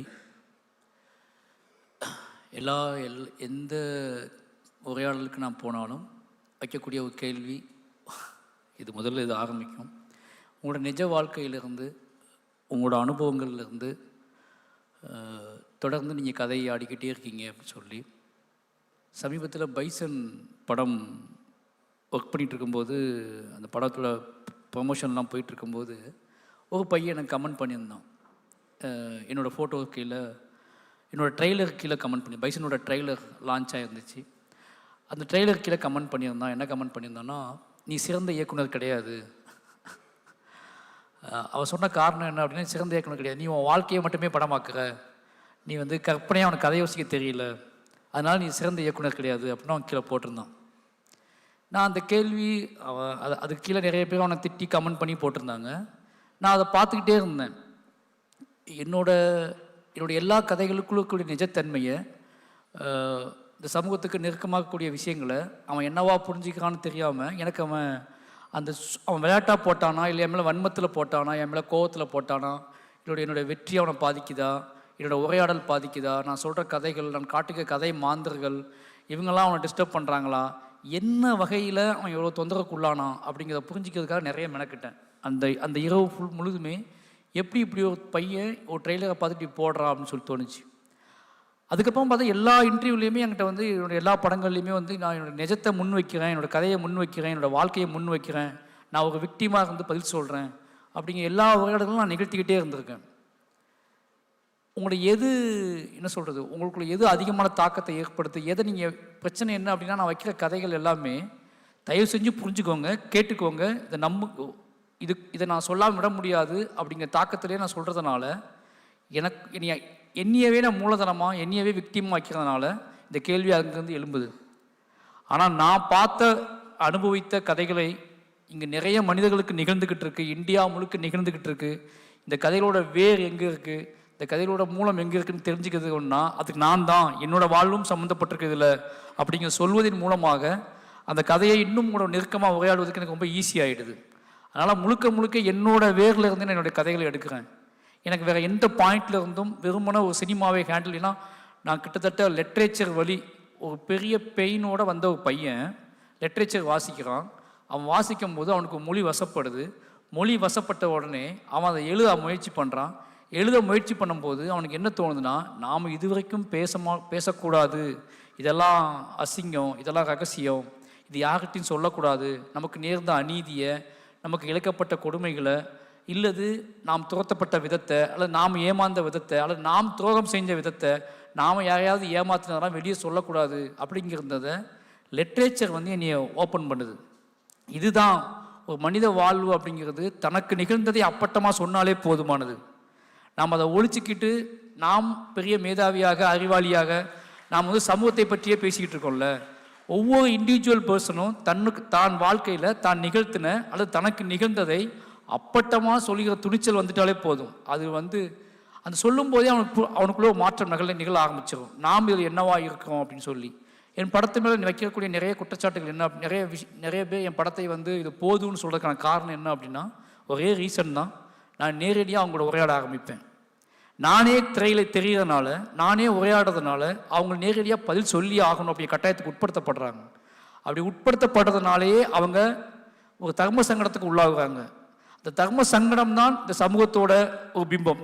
இந்த சமூகத்தில் இருக்கக்கூடிய ஒரு காணல் நீர், அந்த நீர் அலைஞ்சிக்கிட்டே இருக்குது. அதை பற்றியான ஒரு புரிதல் கிரியேட் பண்ண முடியலை. என்னை பொறுத்த வரைக்கும் நான் என்னோடய குழந்தைகளுக்கோ என்னோட நண்பர்களுக்கோ இல்லை எங்கள் அம்மா அப்பாவுக்கோ, எங்கள் அம்மா அப்பாவுக்குமே அது புதுசு தான். என்னோடய படங்கள் ஒவ்வொன்றையும் பார்த்துட்டு எங்கள் அம்மா அப்பாவுமே என்ன ஃபீல் பண்ணுறாங்க அப்படின்னா, இது எப்படி இதை இந்த வயசில் இது எப்படி இவன் ஞாபகம் வச்சுருக்கான், இது எப்படி புரிஞ்சுக்கிட்டான், இது எப்படி இவ்வளோ லேயர்ஸ் க்ரியேட் பண்ணால், இது எப்படி இவ்வளோ மனிதர்களை அன்னைக்கு இவ்வளோ புறக்கணித்த மனிதர்களை கிட்டத்தட்ட எங்கள் ஊர்லேயே ஏற்றுக்கொள்ளாத கதைகளை கூட எப்படி ஏற்றுக்கொள்ள வச்சான் அப்படிங்கிற சந்தோஷமும் நிம்மதியும் அவங்களுக்கு கிடச்சிருக்கு. அதனால் என்னோடய வாழ்க்கையை முன்வைக்காமல் இப்படியா ரொம்ப நேரடியான சமூக வாழ்வை எதிர்த்து கேள்விகள் எழுப்பக்கூடிய படங்களை எடுக்கிற ஒருத்தருக்கு எப்படியாப்பட்ட கேள்விகள் எதிர்கொண்டு வந்தாலும் அதை எதிர்கொள்ளக்கூடிய துணிச்சல் வேணும். அந்த துணிச்சலோடு என் வாழ்க்கையை நான் முன்வைக்கும் போது எனக்கு அது ஈஸியாக மாறிடுது. எனக்கு என்னென்னா, இந்த படம் எடுக்கும்போது இந்த படம் ஓடுதா ஓடலையா, இதுக்குள்ளே மெயின் ஸ்ட்ரீமாக இருக்கா இல்லையா, இதெல்லாம் தாண்டி இந்த படத்துக்குள்ளே எழுப்பப்படுகிற கேள்விக்கு நானே பொறுப்பு, நானே பதில் அப்படிங்கிற தைரியத்தில் எடுக்கிறேன்ல, அதுதான் என்னோடய சினிமாவோட என்னோடய ஆர்ட் ஃபார்மை என்னோட கிராஃப்டை முடிவு பண்ணுது. அது ரொம்ப திருப்பி நான் பண்ணுறதுனால எனக்கு ஸ்ட்ராங்னஸாக ஆகிக்கிட்டே இருக்கேன் நான். ஏன்னா நான் யாரையும் நம்பி அந்த படங்களை எடுக்கலை, முழுக்க என்னை நம்பியே அந்த படங்களை எடுக்கிறேன். அதனால் எனக்கு அது உண்மையாகவே ரொம்ப நெருக்கமானதாக இருக்கு. நன்றி, ரொம்ப அருமையாக இந்த பதிலை. இப்போது உங்களுடைய 5 படங்களை பார்க்குற போது ஒரு சுயமான ஒரு திரைப்பட மொழி மாரி செல்வராஜ் அவர்களுடையதுன்னு சொல்லுவேன். லைஃப் மட்டும் இல்லை, அவருடைய மேக்கிங், அவருடைய கோணங்கள், அவர் பிரச்சனைகளை சொல்கிற விதம், நரேஷன் எல்லாமே அவர் ஒரு எழுத்தாளராகவும் ஒரு யோசிக்கிறவராகவும் இருக்கிற திசையிலிருந்து பார்க்குற போது அதை ரொம்ப ஒரு புதுசாக சொல்கிறார் அப்படின்னு தான் நான் சொல்வேன். ஏற்கனவே தமிழில் இதுக்கு ஒரு மரபு இருந்திருந்தாலும் கூட அந்த மரபிலிருந்து அவர் தனக்கென்று ஒரு கோணத்தை உருவாக்கியிருக்கிறாருன்னு நம்ம சொல்ல முடியும். அதை தான் நான் அவருடைய சுயமான திரைமொழின்னு சொல்கிறேன். அது இல்லாமல் அவருடைய படத்துக்குள்ளிருந்து நிறைய விஷயங்கள் பேசப்பட வேண்டியது இருக்குது. ஆனால் அவருடைய படங்கள் வந்ததுமே இப்போ அவரே சொன்னது போல் வேறு விஷயங்கள் அதில் இருக்கக்கூடிய ரொம்ப பொலிட்டிக்கலான விஷயங்கள் மட்டுமே டிஸ்கஸ் பண்ணப்படுது. மேக்கிங் சார்ந்தோம், அந்த படத்தில் கையாளப்படக்கூடிய வேறு விஷயங்கள் சார்ந்தோம் நிறைய விஷயங்கள் பேசணும். அதில் ரொம்ப முக்கியமாக ஒரு விஷயம் ரொம்ப சொல்லியிருக்காங்க. அவர் படங்களில் சூழலில் புழங்கக்கூடிய விலங்குகளை பற்றி, விலங்குகள் எப்படி அந்த கதையில் வெறும் விலங்காக இல்லாமல் அது ஒரு பாத்திரமாக மாறி இருக்கு, இடம்பெறுகிறது அப்படிங்கிறத சொல்கிறாங்க. அது மாதிரி இன்னொன்று ரொம்ப முக்கியமானது என்ன, அவருடைய படங்களில் தொடர்ந்து தொன்மங்களை அவர் கையாளுற விதம் அது ரொம்ப ரொம்ப முக்கியமானது. ஏன்னா நம்ம ஊரில் எல்லாரும் ஒன்றா இருக்கணும், சமத்துவமாக இருக்கணும் அப்படின்னு சொல்கிறதுங்கிறதே ரொம்ப நவீனமானது என்ற ஒரு கருத்து இருக்கிறதுனால இது மாதிரி நம்முடைய மரபுகள் இருக்கக்கூடிய தொன்மங்களோடு அதுக்கு எந்த தொடர்பும் இருக்காது என்று நம்ம நம்புகிறோம். ஆனால் மாரி செல்வராஜ் வந்து அவருடைய பூமியிலிருந்து, அவர் ஊரிலிருந்து, மக்களிடமிருந்து உருவாகிறதுனால எடுத்து வர்றபோது அது என்னவா இருக்குன்னா, அவருடைய தொன்மங்களுக்கும் அவருடைய கதையில் ரொம்ப முக்கியமான இடம் இருந்திருக்கிறது என்று நாம் சொன்னவங்களுக்கு நீங்கள் எல்லாரும் அதை ஒத்துப்பீங்க. குறிப்பாக அவருடைய கர்ணனில் வந்த காட்டுப்பேச்சு அப்படிங்கிற அந்த தொன்மம், அந்த இது தலையில்லாத புத்தர் சிலை, கர்ணன் என்கிற பேர், துரியோதனன் அப்படிங்கிற பேர், மாமன்னனில் வந்த அந்த இறகு முளைத்த பன்றி அந்த கனவுல வந்து கொண்டே இருப்பது, அப்புறம் அதிவீரனுடைய குலதெய்வத்தை வழிபடுற விதம், இது எல்லாமே இந்த மாதிரி ஒன்று அவருடைய படங்களில் ரொம்ப நுட்பமாக ஆழமாக சொல்லப்பட்டிருக்கு. இந்த தாட் ப்ராசஸ் என்ன, இந்த தொன்மங்களை நீங்கள் கொண்டு வர்றதும் அதை எப்படி நீங்கள் கனெக்ட் பண்ணுறீங்க, அதிலேருந்து என்ன சொல்ல பார்க்குறீங்க, அதோட அந்த கதைக்கும் அந்த லைஃபுக்குமான தொடர்பு, இந்த தாட் ப்ராசஸ் உங்களிடம் எப்படி உருவாகிறது, வளருது? நிறைய இடத்துல சொல்லியிருக்கேன். எங்கள் அப்பா வந்து ஒரு பேய் ஓட்டக்கூடியவர். சின்ன வயசில் நான் கடவுள் நம்பிக்கை இல்லாத பையன். எங்கள் அப்பா வந்து முழுக்க கடவுளோடு மட்டுமே பேசிக்கிட்டு இருப்பார். காலை விடிஞ்சதுலேருந்து சாயங்காலம் வரைக்கும், இரவு வரைக்கும் வயல்வெளியில் போய், காடுகளில் போய் பெரும் உழைப்பை போட்டு வேலை செய்யக்கூடிய அவர். அவ்வளோ உழைப்பார். என்னென்னா அவருக்கு படிப்பு கிடையாது பெருசாக. முழுக்க காட்டு வேலை காலைல போனார்னா ஈவினிங் தான் வருவார். நைட்டு வந்து அவர் எங்ககிட்ட பேசுகிறாரோ இல்லையோ, முழு நைட்டும் கடவுள்கிட்ட தான் பேசிகிட்டு இருப்பார். அந்த ஊர் வந்து கிட்டத்தட்ட வந்து என்னோடய ஊர் வந்து முழுக்க வறுமையின் பிடியில் இருக்கக்கூடிய ஊர் தான் அது. அங்கே பெருசாக எக்ஸ்போசர்லாம் கிடையாது. பெருசாக மனிதர்களுக்குள்ளே டெய்லி வேலை பார்க்கணும், டெய்லி சாப்பிடணும், அவ்வளோதான் அதிகபட்சம். நெக்ஸ்ட்டு தலைமுறை பற்றியோ ஜென்ரேஷனை பற்றியோ பெரிய கனவுலாம் கிடையாது. தப்பிக்கிறதும் சந்ததியினரை காப்பாற்றுவதும் எப்படியாவது சூழலுக்கு ஏற்ற மாதிரி வாழ்கிறதும் மட்டும்தான் அங்கே முக்கியமான விஷயமா இருக்கும். அவங்க நம்புறது எல்லாமே தனக்கு வரக்கூடிய இன்னல்கள் அத்தனைக்குமே கடவுள், அப்போ கடவுளுக்கு ஆப்போசிட்டாக இருக்கக்கூடிய ஒரு சக்தி, அல்லது கடவுளை தவறாக பயன்படுத்தக்கூடியவர்கள். கடவுள்கிட்ட போய் முறையிட்டு இவனை இப்படி பண்ணிவிடு அப்படி பண்ணிவிடுன்னு சொல்லி, ஏன்னா கடவுள்கள் அங்கே வேறு விதங்களாக இருப்பாங்க. காடுகளுக்கு இருக்கக்கூடிய கடவுள் ஒன்று, ஊர்களுக்கு நடுவில் இருக்கக்கூடிய கடவுள் ஒன்றுன்று. எங்கள் அப்பா வந்து அதிகமாக கடவுள்கிட்ட தான் பேசிகிட்டு இருப்பார். எனக்கு அது பயங்கர ஆச்சரியமாக இருக்கும். திடீர்னு அவரே வந்து கடவுளாக மாறுவார். திடீர்னு அவரே வந்து ஒரு கடவுளாக மாறுறது ஓகே, ஒரு பேய் பிடித்து ஒருத்தர் வந்திருக்காங்க அப்படின்னா கடவுளாக மாறுறது ஓகே, அதை நான் பார்த்துருக்கேன். அப்பா கடவுள்னு ஒரு பயங்கரமான ஒரு பிரைட்னஸோடு நான் பார்த்துருக்கேன். டக்குன்னு பேயாகவும் மாறிடுவார். பேய் பிடித்து வந்தவராகவும் அவர் பேசுவார். பேயோட குரலில் பேசுவார். நான் ஏன் வந்தேன், நான் எதுக்கு வந்தேன், நான் உனக்கு என்ன செய்ய போகிறேன் அப்படின்னு. எனக்கு இந்த டைமென்ஷன் வந்து நான் பார்த்துக்கிட்டே இருக்கும்போது எனக்கு பெரிய குழப்பத்தை ஏற்படுத்தும். ரொம்ப மாதிரி ஒரு ஒரு மனிதர், நம்ம அப்பா நல்லவரா கெட்டவரா, நம்ம அப்பா இவங்களை ஏமாத்துறாரா? ஆனால் நம்ம அப்பா ஏமாற்ற மாட்டார். ஏன்னா காலையில் எழுந்திரிச்சோடனே போய் காட்டு வழிக்கு தானே போகிறாரு. காட்டு வழிக்கு ஏமாத்தினா கூட அதில் நீங்கள் வந்து நிறைய காசு பார்த்தா தானே ஏமாத்தான்னு அர்த்தம். கல்லாப்பட்டியும் காசு வர மாட்டேங்குது. அப்போ நமக்கு என்ன தோணும் அப்படின்னா ஒரே குழப்பமாக இருக்கும். அதிகபட்சம் என்ன கிடைக்கும், ஒரு பேயை ஓட்டுனா அவங்க நீ வைக்கிறத வைமான்னு சொல்லுவாங்க. அவங்ககிட்ட என்ன இருக்கும், அவங்க முந்தானையில் முடிஞ்சு போட்ட ஒரு 5 ரூபானாவோ 2 ரூபானாவோ இருக்கும். அந்த 5 ரூபானாவையும் அந்த 2 ரூபானாவும் அவன் வாங்கி அந்த கொப்பரையில் போட்டு வைப்பார். இப்போ யோசித்து பார்க்கும்போது இவ்வளோ டைமென்ஷனோட, இவ்வளோ ஆக்டிவிட்டீஸோட, இவ்வளோ இதோட அவர் பண்ணுறாரு. நான் என்னோடய ஆர்ட் ஃபார்மை அங்கேருந்து தான் எடுத்துக்கிட்டேன். நான் பார்த்துக்கிட்டே இருக்கேன். இது எப்படி புரிஞ்சுக்கிறேன் அப்படின்னா, நான் சில நாள் நான் ரொம்ப ஒரு என்ன சொல்கிறது, ஒரு கட்டற்ற பையன். நான் தாமதமாக தான் வீட்டுக்கு வருவேன். சில நாள் காலேஜுக்கு ஸ்கூலுக்குலாம் போனால் ஊரெலாம் சுற்றிட்டு எல்லா பக்கமும் காடு மேடெல்லாம் அலைஞ்சிட்டு நைட்டு 12 மணி 1 மணிக்கெலாம் வீட்டுக்கு வருவேன். நான் வீட்டுக்கு வந்து படுப்பேன். எங்கள் அப்பாவோட நேர்மையை நான் எப்படி புரிஞ்சுக்கிட்டேன் அப்படின்னா, வீட்டில் போய் யாருமே இருக்க மாட்டாங்க. 1 மணிக்கு படுத்தா ஊரே தூங்கிட்டு தான் இருக்கும் நைட்டு. இப்போ 1 மணிக்கு நான் தூங்க போய் படுப்பேன். படுத்த கொஞ்ச நேரத்தில் எங்கள் அப்பா எந்திரிச்சுவார். எந்திரிச்சு எங்கள் அப்பா வெளியே போய் சத்தம் போட்டு கையில் 4 முட்டையை எடுத்துகிட்டு போய் ஊருக்கு வெளியே போய் உடச்சிட்டு வந்து படுப்பார். காலையில் எந்திரிச்சா எங்கள் அம்மா சொல்லுவாங்க, நைட்டு லேட்டாக வராத நான் கேட்குறியா, பாரு நைட்டு யாரையா கூட்டி வந்திருக்க, அப்பா போய் வெளியே விரட்டி விட்டுட்டு முட்டையெல்லாம் உடச்சிட்டு வந்திருக்கான்னு சொல்லுவாங்க. எனக்கு அது பயங்கர சர்ப்ரைஸாக இருக்கும். அப்பா வந்து இப்போலாம் நைட்டு வராத அப்படின்னு யார் வந்தான்னு கேட்டால், எனக்கு ரொம்ப நெருக்கமான ஆட்கள் இறந்து போயிருப்பாங்கல்ல. எனக்கு வந்து இப்போது வாழையில் காட்டுற மாதிரி லாரி ஆக்சிடெண்ட்டில் நடந்து போன எங்கள் அக்கா, என்னோடய சித்தப்பா பையன், என் ஃப்ரெண்ட்ஸு, என் கூட பழக்கமான ஆட்கள் நிறைய பேர் இறந்துருப்பாங்கல்ல, அவங்கள நான் கூட்டிட்டு வந்ததாகவே சொல்லிட்டு இருப்பாங்க.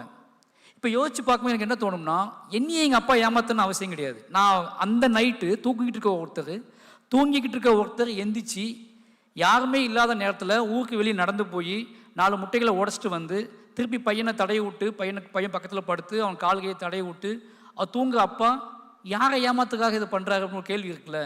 அந்த நாள் தான் நான் புரிஞ்சுக்கிட்டேன், அப்பா ஒரு உலகத்தில் வாழ்ந்துக்கிட்டு இருக்காரு. அந்த உலகத்துக்குள்ள அப்பாவோட எல்லா கேள்விகளுக்கும் வறுமைகளுக்கும் அநீதிகளுக்கும் அவரை பற்றி அவருக்குள்ளே உலகத்தை இயக்கிக்கிட்டு அதுக்குள்ளே பயங்கரமாக பேசிக்கிட்டு வாழ்ந்துக்கிட்டு இருக்காரு அப்படின்னு நான் புரிய ஆரம்பிச்சேன். ஏன்னா யாரையுமே ஏமாத்தாத ஒரு பலனற்ற ஒரு வேலையை செய்கிறாரு அப்படிங்கும்போது எனக்கு ரொம்ப ஆச்சரியமாகவும் பிரமிப்பாக இருந்துச்சு. அப்போ எங்கள் அப்பாவை கூர்ந்து கவனிக்க ஆரம்பித்தேன். எங்கள் அப்பா அதுக்கப்புறம் என்ன பண்ணுவார்னா, ஒவ்வொரு தினம் மாடு மாதிரி உழைக்கக்கூடிய ஒரு அப்பா ராத்திரி கடவுளாக உக்கிரம் எடுத்து கடவுளாக அந்த ஊருக்கு ஆசீர்வாதம் சொல்லிட்டு காலையில் முதலாக வமிட்டியை தட்டிக்கிட்டு காடு வேலைக்கு போயிடுவார். அப்போ சாயங்காலம் வந்து புலம்புவார். இதெல்லாம் பார்க்க எனக்கு தோணுது என்ன வச்சுன்னா, கடவுள்கள் எளிய மனிதர்களுக்கிட்ட என்ன சொல்கிறது, எளிய மனிதர்களோட வாழ்க்கைக்குள்ளே அவங்களோட வேதனைகளுக்குள்ளே அவங்களோட துயரங்களுக்குள்ளே தான் பின்னி பிணைஞ்சி அது ஒரு உருவமாக அது ஒரு ஆட்ஃபார்மாக மாறி எனக்கு அது தெரிய ஆரம்பிச்சு கொஞ்சம் கொஞ்சமாக. நம்ம கடவுளில் நம்ம கோயில்களில் தேடுறதை விட வேஸ்ட்டு. கடவுள்கள் எளிய மக்களோட கண்ணீரில், எளிய மனிதர்களோட கனவுகளில், எளிய மக்களோட கேள்விகளில், அவங்களோட துயரங்களில் இதுக்குள்ளே தான் நிரம்பி வழிகிறாரு அப்படிங்கிற நான் புரிய ஆரம்பிச்சுக்கிட்டேன். அவங்களா உருவாக்குற கடவுள்களுக்கு தான் பயங்கர சக்தி அதிகமாக இருக்குது எனக்கு. ஏன்னா அவங்களா உருவாக்குற கடவுள் அப்படிங்கிறது வந்து காடுகளில் மேடுகளில் தன்னுடைய இப்போ வந்து எங்கள் அம்மா சொல்லுவாங்க, ஏன் இந்த வயலில் இப்படி இங்கே யாருமே இல்லை, இங்கே எதுக்கு ஒரு கோயில் நான் கேட்பேன். அந்த கோயில் எப்படி இருக்கும் அப்படின்னா, அந்த கோயிலாகவே இருக்காது. அங்கே உடஞ்சி ஒரு சிலை கிடக்கும், அது கால்கையை உடஞ்சி கிடக்கும், திடீர்னு அதை தூக்கி வச்சு கும்பிட்டுட்டு போவாங்க. அப்போ நான் கேட்பேன், இது ஏன் இந்த கோயில் இங்கே இருக்கு, இங்கே யாருமே வரமாட்டாங்களேன்னு கேட்பேன். அப்போ அம்மா சொல்லுவாங்க, காடு மேடுன்னு ராத்திரி பகலில் உழைக்கக்கூடியவங்களுக்கு நம்பிக்கை அளிக்கக்கூடிய பாதுகாப்பு அளிக்கக்கூடிய ஏதோ ஒரு உருவம் தேவைப்படுது. அந்த உருவத்தை அவங்க உருவாக்குறாங்க. அந்த உருவாக்கத்தை கதைகள்ல இருந்து முன்னோர்களுடைய முகங்கள்ல இருந்து ஏதோ வந்து எட்டு வந்திருக்காங்க.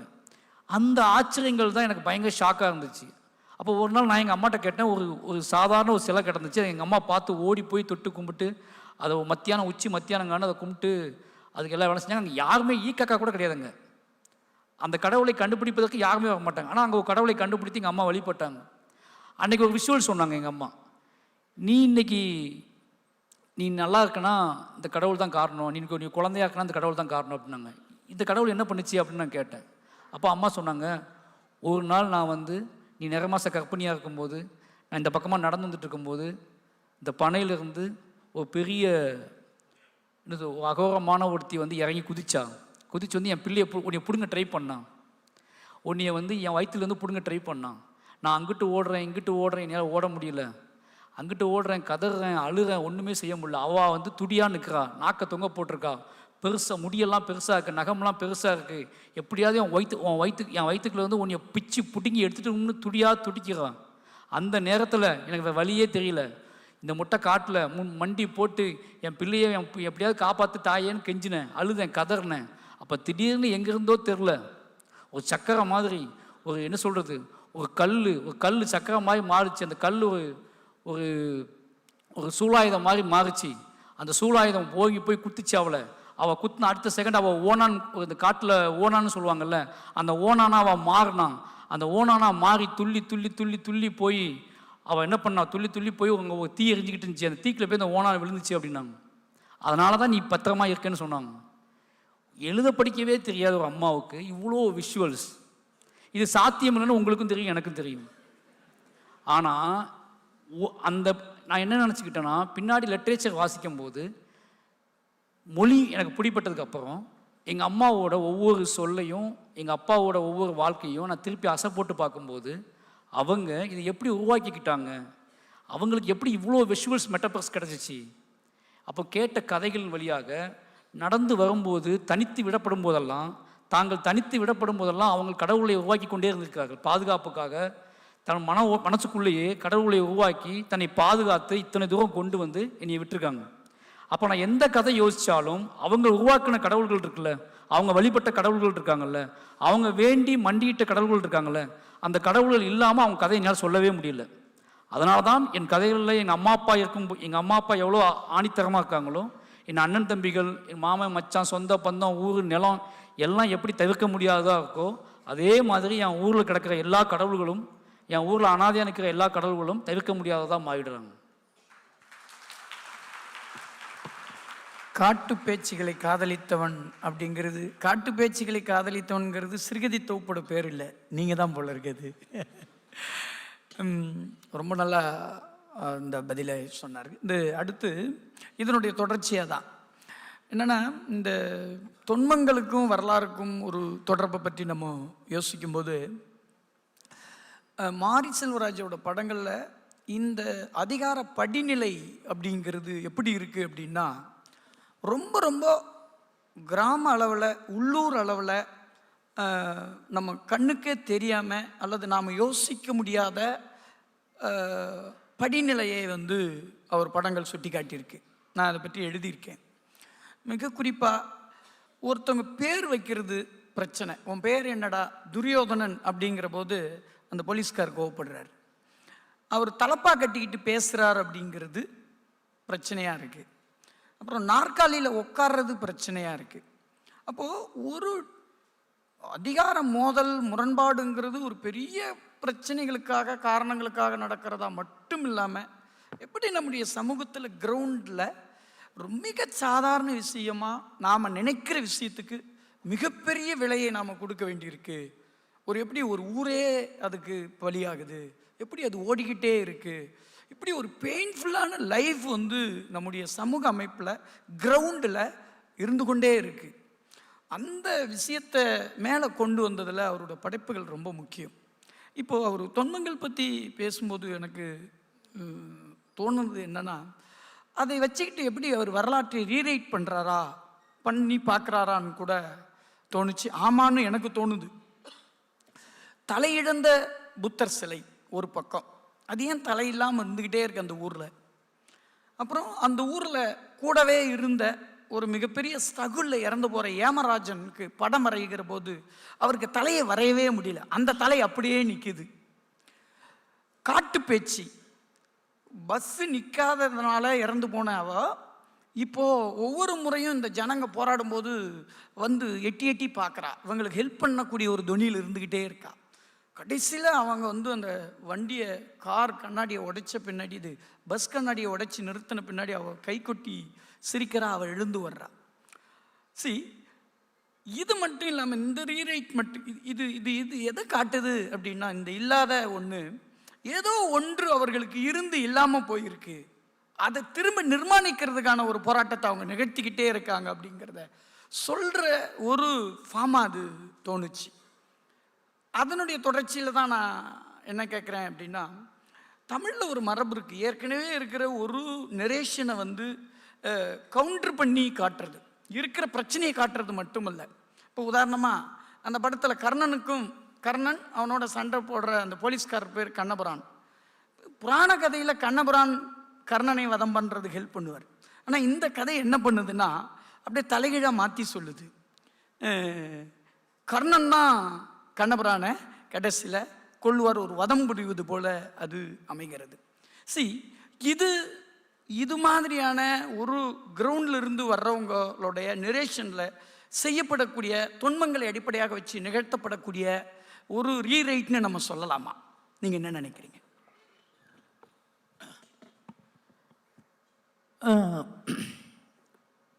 நான் யோசிப்பேன், நிறைய நாள் யோசிப்பேன். இப்போ கூட நான் போயிட்டு வரும்போது எங்கள் ஊரில் பேசுவேன், என்ன ஆசைகள் அதிகபட்சம் இருக்கும். இப்போ நான் கிளம்பி வந்துட்டேன், நான் ஜெயிச்சிட்டேன், நான் நிறைய ஊர்களுக்கு நிறைய நாடுகளுக்கு பயணப்பட்டுட்டேன். இப்போ என் நண்பர்கள்ட்ட, என் ஊரில் என் கூட படித்த பசங்கள்கிட்ட போய் பேசினா அவனுக்கு எந்த ஆசைகளுமே இருக்காது. அவனோட ஆசை அதிகபட்சம் என்னவாக இருக்கும்னா, ஒரு சாதாரண வாழ்க்கையாக வாழ்ந்துகிட்டே இருப்பான். நான் அப்போ கொஞ்சம் கொஞ்சமாக யோசிச்சுட்டே இருப்பேன். இப்போ அவன் அண்ணன் கேட்ட கேள்வி நான் எப்படி புரிஞ்சுக்கிறேன் அப்படின்னா, குட்டி குட்டியாக அதிகாரத்தோட படிமமாக அந்த மனித வாழ்வுக்குள்ளே, சமூக வாழ்வுக்குள்ளக்கூடிய கான்ஃப்ளிக்டோட படிமமாக நான் காட்டுற குட்டி குட்டி விஷயங்கள், அது எங்கே ஸ்டார்டிங் பாயிண்ட் அப்படிங்கிறத கேட்குறாருன்னு நான் புரிஞ்சுக்கிறேன். வரப்பு, இந்த வயல், இங்கே ஒரு வயல் இருக்குது, இங்கே ஒரு வயல் இருக்குது. நம்ம எல்லாத்துக்கும், உங்கள் எல்லாத்துக்கும் இல்லை, சாதாரணமாக அந்த வயலை போய் பார்த்தா அது ஒரு வரப்புன்னு தெரியும்.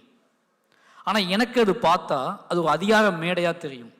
ஏன்னா நான் அந்த வரப்பில் நடந்து போகும்போது எதிர்த்தாப்பில் யாராவது வந்துருவாங்கன்னு பயந்துக்கிட்டே போவேன். ஏன்னா எதிர்த்தாப்பில் யாராவது வந்தால் நான் ஸ்கூல் யூனிஃபார்ம் போட்டிருந்தாலுமே நான் தான் இறங்கணும். நான் வந்து நீட்டாக குளித்து ட்ரெஸ் பண்ணி ஸ்கூலுக்கு பேக்கோட போனால் கூட அவங்க எதிர்த்தாப்பில் வரக்கூடிய ஒரு நபர் அழுக்கோட விவசாய வேலை பார்த்துட்டு வந்தாலும் கூட நான் தான் இறங்கணும். அவங்க இறங்க மாட்டாங்க. அப்போ இந்த வரப்பு எனக்கு என்னவா ஆகுது, என் லைஃப்பில் என்னவா ஆகுதுன்னா, இந்த வரப்பில் இந்த வரப்பில் என்னைக்கு நான் பயப்படாமல் நடப்பேன் அப்படிங்கிறது இந்த வரப்பு என் மனசோடு நின்று போச்சு. அதுக்கப்புறம் அதுக்கப்புறம் பஸ்ஸில் நமக்கு எல்லாத்துக்கும் தெரியும், பஸ்ஸில் ஏறினா சாதாரணமாக உங்கள் கண்ணுக்கு தெரியக்கூடியது பஸ்ஸோட இருக்கைகள். இந்த பஸ்ஸோட இருக்கைகள், இந்த பஸ்ஸு எல்லாத்துக்குமான பஸ்ஸு, அந்த இருக்கைகள் எல்லாத்துக்குமான இருக்கைகள், யாரும் முன்னாடி வராங்களோ அவங்க இருக்கைகளை உட்காரலாம் இப்படிங்கிறது நம்மளோட வாழ்க்கையில் எல்லாத்துக்குமே தெரிஞ்சது. ஆனால் நான் பஸ் ஏற போய் வெயிட் பண்ணேன்னா பஸ்ஸு வரும்போதே என்ன சொல்லுவாங்கன்னா, பஸ்ஸு இங்கேருந்து போகக்கூடிய பஸ்ஸு நிற்காமல் போகும். ஏன்னா அது என்னையை ஏற்றிக்கிட்டு போக விரும்பலை. திரும்பி பஸ்ஸு ஃபுல்லானதுக்கப்புறம் என்னை ஏற்றிக்கும் அந்த பஸ்ஸு. என்னடா அந்த பஸ்ஸு எப்போ பார்த்தாலும் எம்டியாக போகும்போது நம்மளை ஏற்ற மாட்டேங்குது, ஃபுல்லானதுக்கப்புறம் நம்மளை ஏற்றிக்கிதே ஏன் அப்படின்னு நான் யோசிக்கும்போது அந்த இருக்கை எனக்கு ஒரு ஏக்கத்தை கொடுக்க ஆரம்பிக்குது. என்றைக்கு தான் நம்ம அந்த இருக்கையில் உட்காருவோம் அப்படின்னு தோண ஆரம்பிக்குது. அப்போ நான் என்ன பண்ணுறேன் அப்படின்னா, என்னையை யாருன்னு தெரியாத ஊரில் போய் நான் பஸ்ஸில் ஏறி அந்த பஸ்ஸோட இருக்கையில் உட்கார்ந்த வாழ்க்கை அனுபவம் எனக்கு இருக்குது. ஏன்னா அந்த இப்போ என்ன ஆகுது என் லைஃப்பில் அப்படிங்கிறது, அந்த இருக்கை என் வாழ்க்கையோட பெரிய ஏக்கமாக மாறிடுச்சு. பஸ்ஸோட இருக்கை ஒருத்தரோட வாழ்க்கையில் ஏக்கமாக மாறுறதுக்குல அது என் வாழ்க்கையில் ஏக்கமாக மாறியிருக்கு. அப்போ நான் அதை என்னைக்காவது ஒரு நாள் இந்த இருக்கை எவ்வளவு முக்கியம், இந்த இருக்கைங்கிறது எதற்காக, நாற்காலி இருக்கை அப்படிங்கிறது எதற்காக உருவாக்கப்பட்டிருக்கும், எல்லோரும் சரிக்கு சமமாக, ஏன்னா அவங்க உட்கார்ந்து பேசுறதுக்கு மேடை இருக்குது, தளம் இருக்குது, எல்லாருமே கீழே உட்காரலாம். ஆனால் சேர்னு ஒன்று உட்காந்து எப்படி கண்டுபிடிச்சிருப்பாங்க அப்படின்னா, கீழே நிறைய பேர் உட்காந்துருப்பாங்க, மேலே ஒரு சேரை போட்டு ஒரு தனியாக உட்காந்துருப்பாருன்னு ஆரம்பிக்கப்பட்டதா அந்த இருக்கை, இல்லை எல்லாரும் ஒன்றா உட்காரணும்னு ஆரம்பிக்கப்பட்டதா அப்படிங்கிற குழப்பெல்லாம் எனக்கு ஓட ஆரம்பிச்சு. அதனால தான் மாமன்னன் மாதிரி ஒரு கதையில் நான் எனக்கு ஒன்று சேர் மட்டுமே, இந்த சேரைக்கு நான் படம் பண்ணணும் அப்படின்னு முடிவு பண்ணி இந்த பஸ்ஸோட இருக்கையும் கர்ணனும் மாமன்னனும் இருக்கை எனக்கு கொடுத்த ஒரு சேர், ஒரு இருக்கை எனக்கு கொடுத்த பெரிய பாதிப்போட அடையாளங்கள் தான் மாமன்னனும் கர்ணனும். அப்புறம் பைசனில் வந்து நான் கனவு, ஒரு ட்ரீம் சொல்லுவாங்கள்ல, நம்ம சின்ன வயசில் ஏதோ பாயிண்டில் எங்கேயாவது ஒருத்தரை பார்த்துட்டு இவர் மாதிரி நம்ம ஆக முடியாதான்னு தோணும்ல.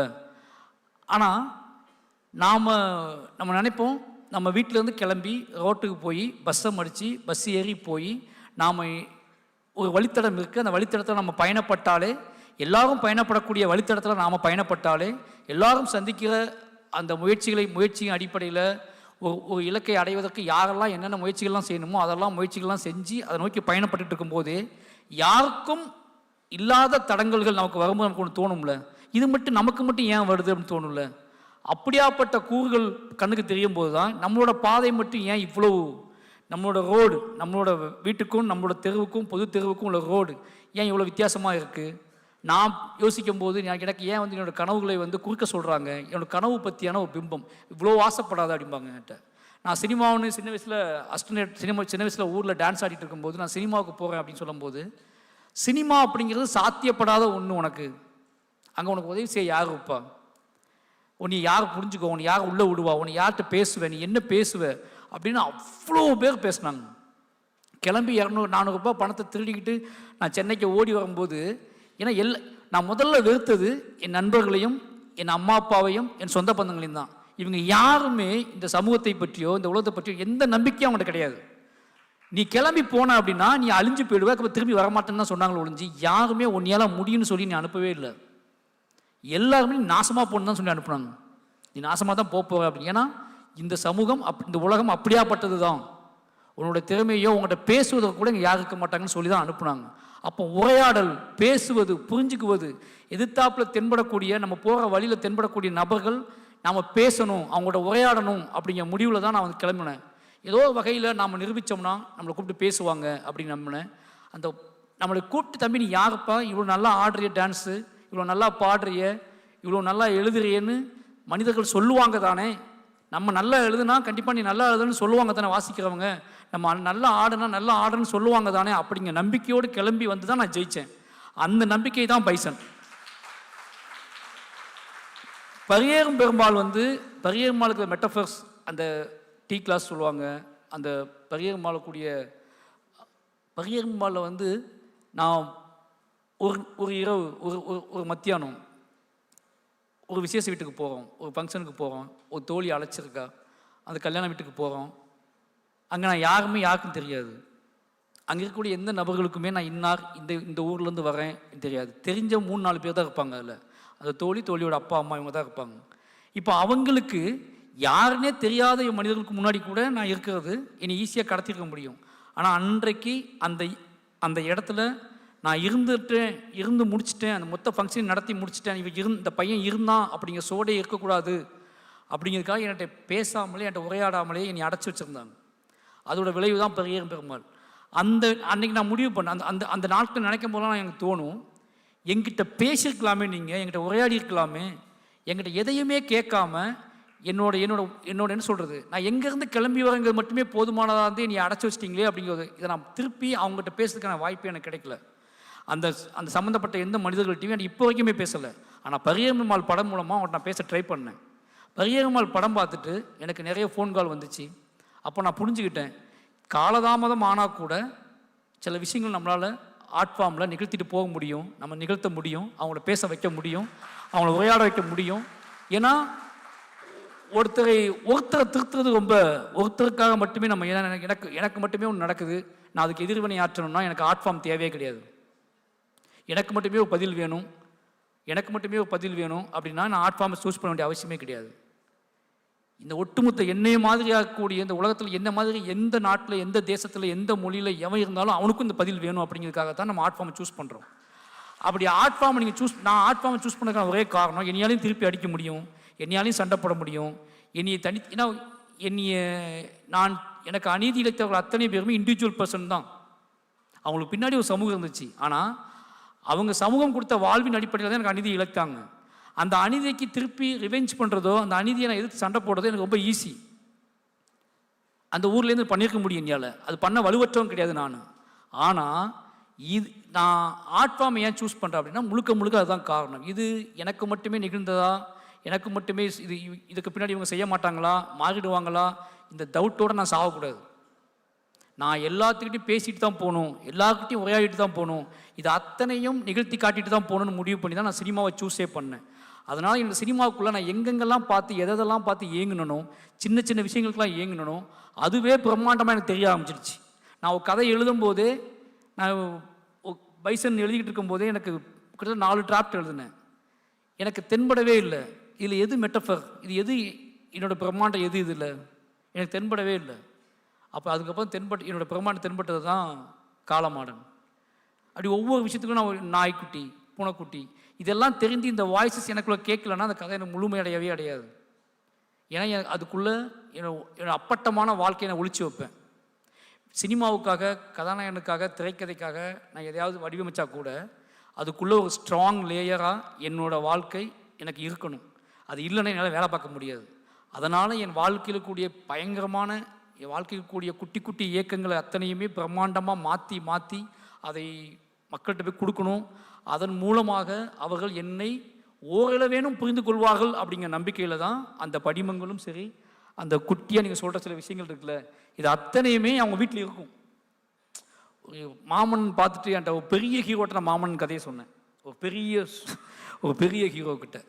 அப்போ என்னோட கேள்வி கேட்டார் மாமன் கதையை. என்ன கேட்டார்னா, ஒரு சேருக்கெலாம் படம் பண்ணணுமா, ஒரு சேர் இதெல்லாம் பெரிய விஷயமானு கேட்டார். அந்த படம் பண்ணல, அந்த ஹீரோ கூட நான் படம் பண்ணல. ஏன் அப்படின்னா எனக்கு அவர்கிட்ட சொல்லி புரிய வைக்க முடியல. அப்போ நான் அவர்கிட்ட ஒன்று சொன்னேன், இனி இப்போ நிற்க வச்சு நீங்கள் பேசியிருந்தீங்கன்னா அந்த முதல் திரைக்கதை நான் எப்படி சொல்லியிருப்பேன், என்னை உட்கார வச்சு நீங்கள் பேசிக்கிட்டு இருக்கனால நான் என்னோட உடல் மொழி எப்படி இருக்குது, இனி நிற்க வச்சு பேசினீங்கன்னா உடல் மொழி எப்படி இருந்திருக்கும் அப்படின்னு நான் கேட்டேன். ரொம்ப தர்ம சங்கடமாக தான் இருந்திருக்கும். அந்த தர்ம சங்கடம் தான் வாழ்வு. அந்த தர்ம சங்கடத்தை கொடுக்காதீங்க அப்படிங்கிறது தான் ரொம்ப முக்கியமானது. தர்ம சங்கடத்தை யாருக்கும் கொடுக்காதீங்க. அப்படியாப்பட்ட தர்ம சங்கடத்தை எந்த அடிப்படையிலும் கொடுத்துடாதீங்க. அவசரத்தின் அடிப்படையில் கூட அந்த தர்ம சங்கடத்தை இன்னொருத்தர் கொடுத்துடாதீங்க அப்படிங்கிற சொல்கிறதுக்கு தான் சார் படம். இந்த மாதிரி விஷயங்கள் தான் பிரம்மாண்டங்கள் இருக்குது. சமூகத்தோட அப்பட்டமான பிரம்மாண்டம் எதில் இருக்குது அப்படின்னா குட்டியான விஷயங்கள்ல தான் இருக்குது. அதை பார்த்தீங்கன்னா அதை எல்லாமே அசால்ட்டாக கடந்து போய்கிட்டே இருக்காங்க.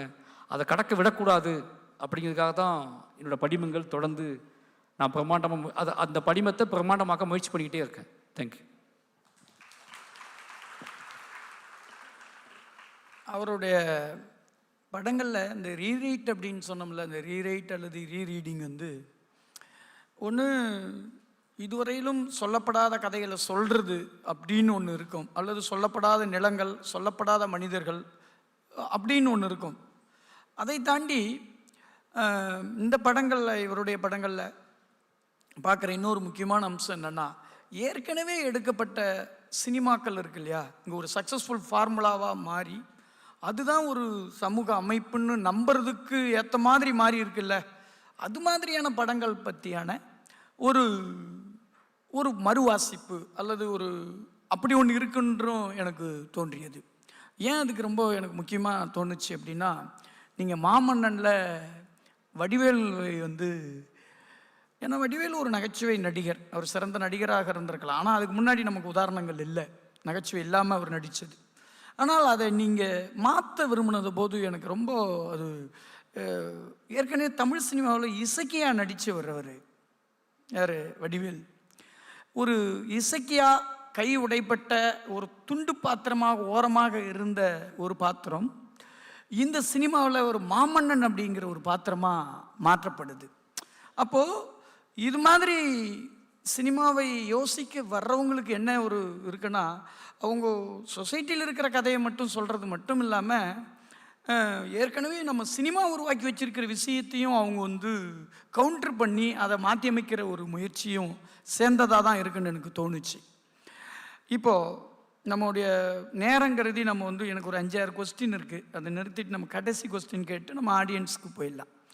இப்போ ஒரு நேரடியாக விஷயத்து நம்ம பேசுவோமே. இப்போது நீங்கள் ஒரு படம், இது மாதிரியான படங்கள் எடுக்கிற போது நீங்கள் பலதரப்பட்ட விமர்சனங்களை, பலதரப்பட்ட பார்வைகளை நீங்கள் சந்திக்க வேண்டியிருக்கு. வேறு யாருக்கும் இல்லாத ப்ரெஷர் வந்து உங்களுக்கு, ரஞ்சித்துக்கு அல்லது இந்த மாதிரி படம் எடுக்கிற பல பேருக்கு இருக்குது.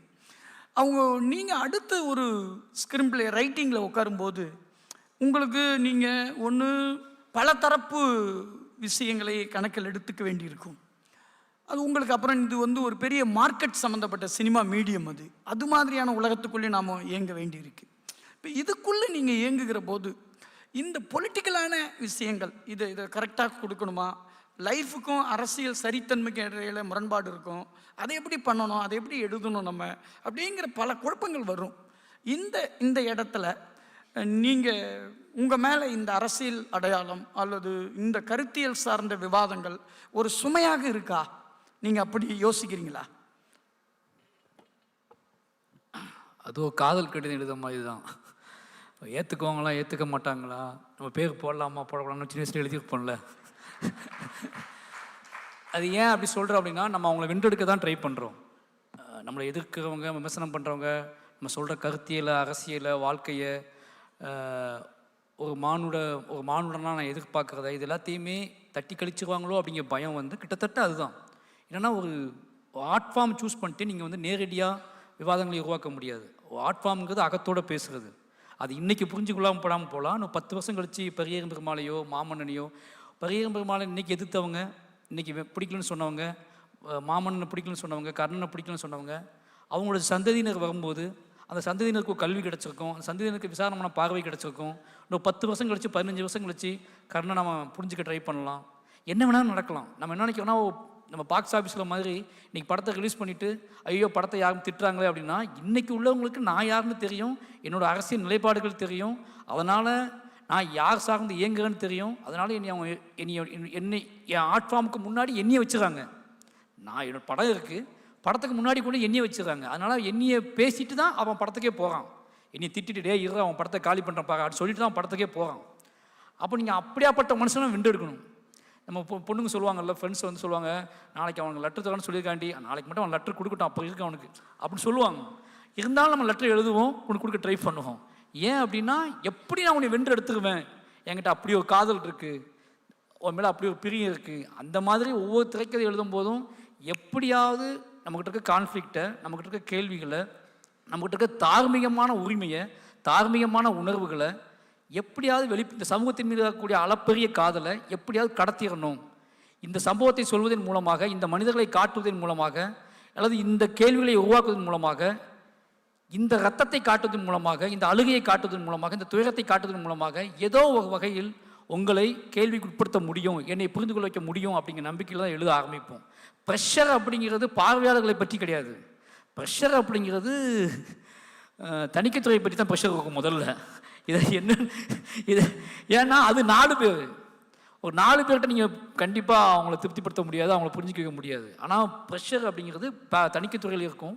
ஏன்னா எழுதும்போதை விட எடுக்கும்போது எனக்கு நிறைய நாள் நான் வந்து என்னோடய ஷார்ட்லாம் வந்து ஷார்ட் வச்சுட்டுலாம் மாற்றிருக்கேன். இந்த ஷார்ட் எடுக்கும்போது அப்போ என்ன தோணும் அப்படின்னா, எடுறா இந்த ஷார்ட் படத்தில் வைக்கிறோமா இல்லையா, எடிட்டிங்கில் போதுன்னு பரவாயில்ல, நாம் எடுத்து பார்த்துருவோம்னு சொல்லி நிறைய ஷார்ட்ஸ் என்னுடைய எல்லா படத்துலையும் சில ஷார்ட்ஸ், சில மெட்டஃபர்ஸ், சில ஷார்ட்ஸ்லாம் எடுத்து பார்த்துட்டு நான் வந்து தூக்கி போட்டிருக்கேன். இப்போ கர்ணன்லேயே நீங்கள் வந்து பார்த்தீங்கன்னா ஒரு 75% தான் என்னோடய படம், ஒரு 25% படத்தில் போயிடுச்சு.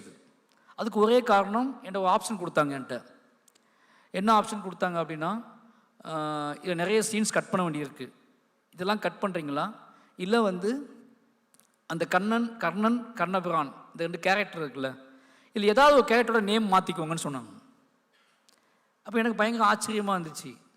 கண்ணபிரானுங்கிறதும் பொது இடத்துல கதைகளில் பேர் இருக்குது, கர்ணனும் பேர் இருக்குது. அப்படிங்கும்போது எனக்கு எதை இழக்கிறதுன்னு தெரியல. அப்போ நான் இழந்தது என்னோடய காட்சிகளை தான் இழந்தேன், என்னோடய சீன்ஸை தான் நான் இழந்தேன். சீட்டுக்குளிக்க பாட்டு போடுவாங்க அந்த மாதிரி நான் கண்ணபிரான் பேரை மாற்ற மாட்டேன், என்னோடய சீன்ஸ் எல்லாம் தூக்கிவாங்கன்னு சொல்லி அதில் இழந்துட்டு வந்தேன். ஏன்னா அதை இழக்கும்போது என்ன பெயின் வந்துச்சுன்னா, எழுதும்போது நம்ம வேறு ஒன்றா யோசிச்சு எழுதியிருப்போம். இப்போ படம் ரிலீஸ் ஆனதுக்கப்புறம் என்னோட படம் பார்த்துட்டு இதில் மிஸ் ஆச்சு, இது தப்பான புரிதலோடு நிறைய விமர்சனங்கள் வந்துச்சு அந்த படத்தில். அது அத்தனைக்கும் அந்த படத்தில் கேள்வி இருந்துச்சு. அந்த கேள்வியெல்லாம் நான் பறி கொடுத்துட்டேன், அந்த கேள்விக்கான ஆன்சர்லாம் நான் பறி கொடுத்துட்டேன். இப்படி நம்ம எழுதும்போது நமக்கு மட்டும் இல்லை, எல்லா படைப்பாளிகளுக்கும் அகம் சார்ந்து ஒன்று எழுதுவோம் நாங்கள். அது எழுதும்போது என்னென்னா, அது சமூகத்தோட பிரதிபலிக்கும் போது சமூகத்தின் சைடில் இருந்து ரெப்ரசன்டேட்டிவாக பார்க்கும்போது அவங்களுக்கு என்ன ஆகும்னா, இதையெல்லாம் கொடுக்கலாமா வேண்டாமா அப்படிங்கிறது அவங்களுக்கு கேள்வியாக வரும். எனக்கு ப்ரெஷர் அப்படிங்கிறது வந்து எழுதும்போது இருந்ததே கிடையாது. எழுதும்போது அது ஒரு அது அது பிரளயமாக நடந்துடும். அது நீங்கள் அணை போட்டு தடுத்து அந்த ப்ரெஷரை உள்ளே வச்சோம்னா கம்ப்ளீட்டாக எழுதவே முடியாது. நான் வந்து எழுதும்போது யோசிச்சதே கிடையாது, இஷ்டத்துக்கு எழுதிடுவேன். என்னோட ஒவ்வொரு படமே நீங்கள் நம்ப மாட்டீங்க, 400 பக்கங்கள் எழுதுவேன். நான் 450 பக்கங்கள் எழுதுவேன், 3 பவுண்ட் 4 பவுண்ட்லாம் எழுதுவேன்.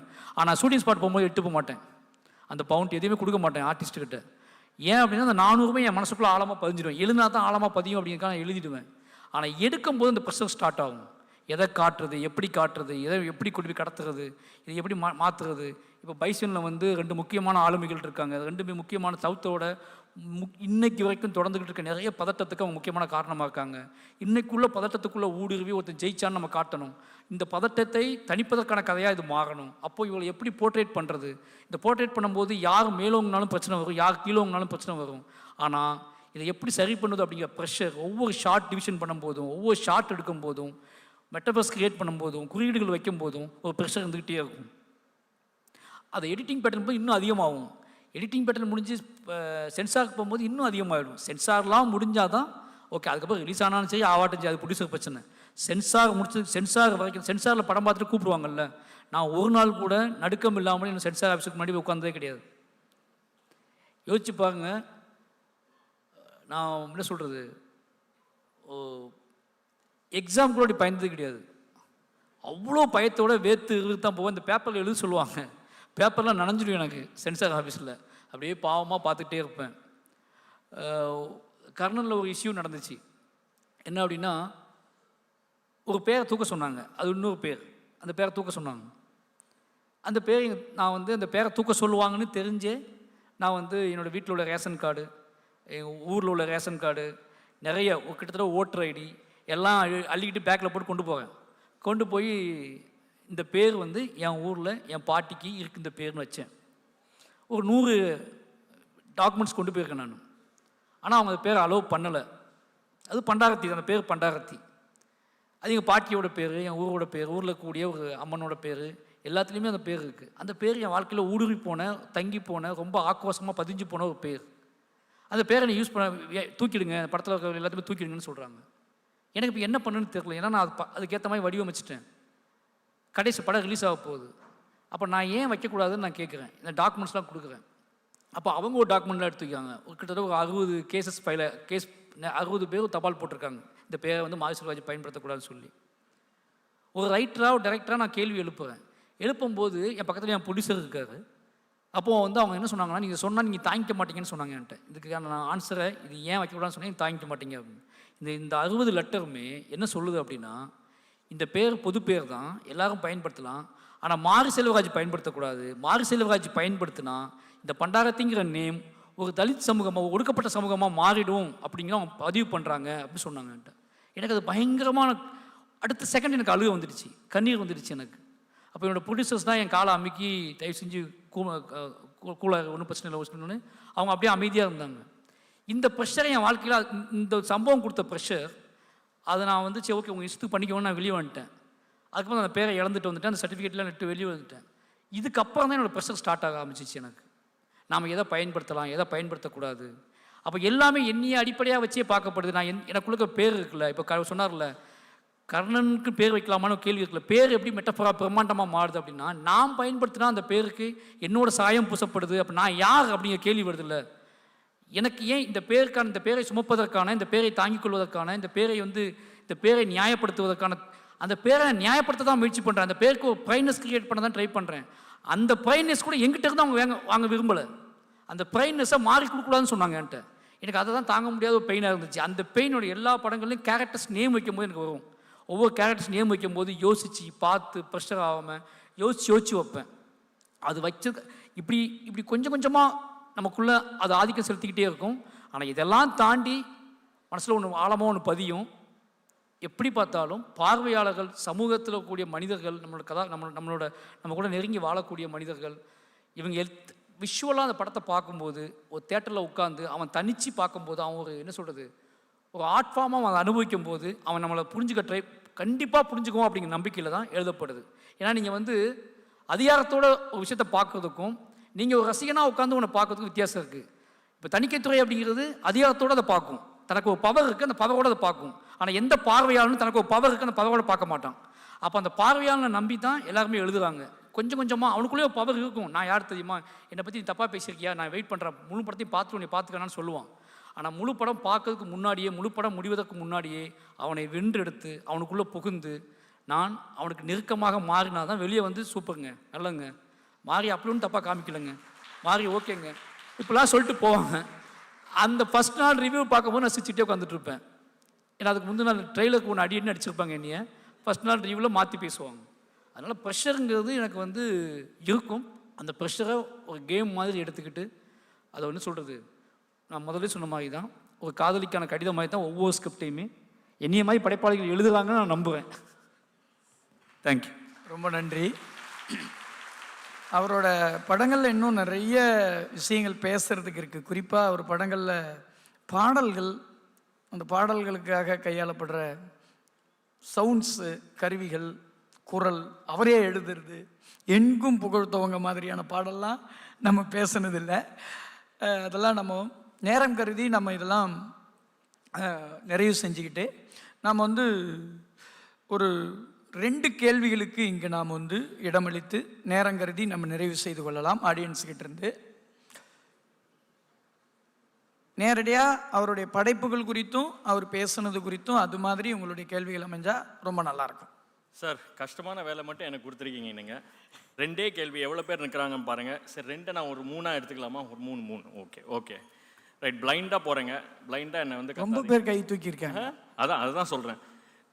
சரி, நான் இங்கே ஆரம்பிக்கிறேன். I'll start here, please. இங்கே ப்ளீஸ். ஹாய் மாரியண்ணா, நான் உங்களோட ரொம்ப பெரிய ரசிகை. ஸோ எனக்கு நிறைய கேள்விகள் இருக்குது, ஆனால் இந்த பேனல்லையே நீங்கள் அதுக்கான நிறைய பதில் சொல்லிட்டீங்க. மேடம், ஒரே ஒரு கேள்வி கேளுங்க இன்னைக்கு, ஏன்னா நிறைய பேர் வெயிட் பண்ணுறோம். ரொம்ப எனக்கே நிறைய கேள்விகள் இருக்குது. புண்ணியமாக போவோம் உங்களுக்கு. தேங்க்யூ. நடுவில் கௌஷிக் வந்த மாதிரி மீம்ல நீங்கள் வந்துடுறீங்க. சார், எனக்கு வந்து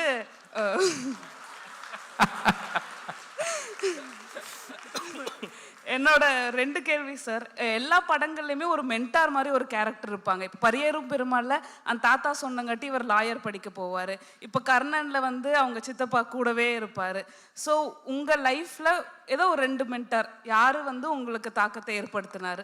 2வது கேள்வி வந்து எல்லா படத்துலையுமே அதை கேள்வி நான் பதில் சொல்கிறேன் சார். எல்லா படத்துலையுமே ஒரு அனிமல் இருக்குல்ல சார், எனக்கு கருப்பியோட இழப்பு இன்னுமே ரொம்ப கஷ்டமாக இருக்குது. ஸோ அந்த மெட்டாஃபோரை எங்களால் புரிஞ்சுக்கிற அளவுக்கு நுவான்சஸ் அது எங்களுக்கு புரியுமான்னு தெரியல. ஆனால் இப்போ நாய்னா அது லாயல்ட்டியை காட்டுதா, இல்லை அது இப்போ பன்னிக்குட்டி இருக்கும் மாமன்னனில், உங்களுக்கு ரொம்ப பன்னிக்குட்டி பிடிக்கும்னு சொன்னீங்க.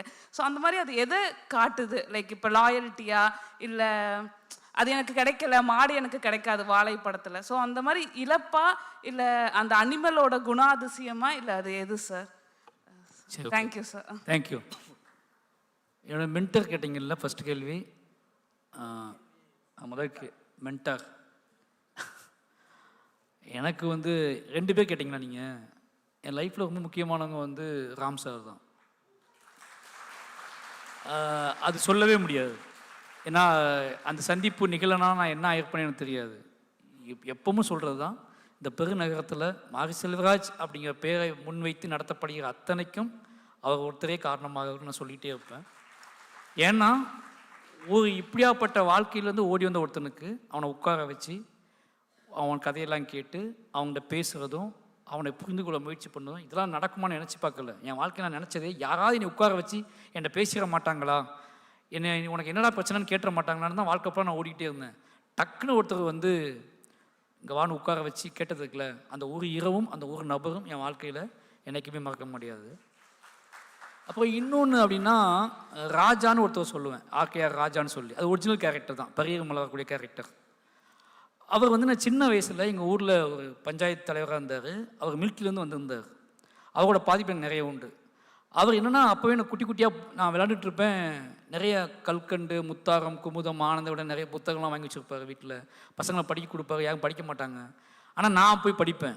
அப்போ என்னைய ரொம்ப பிடிக்கும் அவருக்கு. என்னை படிக்க சொல்லி கதை கேட்டே இருப்பேன். இவங்க 2 பேரும் என் லைஃப்பை மாற்றினது. ஏன்னா அன்னைக்கு என்னை சினிமாவை நோக்கி நகர்த்தினதும், சினிமாவை பற்றி ஒரு கனவு காண வச்சதும், எழுத்தை பற்றி கனவு காண வச்சது ராஜாவுக்கு முக்கியமான பங்கு. ஆனால் அங்கே அந்த வேலிகள்லாம் உடச்சி கிடச்சி தப்பிச்சியும் கீரலோடு ஓடி வந்த ஒரு பையனை, ரத்தத்தோடு ஓடி வந்த ஒரு பையனை உட்கார வச்சு, அவனோட நிழலில் உட்கார வச்சு, அவனுக்கு ஒரு நிழல் கொடுத்து, அவனுக்கு தாகத்துக்கு தண்ணி கொடுத்து, இப்போ சொல்லுன்னு கேட்ட ராம் சார். இவங்க 2 பேர் தான் என் லைஃப்பில் ரொம்ப முக்கியமானவங்க. அப்போ என்ன கேட்டீங்க, மெட்டபர்ஸ் எப்படி உள்வாங்கிக்கிறது அப்படிங்கிறது. அதுதான் மெட்டபர்ஸ். அதை டைரக்டாக சொல்ல முடியாது, ரைட்டாக சொல்லக்கூடாது. ஏன்னா விஷுவலாக கிரியேட் பண்ணதுக்கான காரணம், உங்களோட அகத்தோட உங்களுக்கு என்ன பிடிபடுதோ அதுதான் விஷுவல்ஸோட முதல் விஷயம். அதுதான். ஏன்னா அது காரணத்தோட, அது மெட்டபர்ஸ் கிரியேட் பண்ணதுக்கான ஒரே ரீசன் என்னென்னா, அது அன்றோட முடிஞ்சு போகக்கூடாது. அது கொஞ்சம் கொஞ்சமாக கசிஞ்சு அது நீங்கள் 10 வருஷம் கழித்து பார்த்தாலும் கசிஞ்சிக்கிட்டு இருக்கணும். அந்த மெட்டஃபர் வந்து ஏதாவது ஒன்று கசிஞ்சிக்கிட்டு இருக்கணும். அப்படி கசிஞ்சிக்கிட்டே வாழ்க்கையில் நீங்கள் என்னைக்கு பார்த்தாலும் கசிஞ்சிக்கிட்டு இருக்கிறது தான் மெட்டஃபர். அது அப்போ நீங்கள் யோசிச்சுப்பீங்க, இன்றைக்கி நம்ம பார்த்ததுக்கும் ஒரு 10 வருஷம் கழித்து இந்த மெட்டஃபர் புரிஞ்சுக்கிட்டு உங்களோட வளர்ச்சியும், உங்களோட போக்கும், உங்களோட வாழ்வோட ட்ராவலும் அதில் தெரிய ஆரம்பிக்கும். ஒருவேளை என்னையை விட ஒரு மேன்மையான, ஒரு புரிதலான, ஒரு நல்ல விஷயத்தை நீங்கள் அந்த மெட்டஃபரில் கண்டுபிடிக்கலாம். நான் வச்சதையும் தாண்டி நீங்கள் கண்டுபிடிக்கலாம். அதனால் நீங்கள் தயவு செஞ்சு நீங்கள் அதை பாருங்கள் திருப்பி. அவ்வளோதான். தேங்க்யூ. ரொம்ப பேர் எனக்கு அங்கேருந்து கையாட்டிகிட்டே இருக்கீங்க. நானும் திரும்ப கையாட்ட தான் முடியுமே தவிர எல்லா கேள்விகளும் என்னால் எடுக்க முடியாது. Please please. Hello. Good evening sir. என் பேர் டேமியன். ஆர்ட் நீலம் பண்பாட்டு பையன். நீங்கள் எல்லாருமே ஒரு பெரிய மூமெண்ட் ஹிஸ்ட்ரியில், இந்த பாயிண்ட்டில் நீங்கள் ஒரு பெரிய மூமெண்ட்டாக இருக்கீங்க. உங்களோட அவுட்கமும் வந்து இண்டிவிஜுவல்ஸ் கிட்ட பிஹேவியரல் சேஞ்ச் வரணும்னு தான் எதிர்பார்க்குறீங்க, ஒரு டைலாக் வரணும்னு எதிர்பார்க்குறீங்க. இது இந்த பண்பாட்டு தளத்தில் நீங்கள் இயங்குறீங்க. இதை வந்து அரசியல் தளத்துக்கும் கொண்டு போகிற ஆசை இருக்கா உங்களுக்கு? ஏன்னா நீங்கள் இந்த அறம் சார்ந்த ஒரு பார்வை வந்து அரசியலுக்கும் வந்துச்சுன்னா லா மேக்கிங், பாலிசி மேக்கிங்லேயும் இந்த தெளிவான ஒரு பார்வை வரும்னு என்ன மாதிரி யங்ஸ்டர்ஸ்க்கு ஒரு ஏக்கம் இருக்குது. உங்களுக்கும் அந்த ஒரு நீண்ட விஷன் ஒன்று இருக்கா, இல்லை இதை நீங்கள் வெறும் இந்த தளத்தில் தான் நான் வச்சுருப்பேன்ற மாதிரி நீங்கள் எல்லாரையும் யோசிக்கிறீங்களா?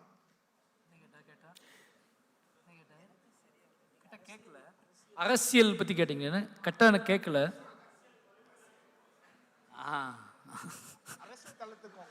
டைரக்ட் அரசியலுக்கும் இந்த பார்வைகளை கொண்டு வருவீங்களா? இல்லை, இது அதை விட முக்கியமான வேலைன்னு நினைக்கிறேன் நான். இல்லை, நீங்கள் சீரியஸாக சொல்கிறேன். ஏன்னா நான் சின்ன வயசுலேயே செவுத்தில் தலைவர் வாழ்க கொடி பிடிச்சி ஓடி அடி வாங்கி மிதி வாங்கி நான் அரசியலேருந்து விடுபட்டு தான் ஆர்ட் ஃபார்முக்கு வந்தேன். கிட்டத்தட்ட நீங்கள் சொல்கிற அரசியலேருந்து சொல்கிறேன். நான் சின்ன வயசில் 90ஸ்லாம் வந்து கொந்தளிப்பான காலகட்டம் சவுத்தில். அங்கே அரசியல் என்ன சொல்கிறது, எதுக்காவது நீங்கள் கத்தி ஆகணும், கத்திக்கிட்டே இருப்பாங்க மக்கள், ஓடிக்கிட்டே இருப்பாங்க, சண்டை சண்டை சண்டை சண்டை சண்டை. அப்போ இது எல்லாத்தையும் இதில் இருக்கலாம் வெளியே வந்து நான் எனக்கு இதை வேறு மாதிரி சொல்லணும்னு ஆசைப்பட்டு தான் நான் ஆர்ட் ஃபார்முக்குள்ள வந்தேன். இன்றைக்கி நான் எடுத்த 5 படங்களுமே அதுக்குள்ளே இருக்கக்கூடிய தன்மைகள் எல்லாமே எனக்கு என்ன சொல்கிறது, புறவழியாக இப்போ நேருக்கு நேராக நின்று பார்த்து பேசுகிறது நீங்கள் சொல்கிற அரசியல்.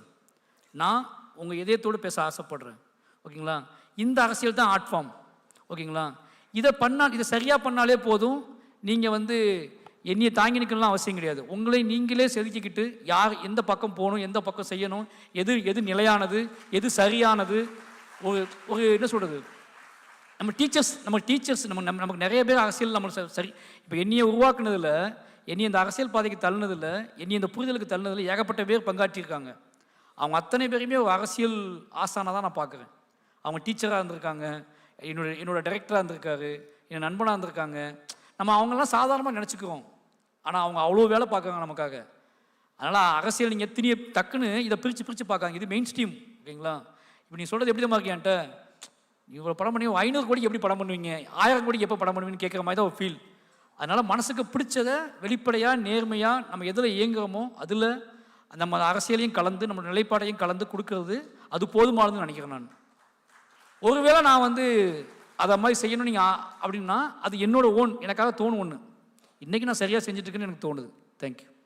Right, last 2 questions. லாஸ்ட் 2 கேள்வி ப்ளீஸ். அப்புறமா என்ன வந்து திட்டுங்க தனியாக ப்ளீஸ். 2 கேள்வி இங்கே ப்ளீஸ். வணக்கம் மாரி சார். வசந்தத்தையும் வாசத்தையும் பெரும்பான்மையாக பதிவு செய்யக்கூடிய இடங்களில் வலிகளையும் காலம் கடந்த காயங்களையும் பதிவு செய்கிற ஒரு கலைஞனை ரொம்ப மகிழ்வோடு இந்த மாலையில் வணங்குறேன். ஒரு பொதுவான பரப்பில் ஒரு பரப்புக்கு மறுதலிக்கப்பட்ட நீர், காற்று, மொழி, வாழ்க்கை இது எல்லாத்தையும் பார்த்த ஒரு சிறுவனுக்கு, ஒரு மனிதனுக்கு இந்த பிடிவாதமான நேசம் எப்படி வந்தது, சமுதாயத்தின் மேல விட முடியாத இந்த நேசம் எப்படி வந்ததுங்கிறது எனக்கு மிகப்பெரிய கேள்வி. கோபம் வந்திருக்கலாம்,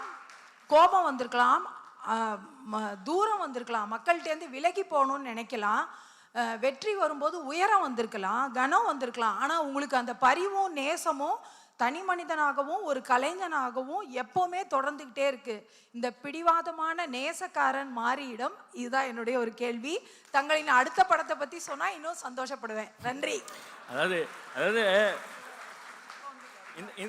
அதாவது இப்படியும் வித்தியாசமாக கேள்வி கேட்கலாங்கிறதுக்கு ஒரு நல்ல உதாரணம் அது. 2 கேள்வி எப்படி 2 விதமாக கேட்கலாம் அப்படின்ட்டு. தேங்க்யூ. பட் உங்கள் பதில் சார். பிடிவாதமான பிரியத்துக்கு காரணம் வந்து வாழ்வின் மீது இருந்த பெரிய பிரியம்தான். எப்படியாவது வாழணும், உட்காருங்க எப்படியாவது வாழணும் அப்படிங்கிறது. ஏன்னா நான் வறுமையாக இருக்கும்போது, பசியாக இருக்கும்போது கூட சாப்பாடு யாரும் தரலையே அப்படிங்கிறது வருத்தமாக இல்லை, சாப்பிட்டியான்னு யாரும் கேட்கலையேன்னு வருத்தமாக இருந்துச்சு. ஓகேங்களா? அப்போ என்னென்னா அந்த உள்ளாடலேருந்து நான் புரிஞ்சுக்கிட்டேன். அப்போ நான் கடந்து வந்த நிறைய மனிதர்களை பார்க்கும்போது எல்லாருமே பிரியத்துக்கு தான் இயங்குறாங்க, அன்புக்கு தான் இயங்குறாங்க அப்படிங்கிறத கொஞ்சம் கொஞ்சமாக புரிய ஆரம்பிச்சு எனக்கு. நாம் குற்றம் சாட்டுற அல்லது நாம் கேள்வி கேட்குற ஆட்கள்கிட்ட கூட தொடர்ந்து பேச ஆரம்பித்தேன். அவங்கக்கிட்டேயுமே ஒரு ஏக்கம் இருக்குது. அது என்னடா எல்லாருக்கிட்டையும் நான் யார்கிட்ட சண்டை போடுறேனோ அவங்களுக்குள்ளே போய் பார்த்தா அவங்கள்ட்டையும் ஒரு பெரிய ஏக்கம் இருக்குது. அப்போ இங்கே எல்லா மனிதர்கள்ட்டையும் பிரியம் சார்ந்த ஏக்கம் வந்து ரொம்ப நிலையானதாகவே இருக்குது. ஓகேங்களா? அது தவிர்க்க முடியாதாகவே இருக்குது. அப்போ நீங்கள் எதை வச்சு இவங்களை ஒன்றிணைக்கலாம் அப்படிங்கும்போது அதில் பிரியம் ரொம்ப முக்கியமான பங்கு வகிக்குது, அன்பு ரொம்ப முக்கியமான பங்கு வகிக்குது. அப்போது கீழே இருந்து எல்லாரையும் நோக்கி, எல்லாராலையும் கல்வீசப்பட்ட, எல்லாராலையும் நசுக்கப்பட்ட, அல்ல எல்லாராலையும் புறக்கணிக்கப்பட்ட ஒருத்தன் இதை ரொம்ப ஆவேசமாக பேசும்போது அதுக்கு இன்னும் பலம் அதிகம், இன்னும் அதோட வீச்சு அதிகமாக இருக்கும். அப்போது அதை ஒரு ஆயுதமாக எடுத்துக்கிட்டு நம்ம இந்த வேலையை செய்ய ஆரம்பிக்கணும். நம்மளோட படைப்புகளில் அது என்றைக்குமே மிஸ் ஆகிடக்கூடாது. என்றைக்குமே நம்மளை மீறி, நம்மளோட அன்பை மீறி, நம்மளோட ஏக்கத்தை மீறி, நம்ம பிரியத்தை மீறி நம்மளோட கேள்வி வெறுமனை ஒரு ஆயுதமாக மட்டுமே அவங்க போய் குத்திடக்கூடாது. அதில் ஒரு அன்பு தோய்ந்து, அன்பு அதில் கலந்துருந்தால் அவரை புரிந்து கொள்ள வாய்ப்பு இருக்கும் அப்படின்னு நம்பி தான் இந்த பிரியத்தை விடாப்படியாக பிடிச்சிக்கிட்டு இருக்குது. இது ஒன்று. நெக்ஸ்ட்டு படம் வந்து தனுஷா கூட ஸ்கிரிப்ட் போயிட்டுருக்கு. அது இந்த வருஷம் ஷூட்டிங் ஸ்டார்ட் ஆகும். Thank you. Right, one final question please. Hi sir. So excuse my Tamil. நீங்கள் ஒரு கதையை எழுதும் போது ஒரு இம்பேக்ட் இல்லை ஒரு மெசேஜ் நீங்கள் மைண்டில் வச்சுட்டே எழுதுறீங்கல்ல. So when it hit the movies or when people see it, நீங்கள் இந்த இம்பேக்ட் வந்து இந்த படத்துக்கு கிடைக்கலன்ட்டு நீங்கள் வருத்தப்பட்டிருக்கீங்களா இல்லை or which movie is it and what is the impact you expected us to get from it? அப்படி என்னோட படத்தானே கேட்டீங்க? இல்லை இல்லை, எனக்கு வந்து நீங்கள் வந்து பெருவாரியான மக்கள் இம்பேக்ட் பண்ணணும், பெருவாரியான மக்கள் நம்ம நினச்சதெல்லாம் சொல்லணும்னு அவசியமே கிடையாது. ஆர்ட் ஃபார்மில் எங்கேயாவது யாராவது நம்ம நடந்து போயிட்டு இருக்கும்போது டக்குன்னு தென்பட்டு நம்ம அது வரைக்கும் நம்ம வச்சுருக்க விஷயத்த அவங்க டக்குன்னு சொல்லிட்டு போயிடுவாங்க, கையை பிடிச்சிட்டு போயிடுவாங்க. எனக்கு நீ சொல்ல நம்ப மாட்டீங்க, இம்பேக்ட் நம்ம எப்படி வரையறுக்கணும்னு தெரில. ஏன்னா நிறைய பேர் என் கையை பிடிச்சிட்டு பேசாமலே போயிருக்காங்க. அதில் என்ன எடுத்துக்கிறது? நான் நிறைய பேர் நான் எங்கே நிற்பேன், மாரி சார் தானேன்னு கேட்பாங்க, ஆமான்னு சொல்லுவேன். ஆமான்னு சொல்லிட்டு நான் பைசன் பார்த்தேன், நான் வாழை பார்த்தேன், இப்படி படம் பேர்லாம் சொல்லிவிட்டு கையை பிடிச்சி சொல்லுங்கள் அப்படிம்பேன். கையை பிடிச்சிட்டே நிற்பாங்க, சொல்லாமல் போயிடுவாங்க. சரி சும்மா ஒன்றும் இல்லை அப்படி போயிடுவாங்க. அப்போ இது கொடுக்குற ஒன்று இருக்குல்ல, அதிர்வு இருக்குல்ல, அந்த அதிர்வு எனக்கு வந்து இன்னும் என்னை வந்து பயங்கரமாக இன்னும் சொல்லப்போனால் என்கிட்ட நிறைய கேள்விகளை உருவாக்குனேன். என்னை பாராட்டினவங்க நிறைய பேர் முகம் எனக்கு ஞாபகம் இல்லை. ஆனால் என் கையை அழுத்தமாக பிடிச்சிட்டு போன நிறைய பேர் முகம் எனக்கு இன்னும் அழுத்தமாக பதிஞ்சிருக்கு. எனக்கு அவங்கள திருப்பி என்னோடய படத்தை நான் அடுத்த ஒரு கதை எழுதும்போது அவங்க முகம் தான் முன்னாடி நிற்குது. ஒரு கதை எழுதும்போது எதுவுமே சொல்லாமல் என் கைகளை ரொம்ப பற்றி ஆழமாக பற்றிட்டு போன முகங்கள் இருக்குல்ல, அந்த முகங்கள் தான் இவங்க திருப்பி நம்மளை ஒன்று எதிர்பார்ப்பாங்கல்ல, நமக்காக ஓடி வருவாங்கள்ல தேட்டருக்கு, நமக்காக ஒரு கார்னர் சீட்டை கண்டுபிடிச்சி, சத்தமே இல்லாத ஒரு சீட்டை கண்டுபிடிச்சி, நல்ல சவுண்ட் குவாலிட்டியோட இனி இன்னும் ரொம்ப கனெக்டபுளாக புரிஞ்சிக்கிறதுக்கு எனக்காக டைம் கொடுப்பாங்கல்ல. இப்போ அவங்க டைமையும் அவங்களோட அந்த நேரத்தையும் அந்த பிரியத்தையும் நான் சரியாக பயன்படுத்தணும்ல, அப்படிங்கிற பொறுப்பை வந்து அவங்க தான் அதிகமாக்கிட்டு போயிருக்காங்க. அப்போ ஒவ்வொரு ஸ்கிரிப்ட் எழுதும் போதும் எனக்கு வந்து அவங்க முகம் ஞாபகத்துக்கு வரும். அந்த இம்பேக்ட் தான் எனக்கு இப்போவும் ஆழமாக இருந்துகிட்டு இருக்கு. தேங்க்யூ. ரைட் மக்களே, I'm afraid we are running short on time. Thank you so much. இந்த ஒரு டிஸ்கஷன் வந்து போய்கிட்டே இருக்கலாம், but big round of applause mister Mari Selvaraj. உங்களுடைய டைமுக்கும் உங்களுடைய கருத்துக்களுக்கும் உங்களுடைய மூவிஸுக்கும், மேலும் பல மூவிஸ் உங்ககிட்ட இருந்து எதிர்பார்க்குறோம். And Stalin Rajangam, thank you so much sir, lovely பியூட்டிஃபுல்லாக கண்டக்ட் பண்ணீங்க. And to the people of Chennai, thank you so much for being patient with everything that happened here. I hope you enjoyed the 2 wonderful days that we had here at the Lady Andal School. This is the Hindu Lit for Life 2026. Thank you to all of you. Thank you to all the speakers. Thank you to all the moderators. And of course, the back-end team at the Hindu that have done a big job in ensuring that everybody is here under one roof. Thank you once again. Thank you.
now. Catch me on my wheels in the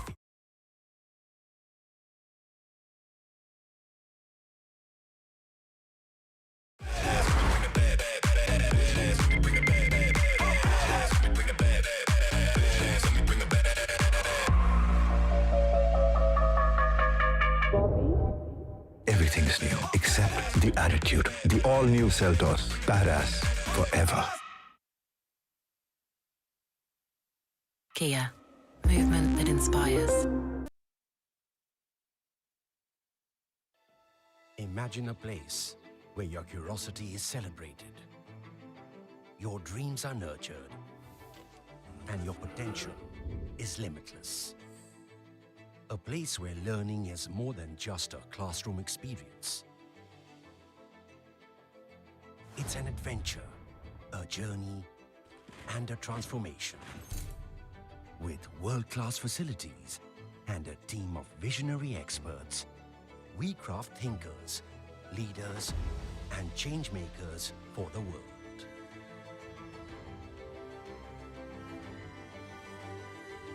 Here, every question sparks curiosity. Every challenge ignites passion.